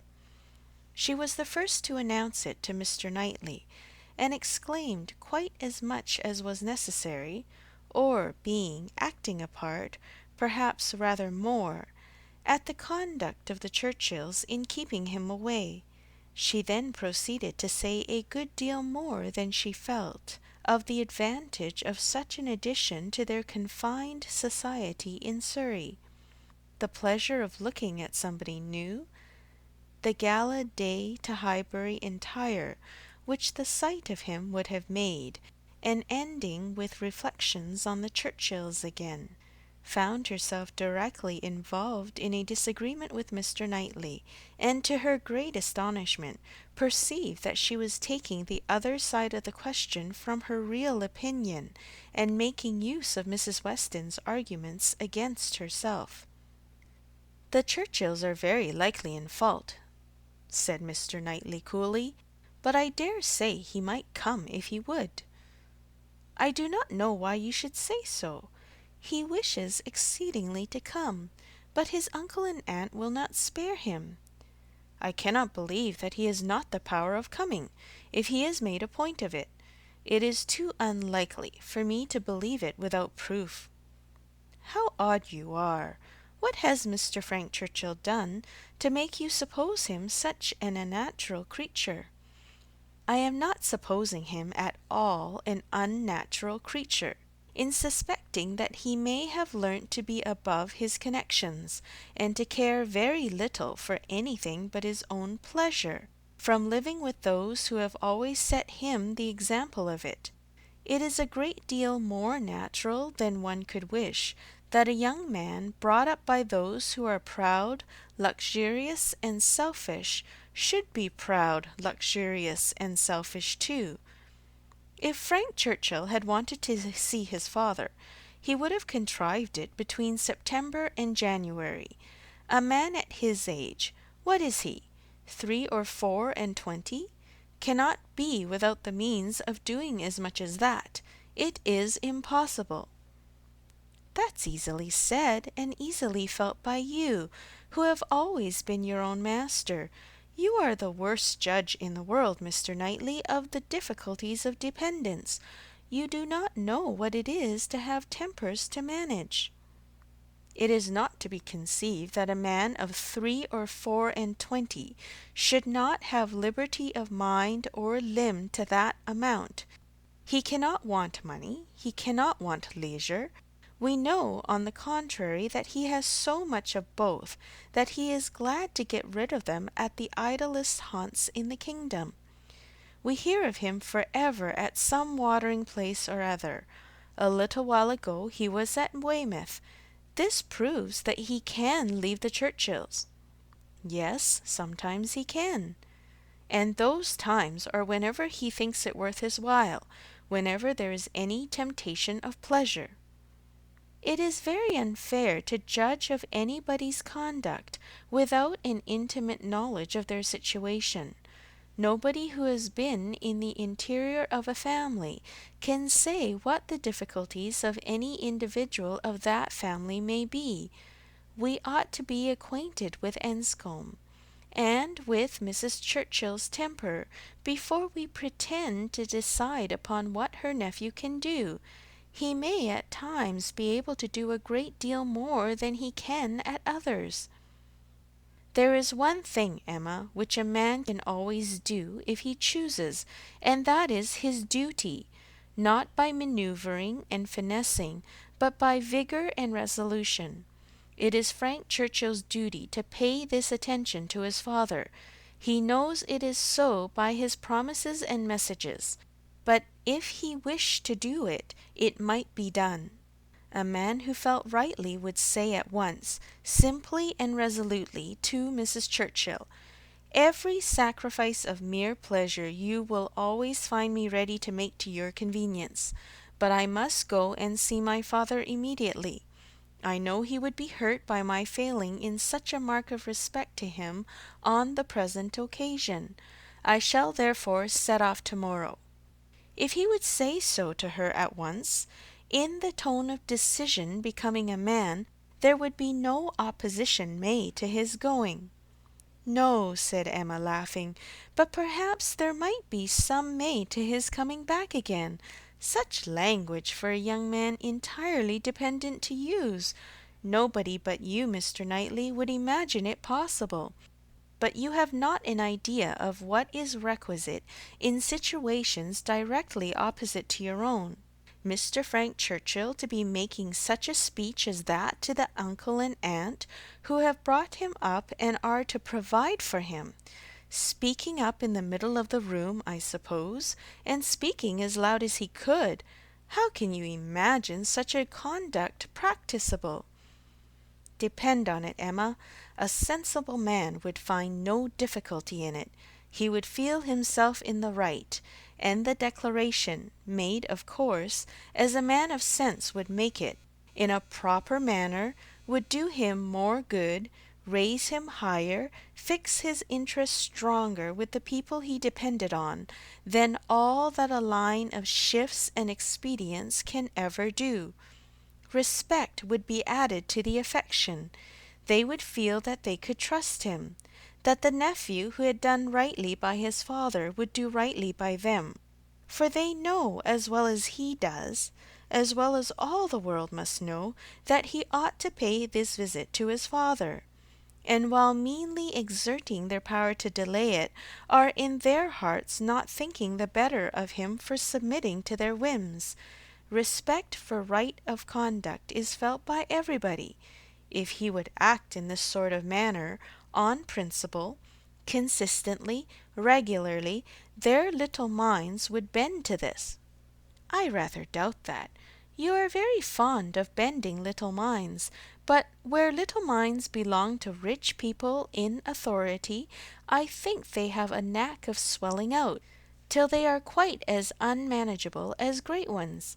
I can imagine that if you, as you are, Mr. Knightley, were to be transported and placed all at once in Mr. Frank Churchill's situation, you would be able to say and do just what you have been recommending for him, and it might have a very good effect. The Churchills might not have a word to say in return, but then you would have no habits of early obedience and long observance to break through. To him who has, it might not be so easy to burst forth at once into perfect independence, and set all their claims on his gratitude and regard at naught. He may have as strong a sense of what would be right as you can have, without being so equal, under particular circumstances, to act up to it. Then it would not be so strong a sense. If it failed to produce equal exertion, it could not be an equal conviction. Oh, the difference of situation and habit! I wish you would try to understand what an amiable young man may be likely to feel in directly opposing those whom as a child and boy he has been looking up to all his life. Our amiable young man is a very weak young man, if this be the first occasion of his carrying through a resolution to do right against the will of others. It ought to have been a habit with him by this time of following his duty, instead of consulting expediency. I can allow for the fears of the child, but not of the man. If he became rational, he ought to have roused himself and shaken off all that was unworthy in their authority. He ought to have opposed the first attempt on their side to make him slight his father. Had he begun as he ought, there would have been no difficulty now. "We shall never agree about him," cried Emma, "but that is nothing extraordinary. I have not the least idea of his being a weak young man. I feel sure that he is not. Mr. Weston would not be blind to folly, though in his own son, but he is very likely to have a more yielding, complying, mild disposition than would suit your notions of man's perfection. I dare say he has, and though it may cut him off from some advantages, it will secure him many others." Yes, all the advantages of sitting still when he ought to move, and of leading a life of mere idle pleasure, and fancying himself extremely expert in finding excuses for it.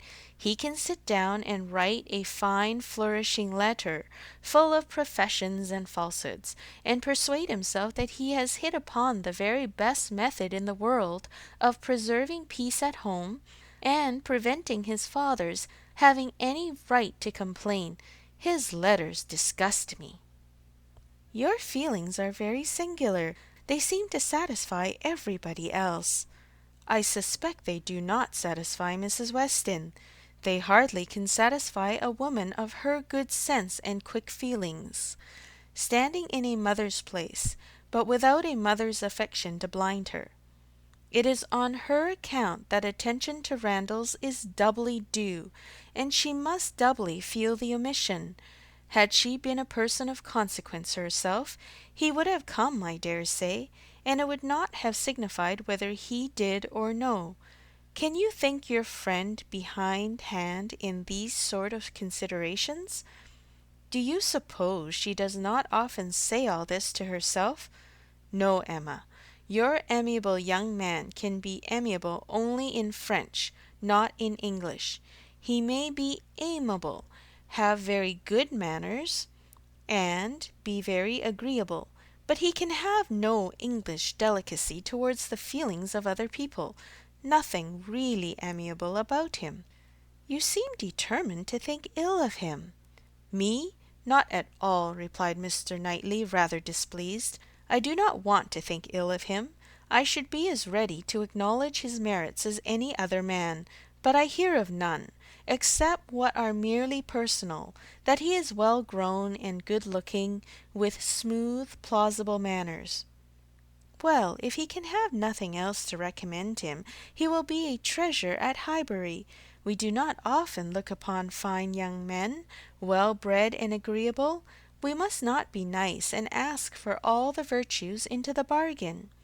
Cannot you imagine, Mr. Knightley, what a sensation his coming will produce? There will be but one subject throughout the parishes of Donwell and Highbury, but one interest, one object of curiosity. It will be all Mr. Frank Churchill. We shall think and speak of nobody else. You will excuse my being so much overpowered. If I find him conversable, I shall be glad of his acquaintance, but if he is only a chattering coxcomb, he will not occupy much of my time or thoughts. My idea of him is that he can adapt his conversation to the taste of everybody, and has the power as well as the wish of being universally agreeable. To you he will talk of farming, to me of drawing or music, and so on to everybody, having that general information on all subjects which will enable him to follow the lead or take the lead, just as propriety may require, and to speak extremely well on each. That is my idea of him. And mine, said Mr. Knightley warmly, is that if he turn out anything like it, he will be the most insufferable fellow breathing. What? At 23 to be the king of his company, the great man, the practised politician, who is to read everybody's character and make everybody's talents conduce to the display of his own superiority, to be dispensing his flatteries around, that he may make all appear like fools compared with himself. My dear Emma, your own good sense could not endure such a puppy when it came to the point. I will say no more about him, cried Emma. You turn everything to evil. You are both prejudiced, you against, I for him, and we have no chance of agreeing till he is really here. Prejudiced? I am not prejudiced, but I am very much, and without being at all ashamed of it. My love for Mr. and Mrs. Weston gives me a decided prejudice in his favour. He is a person I never think of from one month's end to another, said Mr. Knightley, with a degree of vexation, which made Emma immediately talk of something else, though she could not comprehend why he should be angry. To take a dislike to a young man, only because he appeared to be of a different disposition from himself, was unworthy the real liberality of mind which she was always used to acknowledge in him, for with all the high opinion of himself which she had often laid to his charge, she had never before for a moment supposed it could make him unjust to the merit of another. End of chapter 18. Volume 2, Chapter 1.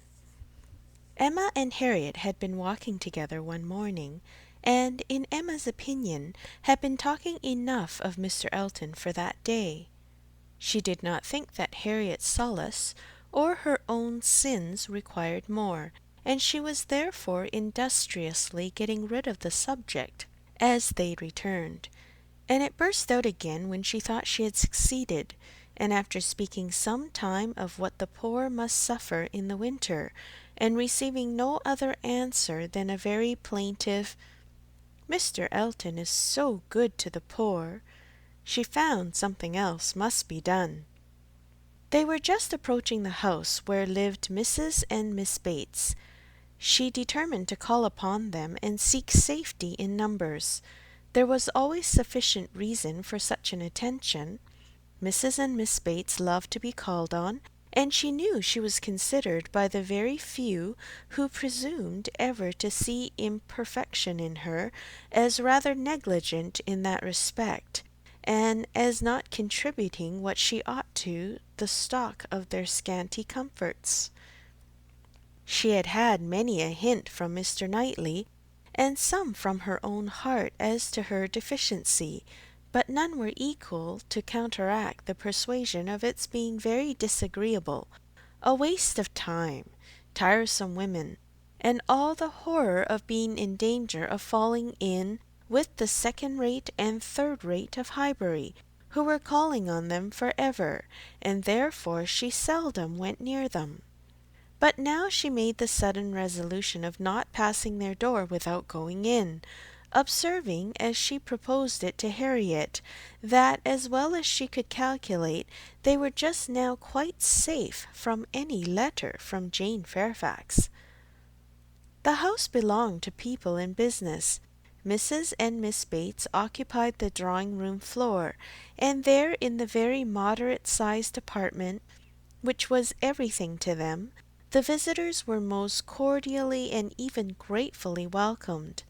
The quiet, neat old lady, who with her knitting was seated in the warmest corner, wanting even to give up her place to Miss Woodhouse, and her more active, talking daughter, almost ready to overpower them with kindness and care, thanks for their visit, solicitude for their shoes, anxious inquiries after Mr. Woodhouse's health, cheerful communications about her mother's, and sweet cake from the buffet, and Mrs. Cole had just been there, just called in for 10 minutes, and had been so good as to sit an hour with them, and she had taken a piece of cake and been so kind as to say she liked it very much, and therefore she hoped Miss Woodhouse and Miss Smith would do them the favour to eat a piece too. The mention of the Coles was sure to be followed by that of Mr. Elton. There was intimacy between them, and Mr. Cole had heard from Mr. Elton since his going away. Emma knew what was coming. They must have the letter over again, and settle how long he had been gone, and how much he was engaged in company, and what a favourite he was wherever he went, and how full the master of the ceremonies ball had been, and she went through it very well with all the interest and all the commendation that could be requisite, and always putting forward to prevent Harriet's being obliged to say a word. This she had been prepared for when she entered the house, but meant, having once talked him handsomely over, to be no farther incommoded by any troublesome topic, and to wander at large amongst all the mistresses and misses of Highbury and their card parties. She had not been prepared to have Jane Fairfax succeed Mr. Elton, but he was actually hurried off by Miss Bates. She jumped away from him at last abruptly to the Coles to usher in a letter from her niece. "Oh, yes, Mr. Elton, I understand certainly as to dancing. Mrs. Cole was telling me that dancing at the rooms at Bath was. Mrs. Cole was so kind as to sit some time with us, talking of Jane, for as soon as she came in, she began inquiring after her. Jane is so very great a favourite there. Whenever she is with us, Mrs. Cole does not know how to show her kindness enough, and I must say that Jane deserves it as much as anybody can, and as she began inquiring after her directly, saying, 'I know you cannot have heard from Jane lately. because it is not her time for writing.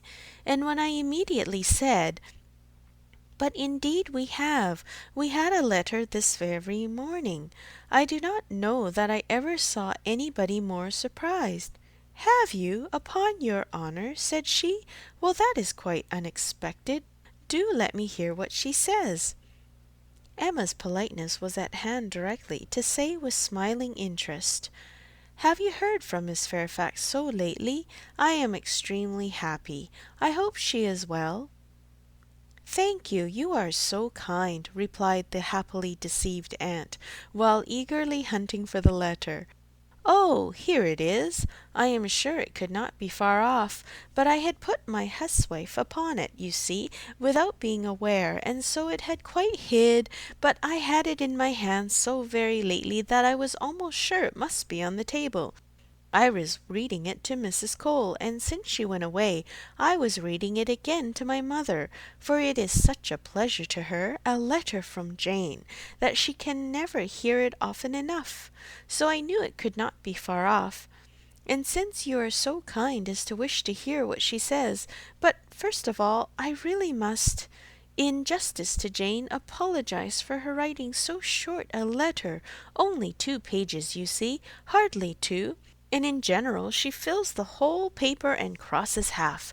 My mother often wonders that I can make it out so well. She often says, when the letter is first opened, 'Well, Hetty, now I think you will be put to make it out all that checker work, don't you, ma'am?' And then I tell her, I am sure she would contrive to make it out herself if she had nobody to do it for her, every word of it.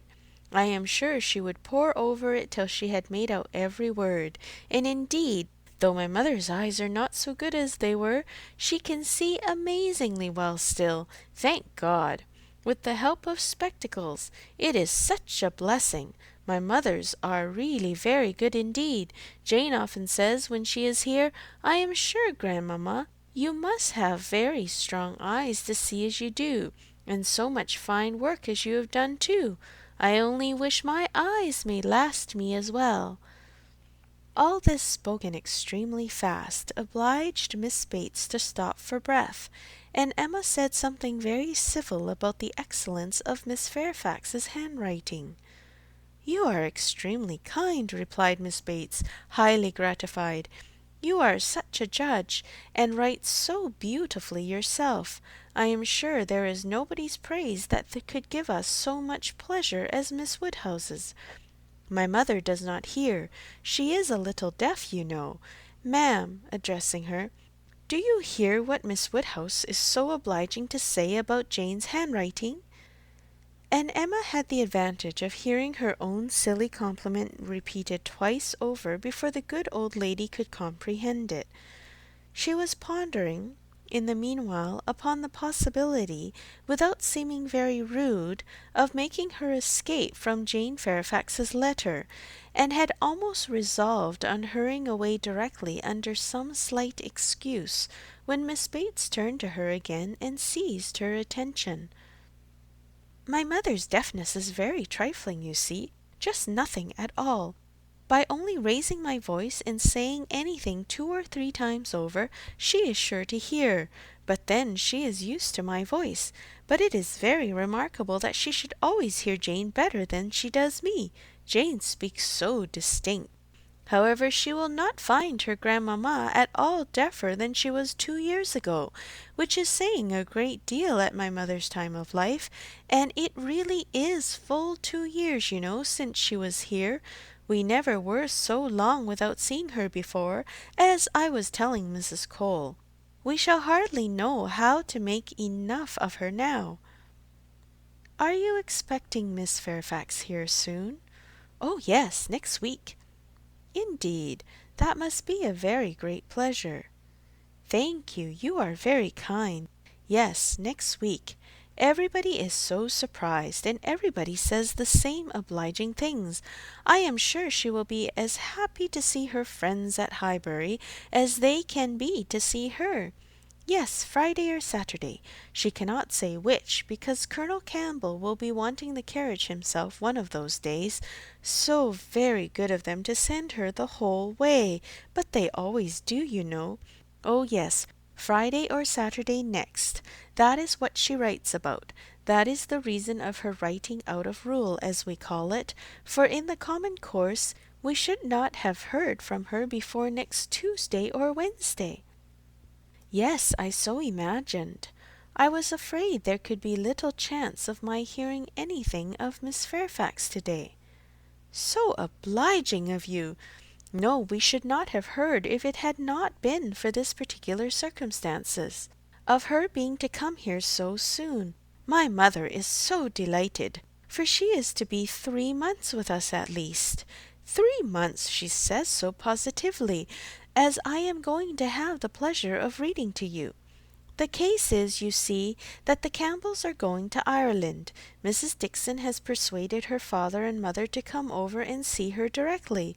They had not intended to go over till the summer, but she is so impatient to see them again, for till she married last October she was never away from them so much as a week, which must make it very strange to be in different kingdoms. I was going to say, but however different countries, and so she wrote a very urgent letter to her mother, or her father, I declare I do not know which it was, but we shall see presently in Jane's letter, wrote to Mr. Dixon's name as well as her own, to press their coming over directly, and they would give them the meeting in Dublin, and take them back to their country seat. A beautiful place, I fancy. Jane has heard a great deal of its beauty, from Mr. Dixon, I mean. I do not know that she ever heard it from anybody else, but it was very natural, you know, that he should like to speak of his own place while he was paying his addresses, and as Jane used to be very often walking out with them, for Colonel and Mrs. Campbell were very particular about their daughters not walking out often with only Mr. Dixon, for which I do not at all blame them. Of course she heard everything he might be telling Miss Campbell about his own home in Ireland, and I think she wrote us word that he had shown them some drawings of the place, views that he had taken himself. He is a most amiable, charming young man, I believe. Jane was quite longing to go to Ireland from his account of things. At this moment an ingenious and animating suspicion entering Emma's brain with regard to Jane Fairfax, this charming Mr. Dixon, and the not going to Ireland, she said, with the insidious design of farther discovery. You must feel it very fortunate that Miss Fairfax should be allowed to come to you at such a time. Considering the particular friendship between her and Mrs. Dixon, you could hardly have expected her to be excused from accompanying Colonel and Mrs. Campbell. Very true indeed. The very thing that we have always been afraid of, for we should not have liked to have her at such a distance from us, for months together, not able to come if anything was to happen. But you see, everything turns out for the best. They want her, Mr. and Mrs. Dixon, excessively to come over with Campbell and Mrs. Colonel. Quite depend on it. Nothing can be more kind or pressing than their joint invitation, Jane says, as you will hear presently. Mr. Dixon does not seem in the least backward in any attention. He is a most charming young man. Ever since the service he rendered Jane at Weymouth, when they were out in the party on the winter, and she, by the sudden whirling round of something or other among the sails, would have been dashed into the sea at once, and actually was all but gone if he had not, with the greatest presence of mind, caught hold of her habit. I can never think of it without trembling. But ever since we had the history of that day, I have been so fond of Mr. Dixon. But in spite of all her friend's urgency, and her own wish of seeing Ireland, Miss Fairfax prefers devoting the time to you and Mrs. Bates? Yes, entirely her own doing, entirely her own choice, and Colonel and Mrs. Campbell think she does quite right just what they should recommend, and indeed they particularly wish her to try her native air, as she has not been quite so well as usual lately. I am concerned to hear of it.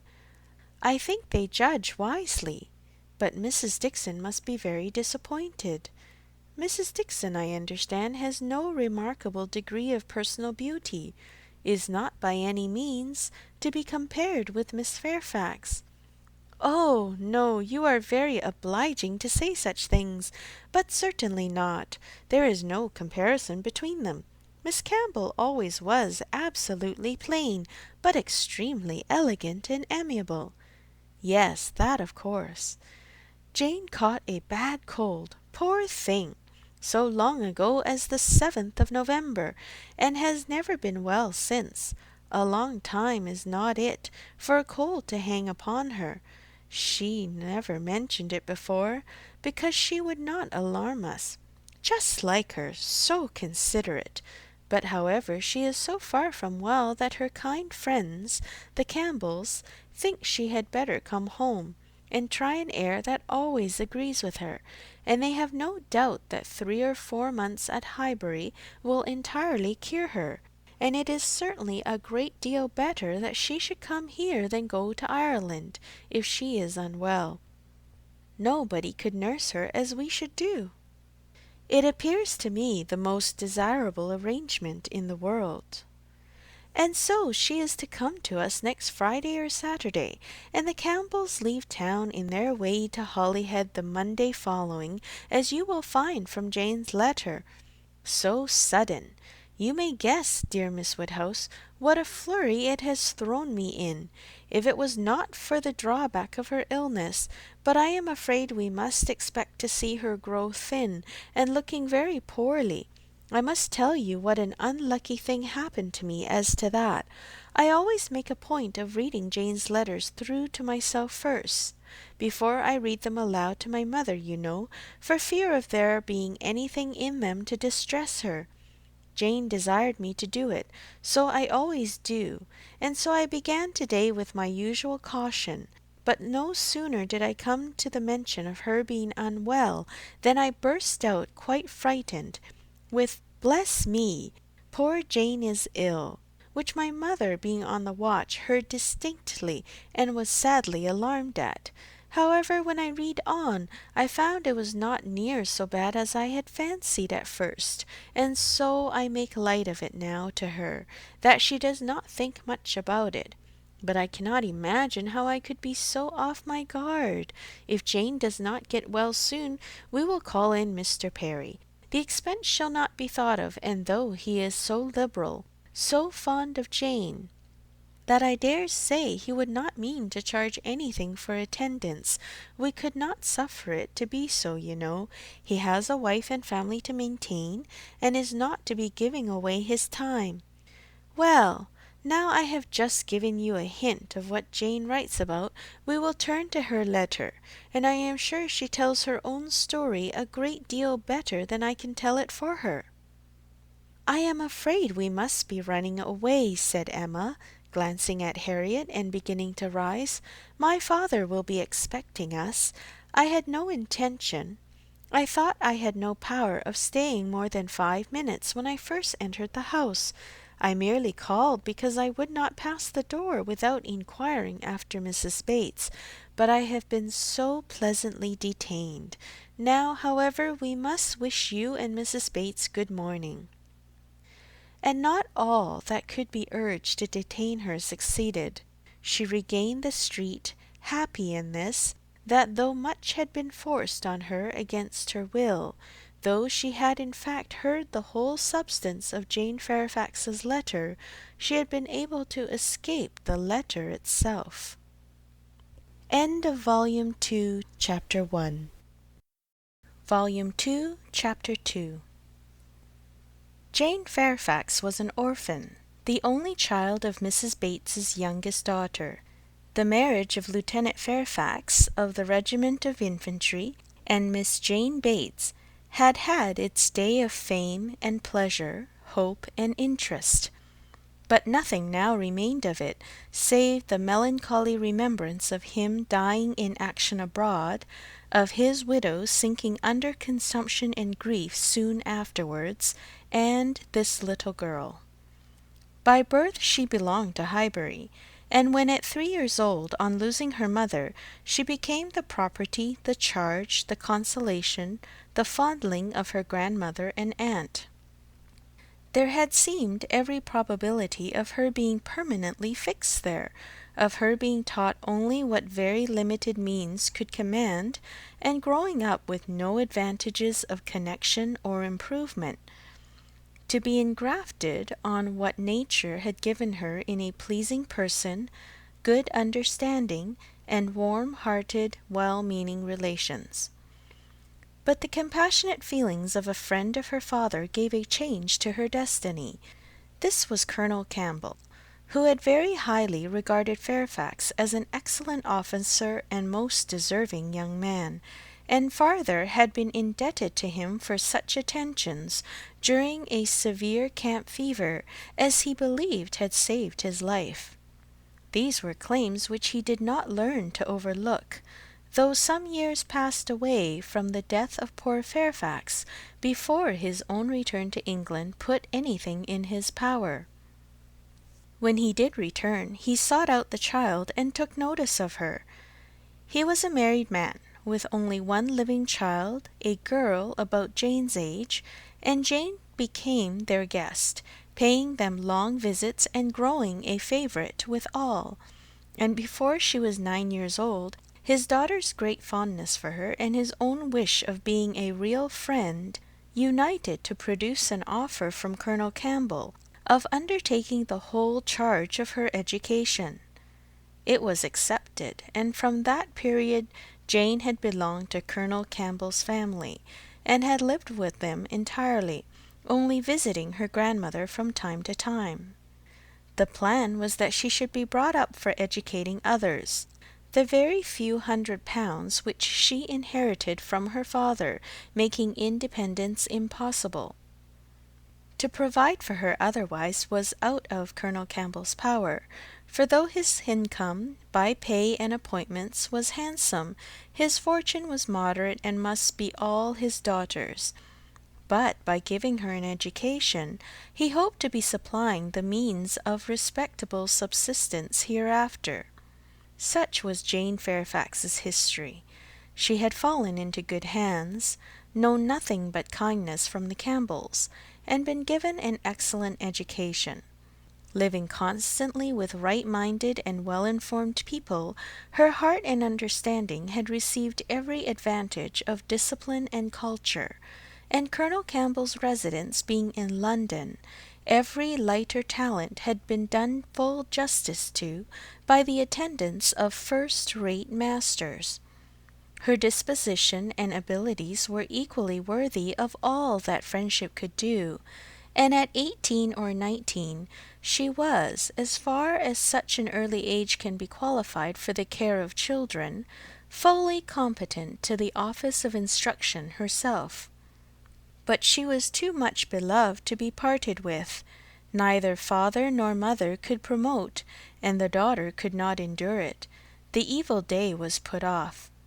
It was easy to decide that she was still too young, and Jane remained with them, sharing, as another daughter, in all the rational pleasures of an elegant society, and a judicious mixture of home and amusement, with only the drawback of the future, the sobering suggestions of her own good understanding, to remind her that all this might soon be over. The affection of the whole family, the warm attachment of Miss Campbell in particular, was the more honourable to each party from the circumstance of Jane's decided superiority, both in beauty and acquirements.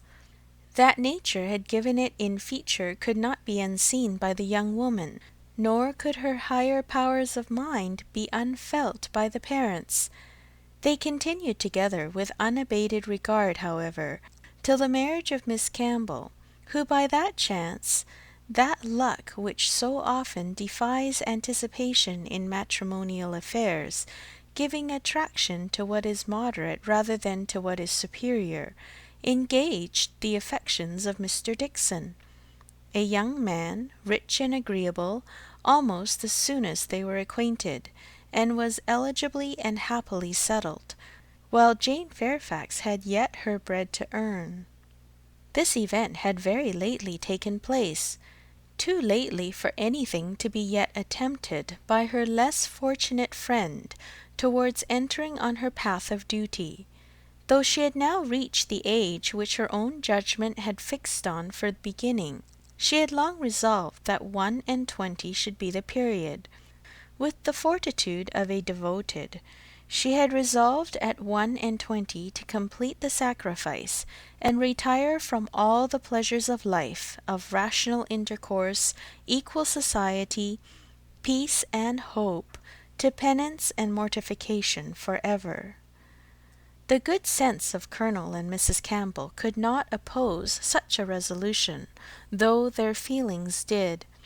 As long as they lived, no exertions would be necessary. Their home might be hers for ever, and for their own comfort they would have retained her wholly. But this would be selfishness.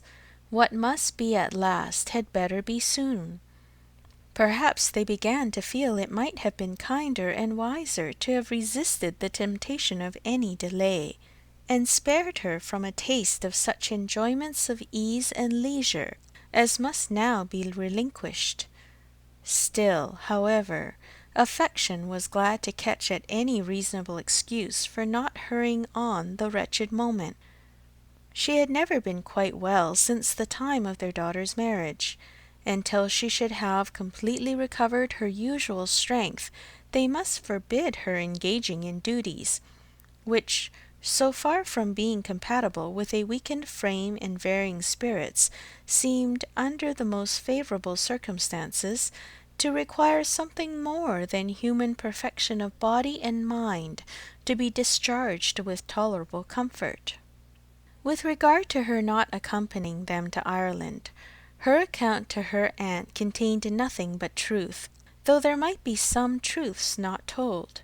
It was her own choice to give the time of their absence to Highbury, to spend perhaps her last months of perfect liberty with those kind relations to whom she was so very dear.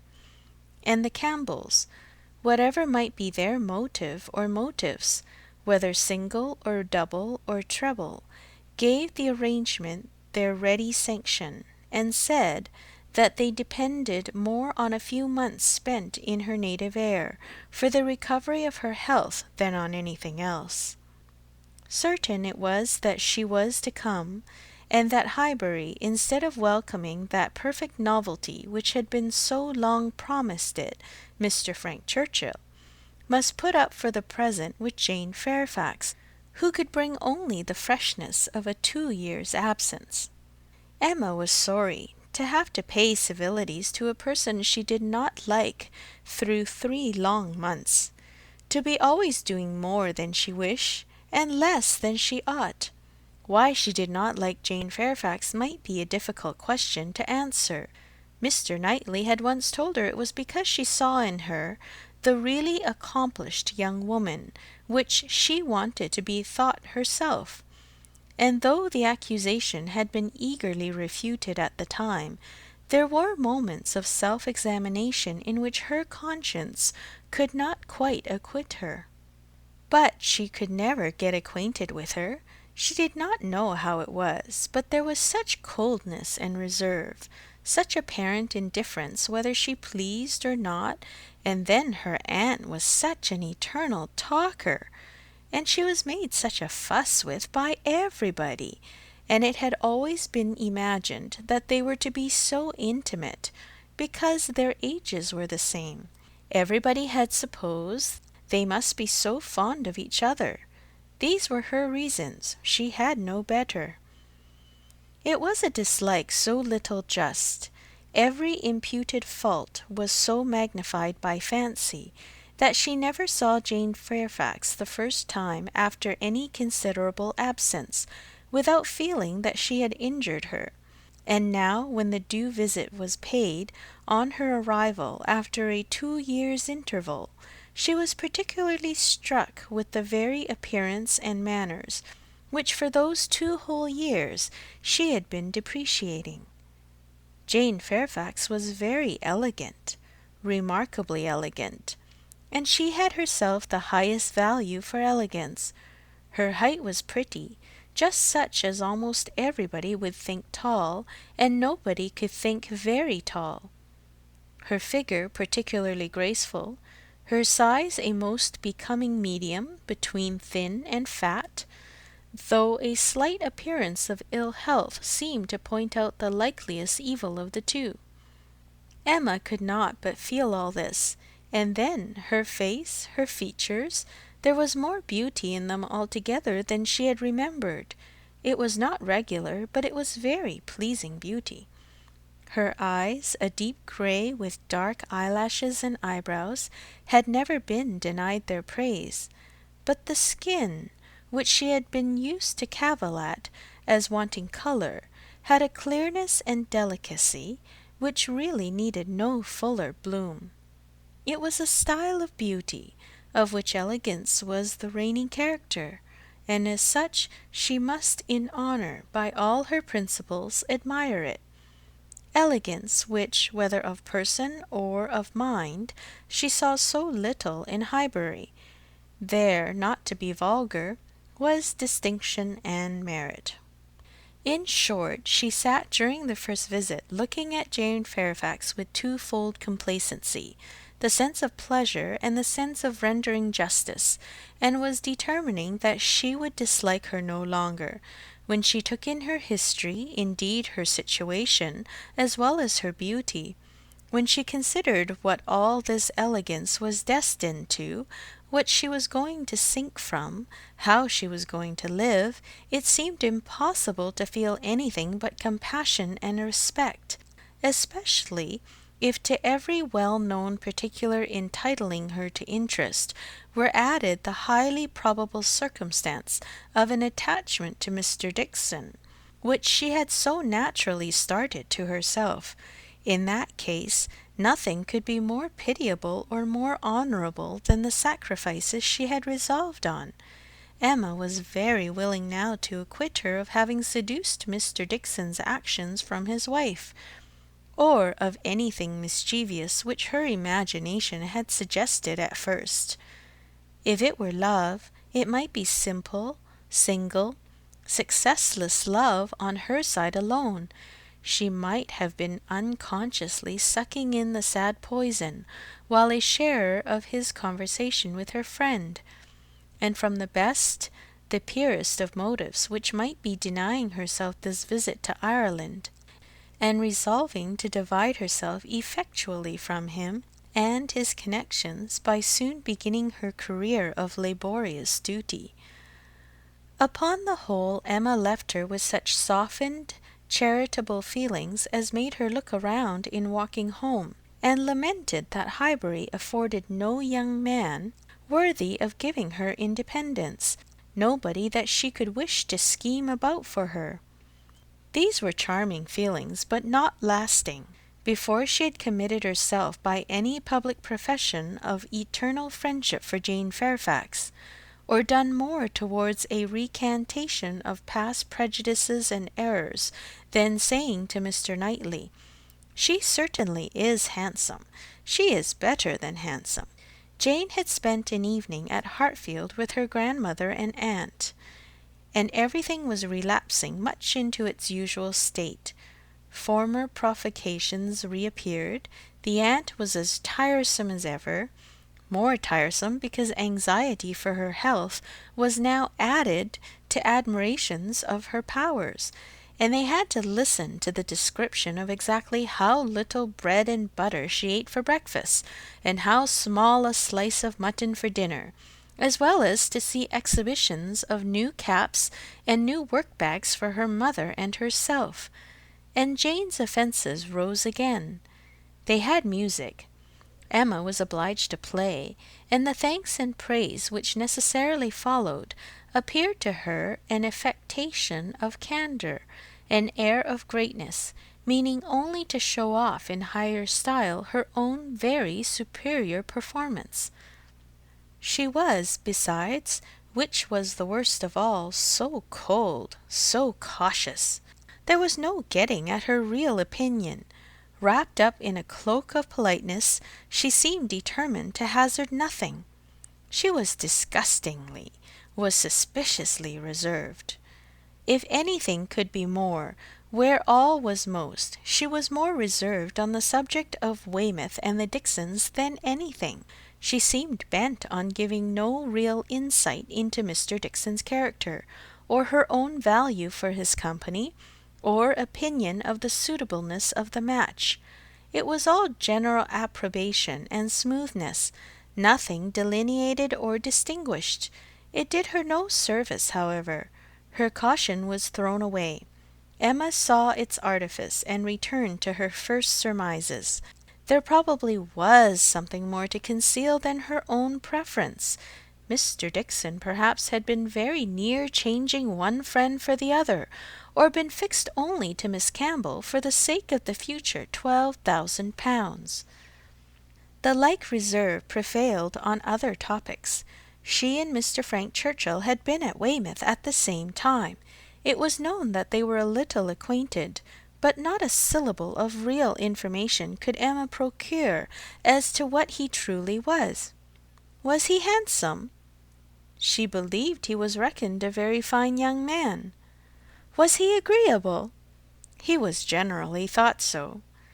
Did he appear a sensible young man, a young man of information? At a watering place, or in a common London acquaintance, it was difficult to decide on such points. Manners were all that could be safely judged of, under a much longer knowledge than they had yet had of Mr. Churchill. She believed everybody found his manners pleasing. Emma could not forgive her. End of Volume 2, Chapter 2. Volume 2, Chapter 3. Emma could not forgive her, but as neither provocation nor resentment could be discerned by Mr. Knightley, who had been of the party, and had seen only proper attention and pleasing behaviour on each side, he was expressing the next morning, being at Hartfield again on business with Mr. Woodhouse, his approbation of the whole, not so openly as he might have done had her father been out of the room, but speaking plain enough to be very intelligible to Emma. He had been used to think her unjust to Jane, and had now great pleasure in marking an improvement. A very pleasant evening, he began, as soon as Mr. Woodhouse had been talking into what was necessary, told that he understood, and the papers swept away. Particularly pleasant. You and Miss Fairfax gave us some very good music. I do not know a more luxurious state, sir, than sitting at one's ease to be entertained a whole evening by two such young women, sometimes with music and sometimes with conversation. I am sure Miss Fairfax must have found the evening pleasant, Emma. You left nothing undone. I was glad you made her play so much, for having no instrument at her grandmother's, it must have been a real indulgence. I am happy you approved, said Emma, smiling, but I hope I am not often deficient in what is due to guests at Hartfield. No, my dear, said her father instantly, that I am sure you are not. There is nobody half so attentive and civil as you are. If anything, you are too attentive. The muffin last night, if it had been handed round once, I think it would have been enough. No, said Mr. Knightley, nearly at the same time, you are not often deficient either in manner or comprehension. I think you understand me, therefore. An arch look expressed, I understand you well enough, but she said only, Miss Fairfax is reserved. I always told you she was, a little, but you will soon overcome all that part of her reserve, which ought to be overcome, all that has its foundations in diffidence. What arises from discretion must be honoured. You think her diffident? I do not see it. My dear Emma, said he, moving from his chair into one close by her, you are not going to tell me, I hope, that you had not a pleasant evening. Oh, no. I was pleased with my own perseverance in asking questions, and amused to think how little information I obtained. I am disappointed, was his only answer. I hope everybody had a pleasant evening, said Mr. Woodhouse in his quiet way. I had. Once I felt the fire rather too much, but then I moved back my chair a very little, and it did not disturb me. Miss Bates was very chatty and good-humoured, as she always is, though she speaks rather too quickly. However, she is very agreeable, and Mrs. Bates, too, in a different way. I like old friends, and Miss Jane Fairfax is a very pretty sort of young lady, a very pretty and very well-behaved young lady indeed. She must have found the evening agreeable, Mr. Knightley, because she had Emma. True, sir, and Emma because she had Miss Fairfax. Emma saw his anxiety, and wishing to appease it, at least for the present, said with a sincerity which no one could question, She is a sort of elegant creature that one cannot keep one's eyes from. I am always watching her to admire, and I do pity her from my heart. Mr. Knightley looked as if he were more gratified than he cared to express, and before he could make any reply, Mr. Woodhouse, whose thoughts were on the Bateses, said, It is a great pity that their circumstances should be so confined, a great pity indeed, and I have often wished, but it is so little one can venture to do, small trifling presents of anything uncommon. Now we have killed a porker, and Emma thinks we should send them a loin or a leg. It is very small and delicate. Hartfield pork is not like any other pork, but still it is pork.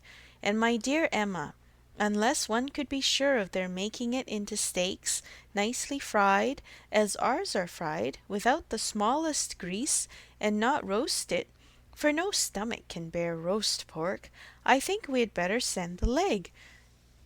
Do not you think so, my dear? My dear papa, I sent the whole hind quarter. I knew you would wish it. There will be the leg to be salted, you know, which is so very nice, and the loin to be dressed directly in any manner they like. That's right, my dear, very right. I had not thought of it before, but that is the best way. They must not over-salt the leg, and then if it is not over-salted, and if it is very thoroughly boiled, just as Surly boils ours, and eaten very moderately of with a boiled turnip and a little carrot or parsnip, I do not consider it unwholesome. Emma, said Mr. Knightley presently, I have a piece of news for you. You like news, and I heard an article in my way hither that I think will interest you. News? Oh, yes, I always like news. What is it? Why do you smile so? Where did you hear it? At Randalls? He had time only to say, No, not at Randalls. I have not been near Randalls, when the door was thrown open, and Miss Bates and Miss Fairfax walked into the room. Full of thanks and full of news, Miss Bates knew not which to give quickest. Mr. Knightley soon saw that he had lost his moment, and that not another syllable of communication could rest with him. Oh, my dear sir, how are you this morning? My dear Miss Woodhouse, I come quite overpowered. Such a beautiful hind quarter of pork! You are too bountiful. Have you heard the news? Mr. Elton is going to be married. Emma had not time even to think of Mr. Elton, and she was so completely surprised that she could not avoid a little start and a blush at the sound. There is my news. I thought it would interest you, said Mr. Knightley, with a smile which implied a conviction of some part of what had passed between them. But where could you hear it? Cried Miss Bates. Where could you possibly hear it, Mr. Knightley? For it is not 5 minutes since I've received Mrs. Cole's note. No, it cannot be more than 5, or at least 10. for I had got my bonnet and spencer on, just ready to come out. I was only going down to speak to Patty again about the pork. Jane was standing in the passage. Were you not, Jane? For my mother was so afraid that we had not any salting pan large enough. So I said I would go down and see, and Jane said, shall I go down instead? For I think you have a little cold, and Patty has been washing the kitchen. Oh, my dear, said I. Well, and just then came the note. A Miss Hawkins, that's all I know. A Miss Hawkins of Bath. But, Mr. Knightley, how could you possibly have heard it? For the very moment Mr. Cole told Mrs. Cole of it, she sat down and wrote to me, a Miss Hawkins. I was with Mr. Cole on business an hour and a half ago. He had just read Elton's letter as I was shown in, and handed it to me directly. Well, that is quite. I suppose there never was a piece of news more generally interesting. My dear sir, you really are too bountiful. My mother desires her very best compliments and regards, and 1,000 thanks, and says you really quite oppress her. We consider our Hartfield pork, replied Mr. Woodhouse. Indeed, it certainly is so very superior to all other pork, that Emma and I cannot have a greater pleasure than— Oh, my dear sir, as my mother says, our friends are only too good to us. If ever there were people who, without having great wealth themselves, had everything they could wish for, I am sure it is us. We may well say that our lot is cast in a goodly heritage. Well, Mr. Knightley, and so you actually saw the letter. Well, it was short, merely to announce, but cheerful, exulting, of course. Here was a sly glance at Emma. He had been so fortunate as to— I forget the precise words. One has no business to remember them. The information was as you state, that he was going to be married to Miss Hawkins. By his style, I should imagine it just settled. Said Emma, as soon as she could speak, he will have everybody's wishes for his happiness. He is very young to settle, said Mr. Woodhouse's observation. He had better not be in a hurry. He seemed to me very well off as he was. We were always glad to see him at Hartfield. A new neighbour for us all, Miss Woodhouse, said Miss Bates joyfully. My mother is so pleased. She says she cannot bear to have the poor old vicarage without a mistress. This is great news indeed. Jane, have you never seen Mr. Elton? No wonder that you have such a curiosity to see him. Jane's curiosity did not appear of that absorbing nature as wholly to occupy her. No, I have never seen Mr. Elton, she replied, starting on this appeal. Is he a tall man? Who shall answer that question? Cried Emma. My father would say yes, Mr. Knightley no, and Miss Bates and I that he is just the happy medium. When you have been here a little longer, Miss Fairfax, you will understand that Mr. Elton is the standard of perfection in Highbury, both in person and mind. Very true, Miss Woodhouse, so she will. He is the very best young man. But, my dear Jane, if you remember, I told you yesterday he was precisely the height of Mr. Perry. Miss Hawkins, I dare say, an excellent young woman. His extreme attention to my mother, wanting her to sit in the vicarage pew, that she might hear the better, for my mother is a little deaf, you know. It is not much, but she does not hear quite quick. Jane says that Colonel Campbell is a little deaf. He fancied bathing might be good for it, the warm bath, but she says it did him no lasting effect. Colonel Campbell, you know, is quite our angel, and Mr. Dixon seems a very charming young man, quite worthy of him. It is such a happiness when good people get together, and they always do. Now here will be Mr. Elton and Miss Hawkins, and there will be the Coles, such very good people, and the Perrys. I suppose there never was a happier or better couple than Mr. and Mrs. Perry. I say, sir, turning to Mr. Woodhouse, I think there are few places with such society as Highbury. I always say we are quite blessed in our neighbours.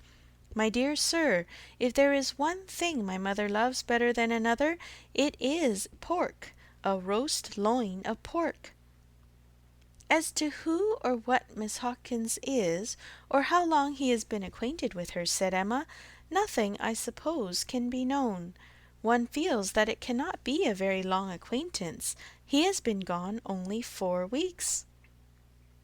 Nobody had any information to give, and after a few more wonderings, Emma said, "You are silent, Miss Fairfax, but I hope you mean to take an interest in this news.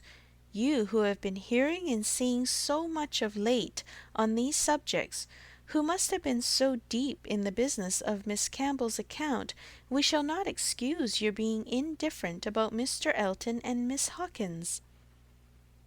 "When I have seen Mr. Elton," replied Jane, "I dare say I shall be interested, but I believe it requires that with me, and as it is some months since Miss Campbell married, the impression may be a little worn off."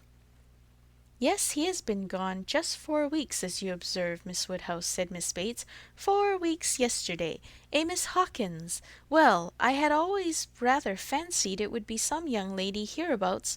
Not that I ever, Miss Coles once whispered to me, but I immediately said, no, Mr. Elton is a most worthy young man. But, in short, I do not think I am particularly quick at those sorts of discoveries. I do not pretend to it. What is before me I see. At the same time, nobody could wonder if Mr. Elton should have aspired. Miss Woodhouse lets me chatter on so good-humouredly. She knows I would not offend for the world. How does Miss Smith do? She seems quite recovered now. Have you heard from Mrs. John Knightley lately? Oh, those dear little children! Jane, do you know I always fancy Mr. Dickson like Mr. John Knightley? I mean in person, tall and with that sort of look, and not very talkative." "Quite wrong, my dear aunt. There is no likeness at all." "Very odd, but one never does form a just idea of anybody beforehand. One takes up a notion and runs away with it. Mr. Dickson, you say, is not, strictly speaking, handsome?" "Handsome? No, far from it. Certainly plain. I told you he was plain." "My dear, you said that Miss Campbell would not allow him to be plain, and that you yourself—" "Oh, as for me, my judgment is worth nothing. Where I have a regard, I always think a person well-looking. But I gave what I believe the general opinion, when I call him plain." "Well, my dear Jane, believe we must be running away. The weather does not look well, and grandmamma will be uneasy." "You are too obliging, my dear Miss Woodhouse, but we really must take leave. This has been a most agreeable piece of news indeed. I shall just go round by Mrs. Coles, but I shall not stop 3 minutes. And Jane, you had better go home directly. I would not have you out in a shower. We think she is the better for Highbury already." "Thank you, we do indeed. I shall not attempt calling on Mrs. Goddard, for I really do not think she cares for anything but boiled pork, which we dress the leg it will be another thing. Good morning to you, my dear sir. Oh, Mr. Knightley is coming too. Well, that is so very— I am sure if Jane is tired you will be so kind as to give her your arm. Mr. Elton and Miss Hawkins, good morning to you." Emma, alone with her father, had half her attention wanted by him, while he lamented that young people would be in such a hurry to marry, and to marry strangers too, and the other half she could give to her own view of the subject. It was to herself an amusing and very welcome piece of news, as proving that Mr. Elton could not have suffered long. But she was sorry for Harriet. Harriet must feel it, and all that she could hope was by giving the first information herself, to save her from hearing it abruptly from others. It was now about the time that she was likely to call, if she were to meet Miss Bates in her way, and upon its beginning to rain, Emma was obliged to expect that the weather would be detaining her at Mrs. Goddard's, and that the intelligence would undoubtedly rush upon her without preparation. The shower was heavy but short, and it had not been over 5 minutes when in came Harriet, with just the heated, agitated look which hurrying thither with a full heart was likely to give, and the "Oh, Miss Woodhouse, what do you think has happened?" which instantly burst forth, had all the evidence of corresponding perturbation. As the blow was given, Emma felt that she could not now show greater kindness than in listening, and Harriet, unchecked, ran eagerly through what she had to tell. She had set out from Mrs. Goddard's half an hour ago. She had been afraid it would rain. She had been afraid it would pour down every moment, but she thought it might get to Hartfield first. She had hurried as fast as possible, but then, as she was passing by the house, where a young woman was making up a gown for her, she thought she would just step in and see how it went on, and though she did not seem to stay half a moment there, soon after she came out it began to rain, and she did not know what to do, so she ran on directly, as fast as she could, and took shelter at Ford's. Ford's was the principal woolen draper, linen draper, and haberdasher's shop united, the shop first in size and fashion in the place, and so there she had sat, without any idea of anything in the world, full 10 minutes perhaps, when all of a sudden who should come in, to be sure it was so very odd, but they always dealt at Ford's, who should come in but Elizabeth Martin and her brother. Dear Miss Woodhouse, only think! I thought I should have fainted. I did not know what to do. I was sitting near the door. Elizabeth saw me directly, but he did not. He was busy with the umbrella. I am sure she saw me, but she looked away directly and took no notice, and they both went to quite the farther end of the shop, and I kept sitting near the door. Oh, dear! I was so miserable. I am sure I must have been as white as my gown. I could not go away, you know, because of the rain, but I did so wish myself anywhere in the world but there. Oh, dear Miss Woodhouse! Well, at last, I fancy he looked round and saw me, for instead of going on with her buyings, they began whispering to one another. I am sure they were talking of me, and I could not help thinking that he was persuading her to speak to me. Do you think he was, Miss Woodhouse? For presently she came forward, came quite up to me, and asked me how I did, and seemed ready to shake hands if I would. She did not do any of it in the same way that she used to. I could see she was altered, but however she seemed to try to be very friendly, and we shook hands and stood talking some time. But I know no more what I said, I was in such a tremble. I remember she said she was very sorry we never met now, which I thought almost too kind. Dear Miss Woodhouse, I was absolutely miserable. By that time it was beginning to hold up, and I was determined that nothing should stop me from getting away.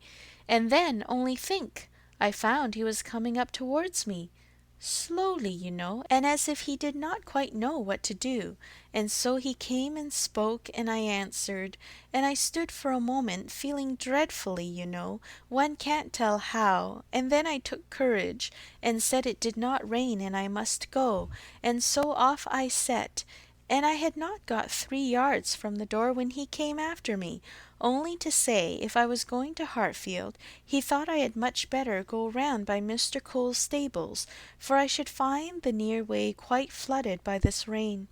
Oh, dear! I thought it would have been the death of me, so I said I was very much obliged to him. You know I could not do less, and then he went back to Elizabeth, and I came round by the stables. I believe I did, but I hardly knew where I was, or anything about it. Oh, Miss Woodhouse, I would rather done anything than have it happen, and yet, you know, there was a sort of satisfaction in seeing him behave so pleasantly and so kindly, and Elizabeth too. Oh, Miss Woodhouse, do talk to me and make me comfortable again. Very sincerely did Emma wish to do so, but it was not immediately in her power. She was obliged to stop and think. She was not thoroughly comfortable herself. The young man's conduct and his sister's seemed the result of real feeling, and she could not but pity them. As Harriet described it, there had been an interesting mixture of wounded affection and genuine delicacy in their behavior. But she had believed them to be well-meaning, worthy people before, and what difference did this make in the evils of the connection? It was folly to be disturbed by it. Of course he must be sorry to lose her. They must be all sorry. Ambition as well as love had probably been mortified. They might all have hoped to rise by Harriet's acquaintance. And besides, what was the value of Harriet's description? So easily pleased, so little discerning, what signified her praise? She exerted herself and did try to make her comfortable, by considering all that had passed as a mere trifle, and quite unworthy of being dwelt on. It might be distressing for the moment, said she, but you seem to have behaved extremely well, and it is over, and may never, can never, as a first meeting, occur again, and therefore you need not think about it. Harriet said, very true. And she would not think about it, but still she talked of it, still she could talk of nothing else, and Emma at last, in order to put the Martins out of her head, was obliged to hurry on the news which she had meant to give with so much tender caution. Hardly knowing herself whether to rejoice or to be angry, ashamed or only amused at such a state of mind in poor Harriet, such a conclusion of Mr. Elton's importance with her. Mr. Elton's rights, however, gradually revived, though she did not feel the first intelligence as she might have done the day before, or an hour before. Its interest soon increased, and before their first conversation was over, she had talked herself into all the sensations of curiosity, wonder and regret, pain and pleasure, as to this fortunate Miss Hawkins, which could conduce to place the Martins under proper subordination in her fancy. Emma learned to be rather glad that there had been such a meeting. It had been serviceable in deadening the first shock, without retaining any influence to alarm. As Harriet now lived, the Martins could not get at her without seeking her, where hitherto they had wanted either the courage or the condescension to seek her, for since her refusal of the brother, the sisters never had been at Mrs. Goddard's, and a 12-month might pass without their being thrown together again, with any necessity or even any power of speech. End of Volume 2, Chapter 3. Volume 2, Chapter 4. Human nature is so well disposed towards those who are in interesting situations, that a young person who either marries or dies is sure to be spoken of kindly. A week had not passed since Miss Hawkins' name was first mentioned in Highbury, before she was, by some means or other, discovered to have every recommendation of person and mind, to be handsome, elegant, highly accomplished, and perfectly amiable. And when Mr. Elton himself arrived to triumph in his happy prospects, and circulate the fame of her merits, there was very little more for him to do than to tell her Christian name, and say whose music she principally played.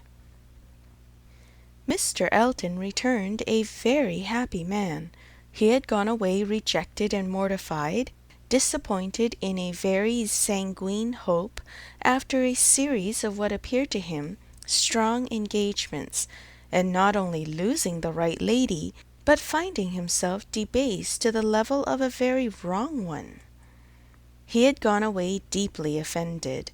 He came back engaged to another, and to another as superior, of course, to the first, as under such circumstances what is gained always is what is lost. He came back gay and self-satisfied, eager and busy, caring nothing for Miss Woodhouse, and defying Miss Smith. The charming Augusta Hawkins, in addition to all the usual advantages of perfect beauty and merit, was in possession of an independent fortune of so many thousands as would always be called 10, a point of some dignity as well as some convenience.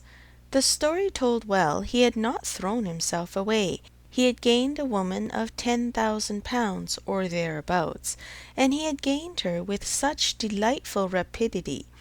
The first hour of introduction had been so very soon followed by distinguishing notice. The history which he had to give Mrs. Cole of the rise and progress of the affair was so glorious, the steps so quick from the accidental rencontre to the dinner at Mr. Green's and the party at Mrs. Brown's, smiles and blushes rising in importance, with consciousness and agitation richly scattered. The lady had been so easily impressed, so sweetly disposed, had, in short, to use a most intelligible phrase, been so ready to have him, that vanity and prudence were equally contented. He had caught both substance and shadow, both fortune and affection, and was just the happy man he ought to be, talking only of himself and his concerns, expecting to be congratulated, ready to be laughed at, and with cordial, fearless smiles, now addressing all the young ladies of the place, to whom a few weeks ago he would have been more cautiously gallant. The wedding was no distant event, as the parties had only themselves to please, and nothing but the necessary preparations to wait for, and when he set out for Bath again, there was a general expectation, which a certain glance of Mrs. Cole's did not seem to contradict, that when he next entered Highbury he would bring his bride. During his present short stay, Emma had barely seen him, but just enough to feel that the first meeting was over, and to give her the impression of his not being improved by the mixture of pique and pretence now spread over his air. She was, in fact, beginning very much to wonder that she had ever thought him pleasing at all, and his sight was so inseparably connected with some very disagreeable feelings, that except in a moral light, as a penance, a lesson, a sort of profitable humiliation to her own mind, she would have been thankful to be assured of never seeing him again. She wished him very well, but he gave her pain, and his welfare 20 miles off would administer most satisfaction. The pain of his continued residence in Highbury, however, must certainly be lessened by his marriage. Many vain solicitudes would be prevented, many awkwardnesses smoothed by it. A Mrs. Elton would be an excuse for any change of intercourse. Former intimacy might sink without remark. It would be almost beginning their life of civility again. Of the lady individually Emma thought very little. She was good enough for Mr. Elton, no doubt, accomplished enough for Highbury, handsome enough, to look plain probably by Harriet's side. As to connection, there Emma was perfectly easy, persuaded that after all his own vaunted claims and disdain of Harriet, he had done nothing. On that article truth seemed attainable. What she was must be uncertain, but who she was might be found out, and setting aside the 10,000 pounds, it did not appear that she was at all Harriet's superior. She brought no name, no blood, no alliance. Miss Hawkins was the youngest of the 2 daughters of a Bristol merchant. Of course he must be called, but as the whole of the profits of his mercantile life appeared so very moderate, it was not unfair to guess the dignity of line of trade had been very moderate also. Part of every winter she had been used to spend in Bath, but Bristol was her home, the very heart of Bristol, for though the father and mother died some years ago, an uncle remained. In the law line, nothing more distinctly honourable was hazarded of him than that he was in the law line, and with him the daughter had lived. Emma guessed him to be the drudge of some attorney, and too stupid to rise, and all the grandeur of the connection seemed dependent on the elder sister, who was very well married to a gentleman in a great way near Bristol, who kept 2 carriages. That was the wind-up of the history. That was the glory of Miss Hawkins. Could she but have given Harriet her feelings about it all! She had talked her into love, but alas, she was not so easily to be talked out of it. The charm of an object to occupy the many vacancies of Harriet's mind was not to be talked away. He might be superseded by another, but certainly would indeed nothing could be clearer.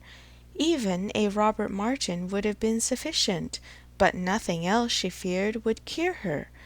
Harriet was one of those who, having once begun, would be always in love, and now, poor girl, she was considerably worse from this appearance of Mr. Elton. She was always having a glimpse of him somewhere or other.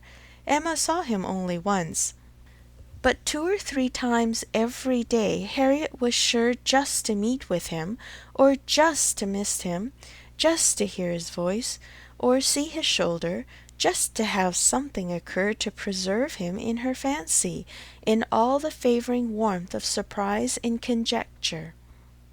She was, moreover, perpetually hearing about him, for, excepting when at Hartfield, she was always among those who saw no fault in Mr. Elton, and found nothing so interesting as the discussion of his concerns, and every report therefore, every guess, all that had already occurred, all that might occur in the arrangement of his affairs, comprehending income, servants, and furniture, was continually in agitation around her.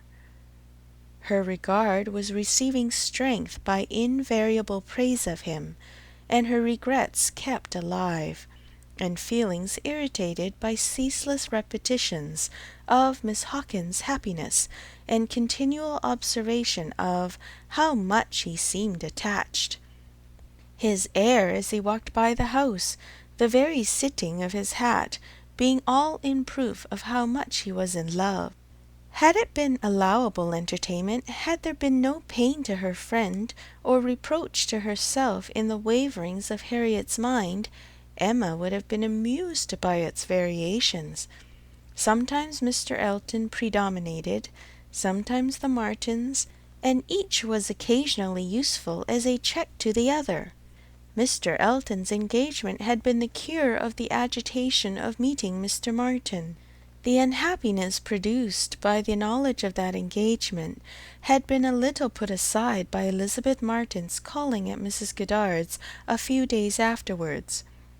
Harriet had not been at home, but a note had been prepared and left for her, written in the very style to touch, a small mixture of reproach with a great deal of kindness, and till Mr. Elton himself appeared, she had been much occupied by it, continually pondering over what could be done in return, and wishing to do more than she dared to confess. But Mr. Elton in person had driven away all such cares. While he stayed, the Martins were forgotten, and on the morning of his setting off for Bath again, Emma, to dissipate some of the distress it occasioned, judged it best for her to return Elizabeth Martin's visit. How that visit was to be acknowledged, what would be necessary, and what might be safest, had been a point of some doubtful consideration. Absolute neglect of the mother and sisters, when invited to come, would be ingratitude. It might not be, and yet the danger of a renewal of the acquaintance. After much thinking, she could determine on nothing better than Harriet's returning the visit, but in a way that, if they had understanding, should convince them that it was to be only a formal acquaintance. She meant to take her in the carriage, leave her at the Abbey Mill, while she drove a little further, and call for her again so soon as to allow no time for insidious applications or dangerous recurrences to the past, and give the most decided proof of what degree of intimacy was chosen for the future.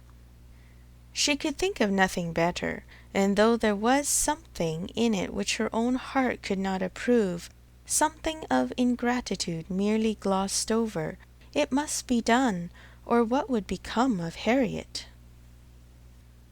End of Volume 2, Chapter 4. Volume 2, Chapter 5. Small heart had Harriet for visiting. Only half an hour before her friend called for her at Mrs. Goddard's, her evil stars had led her to the very spot where, at that moment, a trunk directed to the Reverend Philip Elton, White Hart, Bath, was to be seen under the operation of being lifted into the butcher's cart, which was to convey it to where the coaches passed. And everything in this world, excepting that the trunk in the direction, was consequently a blank. She went, however, and when they reached the farm, and she was to be put down at the end of the broad, neat gravel walk, which led between espalier apple trees to the front door, the sight of everything which had given her so much pleasure the autumn before was beginning to revive a little local agitation. And when they parted, Emma observed her to be looking around with a sort of fearful curiosity, which determined her not to allow the visit to proceed the proposed quarter of an hour. She went on herself to give that portion of time to an old servant who was married and settled in Donwell. The quarter of an hour brought her punctually to the white gate again, and Miss Smith, receiving her summons, was with her without delay, and unattended by any alarming young man. She came solitarily down the gravel walk, a Miss Martin just appearing at the door and parting with her, seemingly with ceremonious civility. Harriet could not very soon give an intelligible account. She was feeling too much. But at last Emma collected from her enough to understand the sort of meeting, and the sort of pain it was creating. She had only seen Mrs. Martin and the two girls. They had received her doubtingly, if not coolly, and nothing beyond the merest commonplace had been talked almost all the time, till just at last, when Mrs. Martin, saying all of a sudden that she thought Miss Smith was grown, had brought on a more interesting subject and a warmer manner. In that very room she had been measured last September with her two friends. There were the penciled marks and memorandums on the wainscot by the window. He had done it. They all seemed to remember the day, the hour, the party, the occasion, to feel the same consciousness, the same regrets, to be ready to return to the same good understanding, and they were just growing again like themselves. Harriet, as Emma must suspect, as ready as the best of them to be cordial and happy when the carriage reappeared and all was over. The style of the visit and the shortness of it were then felt to be decisive. 14 minutes to be given to those with whom she had thankfully passed 6 weeks, not 6 months ago. Emma could not but picture it all, and feel how justly they might resent, how naturally Harriet must suffer. It was a bad business. She would have given a great deal, or endured a great deal, to have had the Martins in a higher rank of life. They were so deserving that a little higher should have been enough. But as it was, how could she have done otherwise? Impossible. She could not repent. They must be separated. But there was a great deal of pain in the process, so much to herself at this time that she soon felt the necessity of a little consolation, and resolved on going home by way of Randalls to procure it. Her mind was quite sick of Mr. Elton and the Martins. The refreshment of Randalls was absolutely necessary. It was a good scheme, but on driving to the door they heard that neither master nor mistress was at home. They had both been out some time. The man believed they had gone to Hartfield. "This is too bad," cried Emma, as they turned away, "and now we shall just miss them. Too provoking! I do not know when I have been so disappointed." And she leaned back in the corner to indulge her murmurs, or to reason them away, probably a little of both, such being the commonest process of a not ill-disposed mind. Presently the carriage stopped. She looked up. It was stopped by Mr. and Mrs. Weston, who were standing to speak to her. There was instant pleasure in the sight of them, and still greater pleasure was conveyed in sound, for Mr. Weston immediately accosted her with, "How do you do? How do you do? We have been sitting with your father. Glad to see him so well. Frank comes to-morrow. I had a letter this morning. We see him to-morrow by dinner-time to a certainty. He is at Oxford to-day, and he comes for a whole fortnight. I knew it would be so. If he had come at Christmas he could not have stayed 3 days. I was always glad he did not come at Christmas. Now we are going to have just the right weather for him. Fine, dry, settled weather.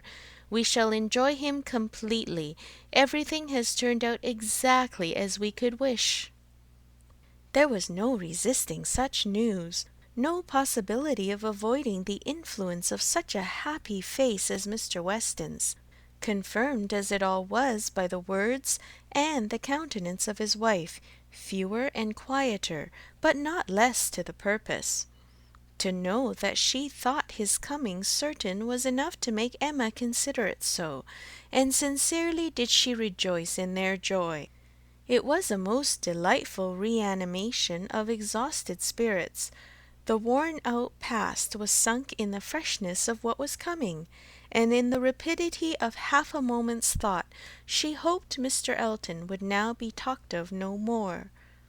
Mr. Weston gave her the history of the engagements at Enscombe, which allowed his son to answer for having an entire fortnight at his command, as well as the route and the method of his journey, and she listened and smiled and congratulated. "I shall soon bring him over to Hartfield," said he at the conclusion. Emma could imagine she saw a touch of the arm at his speech from his wife. "We had better move on, Mr. Weston," said she. "We are detaining the girls."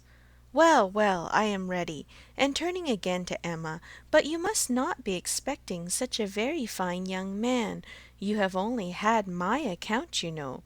I dare say he is really nothing extraordinary, though his own sparkling eyes at the moment were speaking a very different conviction." Emma could look perfectly unconscious and innocent, and answer in a manner that appropriated nothing. "Think of me to-morrow, my dear Emma, about 4 o'clock," was Mrs. Weston's parting injunction, spoken with some anxiety, and meant only for her. 4 o'clock! Depend on it he will be here by 3, was Mr. Weston's quick amendment, and so ended a most satisfactory meeting.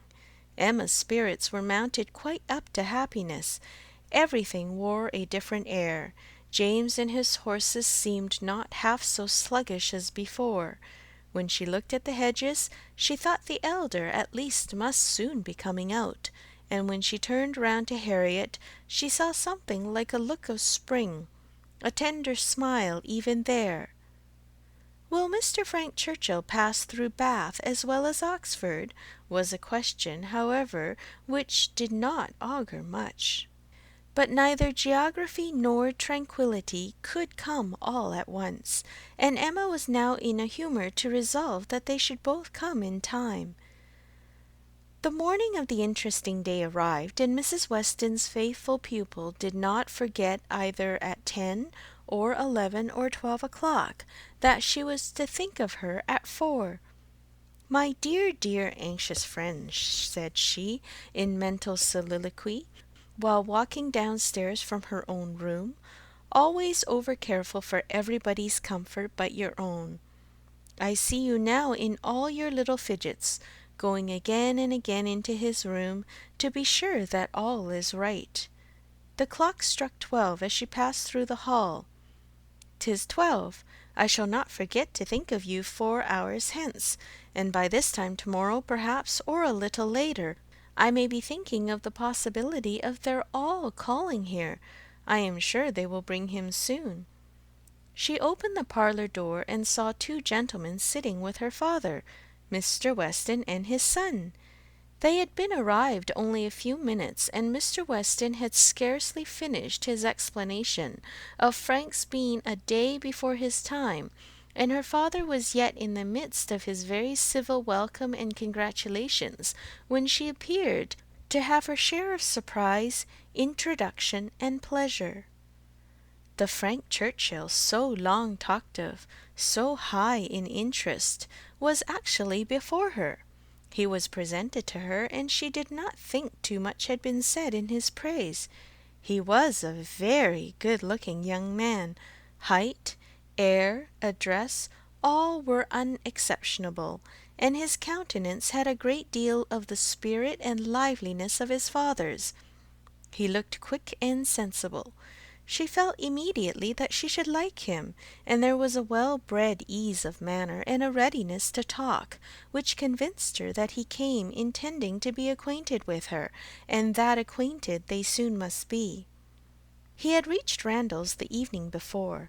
She was pleased with the eagerness to arrive which had made him alter his plan, and travel earlier, later, and quicker, that he might gain half a day. "I told you yesterday," cried Mr. Weston with exultation, "I told you all that he would be here before the time named. I remembered what I used to do myself. One cannot creep upon a journey. One cannot help getting on faster than one has planned. And the pleasure of coming in upon one's friends before the lookout begins is worth a great deal more than any exertion it needs."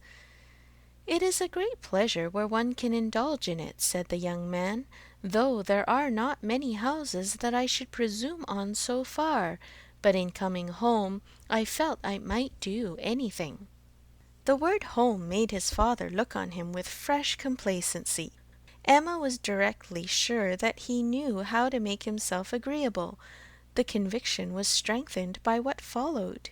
He was very much pleased with Randalls, thought it a most admirably arranged house, would hardly allow it even to be very small, admired the situation, the walk to Highbury, Highbury itself, Hartfield still more, and professed himself to have always felt the sort of interest in the country which none but one's own country gives, and the greatest curiosity to visit it. That he should never have been able to indulge so amiable a feeling before, passed suspiciously through Emma's brain. But still, if it were a falsehood, it was a pleasant one, and pleasantly handled. His manner had no air of study or exaggeration. He did really look and speak as if in a state of no common enjoyment. Their subjects in general were such as belong to an opening acquaintance. On his side were the inquiries. Was she a horsewoman? Pleasant rides? Pleasant walks? Had they a large neighbourhood? Highbury, perhaps, afforded society enough. There were several very pretty houses in and about it. Balls? Had they balls? Was it a musical society?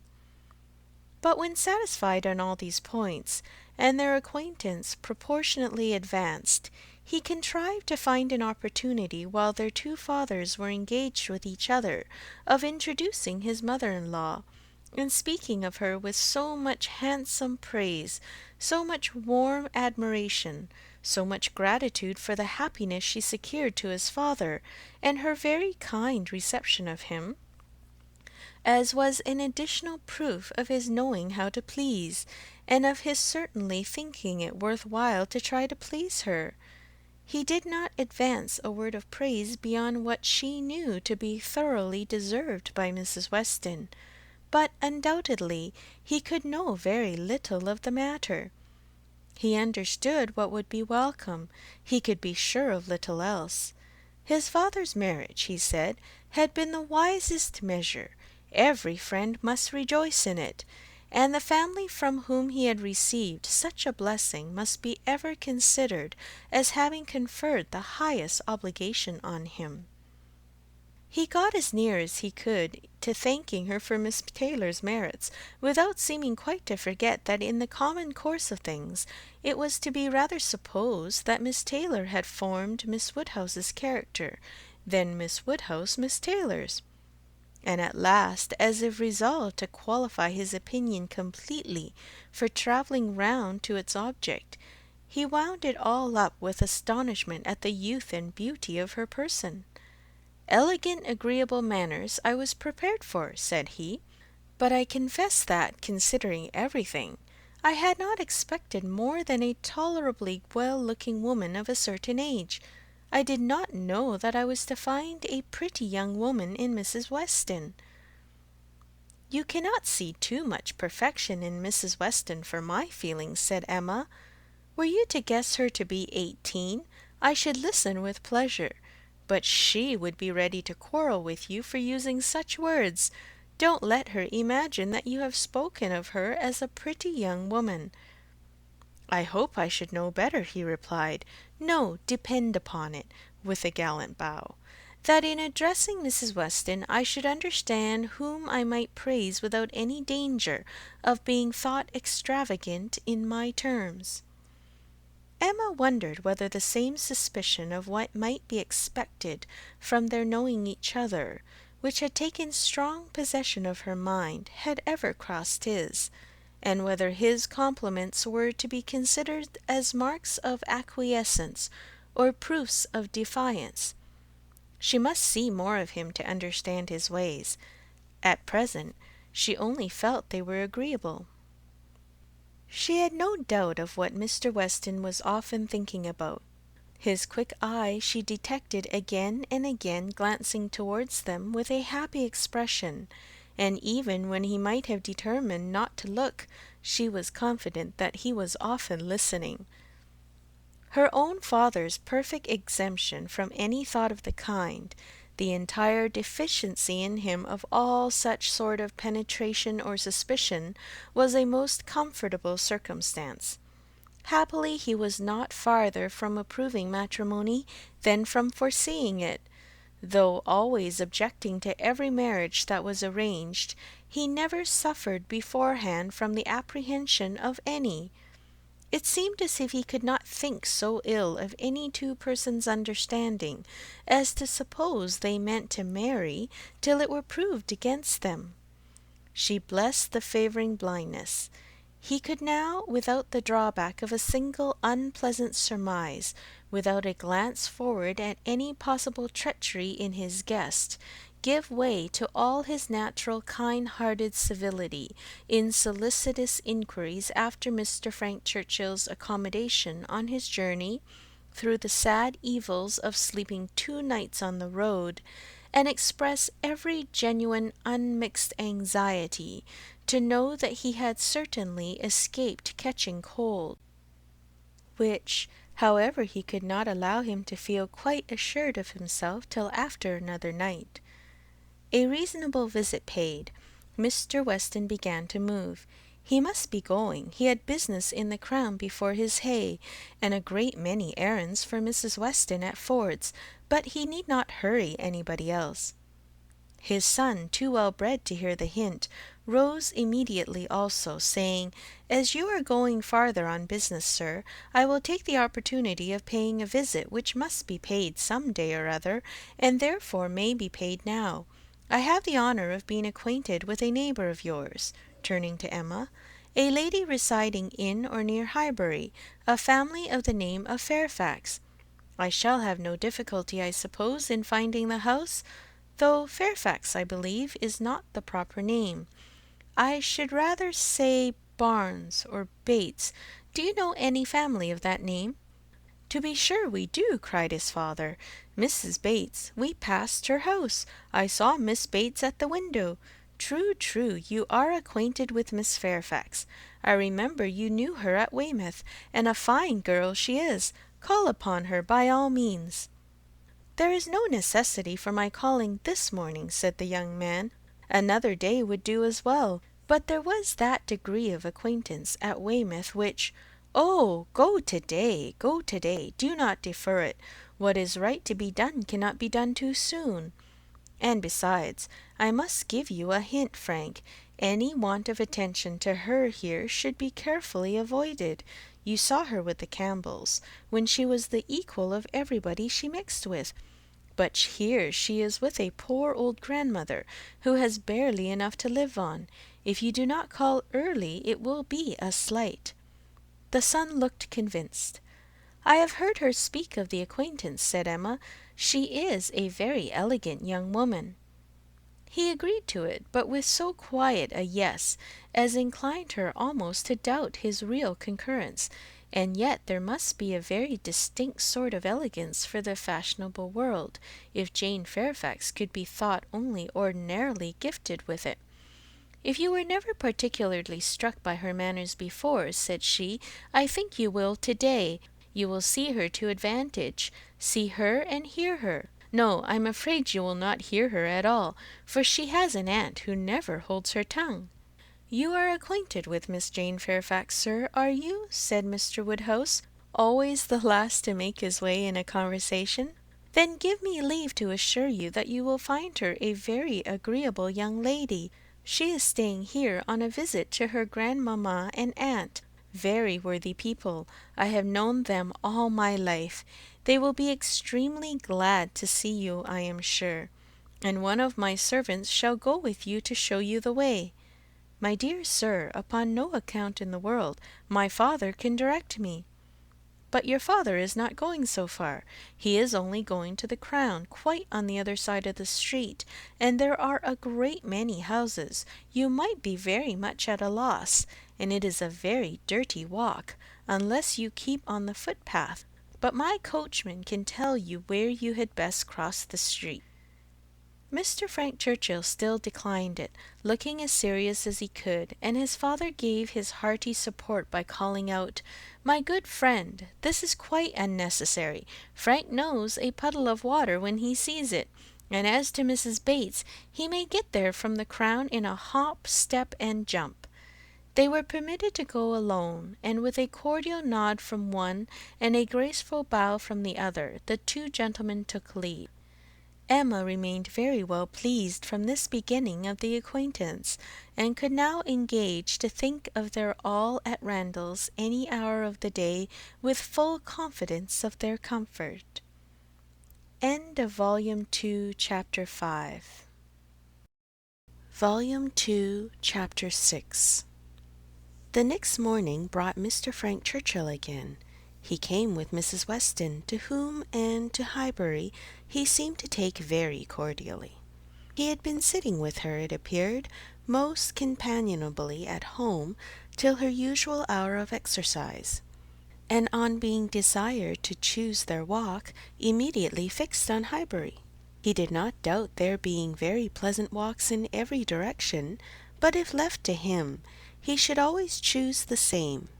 Highbury, that airy, cheerful, happy-looking Highbury, would be his constant attraction.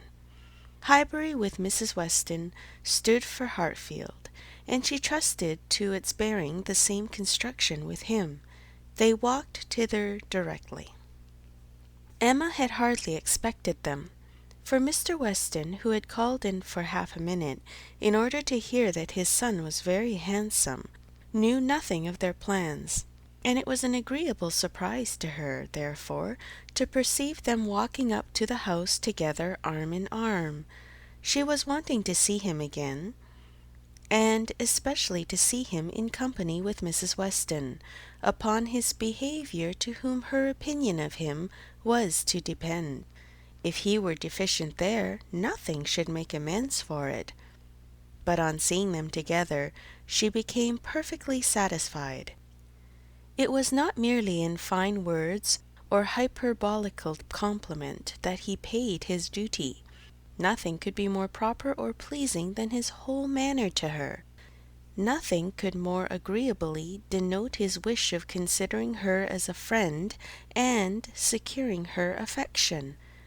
And there was enough for Emma to form a reasonable judgment, as their visit included all the rest of the morning. They were all three walking about together for an hour or two, first round the shrubberies of Hartfield, and afterwards in Highbury.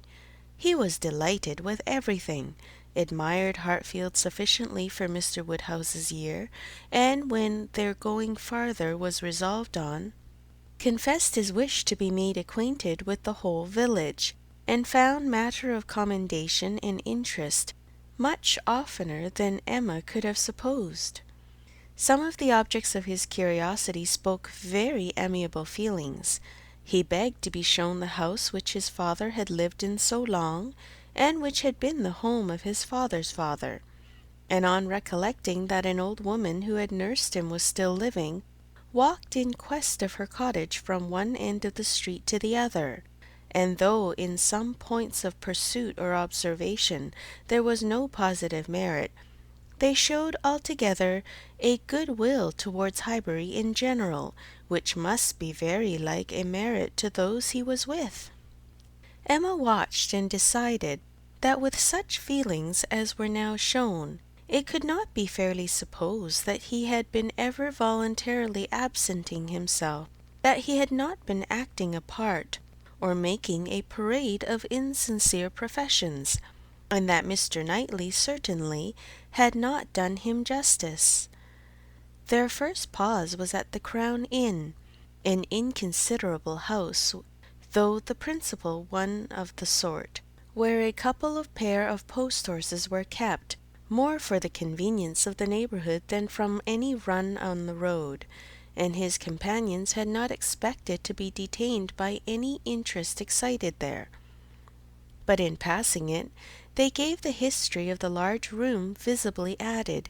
It had been built many years ago for a ball-room, and when the neighbourhood had been in a particularly populous dancing state, had been occasionally used as such, but such brilliant days had long passed away, and now the highest purpose for which it was ever wanted was to accommodate a whist club established among the gentlemen and half-gentlemen of the place.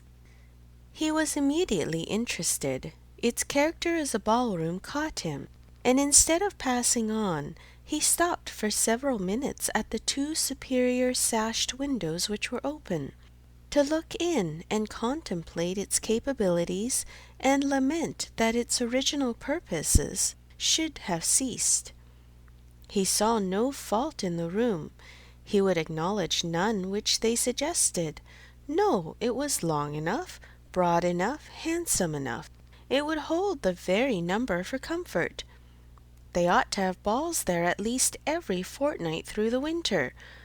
Why had not Miss Woodhouse revived the former good old days of the room? She, who could do anything in Highbury. The want of proper families in the place, and the conviction that none beyond the place and its immediate environs could be tempted to attend were mentioned, but he was not satisfied.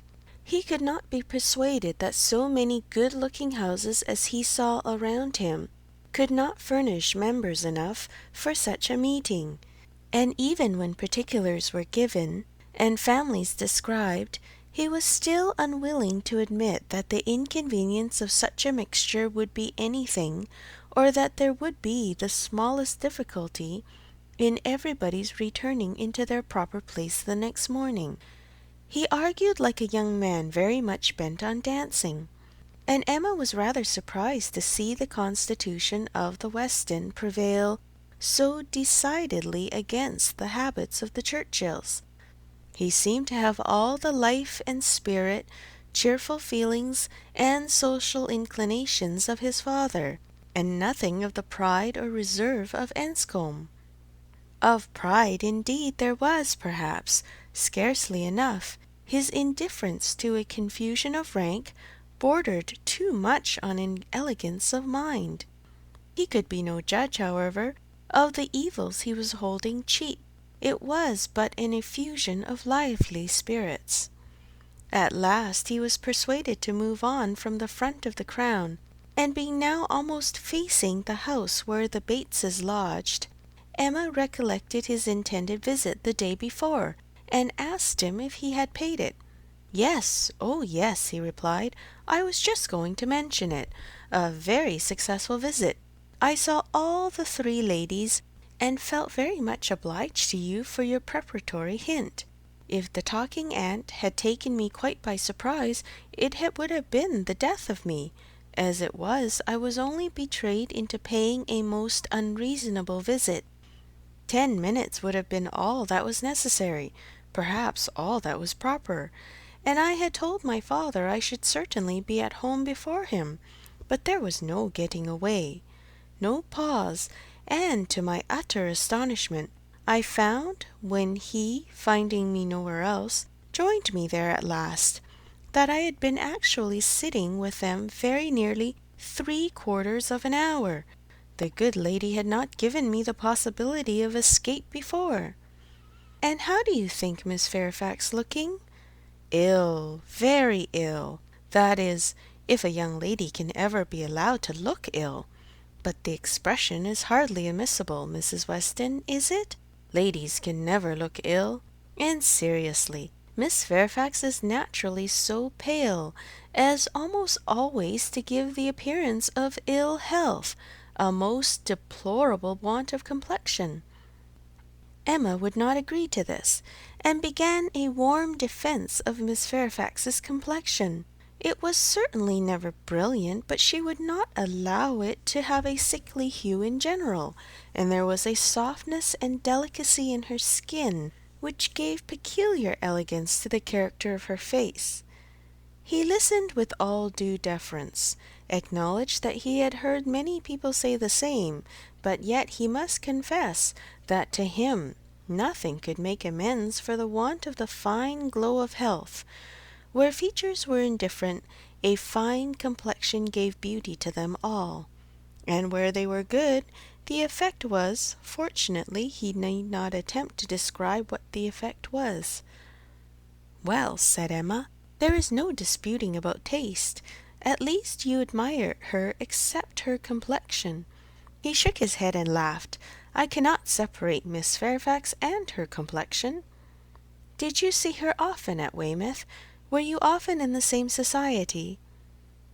At this moment they were approaching Ford's, and he hastily exclaimed, "Ha! This must be the very shop that everybody attends every day of their lives, as my father informs me. He comes to Highbury himself, he says, 6 days out of the 7, and always business at Ford's. If it be not inconvenient to you, pray let us go in, that I may prove myself to belong to the place, to be a true citizen of Highbury. I must buy something at Ford's. It will be taking out my freedom. I dare say they sell gloves. Oh, yes, gloves and everything. I do admire your patriotism. You will be adored in Highbury. You were very popular before you came, because you were Mr. Weston's son. But lay out half a guinea at Ford's, and your popularity will stand upon your own virtues." They went in, and while the sleek, well-tied parcels of men's beavers and York tan were bringing down and displaying on the counter, he said, "But I beg your pardon, Miss Woodhouse, you were speaking to me. You were saying something at the very moment of this burst of my amour patriae.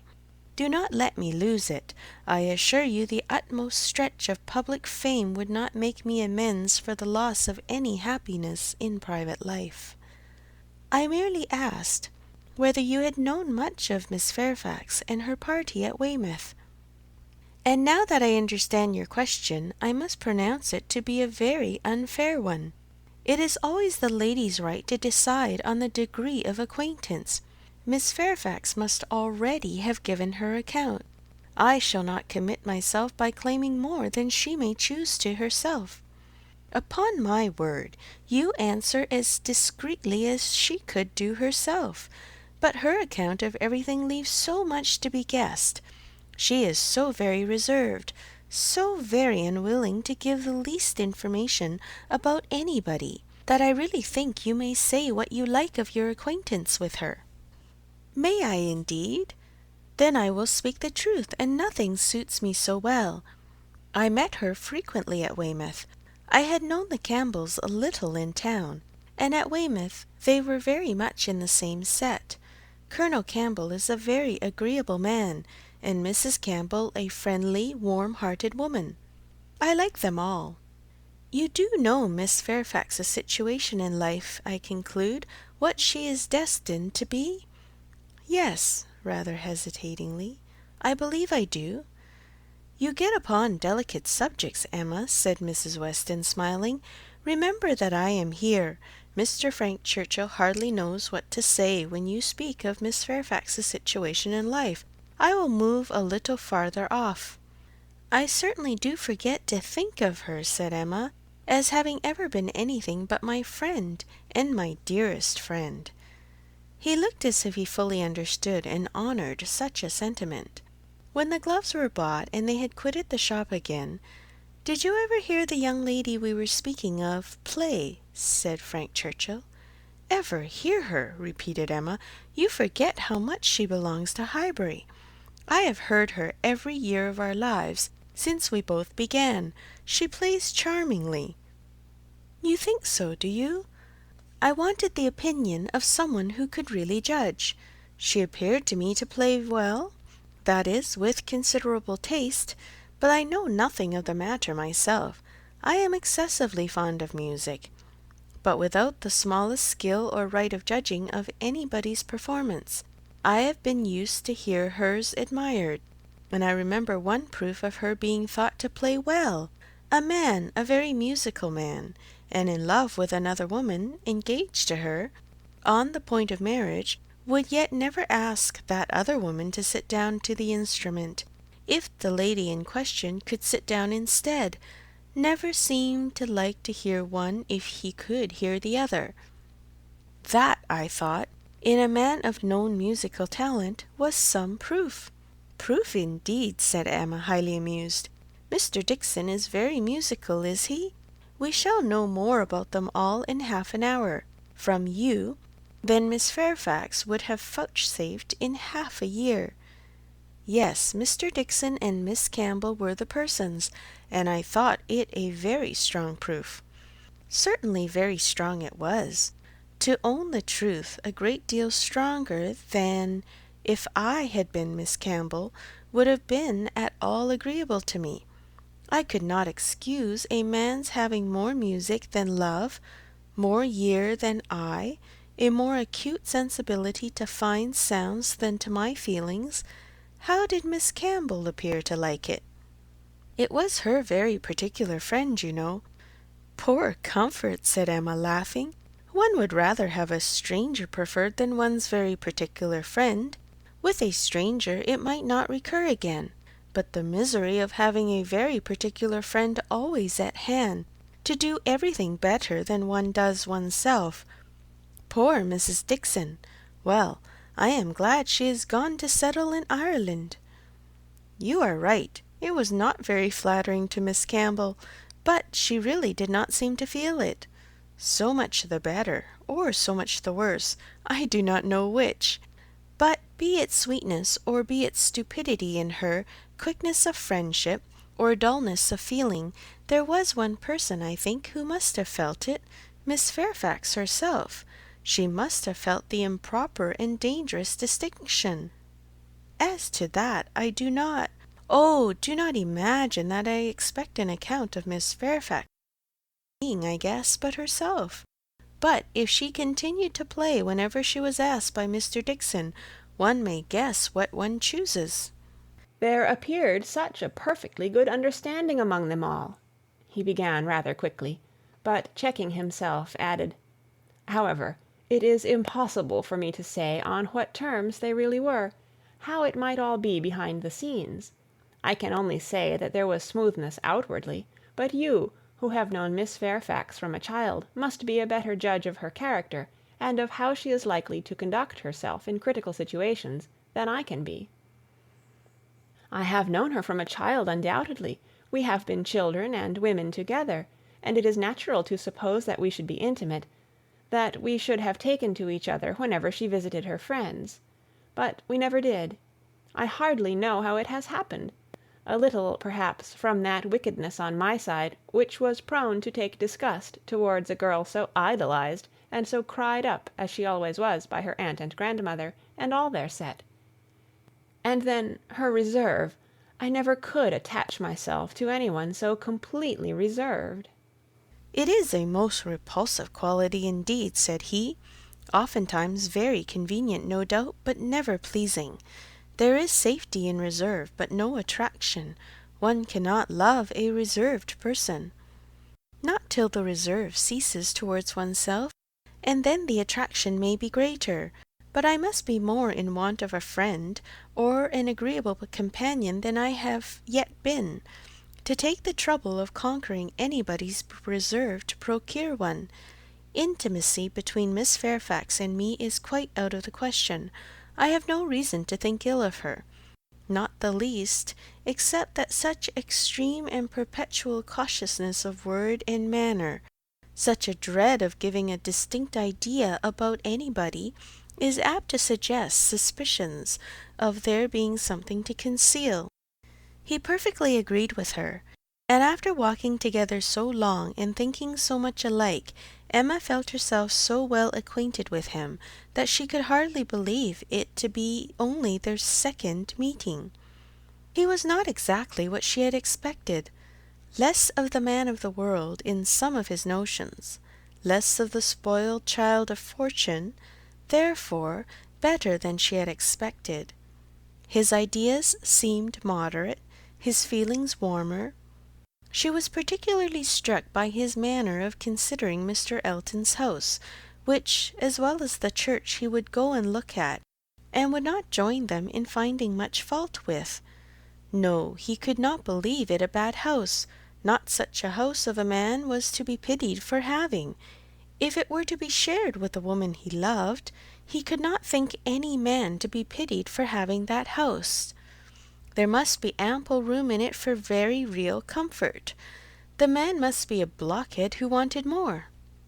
Mrs. Weston laughed and said he did not know what he was talking about. Used only to large houses himself, and without ever thinking how many advantages and accommodations were attached to its size, he could be no judge of the privations inevitably belonging to a small one. But Emma, in her own mind, determined that he did know what he was talking about, and that he showed a very amiable inclination to settle early in life, and to marry from worthy motives. He might not be aware of the inroads on domestic peace, to be occasioned by no housekeeper's room or a bad butler's pantry, but no doubt he did perfectly feel that Enscombe could not make him happy, and that whenever he were attached, he would willingly give up much of wealth to be allowed an early establishment. End of Volume 2, Chapter 6. Volume 2, Chapter 7. Emma's very good opinion of Frank Churchill was a little shaken the following day, by hearing that he was gone off to London, merely to have his hair cut. A sudden freak seemed to have seized him at breakfast, and he had sent for a chaise and set off, intending to return to dinner, but with no more important view that appeared than having his hair cut. There was certainly no harm in his travelling 16 miles twice over on such an errand, but there was an air of foppery and nonsense in it which she could not approve.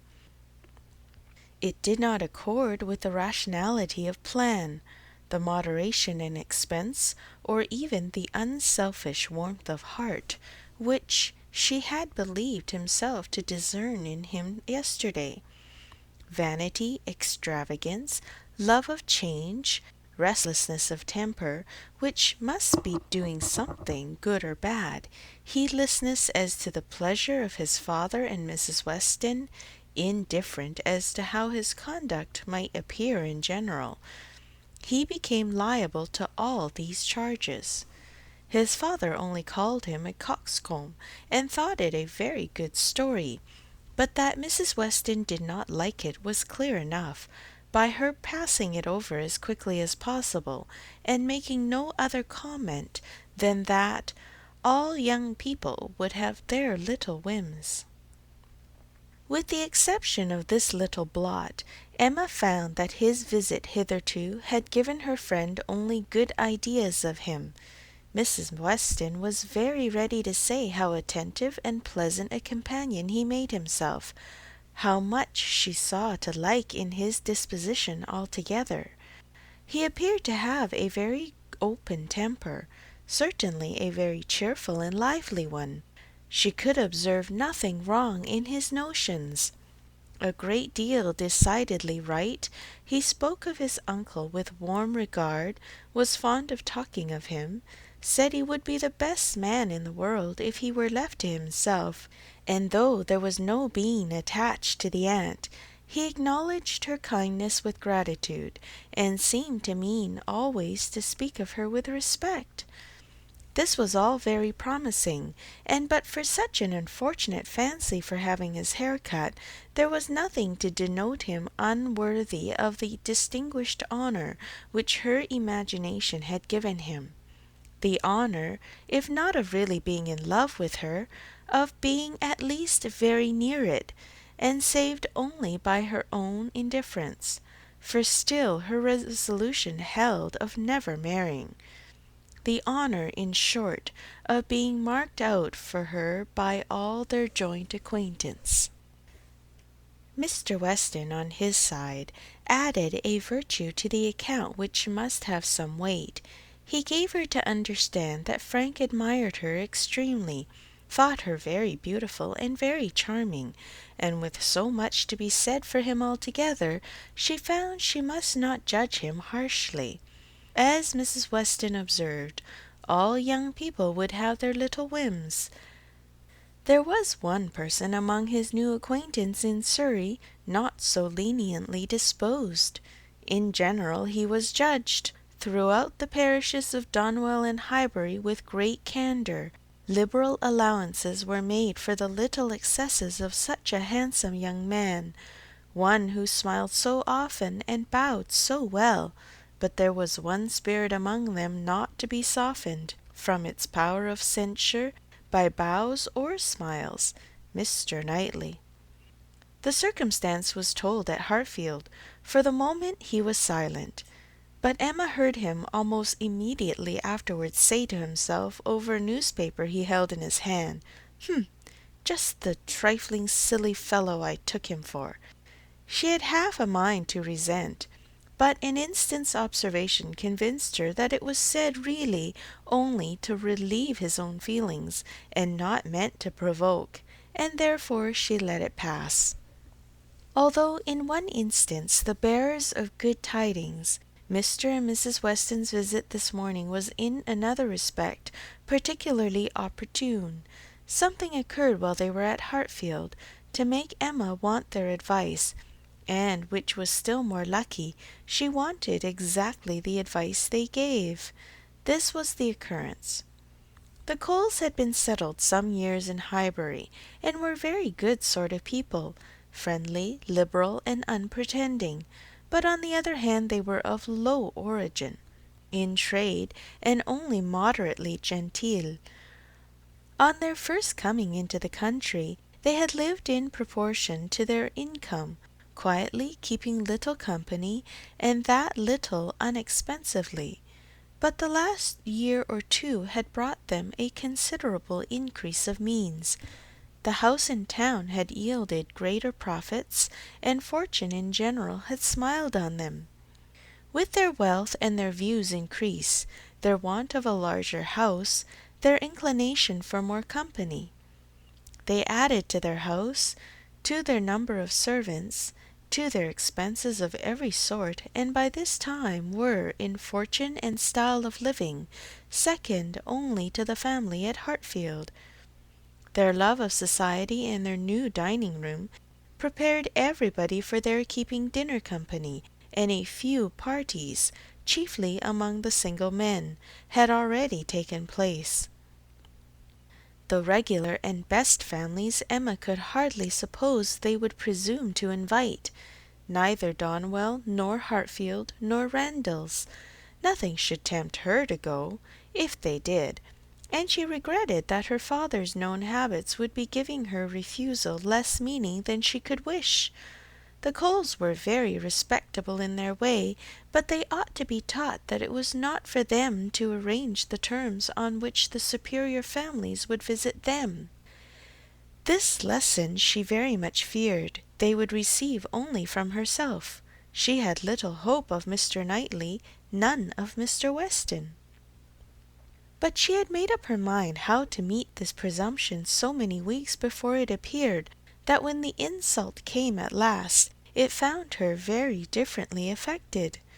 Donwell and Randalls had received their invitation, and none had come for her father and herself, and Mrs. Weston's accounting for it with, "I suppose they will not take the liberty with you. They know you do not dine out," was not quite sufficient. She felt that she should like to have the power of refusal, and afterwards, as the idea of the party to be assembled there, consisting precisely of those whose society was dearest to her, occurred again and again, she did not know that she might not have been tempted to accept. Harriet was to be there in the evening, and the Bateses.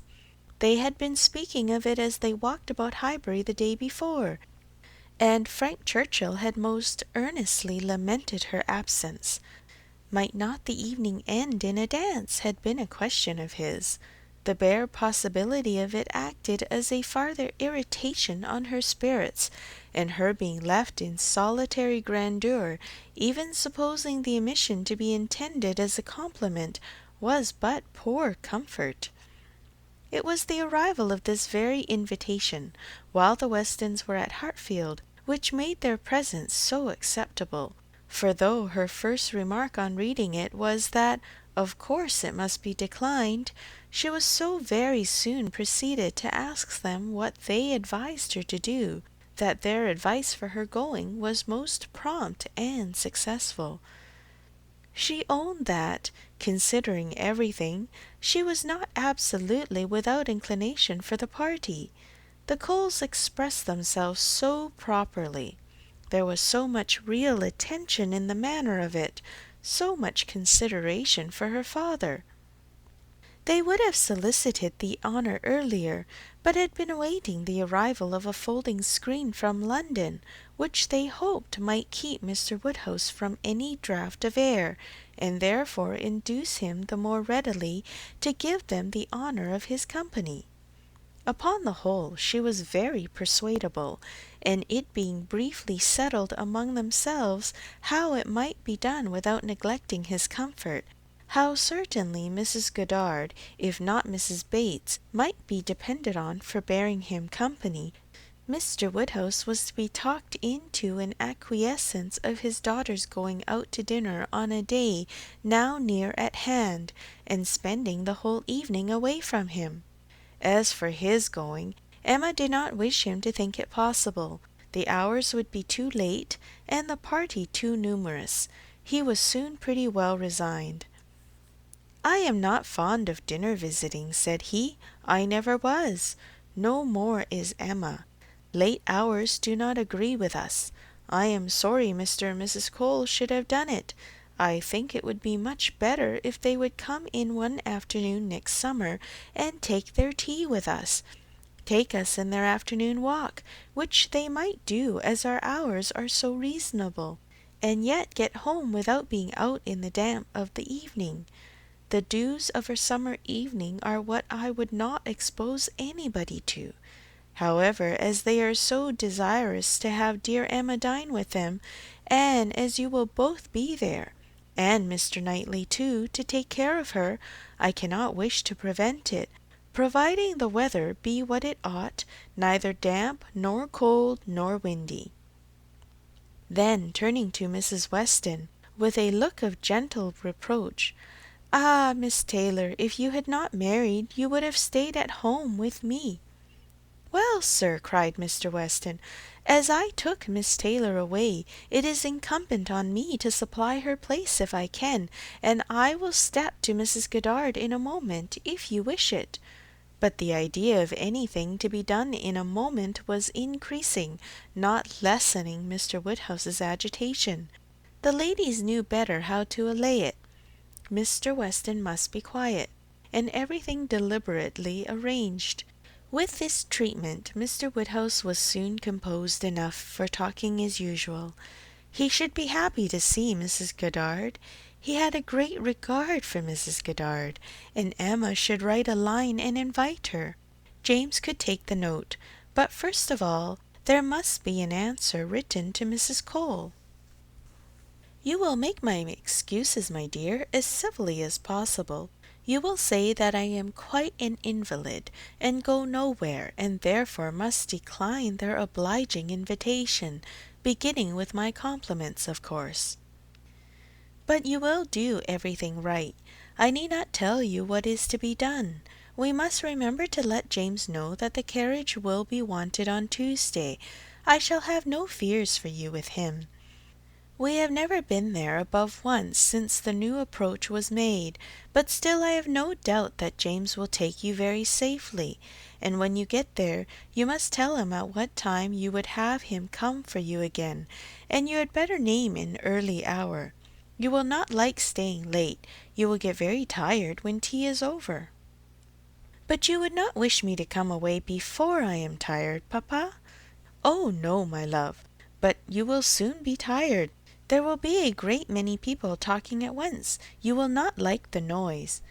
But, my dear sir, cried Mr. Weston, if Emma comes away early, it will be breaking up the party. And no great harm if it does, said Mr. Woodhouse. The sooner every party breaks up, the better. But you do not consider how it may appear to the Coles. Emma's going away directly after tea might be giving offence. They are good-natured people, and think little of their own claims, but still they must feel that anybody's hurrying away is no great compliment. And Miss Woodhouse's doing it would be more thought of than any other person's in the room. You would not wish to disappoint and mortify the Coles, I am sure, sir, friendly, good sort of people as ever lived, and who have been your neighbours these 10 years. No, upon no account in the world, Mr. Weston. I am much obliged to you for reminding me. I should be extremely sorry to be giving them any pain. I know what worthy people they are. Perry tells me that Mr. Cole never touches malt liquor. You would not think it to look at him. But he is bilious. Mr. Cole is very bilious. No, I would not be the means of giving them any pain. My dear Emma, we must consider this. I am sure, rather than run the risk of hurting Mr. and Mrs. Cole, you would stay a little longer than you might wish. You will not regard being tired. You will be perfectly safe, you know, among your friends. Oh, yes, papa, I have no fears at all for myself, and I should have no scruples of staying as late as Mrs. Weston, but on your account. I am only afraid of your sitting up for me. I am not afraid of your not being exceedingly comfortable with Mrs. Goddard. She loves piquet, you know, but when she is gone home, I am afraid you will be sitting up by yourself instead of going to bed at your usual time, and the idea of that would entirely destroy my comfort. You must promise me not to sit up. He did, on the condition of some promises on her side, such as that if she came home cold, she would be sure to warm herself thoroughly; if hungry, that she would take something to eat; that her own maid should sit up for her, and that Surly and the butler should see that everything were safe in the house as usual. End of Volume 2, Chapter 7. Volume 2, Chapter 8. Frank Churchill came back again, and if he kept his father's dinner waiting, it was not known at Hartfield, for Mrs. Weston was too anxious for his being a favourite with Mr. Woodhouse to betray any imperfection which could be concealed. He came back, had had his hair cut, and laughed at himself with a very good grace, but without seeming really at all ashamed of what he had done. He had no reason to wish his hair longer, to conceal any confusion of face, no reason to wish the money unspent, to improve his spirits. He was quite as undaunted and as lively as ever, and after seeing him, Emma thus moralized to herself: I do not know whether it ought to be so, but certainly silly things do cease to be silly if they are done by sensible people in an impudent way. Wickedness is always wickedness, but folly is not always folly. It depends upon the character of those who handle it. Mr. Knightley, he is not a trifling, silly young man. If he were, he would have done this differently. He would either have gloried in the achievement, or been ashamed of it.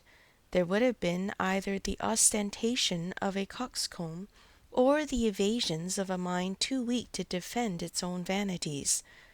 No, I am perfectly sure that he is not trifling or silly.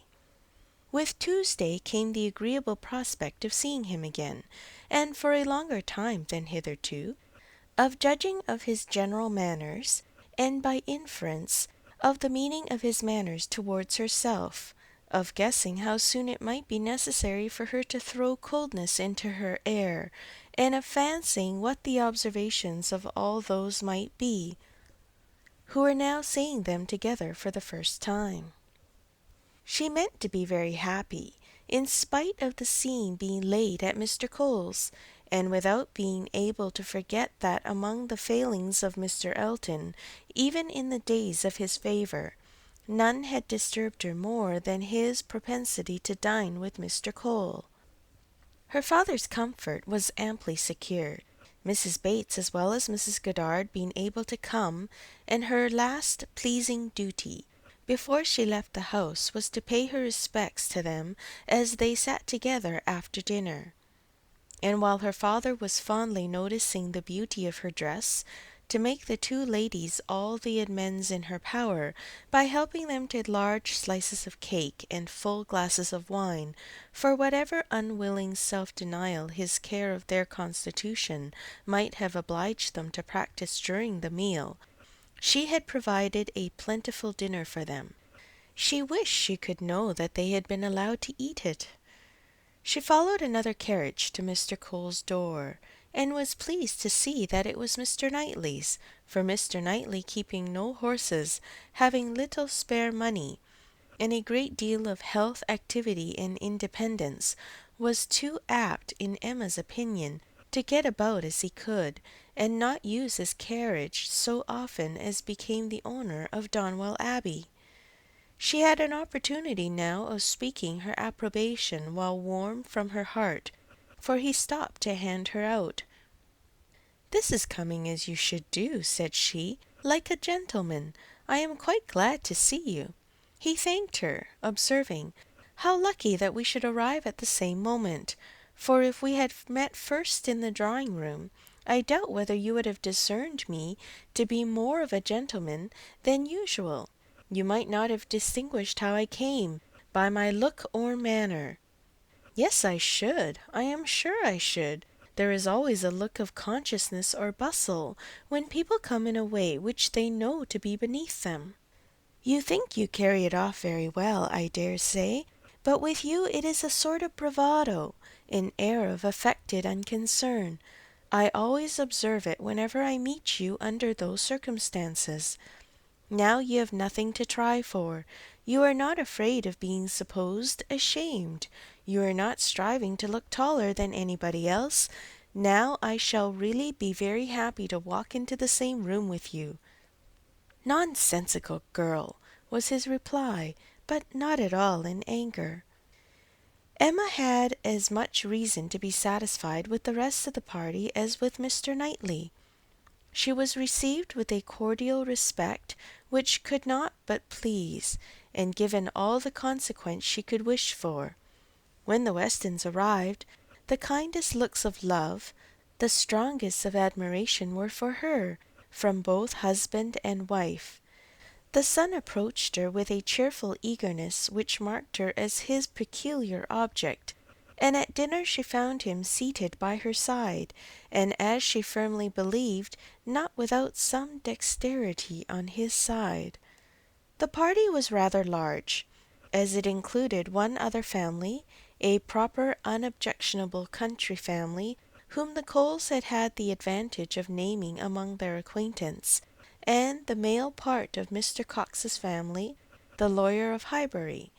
The less worthy females were to come in the evening, with Miss Bates, Miss Fairfax, and Miss Smith, but already at dinner they were too numerous for any subject of conversation to be general, and while politics and Mr. Elton were talked over, Emma could fairly surrender all her attention to the pleasantness of her neighbour. The first remote sound to which she felt herself obliged to attend was the name of Jane Fairfax. Mrs. Cole seemed to be relating something of her that was expected to be very interesting. She listened and found it well worth listening to. That very dear part of Emma, her fancy received an amusing supply.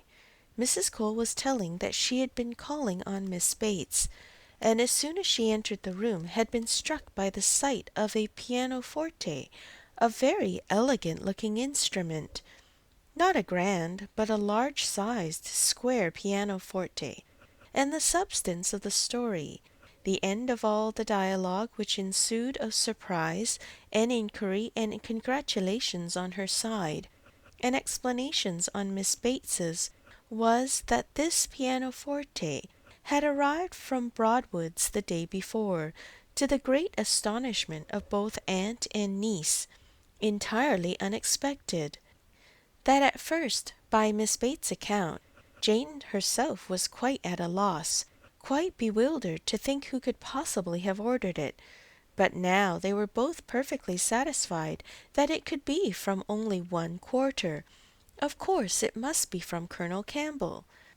One can suppose nothing else, added Mrs. Cole, and I was only surprised that there could ever have been a doubt. But Jane, it seems, had a letter from them very lately, and not a word was said about it. She knows their way best, but I should not consider their silence as any reason for their not meaning to make the present. They might choose to surprise her. Mrs. Cole had many to agree with her. Everybody who spoke on the subject was equally convinced that it must come from Colonel Campbell, and equally rejoiced that such a present had been made, and there were enough ready to speak to allow Emma to think her own way and still listen to Mrs. Cole. I declare, I do not know when I have heard anything that has given me more satisfaction. It always has quite hurt me that Jane Fairfax, who plays so delightfully, should not have an instrument. It seemed quite a shame, especially considering how many houses there are where fine instruments are absolutely thrown away. This is like giving ourselves a slap, to be sure, and it was but yesterday I was telling Mr. Cole. I really was ashamed to look at our new grand pianoforte in the drawing-room, while I do not know one note from another, and our little girls, who are but just beginning, perhaps may never make anything of it. And there is poor Jane Fairfax, who is mistress of music, has not anything of the nature of an instrument, not even the pitifullest old spinet in the world, to amuse herself with. I was saying this to Mr. Cole but yesterday, and he quite agreed with me, only he is so particularly fond of music that he could not help indulging himself in the purchase, hoping that some of our good neighbours might be so obliging occasionally to put it to better use than we can. And that really is the reason why the instrument was bought, or else I am sure we ought to be ashamed of it. We are in great hopes that Miss Woodhouse may be prevailed with to try it this evening. Miss Woodhouse made the proper acquiescence, and finding that nothing more was to be entrapped from any communication of Mrs. Cole's, turned to Frank Churchill. "Why do you smile?" said she. "Nay, why do you?" "Me? I suppose I smile for pleasure at Colonel Campbell's being so rich and so liberal. It is a handsome present." "Very." "I rather wonder that it was never made before." "Perhaps Miss Fairfax has never been staying here so long before." "Or that he did not give her the use of their own instrument, which must now be shut up in London. untouched by anybody. That is a grand pianoforte, and he might think it too large for Mrs. Bates's house. You may say what you choose, but your countenance testifies that your thoughts on this subject are very much like mine. I do not know. I rather believe that you are giving me more credit for acuteness than I deserve. I smile because you smile, and shall probably suspect whatever I find you suspect. But at present I do not see what there is to question. If Colonel Campbell is not the person, who can be? What do you say to Mrs. Dixon? Mrs. Dixon? Very true indeed. I had not thought of Mrs. Dixon. She must know as well as her father how acceptable an instrument would be, and perhaps the mode of it, the mystery, the surprise, is more like a young woman's scheme than an elderly man's. It is Mrs. Dixon, I dare say. I told you that your suspicions would guide mine. If so, you must extend your suspicions and comprehend Mr. Dixon in them. Mr. Dixon? Very well. Yes, I immediately perceive that it must be the joint present of Mr. and Mrs. Dixon. We were speaking the other day, you know, of his being so warm an admirer of her performance. Yes, and what you told me on that head confirmed an idea which I had entertained before. I do not mean to reflect upon the good intentions of either Mr. Dixon or Miss Fairfax, but I cannot help suspecting either that, after making his proposals to her friend, he had the misfortune to fall in love with her, or that he became conscious of a little attachment on her side. One might guess 20 things without guessing exactly the right, but I am sure there must be a particular cause for her choosing to come to Highbury instead of going with the Campbells to Ireland. Here she must be leading a life of privation and penance. There it would have been all enjoyment. As to the pretence of trying her native air, I look upon that as a mere excuse. In the summer it might have passed, but what can anybody's native air do for them in the months of January, February, and March? Good fires and carriages would be much more to the purpose in most cases of delicate health, and I dare say in hers. I do not require you to adopt all my suspicions, though you make so noble a profession of doing it, but I honestly tell you what they are. And, upon my word, they have an air of great probability. Mr. Dixon's preference of her music to her friends, I can answer for being very decided. And then he saved her life. Did you ever hear of that? A water party, and by some accident she was falling overboard. He caught her. He did. I was there, one of the party. Were you really? Well, but you observed nothing, of course, for it seems to be a new idea to you. If I had been there, I think I should have made some discoveries. I dare say you would, but I, simple I, saw nothing but the fact that Miss Fairfax was nearly dashed from the vessel, and that Mr. Dixon caught her. It was the work of a moment, and though the consequent shock and alarm was very great and much more durable, indeed I believe it was half an hour before any of us were comfortable again, yet that was too general a sensation for anything of peculiar anxiety to be observable. I do not mean to say, however, that you might not have made discoveries.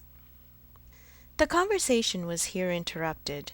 They were called on to share in the awkwardness of a rather long interval between the courses, and obliged to be as formal and as orderly as the others. But when the table was again safely covered, when every corner dish was placed exactly right, and occupation and ease were generally restored, Emma said, "The arrival of this pianoforte is decisive with me. I wanted to know a little more, and this tells me quite enough. Depend upon it, we shall soon hear that it is a present from Mr. and Mrs. Dixon. And if the Dixons should absolutely deny all knowledge of it, we must conclude it is to come from the Campbells. No, I am sure it is not from the Campbells. Miss Fairfax knows it is not from the Campbells, or they would have been guessed at first. She would not have been puzzled had she dared fix on them. I may not have convinced you, perhaps, but I am perfectly convinced myself that Mr. Dickson is a principal in the business. Indeed, you injure me if you suppose me unconvinced. Your reasonings carry my judgment along with them entirely. At first, while I supposed you satisfied that Colonel Campbell was the giver, I saw it only as paternal kindness, and thought it the most natural thing in the world. But when you mentioned Mrs. Dickson, I felt how much more probable that it should be the tribute of warm female friendship, and now I can see it in no other light than as an offering of love. There was no occasion to press the matter further. The conviction seemed real. He looked as if he felt it. She said no more, other subjects took their turn, and the rest of the dinner passed away. The dessert succeeded, the children came in, and were talked to and admired amid the usual rate of conversation. A few clever things said, a few downright silly, but by much the larger proportion, neither the one nor the other, nothing worse than everyday remarks, dull repetitions, old news, and heavy jokes. The ladies had not been long in the drawing-room before the other ladies, in their different divisions, arrived. Emma watched the entrée of her particular little friend, and if she could not exult in her dignity and grace, she could not only love the blooming sweetness and the artless manner, but could most heartily rejoice in that light, cheerful, unsentimental disposition, which allowed her so many alleviations of pleasure in the midst of the pangs of disappointed affection. There she sat, and who would have guessed how many tears she had been lately shedding? To be in company nicely dressed herself, and seeing others nicely dressed, to sit and smile and look pretty, and say nothing, was enough for the happiness of the present hour. Jane Fairfax did look and move superior, but Emma suspected she might have been glad to change feelings with Harriet, very glad to have purchased the mortification of having loved, yes, of having loved even Mr. Elton in vain, by the surrender of all the dangerous pleasure of knowing herself beloved by the husband of her friend. In so large a party it was not necessary that Emma should approach her. She did not wish to speak of the pianoforte. She felt too much in the secret herself to think the appearance of curiosity or interest fair, and therefore purposely kept at a distance. But by the others the subject was almost immediately introduced, and she saw the blush of consciousness with which congratulations were received, the blush of guilt which accompanied the name of my excellent friend Colonel Campbell. Mrs. Weston, kind-hearted and musical, was particularly interested by the circumstance, and Emma could not help being amused at her perseverance in dwelling on the subject, and having so much to ask, and to say as to tone, touch, and pedal, totally unsuspicious of that wish of saying as little about it as possible, which she plainly read in the fair heroine's countenance. They were soon joined by some of the gentlemen, and the very first of the early was Frank Churchill. In he walked, the first and the handsomest, and after paying his compliments en passant to Miss Bates and her niece, made his way directly to the opposite side of the circle, where sat Miss Woodhouse, and till he could find a seat by her, would not sit at all. Emma divined what everybody present must be thinking. She was his object, and everybody must perceive it. She introduced him to her friend Miss Smith, and at convenient moments afterwards heard what each thought of the other. He had never seen so lovely a face, and was delighted with her naivete, and she, only to be sure it was paying him too great a compliment, but she did think there was some looks a little like Mr. Elton. Emma restrained her indignation, and only turned from her in silence. Smiles of intelligence passed between her and the gentleman on first glancing towards Miss Fairfax, but it was most imprudent to avoid speech. He told her that he had been impatient to leave the dining-room, hated sitting long, was always the first to move when he could, that his father, Mr. Knightley, Mr. Cox, and Mr. Cole were left very busy over parish business, that as long as he had stayed, however, it had been pleasant enough, as he had found them in general a set of gentlemanlike sensible men, and spoke so handsomely of Highbury altogether, thought it so abundant in agreeable families, that Emma began to feel she had been used to despise the place rather too much. She questioned him as to the society in Yorkshire, the extent of the neighbourhood about Enscombe, and the sort, and could make out from his answers that, as far as Enscombe was concerned, there was very little going on, that their visitings were among a range of great families, none very near, and that even when days were fixed, and invitations accepted, it was an even chance that Mrs. Churchill was not in health and spirits for going, that they made a point of visiting no fresh person, and that though he had his separate engagements, it was not without difficulty, without considerable address at times, that he could get away, or introduce an acquaintance for a night. She saw that Enscombe could not satisfy, and that Highbury, taken at its best, might reasonably please a young man who had more retirement at home than he liked. His importance at Enscombe was very evident. He did not boast, but it naturally betrayed itself, that he had persuaded his aunt where his uncle could do nothing, and on her laughing and noticing it, he owned that he believed, excepting one or two points, he could with time persuade her to anything. One of those points on which his influence had failed he then mentioned.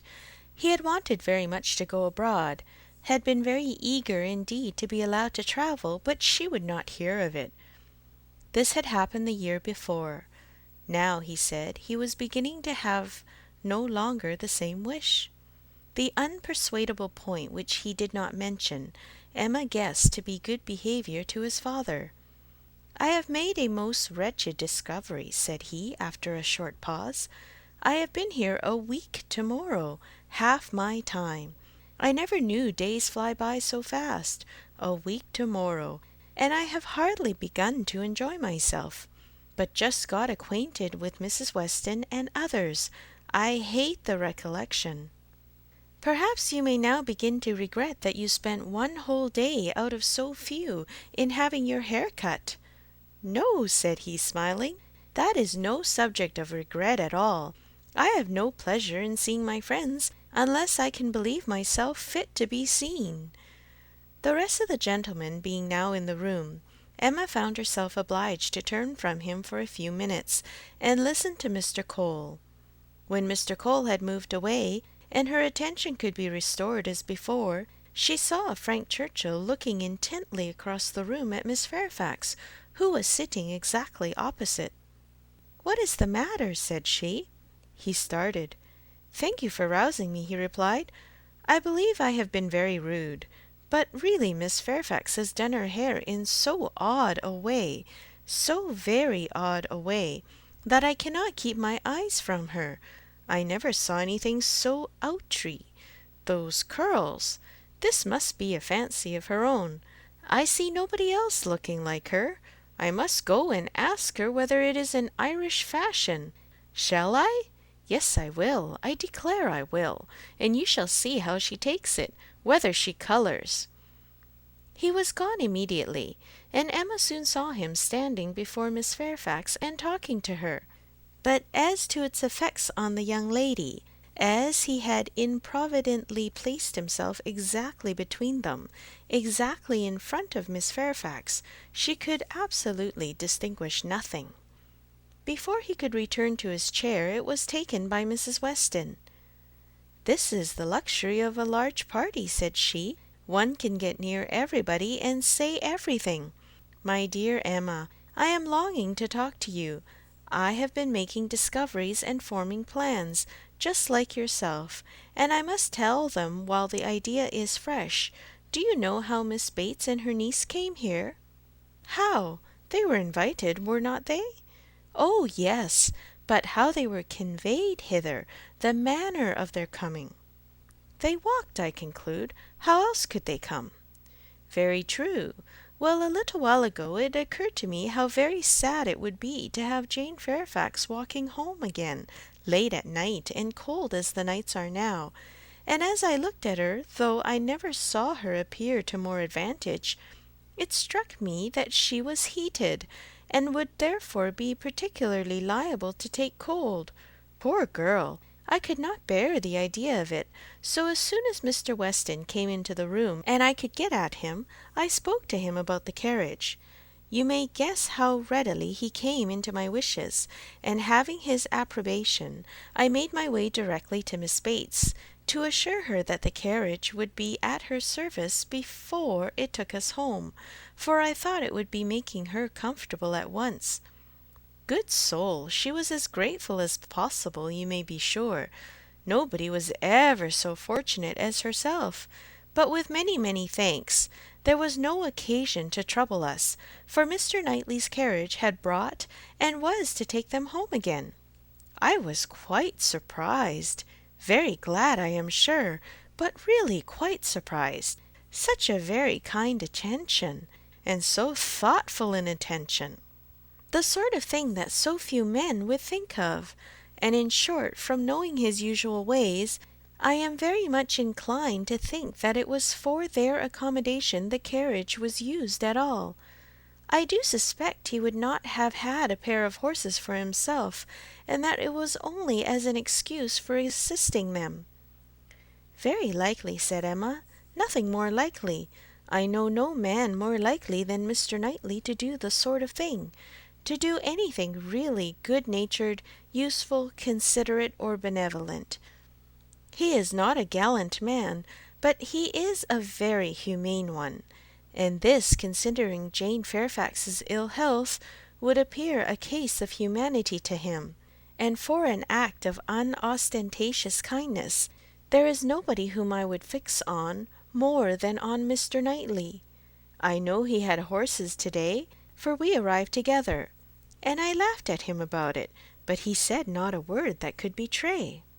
"Well," said Mrs. Weston, smiling, "you give him credit for more simple, disinterested benevolence in this instance than I do, for while Miss Bates was speaking, a suspicion darted into my head, and I have never been able to get it out again.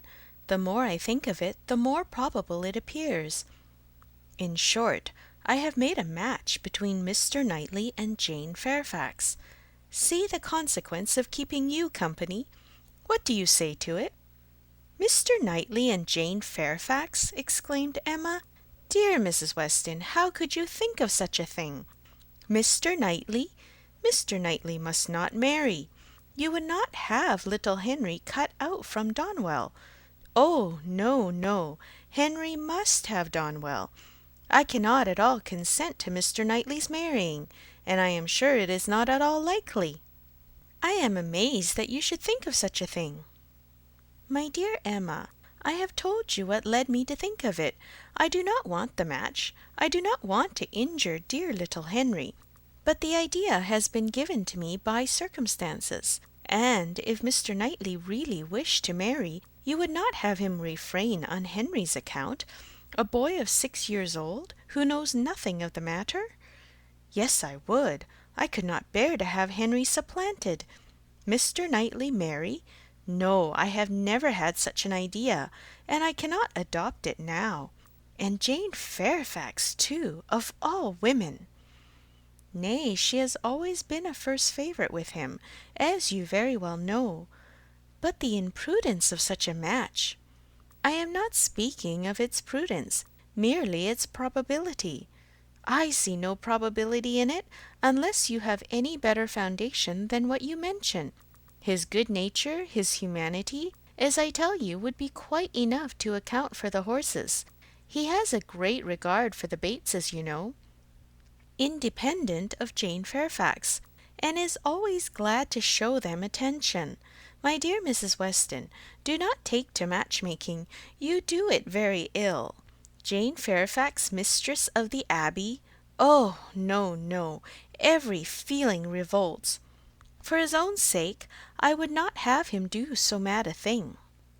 Imprudent, if you please, but not mad. Excepting inequality of fortune, and perhaps a little disparity of age, I can see nothing unsuitable. But Mr. Knightley does not want to marry. I am sure he has not the least idea of it. Do not put it into his head. Why should he marry? He is as happy as possible by himself, with his farm and his sheep and his library and all the parish to manage, and he is extremely fond of his brother's children. He has no occasion to marry, either to fill up his time or his heart. My dear Emma, as long as he thinks so, it is so, but if he really loves Jane Fairfax— Nonsense! He does not care about Jane Fairfax. In the way of love, I am sure he does not. He would do any good to her or her family, but— Well, said Mrs. Weston, laughing, perhaps the greatest good he could do them would be to give Jane such a respectable home. If it would be good to her, I am sure it would be evil to himself, a very shameful and degrading connection. How would he bear to have Miss Bates belonging to him? To have her haunting the Abbey, and thanking him all day long for his great kindness in marrying Jane, so very kind and obliging, but he always has been such a very kind neighbour, and then fly off through half a sentence to her mother's old petticoat. Not that it was such a very old petticoat either, for still it would last a great while, and indeed she must thankfully say that their petticoats were all very strong. For shame, Emma, do not mimic her. You divert me against my conscience, and upon my word I do not think Mr. Knightley would be much disturbed by Miss Bates. Little things do not irritate him. She might talk on, and if he wanted to say anything himself, he would only talk louder and drown her voice. But the question is not whether it would be a bad connection for him, but whether he wishes it. And I think he does. I have heard him speak, and so must you, so very highly of Jane Fairfax. The interest he takes in her, his anxiety about her health, his concern that she should have no happier prospect.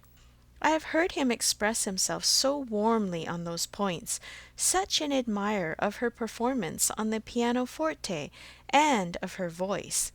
I have heard him say that he could listen to her forever. Oh, and I had almost forgotten one idea that occurred to me. This pianoforte that has been sent here by somebody, though we have all been so well satisfied to consider it a present from the Campbells, may it not be from Mr. Knightley? I cannot help suspecting him. I think he is just the person to do it, even without being in love. Then it can be no argument to prove that he is in love, but I do not think it is at all a likely thing for him to do. Mr. Knightley does nothing mysteriously. I have heard him lamenting her having no instrument repeatedly, oftener than I should suppose such a circumstance would, in the common course of things, occur to him. Very well, and if he had intended to give her one, he would have told her so. There might be scruples of delicacy, my dear Emma. I have a very strong notion that it comes from him. I am sure he was particularly silent when Mrs. Cole told us of it at dinner. You take up an idea, Mrs. Weston, and run away with it, as you have many a time reproached me with doing. I see no sign of attachment. I believe nothing of the pianoforte, and proof only shall convince me that Mr. Knightley has any thought of marrying Jane Fairfax. They combated the point some time longer in the same way, Emma rather gaining ground over the mind of her friend, for Mrs. Weston was the most used of the two to yield, till a little bustle in the room showed them that tea was over and the instrument in preparation, and at the same moment Mr. Cole approaching to entreat Miss Woodhouse would do them the honour of trying it. Frank Churchill, of whom in the eagerness of her conversation with Mrs. Weston she had been seeing nothing, except that he had found a seat by Miss Fairfax, followed Mr. Cole to add his very pressing entreaties, and as in every respect it suited Emma best to lead, she gave a very proper compliance. She knew the limitations of her own powers too well to attempt more than she could perform with credit. She wanted neither taste nor spirit in the little things which are generally acceptable, and could accompany her own voice well. One accompaniment to her song took her agreeably by surprise, a second slightly but correctly taken by Frank Churchill. Her pardon was duly begged at the close of the song, and everything usual followed. He was accused of having a delightful voice, and a perfect knowledge of music, which was properly denied, and that he knew nothing of the matter, and had no voice at all, roundly asserted. They sang together once more, and Emma would then resign her place to Miss Fairfax, whose performance, both vocal and instrumental, she could never attempt to conceal from herself, was infinitely superior to her own. With mixed feelings, she seated herself at a little distance from the numbers round the instrument to listen. Frank Churchill sang again. They had sung together once or twice, it appeared, at Weymouth, but the sight of Mr. Knightley among the most attentive soon drew away half Emma's mind, and she fell into a train of thinking on the subject of Mrs. Weston's suspicions, to which the sweet sounds of the united voices gave only momentary interruptions. Her objections to Mr. Knightley's marrying did not in the least subside. She could see nothing but evil in it. It would be a great disappointment to Mr. John Knightley, consequently to Isabella, a real injury to the children, a most mortifying change and material loss to them all, a very great deduction from her father's daily comfort, and as to herself, she could not at all endure the idea of Jane Fairfax at Donwell Abbey, a Mrs. Knightley for them all to give way to. No, Mr. Knightley must never marry. Little Henry must remain the heir of Donwell. Presently Mr. Knightley looked back, and came and sat down by her. They talked at first only of the performance. His admiration was certainly very warm, yet she thought, but for Mrs. Weston, it would not have struck her. As a sort of touchstone, however, she began to speak of his kindness in conveying the aunt and niece, and though his answer was in the spirit of cutting the matter short, she believed it to indicate only his disinclination to dwell on any kindness of his own. "I often feel concerned," said she, "that I dare not make our carriage more useful on such occasions. It is not that I am without the wish, but you know how impossible my father would deem it that James should put to for such a purpose." "Quite out of the question," he replied, "but you must often wish it, I am sure." And he smiled with such seeming pleasure at the conviction that she must proceed another step. "This present from the Campbells," said she, "this pianoforte is very kindly given." "Yes," he replied, and without the smallest apparent embarrassment, "but they would have done better had they given her notice of it. Surprises are such foolish things. The pleasure is not enhanced, and the inconvenience is often considerable. I should have expected better judgment in Colonel Campbell." From that moment Emma could have taken her oath that Mr. Knightley had had no concern in giving the instrument, but whether he were entirely free from peculiar attachment, whether there were no actual preference, remained a little longer doubtful. Towards the end of Jane's second song, her voice grew thick. "That will do," said he, when it was finished, thinking aloud. "You have sung quite enough for one evening. Now be quiet." Another song, however, was soon begged for. One more they would not fatigue Miss Fairfax on any account, and would only ask for one more. And Frank Churchill was heard to say, "I think you could manage this without effort. The first part is very trifling. The strength of the song falls on the second." Mr. Knightley grew angry. "That fellow," said he indignantly, "thinks of nothing but showing off his own voice. This must not be."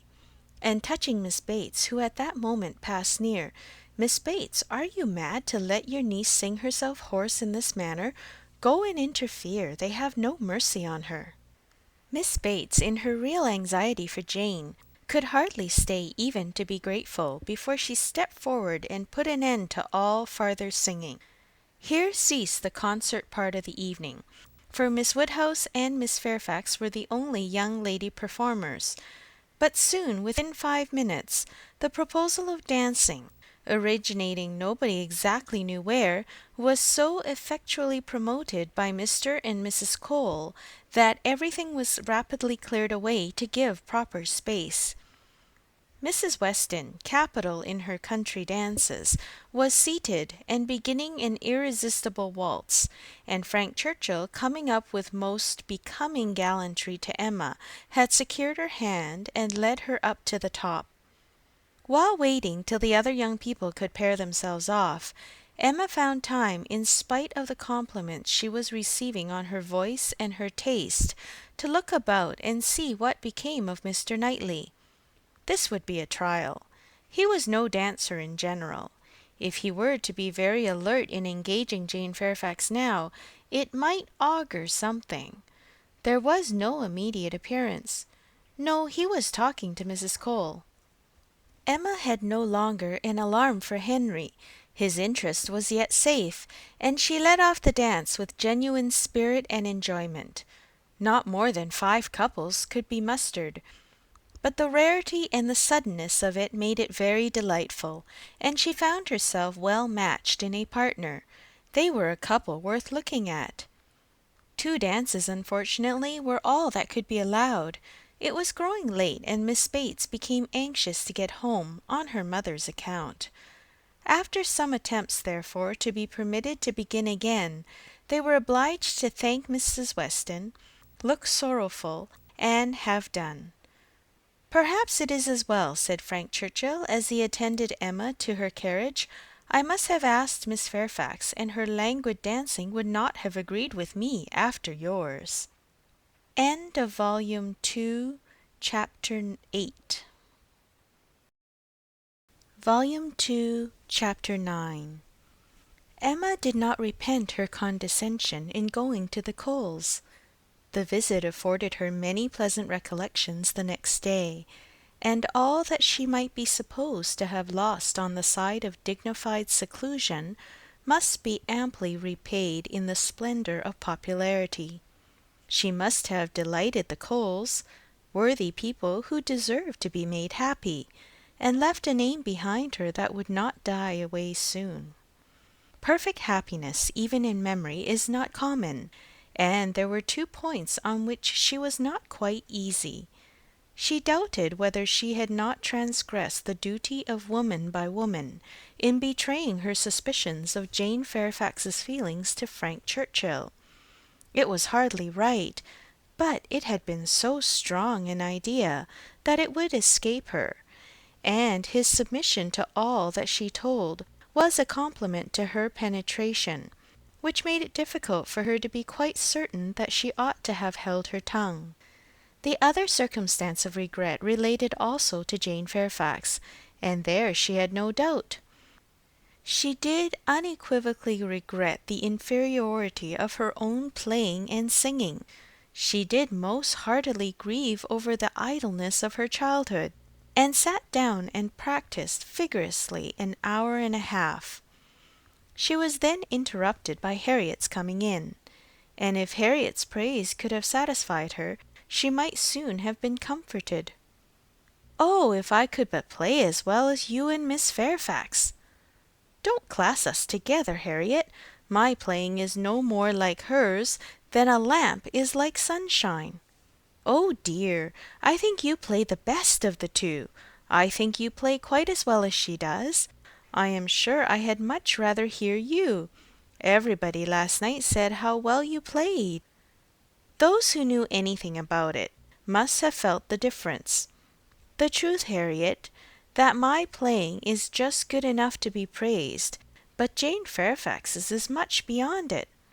Well, I shall always think that you play quite as well as she does, or that if there is any difference, nobody would ever find it out. Mr. Cole said how much taste you had, and Mr. Frank Churchill talked a great deal about your taste, and that he valued taste much more than execution. Ah, but Jane Fairfax has them both, Harriet. Are you sure? I saw she had execution, but I did not know she had any taste.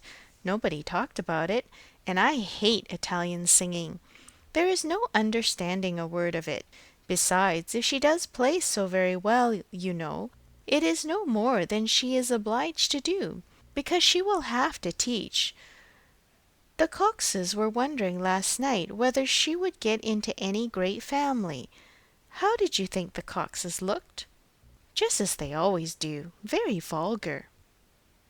They told me something, said Harriet rather hesitatingly, but it is nothing of any consequence. Emma was obliged to ask what they had told her, though fearful of its producing Mr. Elton. They told me that Mr. Martin dined with them last Saturday. Oh! He came to their father upon some business, and he asked him to stay for dinner. Oh! They talked a great deal about him, especially Anne Cox. I do not know what she meant, but she asked me if I thought I should go and stay there again next summer. She meant to be impertinently curious, just as such an Anne Cox should be. She said he was very agreeable the day he dined there. He sat by her at dinner. Miss Nash thinks either of the Coxes would be very glad to marry him. Very likely. I think they are, without exception, the most vulgar girls in Highbury. Harriet had business at Ford's. Emma thought it most prudent to go with her. Another accidental meeting with the Martins was possible, and in her present state would be dangerous. Harriet, tempted by everything and swayed by half a word, was always very long at a purchase. And while she was still hanging over muslins and changing her mind, Emma went to the door for amusement. Much could not be hoped from the traffic of even the busiest part of Highbury. Mr. Perry walking hastily by, Mr. William Cox letting himself in at the office door, Mr. Cole's carriage horses returning from exercise, or a stray letter-boy on an obstinate mule, were the liveliest objects she could presume to expect.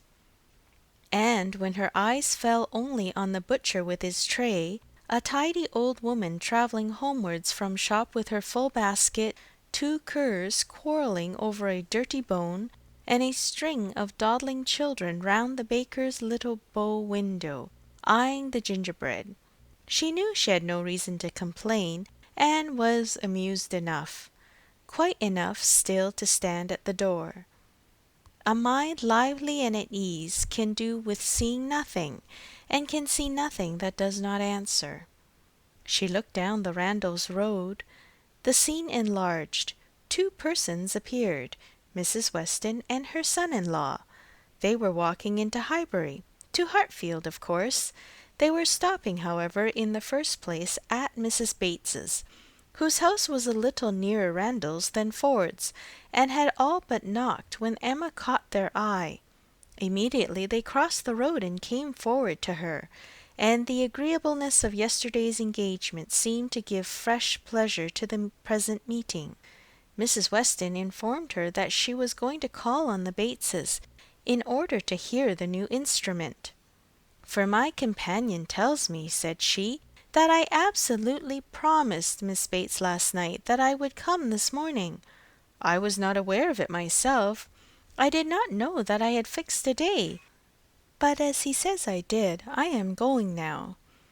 And while Mrs. Weston pays her visit, I may be allowed, I hope," said Frank Churchill, "to join your party and wait for her at Hartfield, if you are going home." Mrs. Weston was disappointed. "I thought you meant to go with me. They would be very much pleased." "Me? I should be quite in the way, but perhaps I may be equally in the way here. Miss Woodhouse looks as if she did not want me. My aunt always sends me off when she is shopping. She says I fidget her to death, and Miss Woodhouse looks as if she could almost say the same. What am I to do?" "I am here on no business of my own," said Emma. "I am only waiting for my friend. She will probably have soon done, and then we shall go home. But you had better go with Mrs. Weston and hear the instrument." "Well, if you advise it.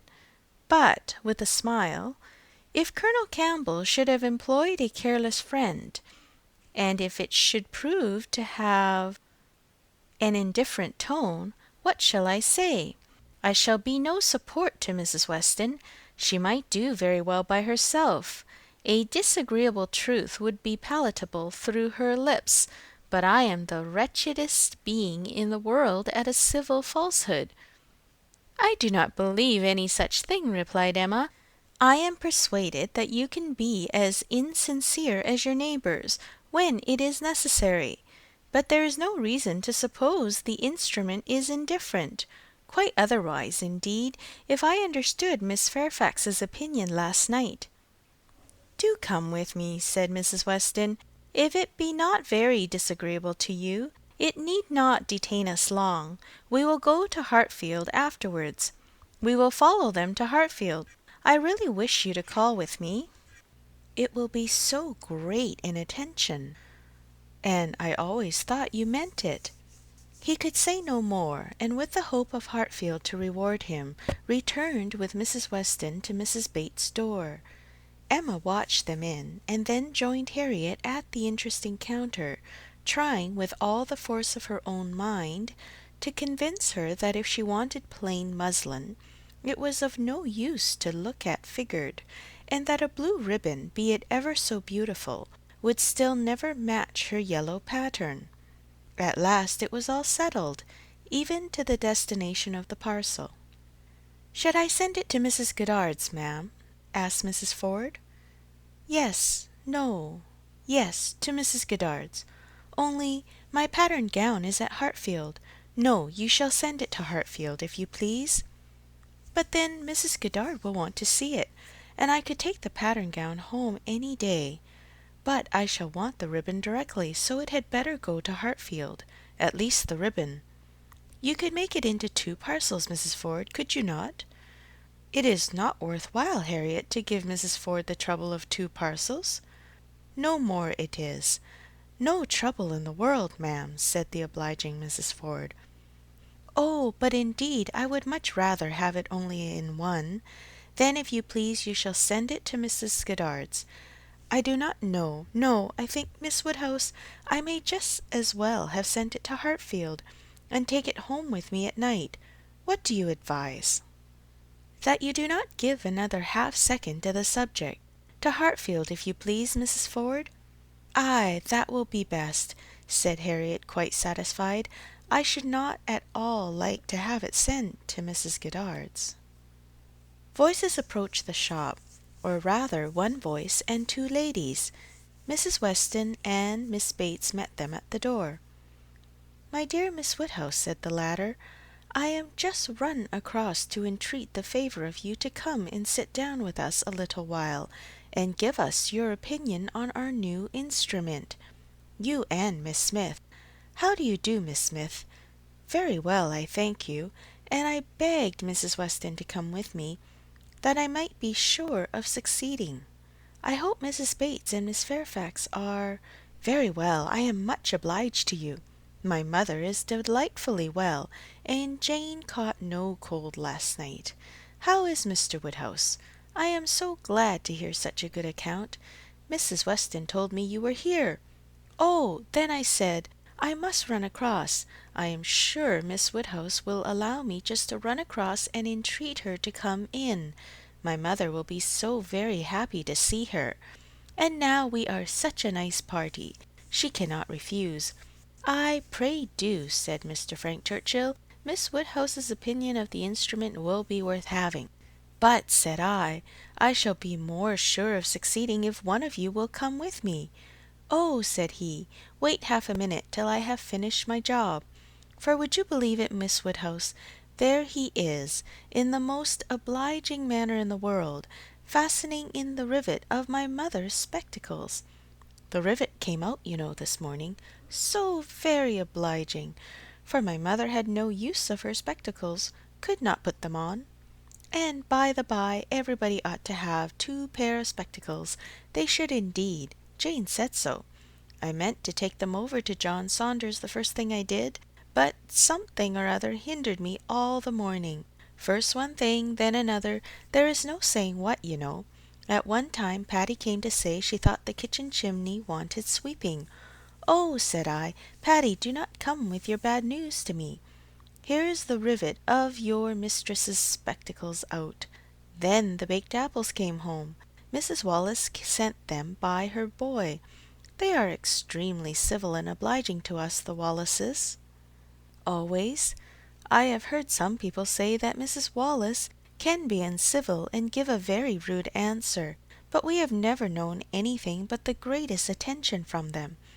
And it cannot be for the value of our custom now, for what is our consumption of bread, Only 3 of us, besides dear Jane at present, and she really eats nothing. Makes such a shocking breakfast, you would be quite frightened if you saw it. I dare not let my mother know how little she eats, so I say one thing and then I say another, and it passes off. But about the middle of the day she gets hungry, and there is nothing she likes so well as these baked apples, and they are extremely wholesome, for I took the opportunity the other day of asking Mr. Perry. I happened to meet him in the street. Not that I had any doubt before. I have so often heard Mr. Woodhouse recommend a baked apple. I believe it is the only way that Mr. Woodhouse thinks the fruit thoroughly wholesome. We have apple dumplings, however, very often. Patty makes an excellent apple dumpling. Well, Mrs. Weston, you have prevailed, I hope, and these ladies will oblige us?" Emma would be very happy to wait on Mrs. Bates, and they did at last move out of the shop with no farther delay from Miss Bates than, "How do you do, Mrs. Ford? I beg your pardon. I did not see you before. I hear you have a charming collection of new ribbons from town. Jane came back delighted yesterday. Thank ye. The gloves do very well, only a little too large about the wrist, but Jane is taking them in. What was I talking of?" said she, beginning again when they were all in the street. Emma wondered on what of all the medley she would fix. "I declare I cannot recollect what I was talking of. Oh, my mother's spectacles! So very obliging of Mr. Frank Churchill. Oh," said he, "I do think I can fasten the rivet. I like a job of this kind excessively, which showed him to be so very. Indeed, I must say that, much as I had heard of him before and much as I had expected, he very far exceeds anything. I do congratulate you, Mrs. Weston, most warmly. He seems everything the fondest parent could. Oh," said he, "I can fasten the rivet. I like a job of that sort excessively. I shall never forget his manner, and when I brought out the baked apples from the closet, and hoped our friends would be so very obliging as to take some. Oh," said he directly, "there is nothing in the way of fruit half so good, and these are the finest looking home-baked apples I ever saw in my life. That, was so very, and I am sure by his manner it was no compliment. Indeed, they are very delightful apples, and Mrs. Wallace does them full justice. Only we do not have them baked more than twice, and Mr. Woodhouse made us promise to have them done 3 times, but Miss Woodhouse will be so good as not to mention it. The apples themselves are the very finest sort for baking, beyond a doubt, all from Donwell, some of Mr. Knightley's most liberal supply. He sends us a sack every year, and certainly there never was such a keeping apple anywhere as one of his trees. I believe there is 2 of them. My mother says the orchard was always famous in her younger days. But I was really quite shocked the other day, for Mr. Knightley called one morning, and Jane was eating these apples, and we talked about them and said how much she enjoyed them, and he asked whether we were not got to the end of our stock. I am sure you must be, said he, and I will send you another supply, for I have a great many more than I can ever use. William Larkin let me keep a larger quantity than usual this year. I will send you some more, before they get good for nothing. So I begged he would not, for really, as to ours being gone, I could not absolutely say that we had a great many left. It was but half a dozen indeed, but they should be kept for Jane, and I could not at all bear that he should be sending us more, so liberal as he had been already, and Jane said the same. But when he was gone she almost quarrelled with me. No, I should not say quarrelled, for we never had a quarrel in our lives, but she was quite distressed that I had owned the apples were so nearly gone. She wished I had made him believe we had a great many left. Oh, said I, my dear, I did say as much as I could. However, the very same evening William Larkins came over with a large basket of apples, the same sort of apples, a bushel at least, and I was very much obliged, and went down and spoke to William Larkins, and said everything as you may suppose. William Larkins is such an old acquaintance, I am always glad to see him. But, however, I found afterwards from Patty that William said it was all the apples of that sort his master had. He had brought them all, and now his master had not one left to bake or boil. William did not seem to mind it himself, he was so pleased to think his master had sold so many. For William, you know, thinks more of his master's profit than anything. But Mrs. Hodges, he said, was quite displeased at their being all sent away. She could not bear that her master should not be able to have another apple tart this spring. He told Patty this, but bid her not to mind it, and be sure not to say anything to us about it, for Mrs. Hodges would be cross sometimes, and as long as many sacks were sold, it did not signify who ate the remainder. And so Patty told me, and I was excessively shocked indeed. I would not have Mr. Knightley know anything about it for the world. He would be so very. I wanted to keep it from Jane's knowledge, but unluckily I had mentioned it before I was aware. Miss Bates had just done as Patty opened the door, and her visitors walked upstairs without having any regular narration to attend to, pursued only by the sounds of her desultory good will. Pray take care, Mrs. Weston. There is a step at the turning. Pray take care, Miss Woodhouse. Ours is rather a dark staircase, rather darker and narrower than one could wish.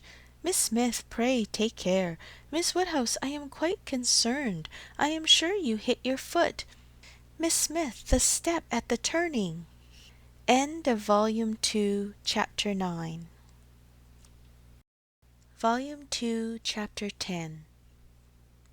The appearance of the little sitting-room as they entered was tranquillity itself.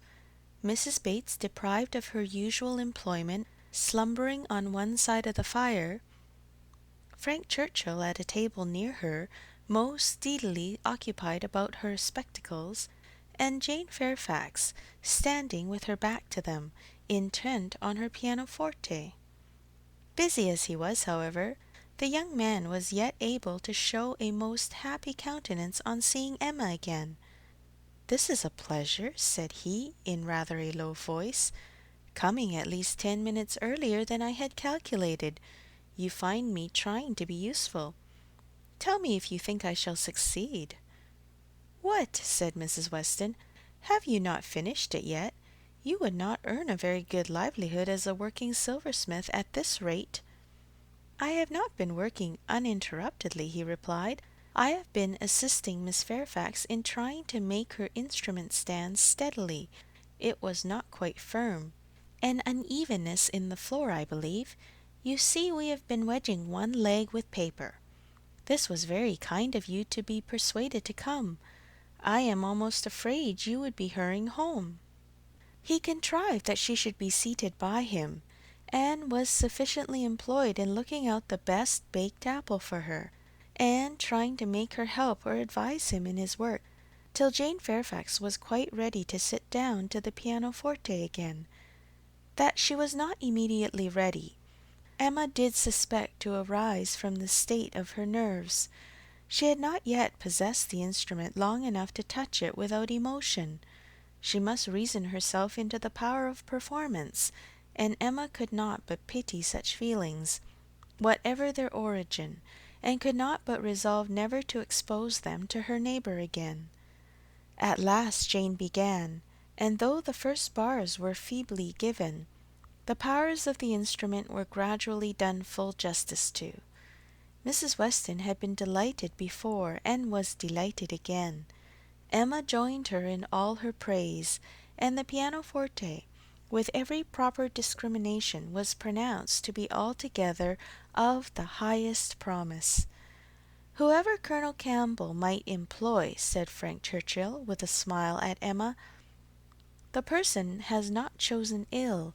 I heard a good deal of Colonel Campbell's taste at Weymouth, and the softness of the upper notes I am sure is exactly what he and all that party would particularly prize.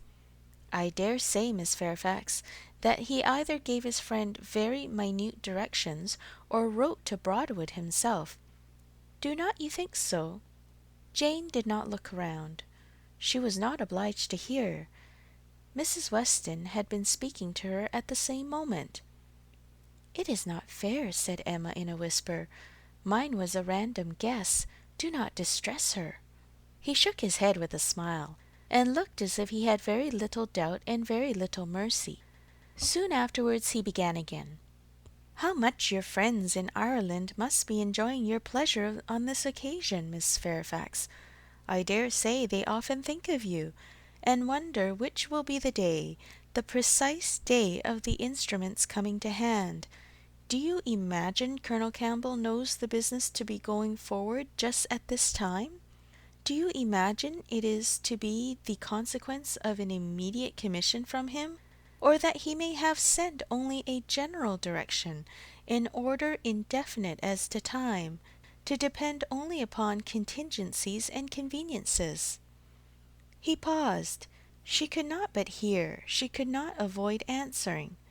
Till I have a letter from Colonel Campbell, said she, in a voice of forced calmness, I can imagine nothing with any confidence.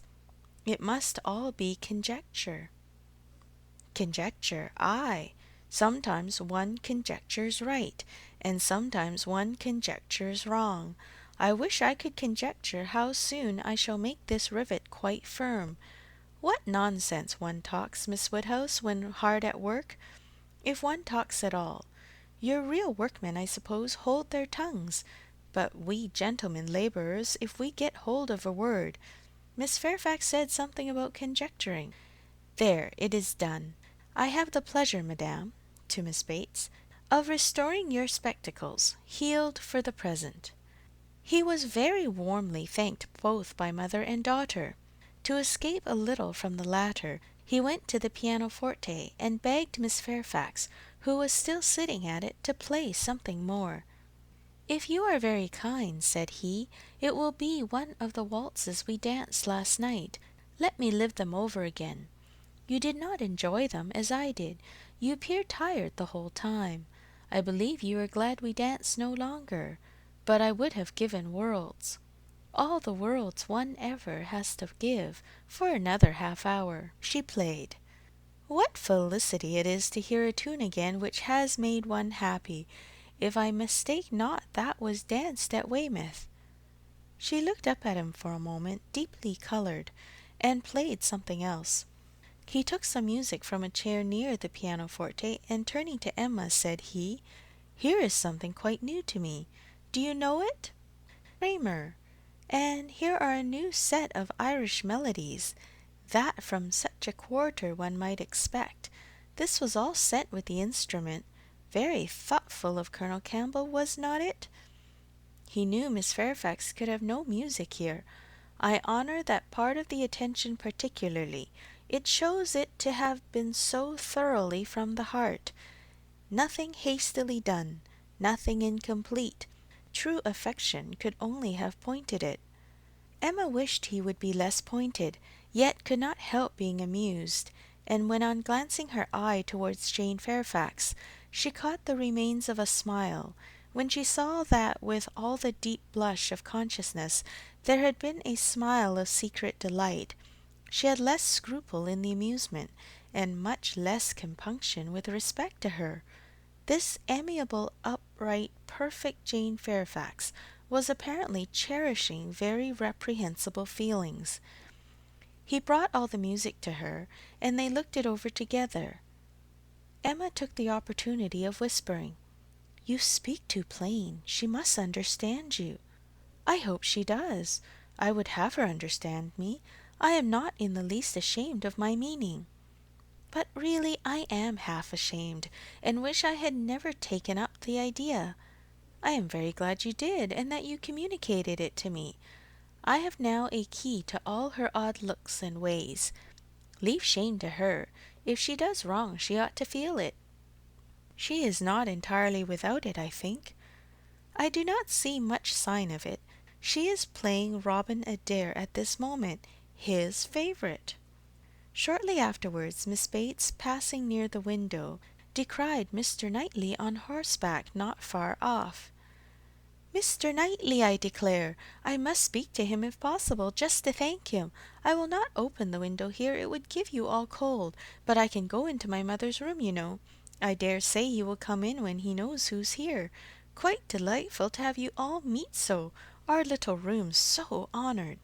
She was in the adjoining chamber while she still spoke, and opening the casement there immediately called Mr. Knightley's attention, and every syllable of their conversation was as distinctly heard by the others as if it had passed within the same apartment.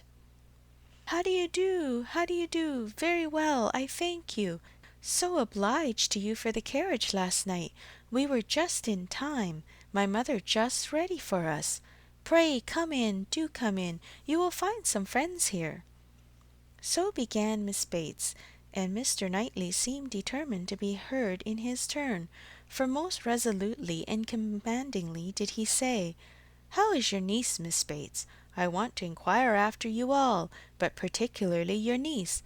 How is Miss Fairfax? I hope she caught no cold last night. How is she to-day? Tell me how Miss Fairfax is." And Miss Bates was obliged to give a direct answer before he would hear her in anything else.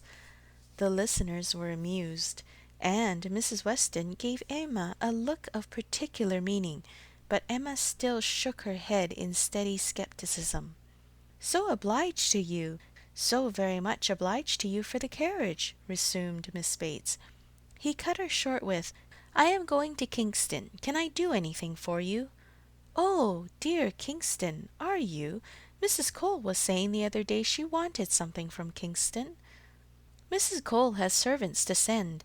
Can I do anything for you?" "No, thank you, but do come in. Who do you think is here? Miss Woodhouse and Miss Smith, so kind as to call to hear the new pianoforte. Do put up your horse at the Crown and come in." "Well," said he in a deliberating manner, "for 5 minutes, perhaps. And here is Mrs. Weston and Mr. Frank Churchill too. Quite delightful. So many friends.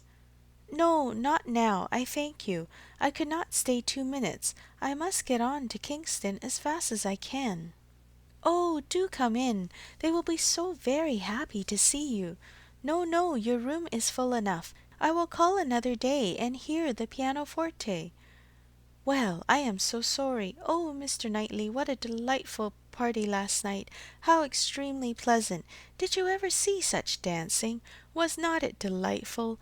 Miss Woodhouse and Mr. Frank Churchill, I never saw anything equal to it." "Oh, very delightful indeed. I can say nothing less, for I suppose Miss Woodhouse and Mr. Frank Churchill are hearing everything that passes. And," raising his voice still more, "I do not see why Miss Fairfax should not be mentioned too. I think Miss Fairfax dances very well, and Mrs. Weston is the very best country dance player, without exception. Now, if your friends have any gratitude, they will say something pretty loud about you and me in return, but I cannot stay to hear it. Oh, Mr. Knightley, one moment more. Something of consequence. So shocked. Jane and I are both so shocked about the apples." what is the matter now? To think of your sending us all your store apples! You said you had a great many, and now you have not one left. We really are so shocked. Mrs. Hodges may well be angry. William Larkins mentioned it here. You should not have done it. Indeed you should not. Ah, he is off. He never can bear to be thanked. But I thought he would have stayed now, and it would have been a pity not to mention. Well, I have not been able to succeed. Mr. Knightley cannot stop. He is going to Kingston. He asked me if he could do anything.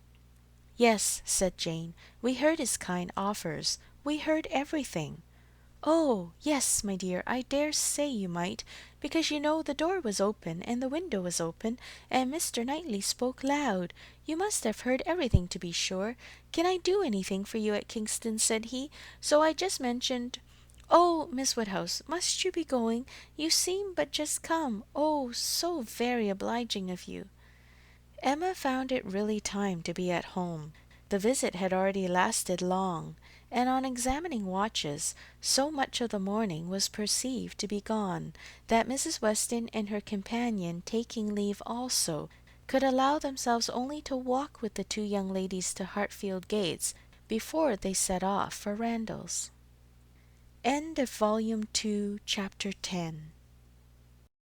Volume 2, Chapter 11. It may be possible to do without dancing entirely. Instances have been known of young people passing many, many months successively without being at any ball of any description, and no material injury accrue either to body or mind. But when a beginning is made, when the felicities of rapid motion have once been, though slightly, felt, it must be a very heavy set that does not ask for more. Frank Churchill had danced once at Highbury, and longed to dance again, and the last half-hour of an evening which Mr. Woodhouse was persuaded to spend with his daughter at Randalls was passed by the two young people in schemes on the subject. Frank's was the first idea, and his the greatest zeal in pursuing it, for the lady was the best judge of the difficulties, and the most solicitous for accommodation and appearance. But still she had inclination enough for showing people again how delightfully Mr. Frank Churchill and Miss Woodhouse danced, for doing that in which she need not blush to compare herself with Jane Fairfax, and even for simple dancing itself, without any of the wicked aids of vanity, to assist him first in pacing out the room they were in to see what it could be made to hold, and then in taking the dimensions of the other parlour, in the hope of discovering, in spite of all that Mr. Weston could say of their exactly equal size, that it was a little the largest. His first proposition and request, that the dance begun at Mr. Cole's should be finished there, that the same party should be collected, and the same musician engaged, met with the readiest acquiescence. Mr. Weston entered into the idea with thorough enjoyment, and Mrs. Weston most willingly undertook to play as long as they could wish to dance, and the interesting employment had followed of reckoning up exactly who there would be, and portioning out the indispensable division of space to every couple. You and Miss Smith and Miss Fairfax will be 3, and the 2 Miss Coxes 5, had been repeated many times over. And there will be the 2 Gilberts, young Cox, my father and myself, besides Mr. Knightley. Yes, that will be quite enough for pleasure. You and Miss Smith and Miss Fairfax will be 3, and the 2 Miss Coxes 5, and for 5 couple there will be plenty of room. But soon it came to be on one side, "But will there be good room for 5 couple? I really do not think there will." On another, "And after all, 5 couple are not enough to make it worth while to stand up. 5 couple are nothing, when one thinks seriously about it. It will not do to invite 5 couple. It can be allowable only as the thought of the moment." Somebody said that Miss Gilbert was expected at her brother's, and must be invited with the rest. Somebody else believed Mrs. Gilbert would have danced the other evening, if she had been asked. A word was put in for a second young Cox, and at last Mr. Weston naming one family of cousins who must be included, and another of very old acquaintance who could not be left out, it became a certainty that the 5 couple would be at least 10, and a very interesting speculation in what possible manner they could be disposed of. The doors of the 2 rooms were just opposite each other.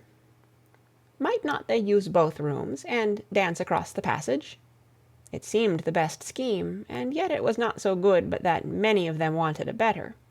Emma said it would be awkward. Mrs. Weston was in distress about the supper, and Mr. Woodhouse opposed it earnestly on the score of health. It made him so very unhappy indeed that it could not be persevered in. "Oh, no," said he. "It would be the extreme of imprudence. I could not bear it for Emma. Emma is not strong. She would catch a dreadful cold. So would poor little Harriet. So you would all. Mrs. Weston, you would be quite laid up. Do not let them talk of such a wild thing. Pray do not let them talk of it. That young man," speaking lower, "is very thoughtless. Do not tell his father, but that young man is not quite the thing. He has been opening the doors very often this evening, and keeping them open very inconsiderately. He does not think of the draught. I do not mean to set you against him, but indeed he is not quite the thing." Mrs. Weston was sorry for such a charge. She knew the importance of it, and said everything in her power to do it away. Every door was now closed, the passage plan given up, and the first scheme of dancing only in the room they were in resorted to again, and with such good will on Frank Churchill's part, that the space which a quarter of an hour before had been deemed barely sufficient for 5 couple, was now endeavoured to be made out quite enough for 10. "We were too magnificent," said he. "We allowed unnecessary room. 10 couple may stand here very well." Emma demurred.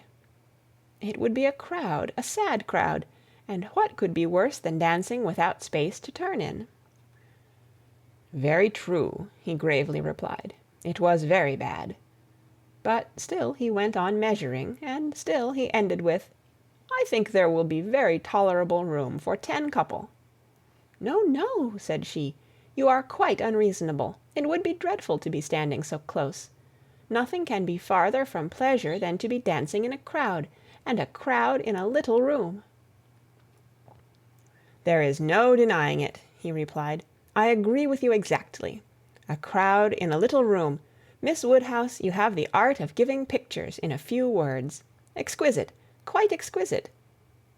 Still, however, having proceeded so far, one is unwilling to give the matter up. It would be a disappointment to my father, and altogether, I do not know that I am rather of opinion that 10 couple might stand here very well." Emma perceived that the nature of his gallantry was a little self-willed, and that he would rather oppose than lose the pleasure of dancing with her, but she took the compliment, and forgave the rest. Had she intended ever to marry him, it might have been worth while to pause and consider, and try to understand the value of his preference, and the character of his temper, but for all the purposes of their acquaintance he was quite amiable enough. Before the middle of the next day he was at Hartfield, and he entered the room with such an agreeable smile as certified the continuance of the scheme. It soon appeared that he came to announce an improvement. "Well, Miss Woodhouse," he almost immediately began, "your inclination for dancing has not been quite frightened away, I hope, by the terrors of my father's little rooms. I bring a new proposal on the subject, a thought of my father's, which waits only your approbation to be acted upon. May I hope for the honour of your hand for the first 2 dances of this little projected ball, to be given, not at Randalls, but at the Crown Inn?" "The Crown?" "Yes, if you and Mr. Woodhouse see no objection, and I trust you cannot, my father hopes his friends will be so kind as to visit him there. Better accommodations he can promise them, and not a less grateful welcome than at Randalls. It is his own idea. Mrs. Weston sees no objection to it, providing you are satisfied. This is what we all feel. Oh, you were perfectly right. 10 couple in either of the Randalls rooms would have been insufferable, dreadful. I felt how right you were the whole time, but was too anxious for securing anything to like to yield. Is not it a good exchange? You consent? I hope you consent." "It appears to me a plan that nobody can object to, if Mr. and Mrs. Weston do not. I think it admirable, and, as far as I can answer for myself, shall be most happy. It seems the only improvement that could be. Papa, do you not think it an excellent improvement?" She was obliged to repeat and explain it, before it was fully comprehended, and then, being quite new, farther representations were necessary to make it acceptable. No, he thought it very far from an improvement, a very bad plan, much worse than the other. A room at an inn was always damp and dangerous, never properly aired or fit to be inhabited. If they must dance, they had better dance at Randalls. He had never been in the room at the Crown in his life, did not know the people who kept it by sight. Oh no, a very bad plan. They would catch worse colds at the Crown than anywhere. "I was going to observe, sir," said Frank Churchill, "that one of the great recommendations of this change would be the very little danger of anybody's catching cold. So much less danger at the Crown than at Randalls. Mr. Perry might have reason to regret the alteration, but nobody else could." "Sir," said Mr. Woodhouse, rather warmly, "you are very much mistaken if you suppose Mr. Perry to be that sort of character. Mr. Perry is extremely concerned when any of us are ill. But I do not understand how the room at the Crown can be safer for you than your father's house. From the very circumstance of its being larger, sir, we shall have no occasion to open the windows at all, not once the whole evening, and it is that dreadful habit of opening the windows, letting in cold air upon heated bodies, which, as you well know, sir, does the mischief." "Open the windows! But surely, Mr. Churchill, nobody would think of opening the windows at Randalls. Nobody could be so imprudent. I never heard of such a thing. Dancing with open windows! I am sure neither your father nor Mrs. Weston, poor Miss Taylor that was, would suffer it." "Ah, sir, but a thoughtless young person will sometimes step behind a window curtain and throw up a sash without its being suspected. I have often known it done myself." "Have you indeed, sir? Bless me, I never could have supposed it. But I live out of the world, and am often astonished at what I hear. However, this does make a difference, and perhaps when we come to talk it over. But these sort of things require a good deal of consideration. One cannot resolve upon them in a hurry. If Mr. and Mrs. Weston will be so obliging as to call here one morning, we may talk it over and see what can be done." "But unfortunately, sir, my time is so limited." "Oh," interrupted Emma, "there will be plenty of time for talking everything over. There is no hurry at all. If it can be contrived to be at the Crown, papa, it will be very convenient for the horses. They will be so near their own stable." "So they will, my dear. That is a great thing. Not that James ever complains, but it is right to spare our horses when we can. If I could be sure of the rooms being thoroughly aired. But is Mrs. Stokes to be trusted? I doubt it. I do not know her, even by sight." "I can answer for everything of that nature, sir, because it will be under Mrs. Weston's care. Mrs. Weston undertakes to direct the whole." "There, papa, now you must be satisfied. Our own dear Mrs. Weston, who is carefulness itself. Do not you remember what Mr. Perry said so many years ago when I had the measles? If Miss Taylor undertakes to wrap Miss Emma up, you need not have any fears, sir. How often have I heard you speak of it as such a compliment to her?" "Aye, very true. Mr. Perry did say so. I shall never forget it. Poor little Emma, you were very bad with the measles. That is, you would have been very bad, but for Perry's great attention. He came 4 times a day for a week. He said from the first it was a very good sort, which was our great comfort, but the measles are a dreadful complaint. I hope whenever poor Isabella's little ones have the measles, she will send for Perry." "My father and Mrs. Weston are at the Crown at this moment," said Frank Churchill, "examining the capabilities of the house. I left them there and came on to Hartfield, impatient for your opinion, and hoping you might be persuaded to join them and give your advice on the spot. I was desired to say so from both. It would be the greatest pleasure to them if you could allow me to attend you there. They can do nothing satisfactorily without you." Emma was most happy to be called to such a council, and her father engaging to think it all over while she was gone, the 2 young people set off together without delay for the Crown. There were Mr. and Mrs. Weston, delighted to see her and receive her approbation, very busy and very happy in their different way, she in some little distress, and he finding everything perfect.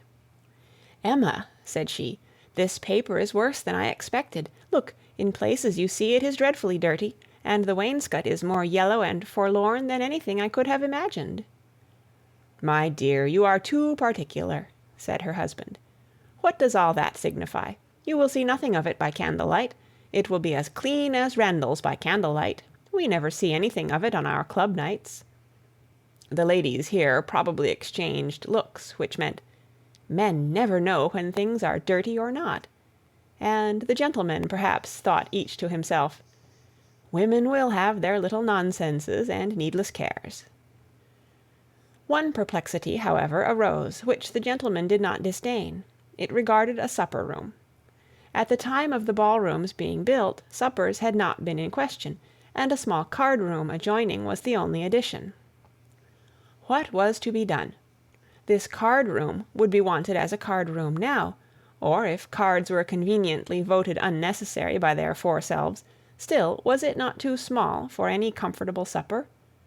Another room of much better size might be secured for the purpose, but it was at the other end of the house, and a long awkward passage must be gone through to get at it. This made a difficulty.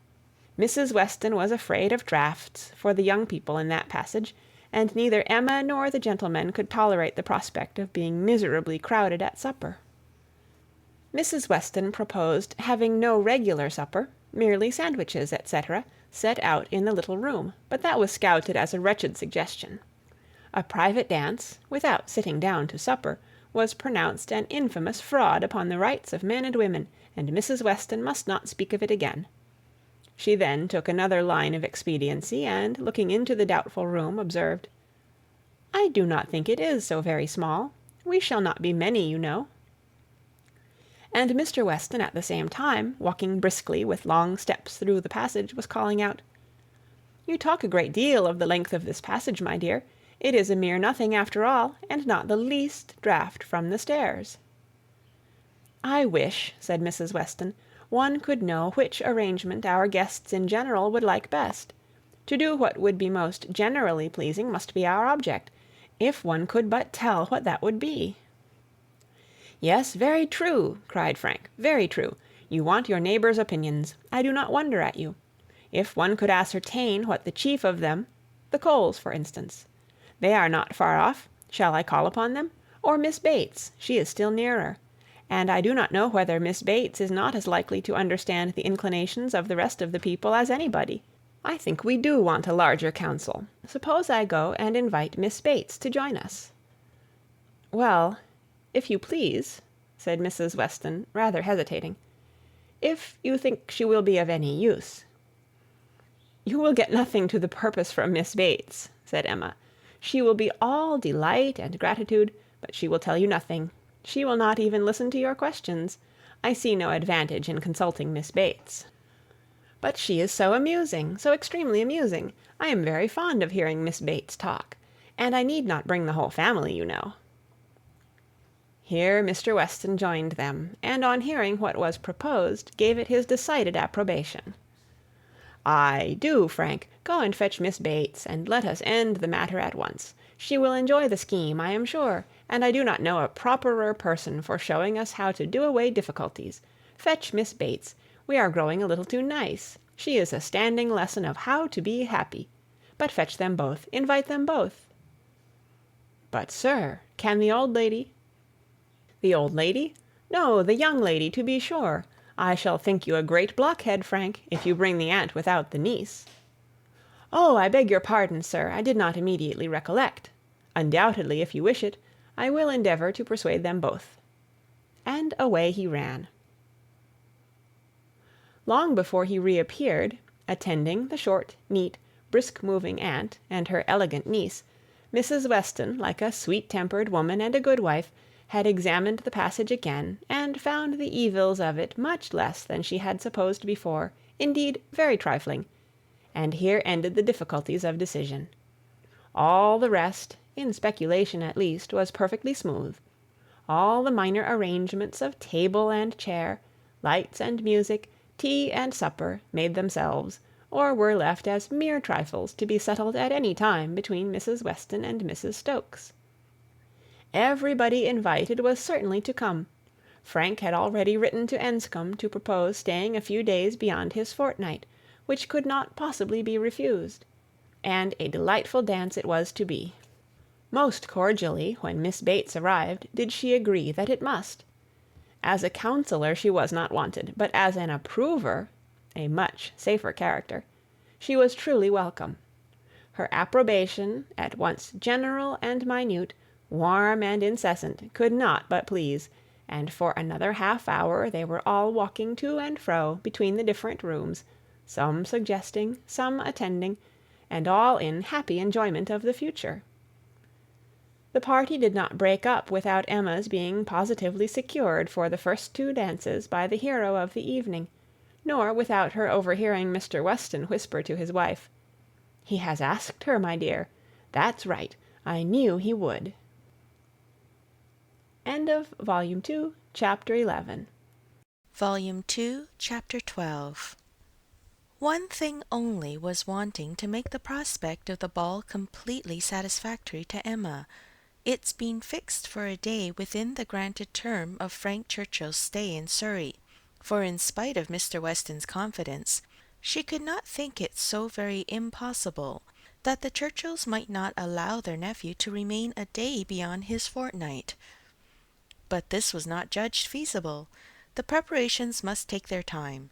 Nothing could be properly ready till the 3rd week were entered on, and for a few days they must be planning, proceeding, and hoping in uncertainty, at the risk, in her opinion, the great risk of its being all in vain.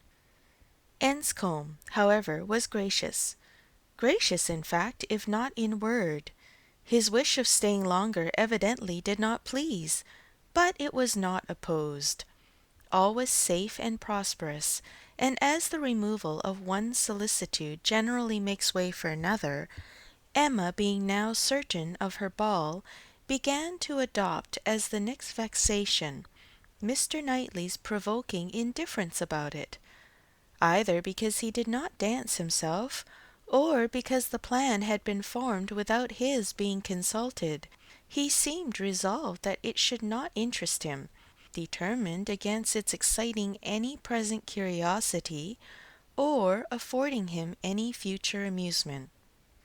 To her voluntary communications, Emma could get no more approving reply than, "Very well.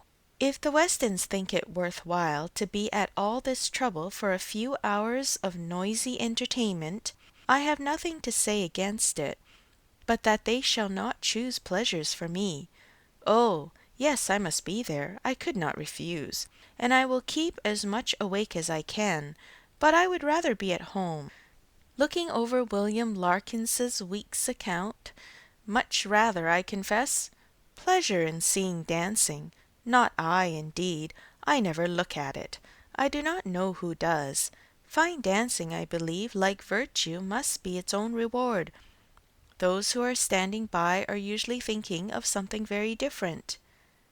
This Emma felt was aimed at her, and it made her quite angry. It was not in compliment to Jane Fairfax, however, that he was so indifferent, or so indignant. He was not guided by her feelings in reprobating the ball, for she enjoyed the thought of it to an extraordinary degree. It made her animated, open-hearted. She voluntarily said, "I hope nothing may happen to prevent the ball. What a disappointment it would be! I do look forward to it, I own, with very great pleasure." It was not to oblige Jane Fairfax, therefore, that he would have preferred the society of William Larkins. No, she was more and more convinced that Mrs. Weston was quite mistaken in that surmise. There was a great deal of friendly and of compassionate attachment on his side, but no love. Alas, there was soon no leisure for quarrelling with Mr. Knightley. 2 days of joyful security were immediately followed by the overthrow of everything. A letter arrived from Mr. Churchill to urge his nephew's instant return. Mrs. Churchill was unwell, far too unwell to do without him. She had been in a very suffering state, so said her husband, when writing to her nephew 2 days before, though from her usual unwillingness to give pain, and constant habit of never thinking of herself, she had not mentioned it.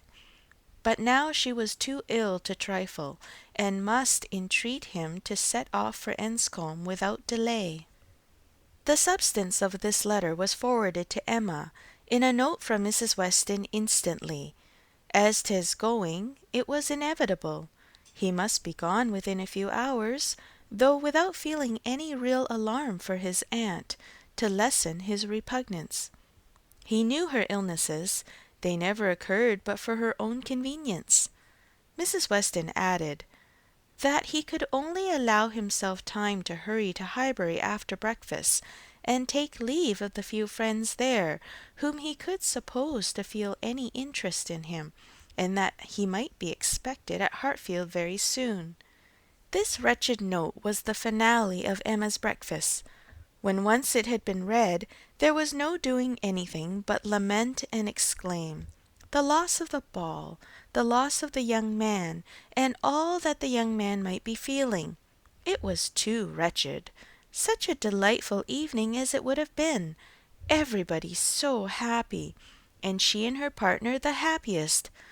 I said it would be so, was the only consolation. Her father's feelings were quite distinct. He thought principally of Mrs. Churchill's illness, and wanted to know how she was treated. But as for the ball, it was shocking to have dear Emma disappointed. But they would all be safer at home. Emma was ready for her visitor some time before he appeared, but if this reflected at all upon his impatience, his sorrowful look and total want of spirits when he did come might redeem him. He felt the going away almost too much to speak of it. His dejection was most evident.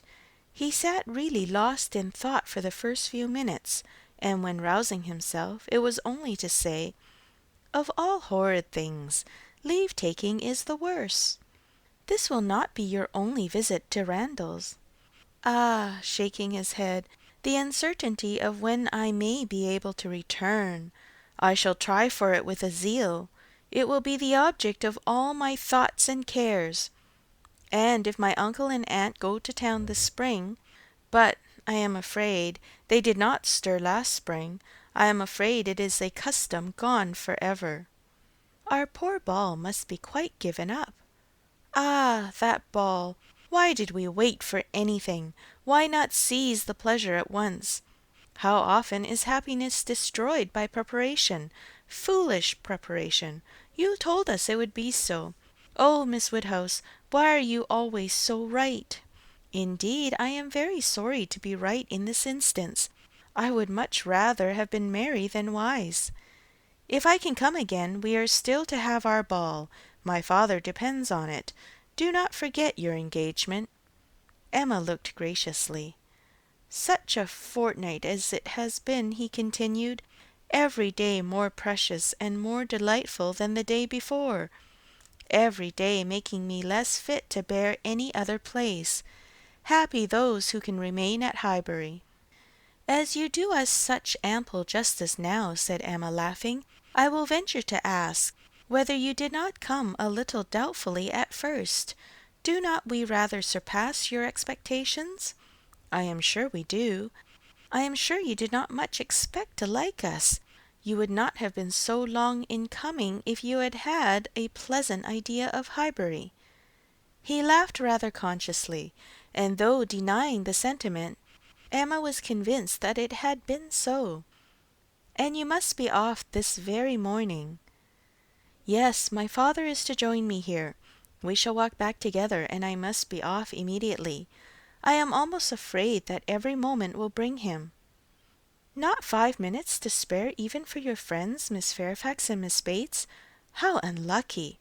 Miss Bates's powerful argumentative mind might have strengthened yours." "Yes, I have called there. Passing the door, I thought it better. It was the right thing to do. I went in for 3 minutes, and was detained by Miss Bates's being absent. She was out, and I felt it impossible not to wait till she came in. She is a woman that one must laugh at, but that one would not wish to slight. It was better to pay my visit then." He hesitated, got up, walked to a window. "In short," said he, "perhaps, Miss Woodhouse, I think you can hardly be quite without suspicion." He looked at her as if wanting to read her thoughts. She hardly knew what to say. It seemed like the forerunner of something absolutely serious, which she did not wish. Forcing herself to speak, therefore, in the hope of putting it by, she calmly said, "You are quite in the right. It was most natural to pay your visit then." He was silent. She believed he was looking at her, probably reflecting on what she had said, and trying to understand the manner. She heard him sigh. It was natural for him to feel that he had cause to sigh. He could not believe her to be encouraging him. A few awkward moments passed, and he sat down again, and in a more determined manner said, "It was something to feel that all the rest of my time might be given to Hartfield. My regard for Hartfield is most warm." He stopped again, rose again, and seemed quite embarrassed. He was more in love with her than Emma had supposed, and who can say how it might have ended if his father had not made his appearance? Mr. Woodhouse soon followed, and the necessity of exertion made him composed. A very few minutes more, however, completed the present trial. Mr. Weston, always alert when business was to be done, and as incapable of procrastinating any evil that was inevitable as of foreseeing any that was doubtful, said it was time to go.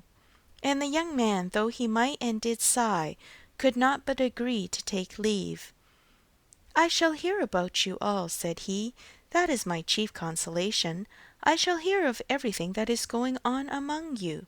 I have engaged Mrs. Weston to correspond with me. She has been so kind as to promise it. Oh, the blessing of a female correspondent!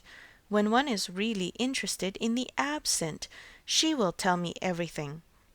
In her letters I shall be at dear Highbury again." A very friendly shake of the hand, a very earnest good-bye, closed the speech, and the door had soon shut out Frank Churchill. Short had been the notice, short their meeting. He was gone, and Emma felt so sorry to part, and foresaw so great a loss to their little society from his absence, as to begin to be afraid of being too sorry, and feeling it too much. It was a sad change.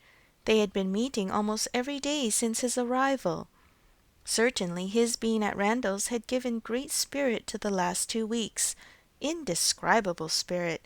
The idea, the expectation of seeing him which every morning had brought, the assurance of his attentions, his liveliness, his manners. It had been a very happy fortnight, and forlorn must be the sinking from it into the common course of Hartfield days. To complete every other recommendation, he had almost told her that he loved her. What strength or what constancy of affection he might be subject to was another point. But at present she could not doubt his having a decidedly warm admiration, a conscious preference of herself, and this persuasion, joined to all the rest, made her think that she must be a little in love with him, in spite of every previous determination against it. "I must be certain," said she. "This sensation of listlessness, weariness, stupidity, this disinclination to sit down and employ myself, this feeling of everything's being dull and insipid about the house, I must be in love. I should be the oddest creature in the world if I were not, for a few weeks at least. Well, evil to some is always good to others. I shall have many fellow mourners for the ball, if not for Frank Churchill, but Mr. Knightley will be happy. He may spend the evening with his dear William Larkins now if he likes."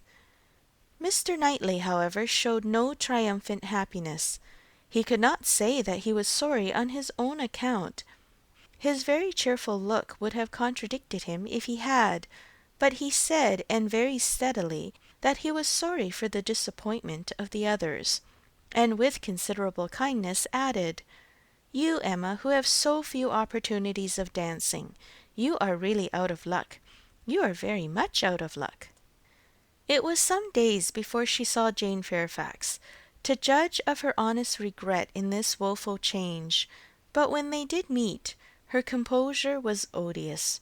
She had been particularly unwell, however, suffering from headache to a degree which made her aunt declare that had the ball taken place, she did not think Jane could have attended it, and it was charity to impute some of her unbecoming indifference to the languor of ill health.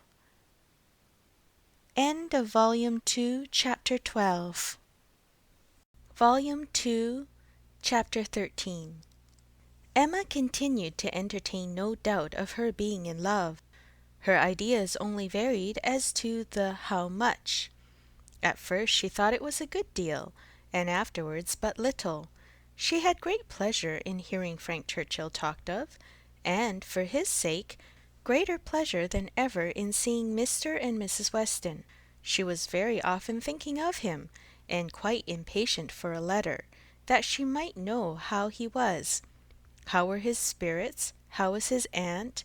And what was the chance of his coming to Randalls again this spring? But, on the other hand, she could not admit herself to be unhappy, nor, after the first morning, to be less disposed for employment than usual. She was still busy and cheerful, and, pleasing as he was, she could yet imagine him to have faults.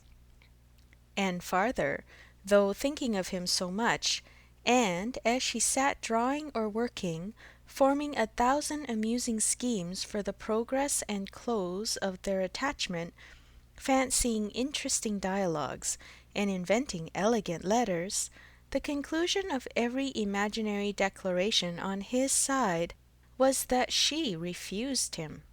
Their affection was always to subside into friendship. Everything tender and charming was to mark their parting, but still they were to part.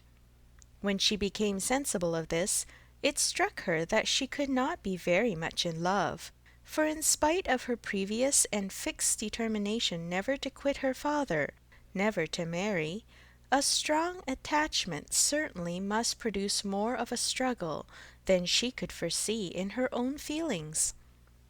"I do not find myself making any use of the word sacrifice," said she. "In not one of all my clever replies, my delicate negatives, is there any allusion to making a sacrifice. I do suspect that he is not really necessary to my happiness.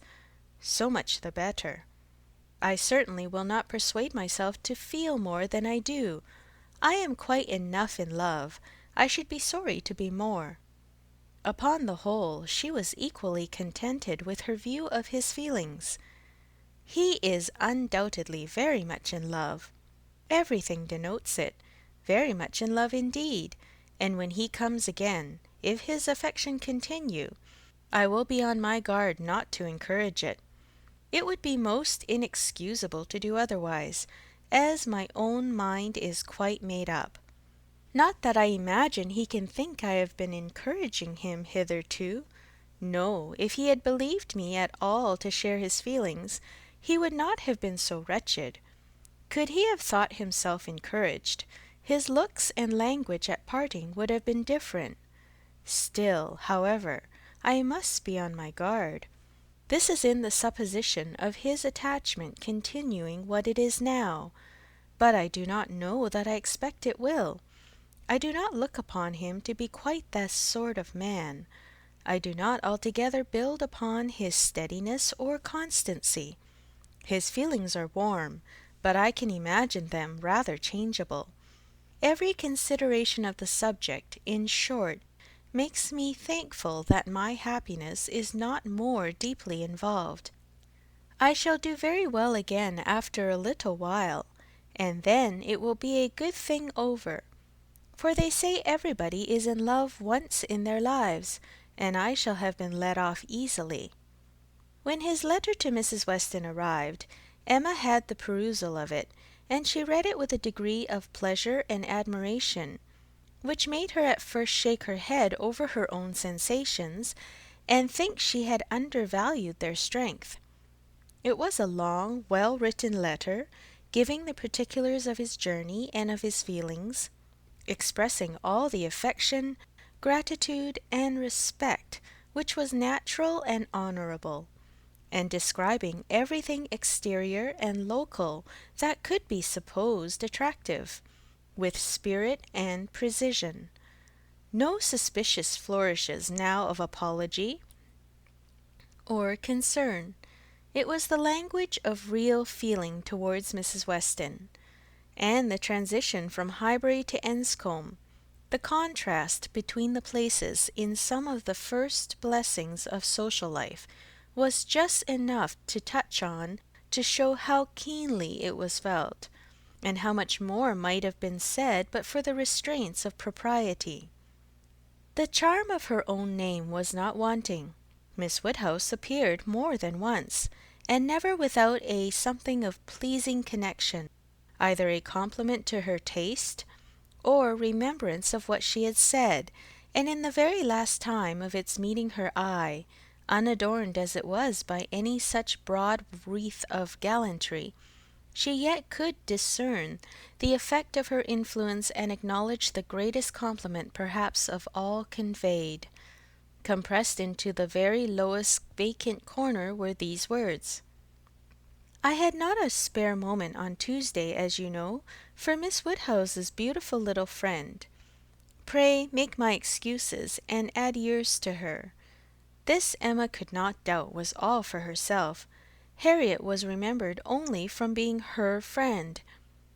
His information and prospects as to Enscombe were neither worse nor better than had been anticipated. Mrs. Churchill was recovering, and he dared not yet, even in his own imagination, fix a time for coming to Randalls again.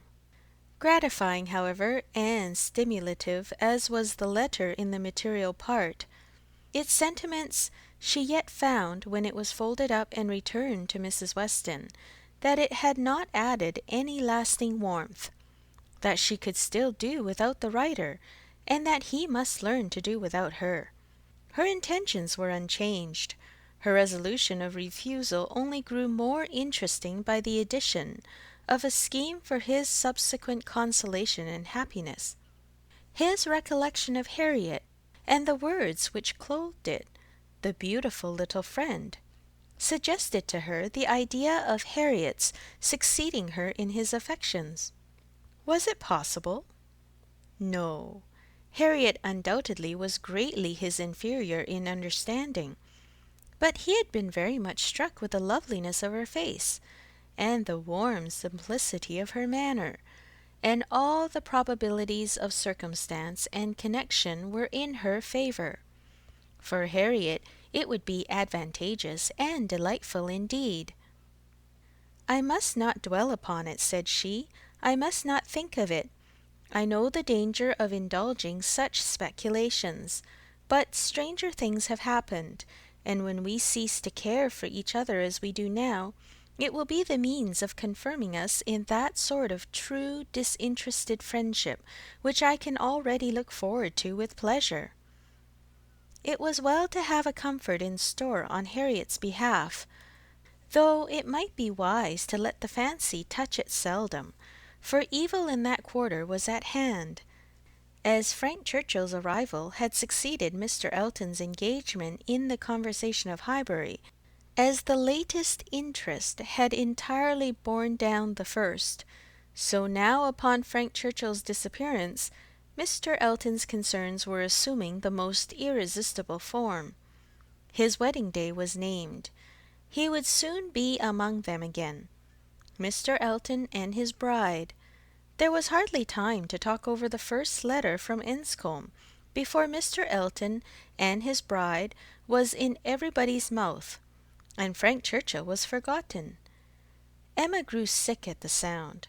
She had had 3 weeks of happy exemption from Mr. Elton, and Harriet's mind, she had been willing to hope, had been lately gaining strength.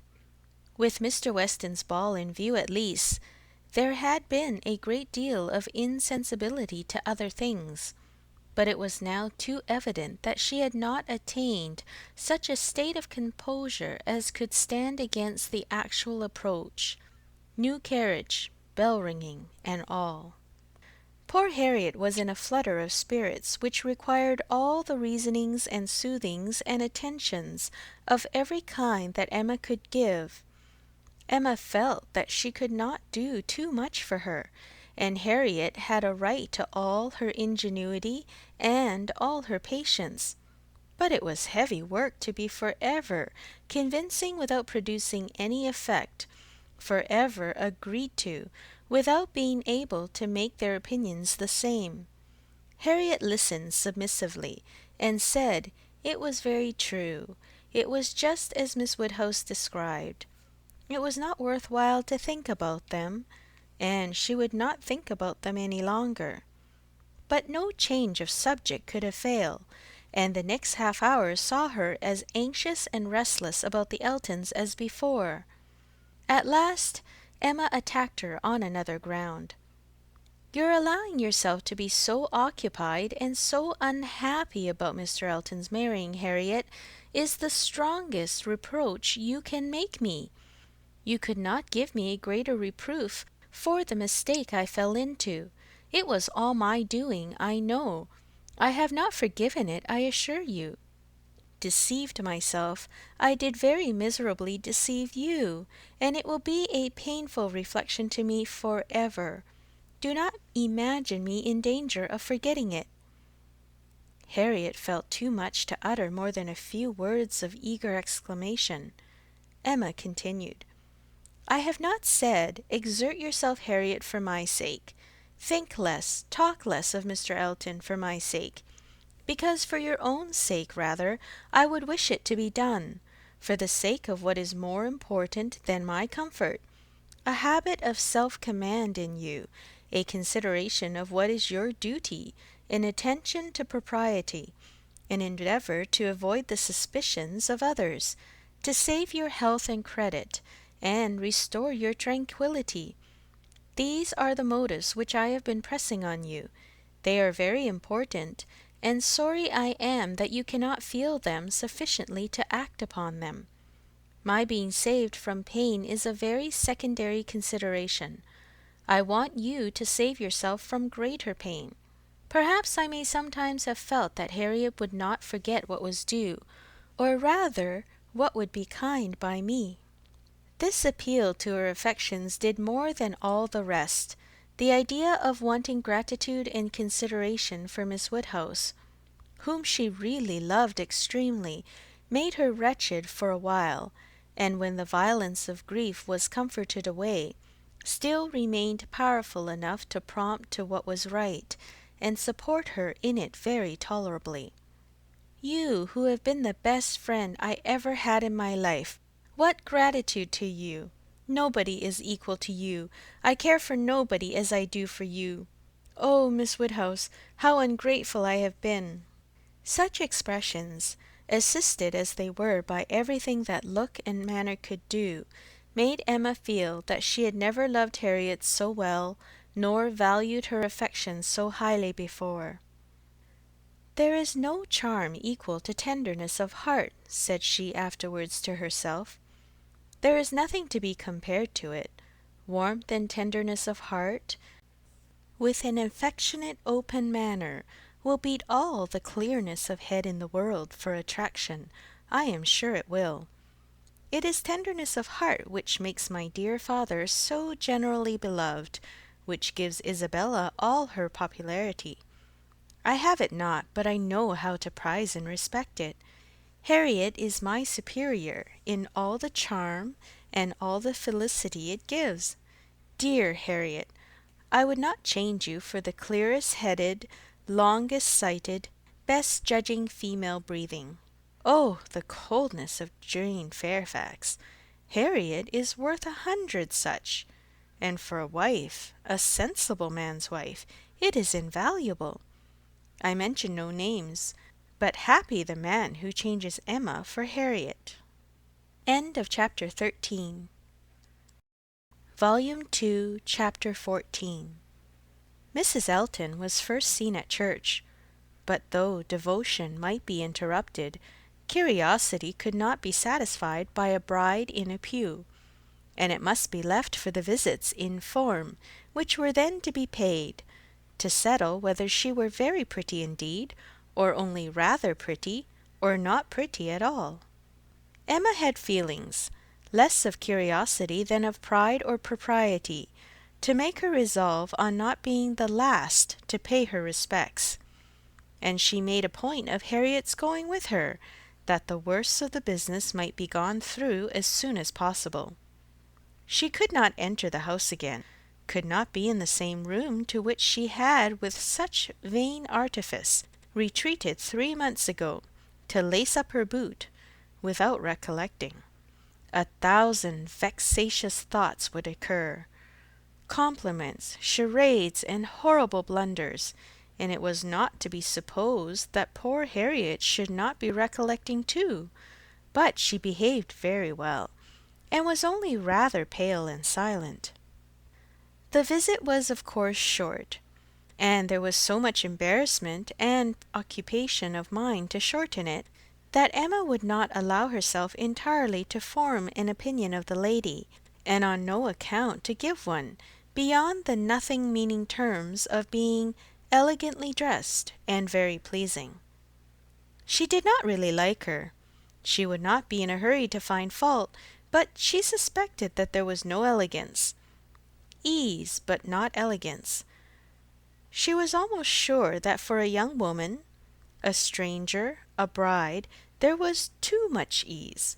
Her person was rather good, her face not unpretty, but neither feature, nor air, nor voice, nor manner were elegant. Emma thought at least it would turn out so.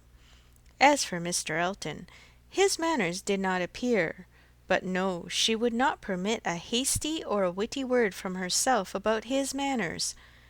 It was an awkward ceremony at any time to be receiving wedding visits, and a man had need be all grace to acquit himself well through it. The woman was better off.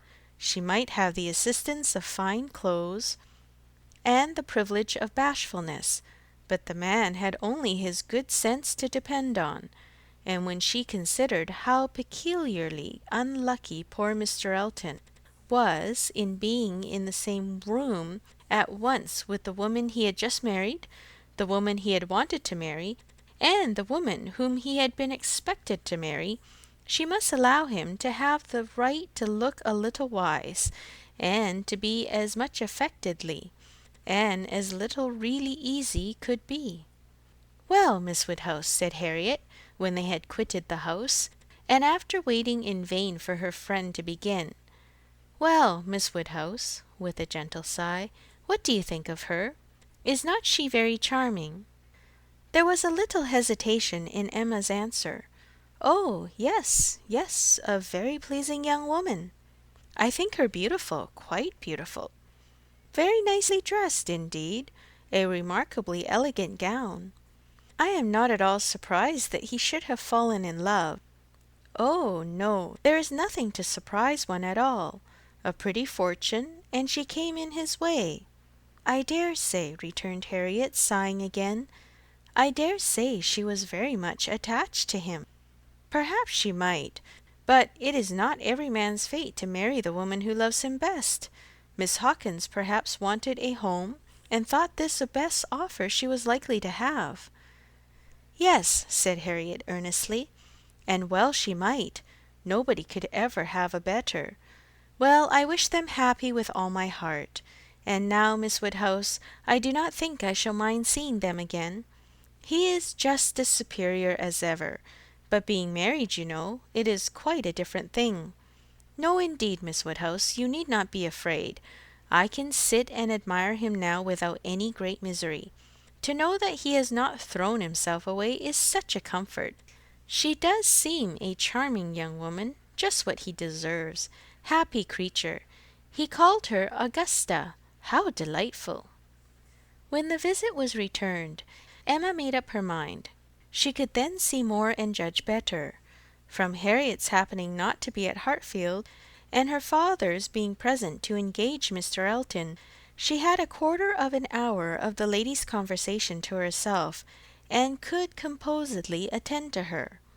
And the quarter of an hour quite convinced her that Mrs. Elton was a vain woman, extremely well satisfied with herself, and thinking much of her own importance, that she meant to shine and be very superior, but with manners which had been formed in a bad school, pert and familiar, that all her notions were drawn from one set of people and one style of living, that if not foolish she was ignorant, and that her society would certainly do Mr. Elton no good. Harriet would have been a better match. If not wise or refined herself, she would have connected him with those who were. But Miss Hawkins, it might be fairly supposed, from her easy conceit, had been the best of her own set. The rich brother-in-law near Bristol was the pride of the alliance, and his place and his carriages were the pride of him. The very first subject after being seated was Maple Grove. My brother, Mr. Suckling's seat, a comparison of Hartfield to Maple Grove. The grounds of Hartfield were small, but neat and pretty, and the house was modern and well built. Mrs. Elton seemed most favourably impressed by the size of the room, the entrance, and all that she could see or imagine. Very like Maple Grove indeed. She was quite struck by the likeness. The room was the very shape and size of the morning room at Maple Grove, her sister's favourite room. Mr. Elton was appealed to. Was not it astonishingly like? She could really almost fancy herself at Maple Grove. And the staircase. You know, as I came in, I observed how very like the staircase was, placed exactly in the same part of the house. I really could not help exclaiming. I assure you, Miss Woodhouse, it is very delightful to me to be reminded of a place I am so extremely partial to as Maple Grove. I have spent so many happy months there. With a little sigh of sentiment. A charming place undoubtedly. Everybody who sees it is struck by its beauty, but to me it has been quite a home. Whenever you are transplanted, like me, Miss Woodhouse, you will understand how very delightful it is to meet with anything at all, like what one has left behind. I always say this is quite one of the evils of matrimony. Emma made as slight a reply as she could, but it was fully sufficient for Mrs. Elton, who only wanted to be talking herself. So extremely like Maple Grove, and it is not merely the house. The grounds, I assure you, as far as I could observe, are strikingly like. The laurels at Maple Grove are in the same profusion as here, and stand very much in the same way, just across the lawn. And I had a glimpse of a fine large tree, with a bench around it, which put me so exactly in mind. My brother and sister will be enchanted with this place. People who have extensive grounds themselves are always pleased with anything in the same style. Emma doubted the truth of this sentiment. She had a great idea that people who had extensive grounds themselves cared very little for the extensive grounds of anybody else. But it was not worth while to attack an error so double-dyed, and therefore only said in reply, "When you have seen more of this country, I am afraid you will think you have overrated Hartfield. Surrey is full of beauties." "Oh, yes, I am quite aware of that. It is the garden of England, you know. Surrey is the garden of England." "Yes, but we must not rest our claims on that distinction. Many counties, I believe, are called the garden of England as well as Surrey." "No, I fancy not," replied Mrs. Elton, with a most satisfied smile.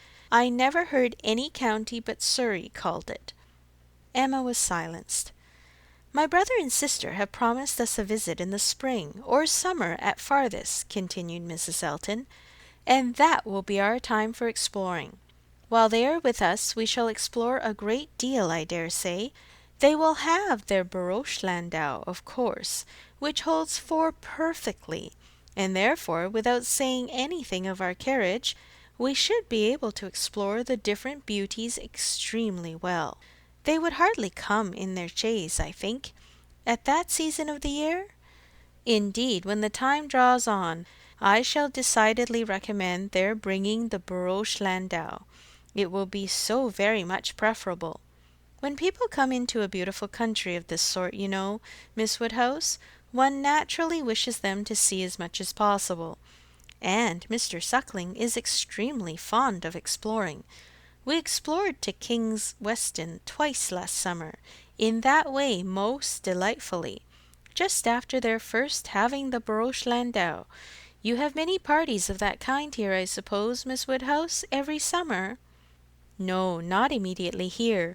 We are rather out of distance of the very striking beauties which attract the sort of parties you speak of, and we are a very quiet set of people, I believe, more disposed to stay at home than engage in schemes of pleasure. Ah, there is nothing like staying at home for real comfort. Nobody can be more devoted to home than I am. I was quite a proverb for it at Maple Grove. Many a time has Selina said, when she has been going to Bristol, I really cannot get this girl to move from the house. I absolutely must go in by myself, though I hate being stuck up in the barouche landau without a companion.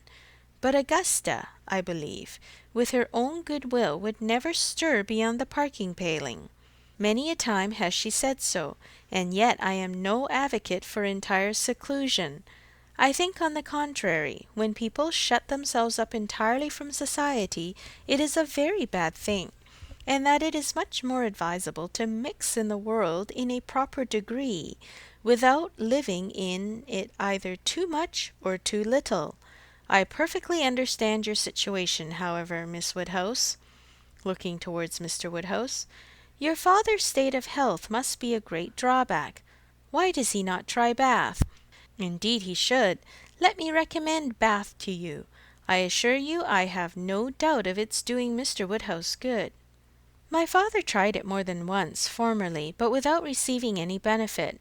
And Mr. Perry, whose name I dare say is not unknown to you, does not conceive it would be at all more likely to be useful now." "Ah, that's a great pity, for I assure you, Miss Woodhouse, where the waters do agree, it is quite wonderful the relief they give. In my Bath life I have seen such instances of it, and it is so cheerful a place, that it could not fail of being of use to Mr. Woodhouse's spirits, which I understand are sometimes much depressed. And as to its recommendations to you, I fancy I need not take pains to dwell on them. The advantages of Bath to the young are pretty generally understood.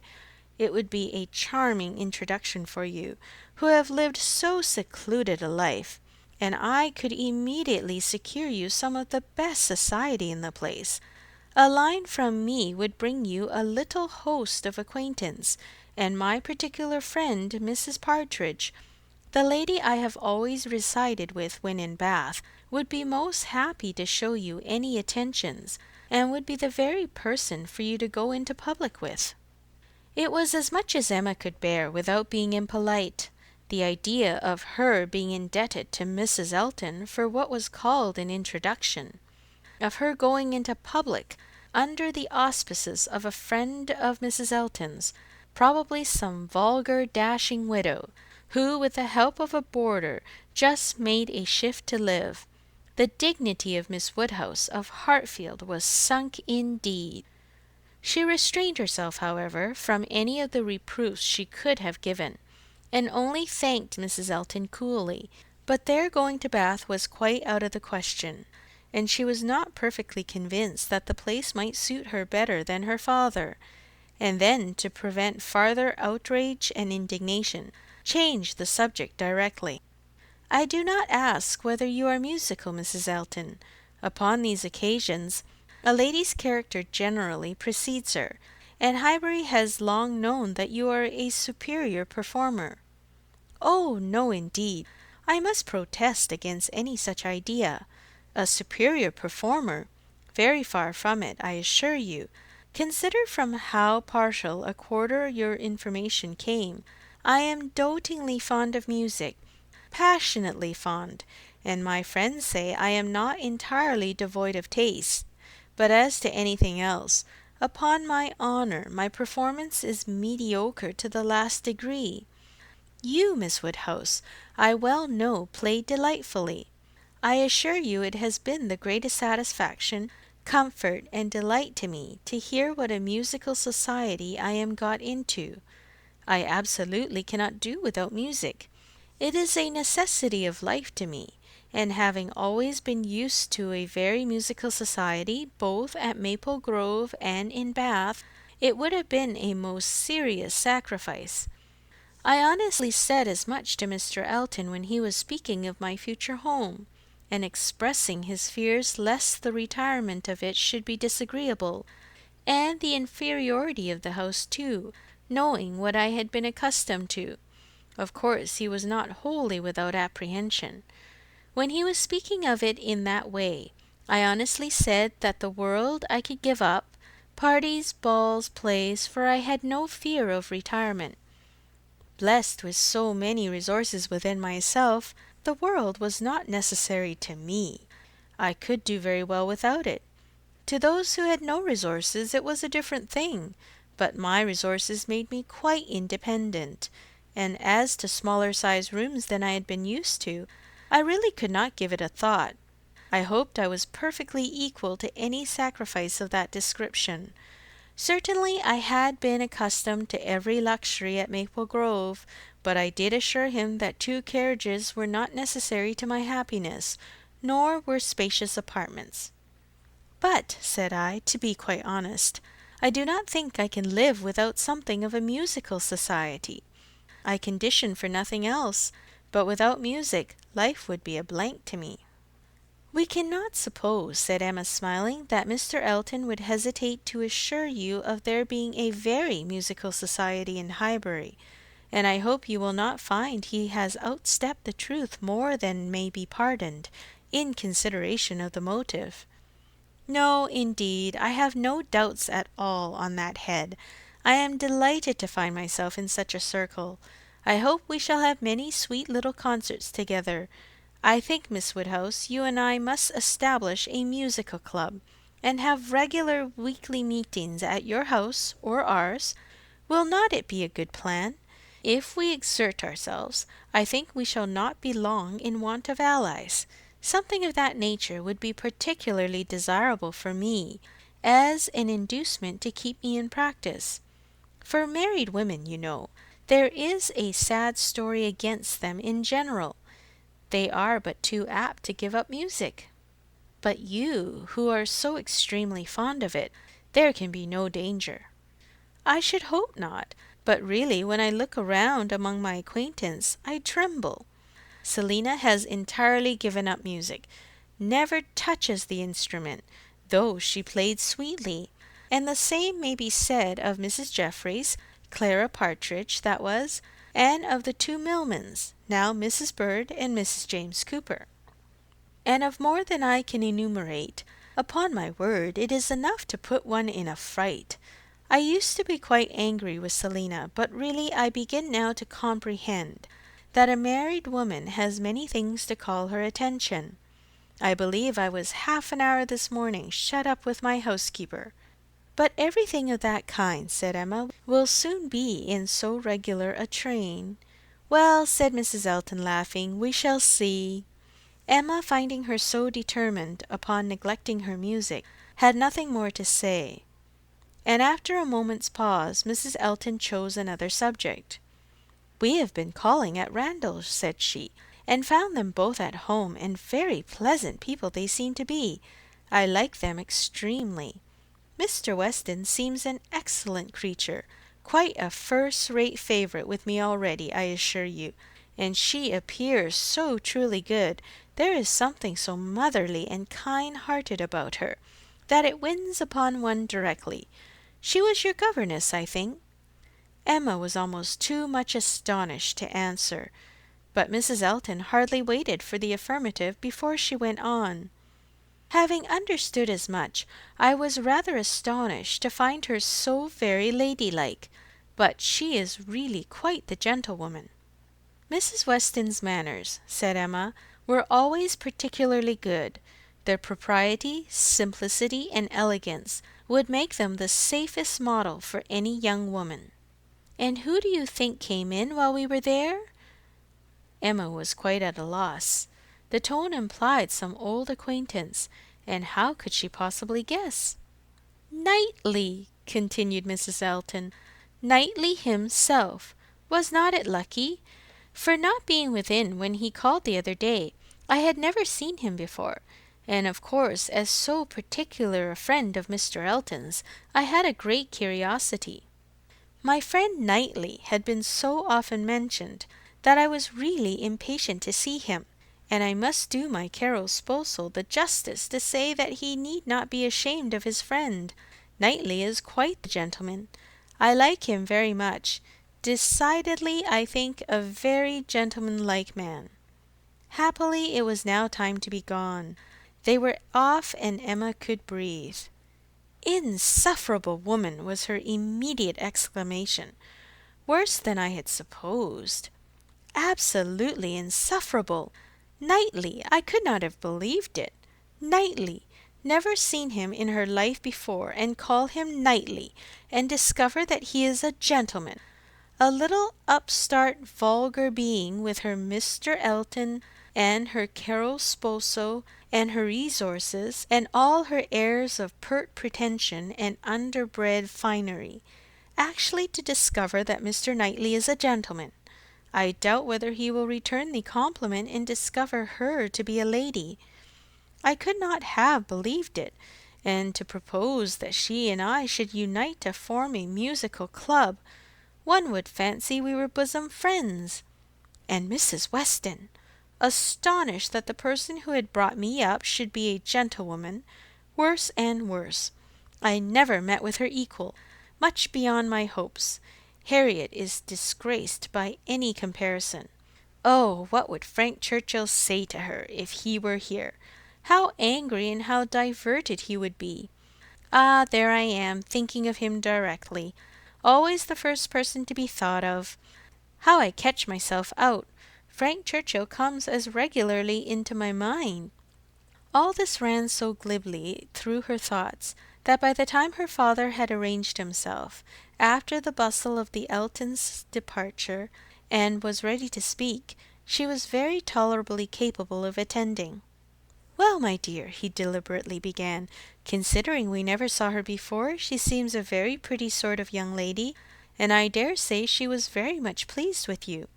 She speaks a little too quick. A little quickness of voice there is which rather hurts the ear. But I believe I am nice. I do not like strange noises, and nobody speaks like you and poor Miss Taylor. However, she seems a very obliging, pretty behaved young lady, and no doubt will make him a very good wife, though I think he had better not have married. I made the best excuses I could for not having been able to wait on him. And Mrs. Elton, on this happy occasion, I said that I hoped I should in the course of the summer, but I ought to have gone before. Not to wait upon a bride is very remiss. Ah, it shows what a sad invalid I am. But I do not like the corner into Vicarage Lane. I dare say your apologies were accepted, sir. Mr. Elton knows you. Yes, but a young lady, a bride. I ought to have paid my respects to her if possible. It was being very deficient. But, my dear papa, you are no friend to matrimony, and therefore why should you be so anxious to pay your respects to a bride? It ought to be no recommendation to you. It is encouraging people to marry if you make so much of them. No, my dear, I never encouraged anybody to marry, but I would always wish to pay every proper attention to a lady, and a bride especially is never to be neglected. More is avowedly due to her. A bride, you know, my dear, is always the first in company, let the others be who they may. Well, papa, if this is not encouragement to marry, I do not know what is, and I should never have expected you to be lending your sanction to such vanity baits for poor young ladies." My dear, you do not understand me. This is a matter of mere common politeness and good breeding, and has nothing to do with any encouragement to people to marry." Emma had done. Her father was growing nervous and could not understand her. Her mind returned to Mrs. Elton's offences, and long, very long, did they occupy her. End of Volume 2, Chapter 14. Volume 2, Chapter 15. Emma was not required by any subsequent discovery to retract her ill opinion of Mrs. Elton. Her observation had been pretty correct. Such as Mrs. Elton appeared to her on this second interview, such she appeared whenever they met again, self-important, presuming, familiar, ignorant, and ill-bred. She had a little beauty and a little accomplishment, but so little judgment that she thought herself coming with superior knowledge of the world to enliven and improve a country neighbourhood, and conceived Miss Hawkins to have held such a place in society as Mrs. Elton's consequence only could surpass. There was no reason to suppose Mr. Elton thought at all differently from his wife. He seemed not merely happy with her, but proud. He had the air of congratulating himself on having brought such a woman to Highbury, as not even Miss Woodhouse could equal, and the greater part of her new acquaintance, disposed to command, or not in the habit of judging, following the lead of Miss Bates's goodwill, or taking it for granted that the bride must be as clever and as agreeable as she professed herself, were very well satisfied. So that Mrs. Elton's praise passed from one mouth to another as it ought to do, unimpeded by Miss Woodhouse, who readily continued her first contribution, and talked with a good grace of her being very pleasant and very elegantly dressed. In one respect Mrs. Elton grew even worse than she had appeared at first. Her feelings altered towards Emma. Offended, probably, by the little encouragement which her proposals of intimacy met with, she drew back in her turn, and gradually became much more cold and distant, and though the effect was agreeable, the ill will which produced it was necessarily increasing Emma's dislike. Her manners, too, and Mr. Elton's, were unpleasant towards Harriet. They were sneering and negligent. Emma hoped it must rapidly work Harriet's cure, but the sensations which could prompt such behaviour sunk them both very much. It was not to be doubted that poor Harriet's attachment had been an offering to conjugal unreserve, and her own share in the story, under a colouring the least favourable to her, and the most soothing to him, had in all likelihood been given also. She was, of course, the object of their joint dislike. When they had nothing else to say, it must be always easy to begin abusing Miss Woodhouse, and the enmity which they dared not show in open disrespect to her found a broader vent in contemptuous treatment of Harriet. Mrs. Elton took a fancy to Jane Fairfax, and from the first, not merely when a state of welfare with one young lady might be supposed to recommend the other, but from the very first, and she was not satisfied with expressing a natural and reasonable admiration, but without solicitation or plea or privilege, she must be wanting to assist and befriend her. Before Emma had forfeited her confidence, and about the third time of their meeting, she heard all Mrs. Elton's knight-errantry on the subject. "Jane Fairfax is absolutely charming, Miss Woodhouse. I quite rave about Jane Fairfax. A sweet and interesting creature, so mild and ladylike, and with such talents. I assure you I think she has very extraordinary talents. I do not scruple to say that she plays extremely well. I know enough music to speak decidedly on that point. Oh, she is absolutely charming. You will laugh at my warmth, but upon my word I talk of nothing but Jane Fairfax, and her situation is so calculated to affect one. Miss Woodhouse, we must exert ourselves and endeavour to do something for her.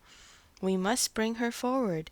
Such talent as hers must not be suffered to remain unknown. I dare say you have heard those charming lines of the poet: "Full many a flower is born to blush unseen, and waste its fragrance on the desert air." We must not allow them to be verified in sweet Jane Fairfax. "I cannot think there is any danger of it," was Emma's calm answer. "And when you are better acquainted with Miss Fairfax's situation, and understand what her home has been with Colonel and Mrs. Campbell, I have no idea that you will suppose her talents can be unknown."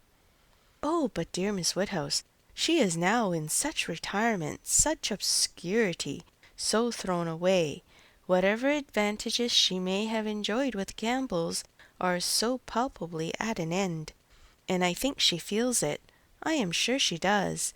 She is very timid and silent. One can see that she feels the want of encouragement. I like her the better for it. I must confess it is a recommendation to me. I am a great advocate for timidity, and I am sure no one does not often meet with it, and in those who are at all inferior it is extremely prepossessing. Oh, I assure you, Jane Fairfax is a very delightful character, and interests me more than I can express." "You appear to feel a great deal, but I am not aware how you or any of Miss Fairfax's acquaintance here, any of those who have known her longer than yourself, can show her any attention other than—" "My dear Miss Woodhouse, a vast deal may be done by those who dare to act. You and I need not be afraid. If we set the example, many will follow it as far as they can, though all have not our situations. We have carriages to fetch and convey her home, and we live in a style which could not make the addition of Jane Fairfax at any time the least inconvenient. I should be extremely displeased if Wright were to send us up such a dinner as could make me regret having asked more than Jane Fairfax to partake of it. I have no idea of that sort of thing. It is not likely that I should, considering what I have been used to. My greatest danger, perhaps, in housekeeping may be quite the other way, in doing too much and being too careless of expense. Maple Grove will probably be my model more than it ought to be, for we do not have at all effect to equal my brother Mr. Suckling in income. However, my resolution is taken as to noticing Jane Fairfax. I shall certainly have her very often at my house, shall introduce her whenever I can, shall have musical parties to draw out her talents, and shall be constantly on the watch for an eligible situation. My acquaintance is so very extensive that I have little doubt of hearing of something to suit her shortly. I shall introduce her, of course, very particularly to my brother and sister when they come to us. I am sure they will like her extremely, and when she gets a little acquainted with them, her fears will completely wear off, and there really is nothing in the manners of either but what is highly conciliating. I shall have her very often indeed while they are with me, and I dare say we shall sometimes find a seat for her in the barouche landau in some of our exploring parties." "Poor Jane Fairfax," thought Emma. "You have not deserved this. You may have done wrong with regard to Mr. Dickson, but this is a punishment beyond what you can have merited. The kindness and protection of Mrs. Elton. Jane Fairfax and Jane Fairfax. Heavens! Let me not suppose that she dares go about Emma Woodhousing me, but upon my honour there seems no limits to the licentiousness of that woman's tongue." Emma had not to listen to such paradings again, to any so exclusively addressed to herself, so disgustingly decorated with a dear Miss Woodhouse. The change on Mrs. Elton's side soon afterwards appeared, and she was left in peace, neither forced to be the very particular friend of Mrs. Elton, not under Mrs. Elton's guidance, the very active patroness of Jane Fairfax, and only sharing with others in a general way in knowing what was felt, what was meditated, what was done. She looked on with some amusement. Miss Bates's gratitude for Mrs. Elton's attentions to Jane was in the first style of guileless simplicity and warmth. She was quite one of her worthies, the most amiable of fair, delightful woman, just as accomplished and condescending as Mrs. Elton meant to be considered. Emma's only surprise was that Jane Fairfax should accept those attentions, and tolerate Mrs. Elton as she seemed to do. She heard of her walking with the Eltons, sitting with the Eltons, spending a day with the Eltons. This was astonishing. She could not have believed it possible that the taste or the pride of Miss Fairfax could endure such society and friendship as the vicarage had to offer. "She is a riddle, quite a riddle," said she, "to choose to remain here month after month, under privations of every sort, and now to choose the mortification of Mrs. Elton's notice and the penury of her conversation, rather than return to the superior companions who have always loved her with such real, generous affection." Jane had come to Highbury professedly for 3 months. The Campbells were gone to Ireland for 3 months, but now the Campbells had promised their daughter to stay at least till midsummer, and fresh invitations had arrived for her to join them there. According to Miss Bates, it all came from her. Mrs. Dixon had written most pressingly. Would Jane but go, means were to be found, servants sent, friends contrived, no travelling difficulty allowed to exist, but still she declined it. She must have some motive, more powerful than appears, for refusing this invitation, was Emma's conclusion. She must be under some sort of penance, inflicted either by the Campbells or herself. There is great fear, great caution, great resolution somewhere. She is not to be with the Dixons. The decree is issued by somebody. But why must she consent to be with the Eltons? Here is quite a separate puzzle. Under her speaking her wonder aloud on that part of the subject before the few who knew her opinion of Mrs. Elton, Mrs. Weston ventured this apology for Jane. "We cannot suppose that she has any great enjoyment at the vicarage, my dear Emma, but it is better than being always at home. Her aunt is a good creature, but as a constant companion must be very tiresome. We must consider what Miss Fairfax quits before we condemn her taste for what she goes to." "You are right, Mrs. Weston," said Mr. Knightley warmly. "Miss Fairfax is as capable as any of us of forming a just opinion of Mrs. Elton. Could she have chosen with whom to associate, she would not have chosen her. But," with a reproachful smile at Emma, "she receives attentions from Mrs. Elton, which nobody else pays her." Emma felt that Mrs. Weston was giving her a momentary glance, and she felt herself struck by his warmth. With a faint blush, she presently replied, "Such attentions as Mrs. Elton's, I should have imagined, would rather disgust than gratify Miss Fairfax. Mrs. Elton's invitations I should have imagined anything but inviting." "I should not wonder," said Mrs. Weston, "if Miss Fairfax were to have been drawn on beyond her own inclination by her aunt's eagerness in accepting Mrs. Elton's civilities for her. Poor Miss Bates may very likely have committed her niece, and hurried her into a greater appearance of intimacy than her own good sense would have dictated, in spite of the very natural wish of a little change." Both felt rather anxious to hear him speak again, and after a few minutes' silence he said, "Another thing must be taken into consideration too. Mrs. Elton does not talk to Miss Fairfax as she speaks of her. We all know the difference between the pronouns he or she and thou, the plainest spoken amongst us. We all feel the influence of a something beyond common civility in our personal intercourse with each other. a something more early implanted.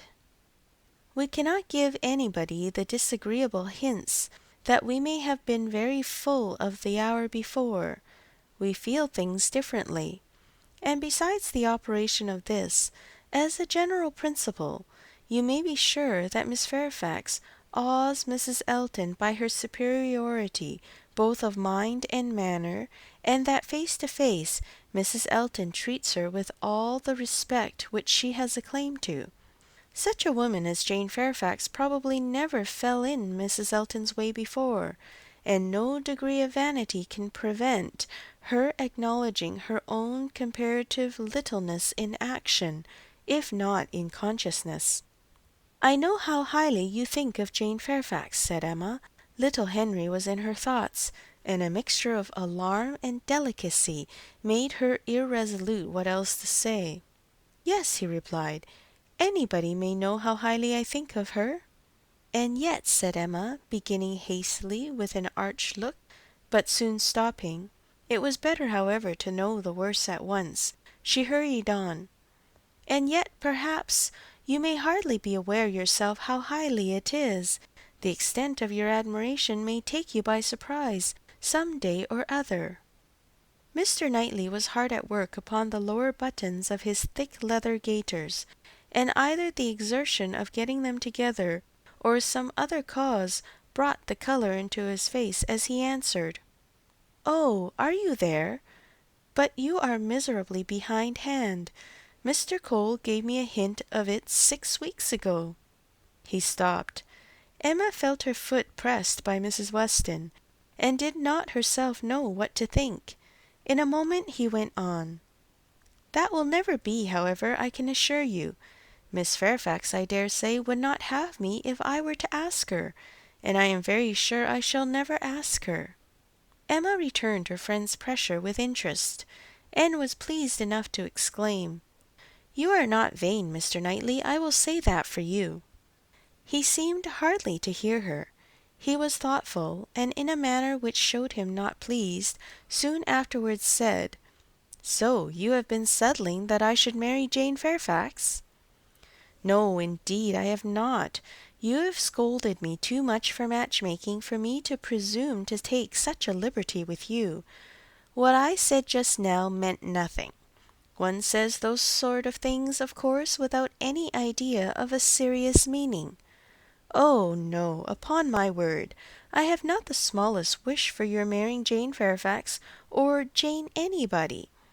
You would not come in and sit with us in this comfortable way if you were married." Mr. Knightley was thoughtful again. The result of his reverie was, "No, Emma, I do not think the extent of my admiration for her will ever take me by surprise.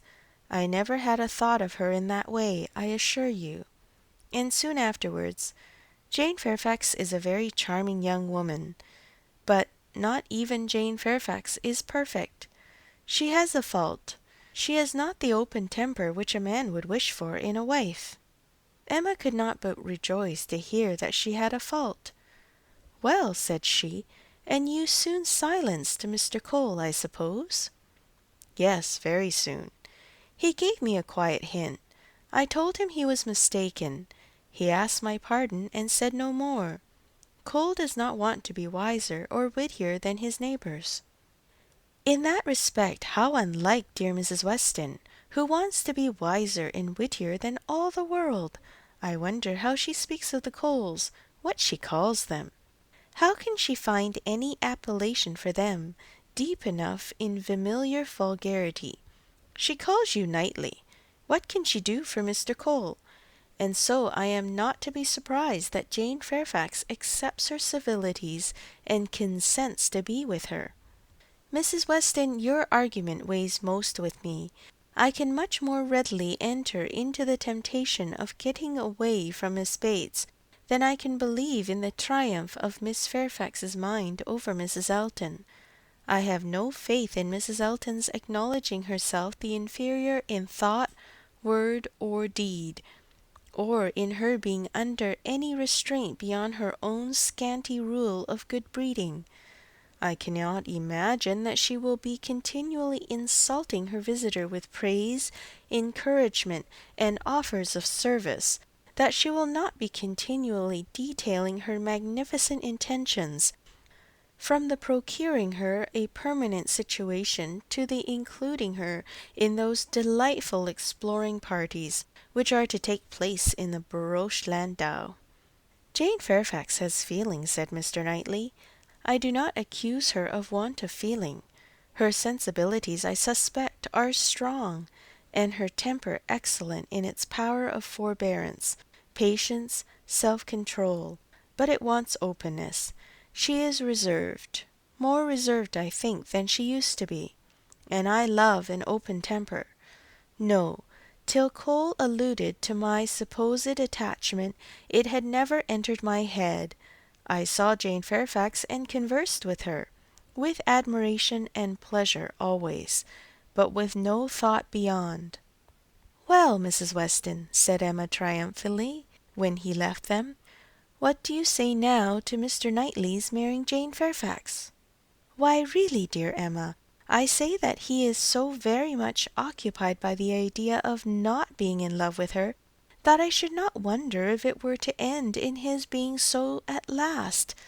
Do not beat me. End of Volume 2, Chapter 15. Volume 2, Chapter 16.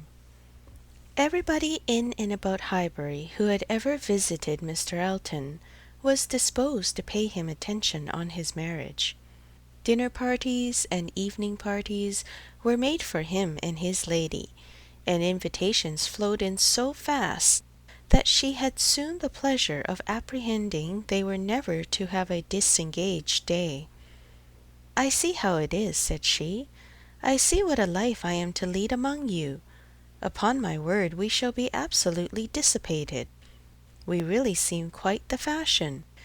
If this is living in the country, it is nothing very formidable. From Monday next to Saturday, I assure you we have not a disengaged day. A woman with fewer resources than I have need not have been at a loss. No invitation came amiss to her. Her Bath habits made evening parties perfectly natural to her, and Maple Grove had given her a taste for dinners. She was a little shocked at the want of 2 drawing-rooms, at the poor attempt at root cakes, and there being no ice in the Highbury card parties. Mrs. Bates, Mrs. Perry, Mrs. Goddard, and others were a good deal behindhand in knowledge of the world, but she would soon show them everything ought to be arranged. In the course of the spring, she must return their civilities by one very superior party, in which her card-table should be set out with their separate candles and unbroken packs in the true style, and more waiters engaged for the evening than their own establishment could furnish, to carry round the refreshments at exactly the proper hour and in the proper order. Emma, in the meanwhile, could not be satisfied without a dinner at Hartfield for the Eltons. They must not do less than others, or she should be exposed to odious suspicions, and imagined capable of pitiful resentment. A dinner must be there. After Emma had talked about it for 10 minutes, Mr. Woodhouse felt no unwillingness, and only made the usual stipulation of not sitting at the bottom of the table himself, with the usual regular difficulty of deciding who should do it for him. The persons to be invited required little thought. Besides the Eltons, it must be the Westons and Mr. Knightley. So far it was all of course, and it was hardly less inevitable that poor little Harriet must be asked to make the 8th. But this invitation was not given with equal satisfaction, and on many accounts Emma was particularly pleased by Harriet's begging to be allowed to decline it. She would rather not be in his company more than she could help. She was not yet quite able to see him and his charming happy wife together without feeling uncomfortable. If Miss Woodhouse would not be displeased, she would rather stay home. It was precisely what Emma would have wished. had she deemed it possible enough for wishing. She was delighted with the fortitude of her little friend, for fortitude she knew it was in her, to give up being in company and stay at home. And she could now invite the very person whom she really wanted to make the 8th, Jane Fairfax. Since her last conversation with Mrs. Weston and Mr. Knightley, she was more conscience-stricken about Jane Fairfax than she had often been. Mr. Knightley's words dwelt with her. He had said that Jane Fairfax received attentions from Mrs. Elton, which nobody else paid her. "This is very true," said she, "at least as far as relates to me, which was all that was meant, and it is very shameful. Of the same age, and always knowing her, I ought to have been more her friend. She will never like me now. I have neglected her too long, but I will show her greater attention than I have done." Every invitation was successful. They were all disengaged and all happy. The preparatory interest of this dinner, however, was not yet over. A circumstance rather unlucky occurred. The 2 eldest little Knightleys were engaged to pay their grandpapa and aunt a visit of some weeks in the spring, and their papa now proposed bringing them, and staying one whole day at Hartfield, which one day would be the very day of this party. His professional engagements did not allow of his being put off, but both father and daughter were disturbed by its happening so soon. Mr. Woodhouse considered 8 persons at dinner together as the utmost that his nerves could bear, and here would be a 9th, and Emma apprehended that it would be a 9th very much out of humour at not being able to come even to Hartfield for 48 hours without falling in with a dinner party. She comforted her father better than she could comfort herself, by representing that though he certainly would make them 9, yet he always said so little, that the increase of noise would be very immaterial. She thought it in reality a sad exchange for herself, to have him with his grave looks and reluctant conversation opposed to her, instead of his brother. The event was more favourable to Mr. Woodhouse than to Emma. John Knightley came, but Mr. Weston was unexpectedly summoned to town, and must be absent on the very day. He might be able to join them in the evening, but certainly not to dinner. Mr. Woodhouse was quite at ease, and the seeing him so, with the arrival of the little boys and the philosophic composure of her brother on hearing his fate, removed the chief of Emma's vexation. The day came, the party were punctually assembled, and Mr. John Knightley seemed early to devote himself to the business of being agreeable. Instead of drawing his brother off to a window while they were waited for dinner, he was talking to Miss Fairfax. Mrs. Elton, as elegant as lace and pearls could make her, he looked at in silence, wanting only to observe enough for Isabella's information. But Miss Fairfax was an old acquaintance and a quiet girl, and he could talk to her. He had met her before breakfast as he was returning from a walk with his little boys, when it had just begun to rain. It was natural to have some civil hopes on the subject, and he said, "I hope you did not venture far, Miss Fairfax, this morning, or I am sure you must have been wet. We scarcely got home in time. I hope you turned directly." "I went only to the post office," said she, "and reached home before the rain was much. It is my daily errand. I always fetch the letters when I am here. It saves trouble, and it is something to get me out. A walk before breakfast does me good." "Not a walk in the rain, I should imagine." "No, but it did not absolutely rain when I set out." Mr. John Knightley smiled, and replied, "That is to say, you chose to have your walk, for you were not 6 yards from your own door when I had the pleasure of meeting you, and Henry and John had seen more drops than they could count before long. The post office has a great charm at one period of our lives. When you have lived to my age, you will begin to think letters are never worth going through the rain for."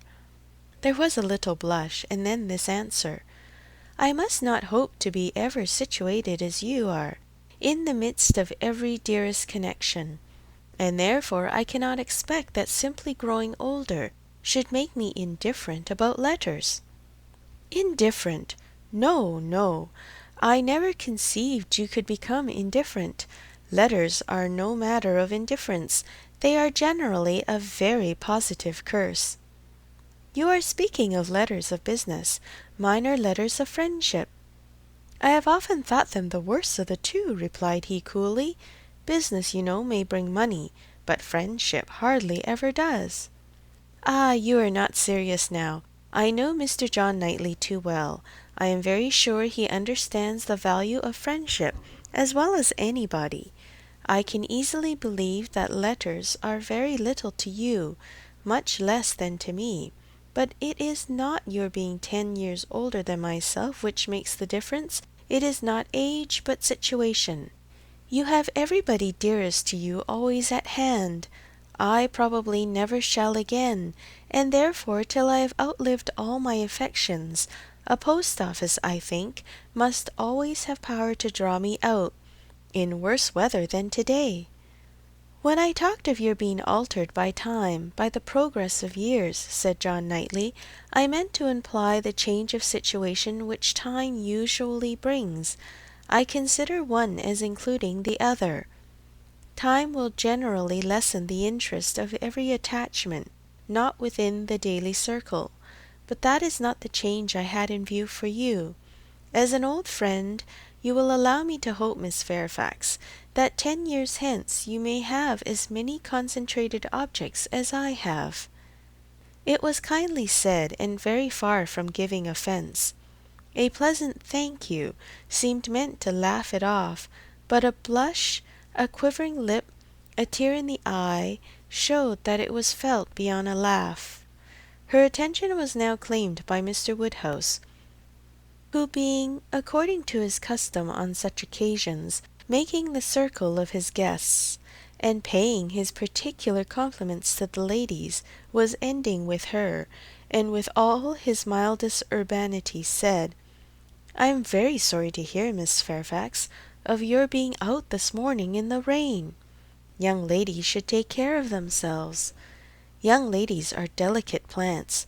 They should take care of their health and their complexion. My dear, did you change your stockings?" "Yes, sir, I did indeed, and I am very much obliged by your kind solicitude about me." "My dear Miss Fairfax, young ladies are very sure to be cared for. I hope your good grandmamma and aunt are well. They are some of my very old friends. I wish my health allowed me to be a better neighbour. You do us a great deal of honour to-day, I am sure. My daughter and I are both highly sensible of your goodness, and have the greatest satisfaction in seeing you at Hartfield." The kind-hearted, polite old man might then sit down, and feel that he had done his duty, and made every fair lady welcome and easy. By this time the walk in the rain had reached Mrs. Elton, and her remonstrances now opened upon Jane. "My dear Jane, what is this I hear? Going to the post office in the rain? This must not be, I assure you. You sad girl, how could you do such a thing? It is a sign I was not there to take care of you." Jane very patiently assured her that she had not caught any cold. "Oh, do not tell me. You really are a very sad girl, and do not know how to take care of yourself. To the post office, indeed! Mrs. Weston, did you ever hear the like? You and I must positively exert our authority." "My advice," said Mrs. Weston kindly and persuasively, "I certainly do feel tempted to give. Miss Fairfax, you must not run such risks. Liable as you have been to severe colds, indeed you ought to be particularly careful, especially at this time of year. The spring I always think requires more than common care. Better wait an hour or two, or even half a day for your letters, than run the risk of bringing on your cough again. Now, do not you feel that you had? Yes, I am sure you are much too reasonable. You look as if you would not do such a thing again." "Oh, she shall not do such a thing again," eagerly rejoined Mrs. Elton. "You will not allow her to do such a thing," and nodding significantly. "There must be some arrangement made. There must indeed. I shall speak to Mr. E., the man who fetches our letters every morning. One of our men, I forget his name, shall inquire for yours too, and bring them to you. That will obviate all difficulties, you know. And from us, I really think, my dear Jane, you can have no scruple to accept such an accommodation." "You are extremely kind," said Jane, "but I cannot give up my early walk. I am advised to be out of doors as much as I can. I must walk somewhere, and the post office is an object. And upon my word, I have scarcely ever had a bad morning before." "My dear Jane, say no more about it. The thing is determined. That is," laughing affectedly, "as far as I can presume to determine anything without the concurrence of my lord and master. You know, Mrs. Weston, you and I must be cautious how we express ourselves. But I do flatter myself, my dear Jane, that my influence is not entirely worn out. If I meet with no insuperable difficulties, therefore, consider that point as settled." "Excuse me," said Jane earnestly, "I cannot by any means consent to such an arrangement, so needlessly troublesome to your servant. If the errand were not a pleasure to me, it could be done as it always is when I am not here, by my grandmamma's." "Oh, my dear, but so much as Patty has to do, and it is a kindness to employ our men."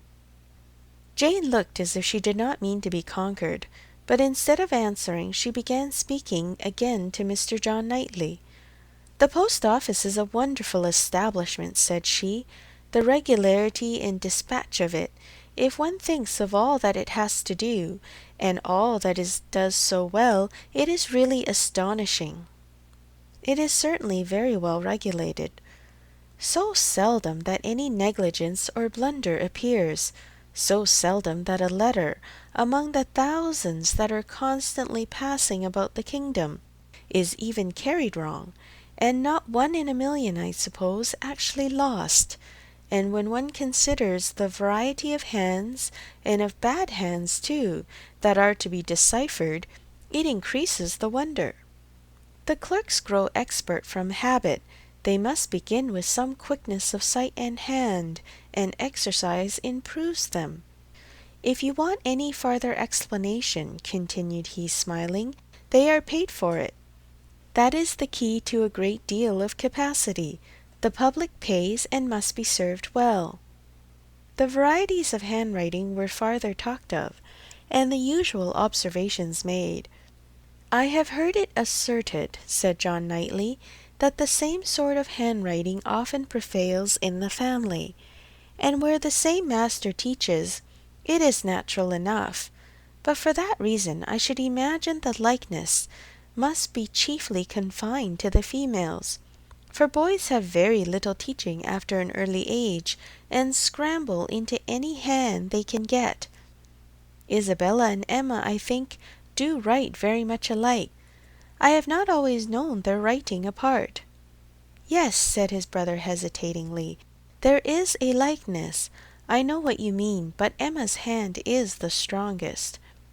"Isabella and Emma both write beautifully," said Mr. Woodhouse, "and always did, and so does poor Mrs. Weston," with half a sigh and half a smile at her.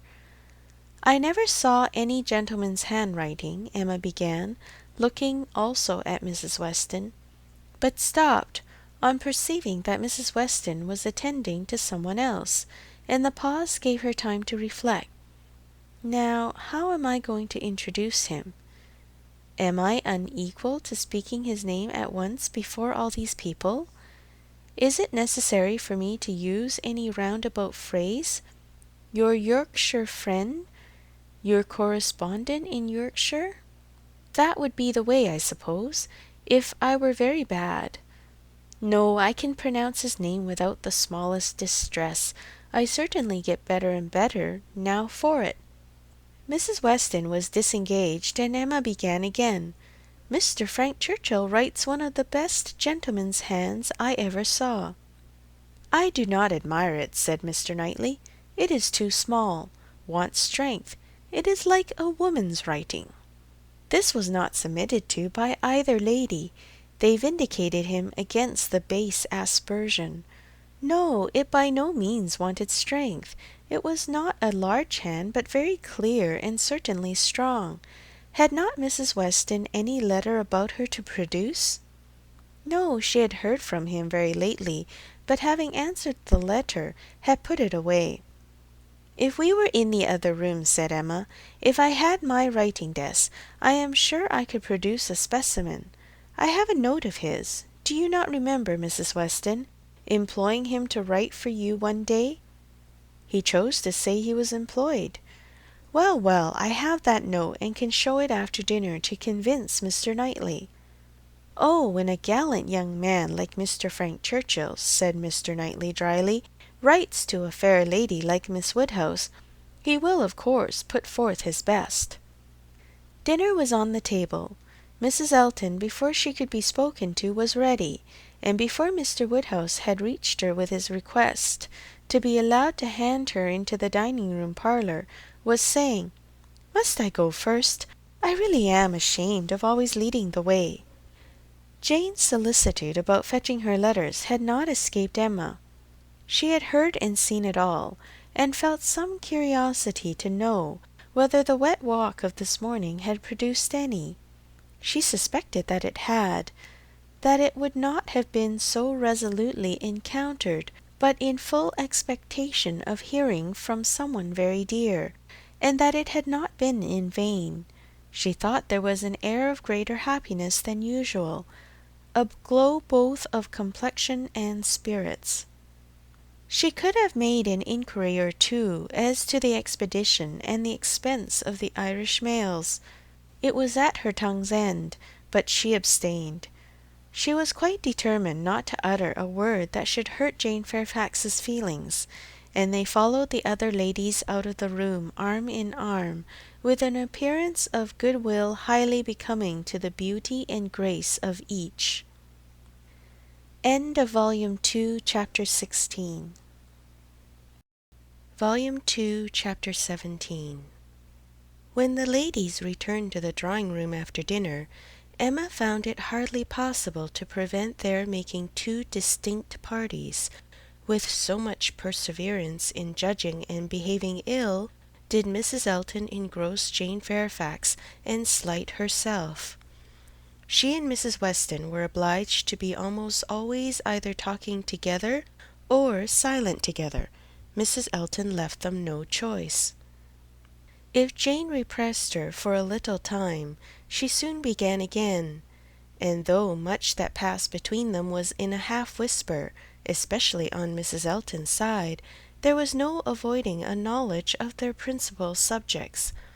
The post-office, catching cold, fetching letters, and friendship were long under discussion, and to them succeeded one, which must be at least equally unpleasant to Jane.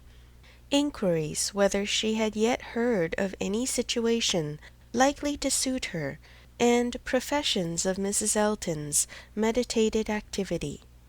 "Here is April come," said she. "I get quite anxious about you. June will soon be here." "But I have never fixed on June or any other month, merely looked forward to the summer in general." "But have you really heard of nothing?" "I have not even made an inquiry. I do not wish to make any yet." "Oh, my dear, we cannot begin too early. You are not aware of the difficulty of procuring exactly the desirable thing." "I not aware!" said Jane, shaking her head.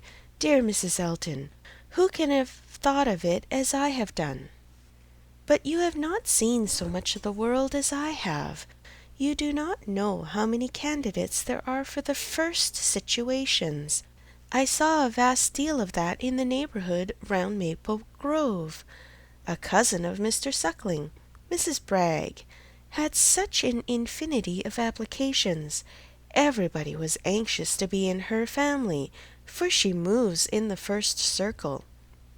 wax candles in the schoolroom. You may imagine how desirable.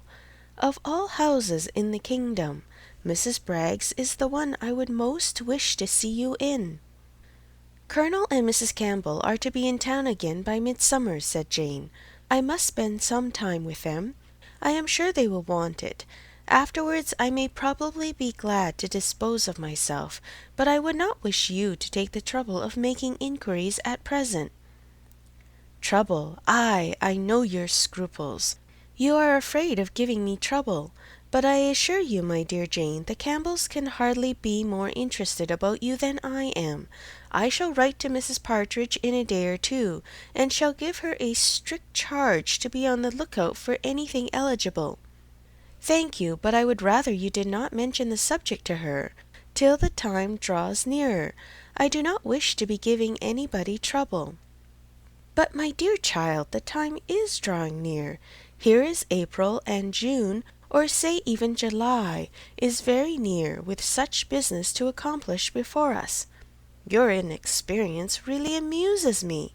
A situation such as you deserve, and your friends would require for you, is no everyday occurrence, is not obtained at a moment's notice.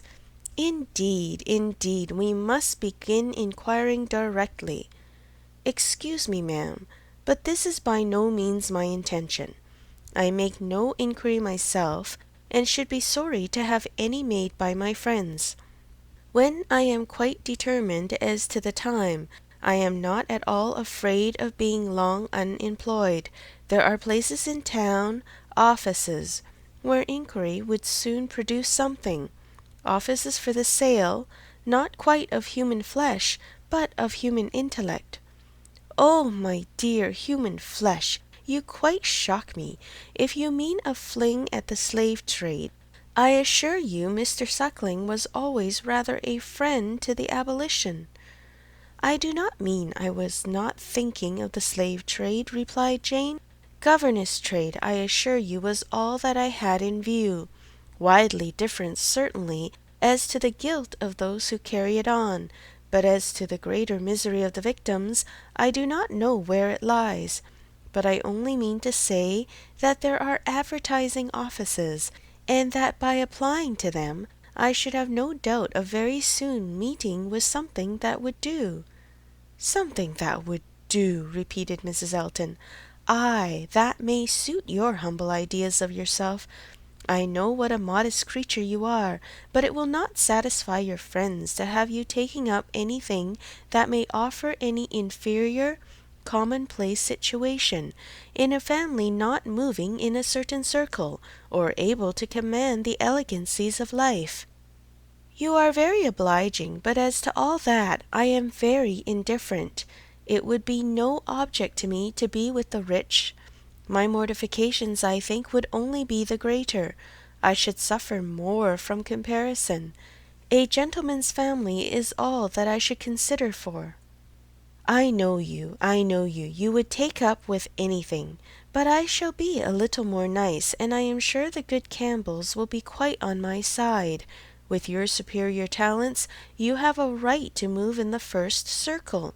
Your musical knowledge alone would entitle you to name your own terms, have as many rooms as you like, and mix in the family as much as you chose.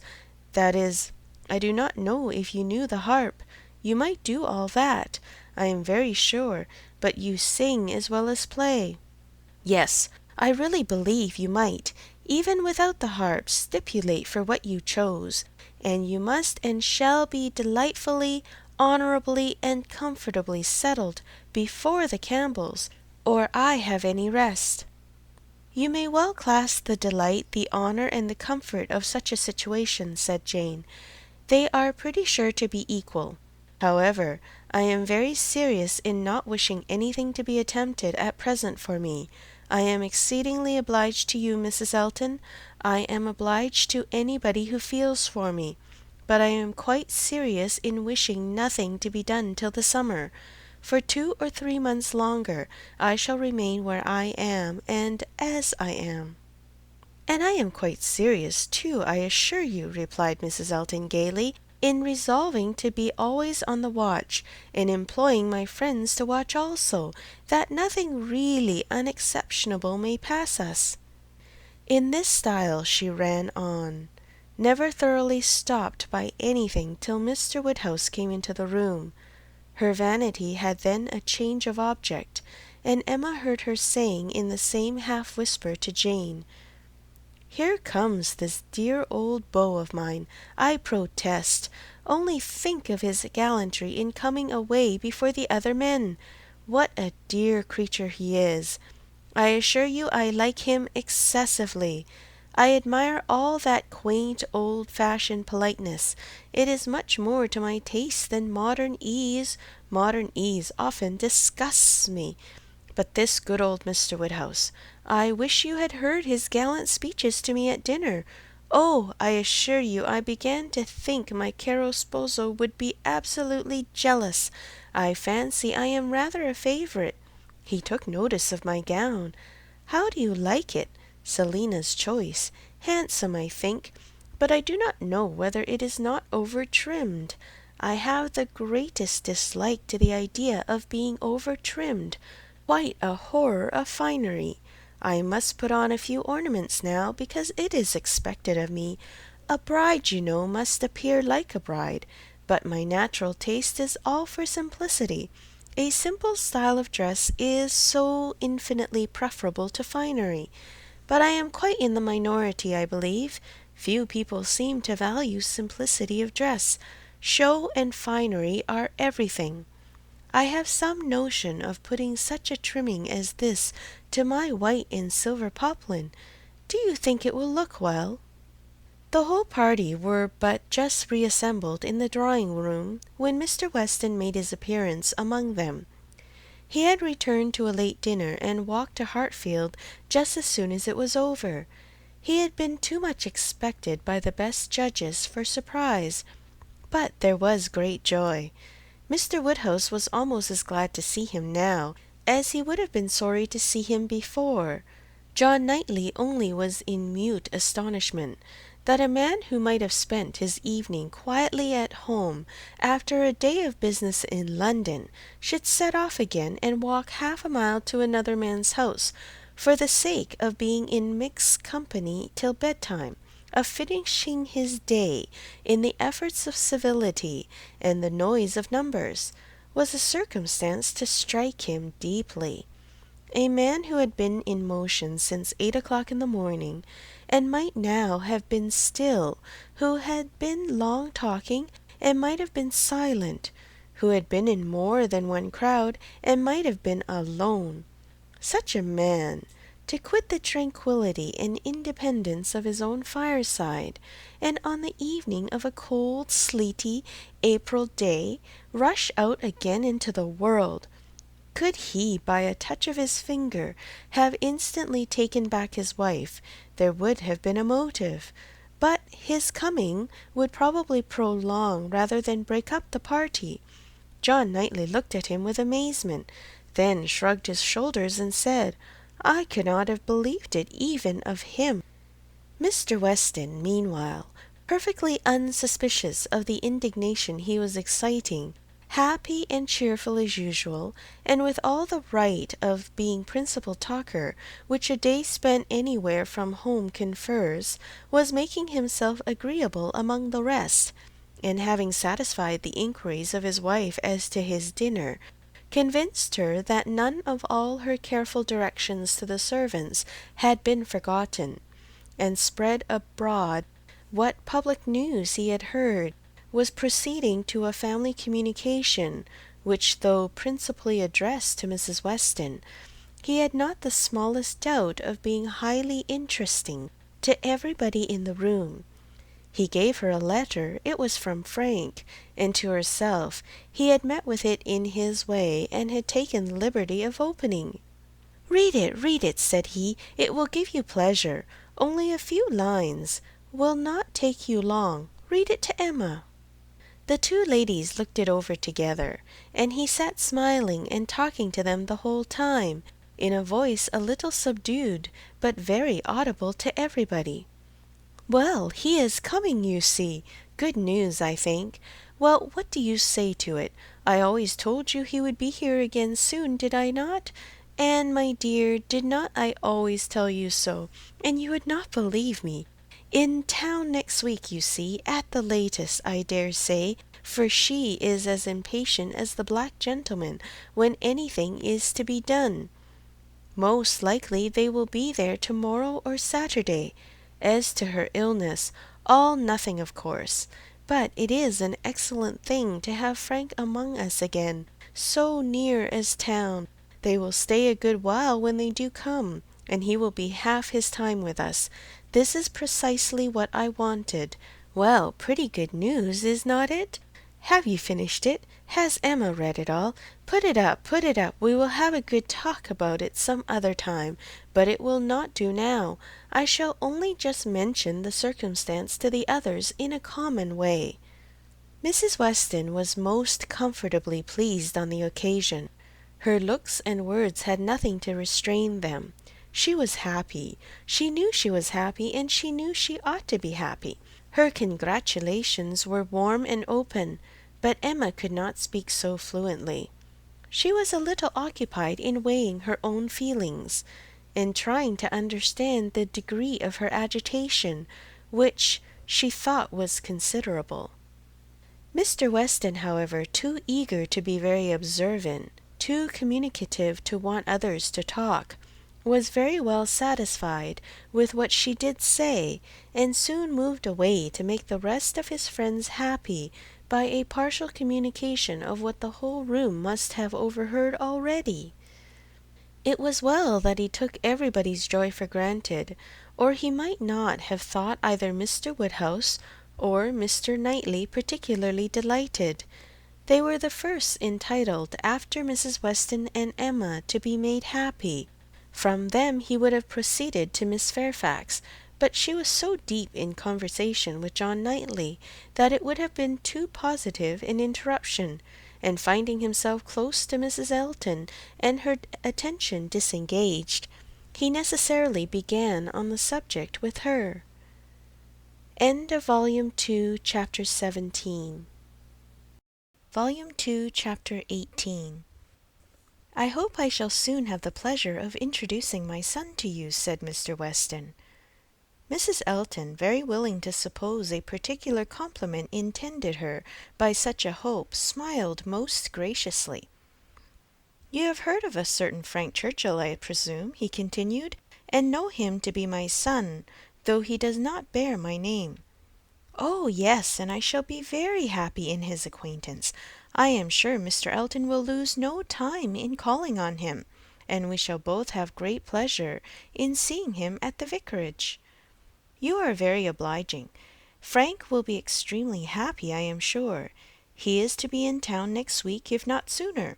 We have notice of it in a letter to-day. I met the letters in my way this morning, and, seeing my son's hand, presumed to open it, though it was not directed to me, it was to Mrs. Weston. She is his principal correspondent, I assure you. I hardly ever get a letter. And so you absolutely opened what was directed to her? Oh, Mr. Weston, laughing affectedly, I must protest against that. A most dangerous precedent indeed. I beg you will not let your neighbours follow your example. Upon my word, if this is what I am to expect, we married women must begin to exert ourselves. Oh, Mr. Weston, I could not have believed it of you. Ay, we men are sad fellows. You must take care of yourself, Mrs. Elton. This letter tells us it is a short letter written in a hurry, merely to give us notice. It tells us that they are all coming up to town directly, on Mrs. Churchill's account. She has not been well the whole winter, and thinks Enscombe too cold for her, so they are all to move southward without loss of time. Indeed, from Yorkshire, I think. Enscombe is in Yorkshire? Yes, they are about 190 miles from London, a considerable journey. Yes, upon my word, very considerable. 65 miles farther than from Maple Grove to London. But what is distance, Mr. Weston, to people of large fortune? You would be amazed to hear how my brother, Mr. Suckling, sometimes flies about. You will hardly believe me, but twice in 1 week he and Mr. Bragg went to London and back again with 4 horses. The evil of the distance from Enscombe, said Mr. Weston, is that Mrs. Churchill, as we understand, has not been able to leave the sofa for a week together. In Frank's last letter she complained, he said, of being too weak to get into her conservatory, without having both his arm and his uncle's. This, you know, speaks a great degree of weakness. But now she is so impatient to be in town that she means to sleep only 2 nights on the road, so Frank writes word. Certainly, delicate ladies have very extraordinary constitutions, Mrs. Elton. You must grant me that. No, indeed, I shall grant you nothing. I always take the part of my own sex. I do indeed. I give you notice you will find me a formidable antagonist on that point. I always stand up for women, and I assure you, if you knew how Selina feels with respect to sleeping at an inn, you would not wonder at Mrs. Churchill's making incredible exertions to avoid it. Selina says it is quite horror to her, and I believe I have caught a little of her nicety. She always travels with her own sheets, an excellent precaution. Does Mrs. Churchill do the same?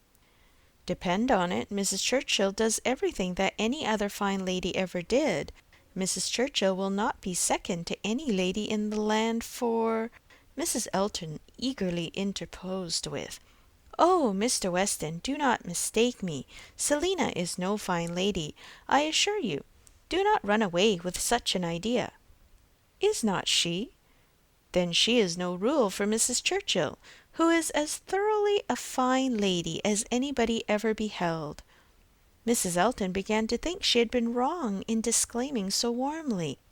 It was by no means her object to have it believed that her sister was not a fine lady.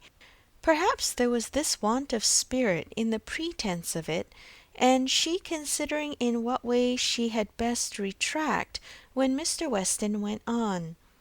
"Mrs. Churchill is not much in my good graces, as you may suspect, but this is quite between ourselves. She is very fond of Frank, and therefore I would not speak ill of her. Besides, she is out of health now, but that indeed by her own account she has always been. I would not say so to anybody, Mrs. Elton, but I have not much faith in Mrs. Churchill's illness." "If she is really ill, why not go to Bath, Mr. Weston? To Bath or to Clifton. She has taken it into her head that Enscombe is too cold for her.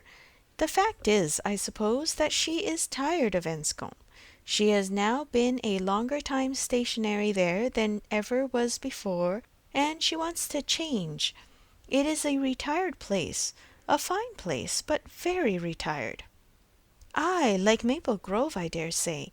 Nothing can stand more retired from the road than Maple Grove. Such an immense plantation all round it.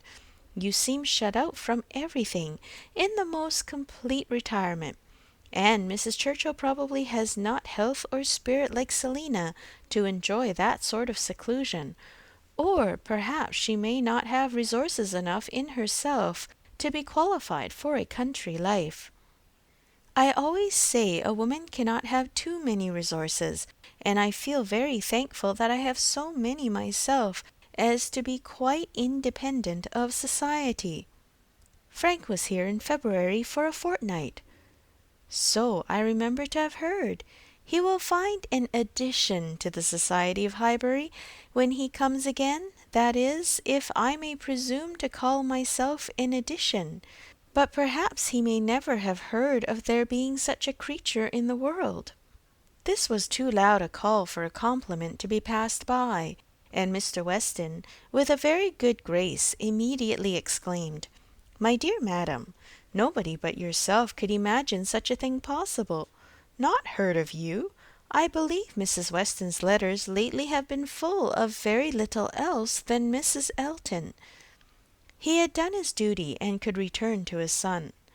"When Frank left us," continued he, "it was quite uncertain when we might see him again, which makes this day's news doubly welcome. It had been completely unexpected, That is, I always had a strong persuasion he would be here again soon. I was sure something favourable would turn up, but nobody believed me. He and Mrs. Weston were both dreadfully desponding. How could he contrive to come? And how could it be supposed that his uncle and aunt would spare him again, and so forth? I always felt that something would happen in our favour, and so it has, you see. I have observed, Mrs. Elton, in the course of my life, that if things are going untowardly one month, they are sure to mend the next. Very true, Mr. Weston, perfectly true. It is just what I used to say to a certain gentleman in company in the days of courtship, when, because things did not go quite right, did not proceed with all the rapidity which suited his feelings. He was apt to be in despair, and exclaimed that he was sure at this rate it would be May before Hymen's saffron robe would be put on for us. Oh, the pains I have been at to dispel those gloomy ideas and give him cheerfuller views. The carriage. We had disappointments about the carriage. One morning I remember he came to me quite in despair. She was stopped by a slight fit of coughing, and Mr. Weston instantly seized the opportunity of going on. You were mentioning May. May is the very month which Mrs. Churchill is ordered, or has ordered herself, to spend in some warmer place than Enscombe. In short, to spend in London, so that we have the agreeable prospect of frequent visits from Frank the whole spring, precisely the season of the year which one should have chosen for it, days almost at the longest, weather genial and pleasant, always inviting one out, and never too hot for exercise. When he was here before, we made the best of it, but there was a good deal of damp, wet, cheerless weather. There always is in February, you know, and we could not do half that we intended. Now will be the time. This will be complete enjoyment, and I do not know, Mrs. Elton, whether the uncertainty of our meetings, the sort of constant expectation there will be of his coming in to-day or to-morrow, and at any hour, may not be more friendly to happiness than having him actually in the house. I think it so. I think it is the state of mind which gives most spirit and delight. I hope you will be pleased with my son, but you must not expect a prodigy. He is generally thought a fine young man, but do not expect a prodigy. Mrs. Weston's partiality for him is very great, and, as you may suppose, most gratifying to me. She thinks nobody equal to him. And I assure you, Mr. Weston, I have very little doubt that my opinion will be decidedly in his favour. I have heard so much in praise of Mr. Frank Churchill. At the same time, it is fair to observe that I am one of those who always judge for themselves, and are by no means implicitly guided by others. I give you notice that as I find your son, so I shall judge of him. I am no flatterer. Mr. Weston was musing. I hope, said he presently, I have not been severe upon poor Mrs. Churchill. If she is ill, I should be sorry to do her injustice, but there are some traits in her character which make it difficult for me to speak of her with the forbearance I could wish. You cannot be ignorant, Mrs. Elton, of my connection with the family, nor of the treatment I have met with, and between ourselves the whole blame of it is to be laid to her. She was the instigator. Frank's mother would never have been slighted as she was, but for her. Mr. Churchill has pride, but his pride is nothing to his wife's. His is a quiet, indolent, gentlemanlike sort of pride that would harm nobody, and only make himself a little helpless and tiresome. But her pride is arrogance and insolence, and what inclines one less to bear? She has no fair pretence of family or blood. She was nobody when he married her, barely the daughter of a gentleman, but ever since her being turned into a Churchill, she has out-Churchilled them all in high and mighty claims. But in herself, I assure you, she is an upstart. Only think! Well, that must be infinitely provoking. I have quite a horror of upstarts. Maple Grove has given me a thorough disgust to people of that sort, for there is a family in that neighbourhood who are such an annoyance to my brother and sister from the airs they give themselves. Your description of Mrs. Churchill made me think of them directly. People of the name of Tupman, very lately settled there, and encumbered with many low connections, but giving themselves immense airs and expecting to be on a footing with the old established families. A year and a half is the very utmost that they can have lived at West Hall, and how they got their fortune nobody knows. They came from Birmingham, which is not a place to promise much, you know, Mr. Weston. One has not great hopes for Birmingham. I always say there is something direful in the sound, but nothing more is positively known of the Tupmans, though a good many things, I assure you, are suspected. And yet by their manners they evidently think themselves equal even to my brother Mr. Suckling, who happens to be one of their nearest neighbours. It is infinitely too bad. Mr. Suckling, who has been 11 years a resident at Maple Grove, and whose father had it before him. I believe, at least, I am almost sure that old Mr. Suckling had completed the purchase before his death. They were interrupted. Tea was carrying around, and Mr. Weston, having said all that he wanted, soon took the opportunity of walking away. After tea, Mr. and Mrs. Weston and Mr. Elton sat down with Mr. Woodhouse to cards. The remaining 5 were left to their own powers, and Emma doubted their getting on very well, for Mr. Knightley seemed little disposed for conversation. Mrs. Elton was wanting notice, which nobody had inclination to pay, and she was herself in a worry of spirits which would have made her prefer being silent. Mr. John Knightley proved more talkative than his brother. He was to leave them early the next day, and he soon began with, "Well, Emma, I do not believe I have anything more to say about the boys, but you have your sister's letter, and everything is down at full length there, we may be sure. My charge would be much more concise than hers, and probably not much in the same spirit, all that I have to recommend being comprised in, do not spoil them, and do not physic them." "I rather hope to satisfy you both," said Emma, "for I shall do all in my power to make them happy, which will be enough for Isabella, and happiness must preclude false indulgence and physic, and if you find them troublesome, you must send them home again." "That is very likely. You think so, do you not?" "I hope I am aware that they may be too noisy for your father, or even may be some encumbrance to you, if your visiting engagements continue to increase as much as they have done lately." "Increase?" "Certainly. You must be sensible that the last half-year has made a great difference in your way of life." "Difference? No, indeed I am not. There can be no doubt of your being much more engaged with company than you used to be. Witness this very time. Here am I come down for only 1 day, and you are engaged with a dinner party.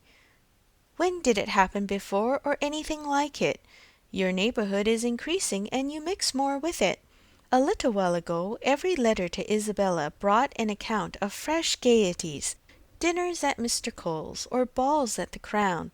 The difference which Randalls alone makes in your goings-on is very great." "Yes," said his brother quickly, "it is Randalls that does it all." "Very well, and as Randalls, I suppose, is not likely to have less influence than heretofore, it strikes me as a possible thing, Emma, that Henry and John may be sometimes in the way, and if they are, I only beg you to send them home." "No," cried Mr. Knightley, "that need not be the consequence. Let them be sent to Donwell. I shall certainly be at leisure." "Upon my word," exclaimed Emma, "you amuse me. I should like to know how many of all my numerous engagements take place without your being at the party, and why I am to be supposed in danger of wanting leisure to attend to the little boys. These amazing engagements of mine, what have they been? dining once with the Coles, and having a ball talked of which never took place. I can understand you," nodding at Mr. John Knightley, "your good fortune in meeting with so many of your friends at once here, delights you too much to pass unnoticed. But you," turning to Mr. Knightley, "who know how very, very seldom I am ever 2 hours from Hartfield, why you should foresee such a series of dissipation for me, I cannot imagine. And as to my dear little boys, I must say that if Aunt Emma has not time for them, I do not think they would fare much better with Uncle Knightley, who is absent from home about 5 hours where she is absent 1, and who, when he is at home, is either reading to himself or settling his accounts." Mr. Knightley seemed to be trying not to smile, and succeeded without difficulty upon Mrs. Elton's beginning to talk to him. End of Volume 2, Chapter 18.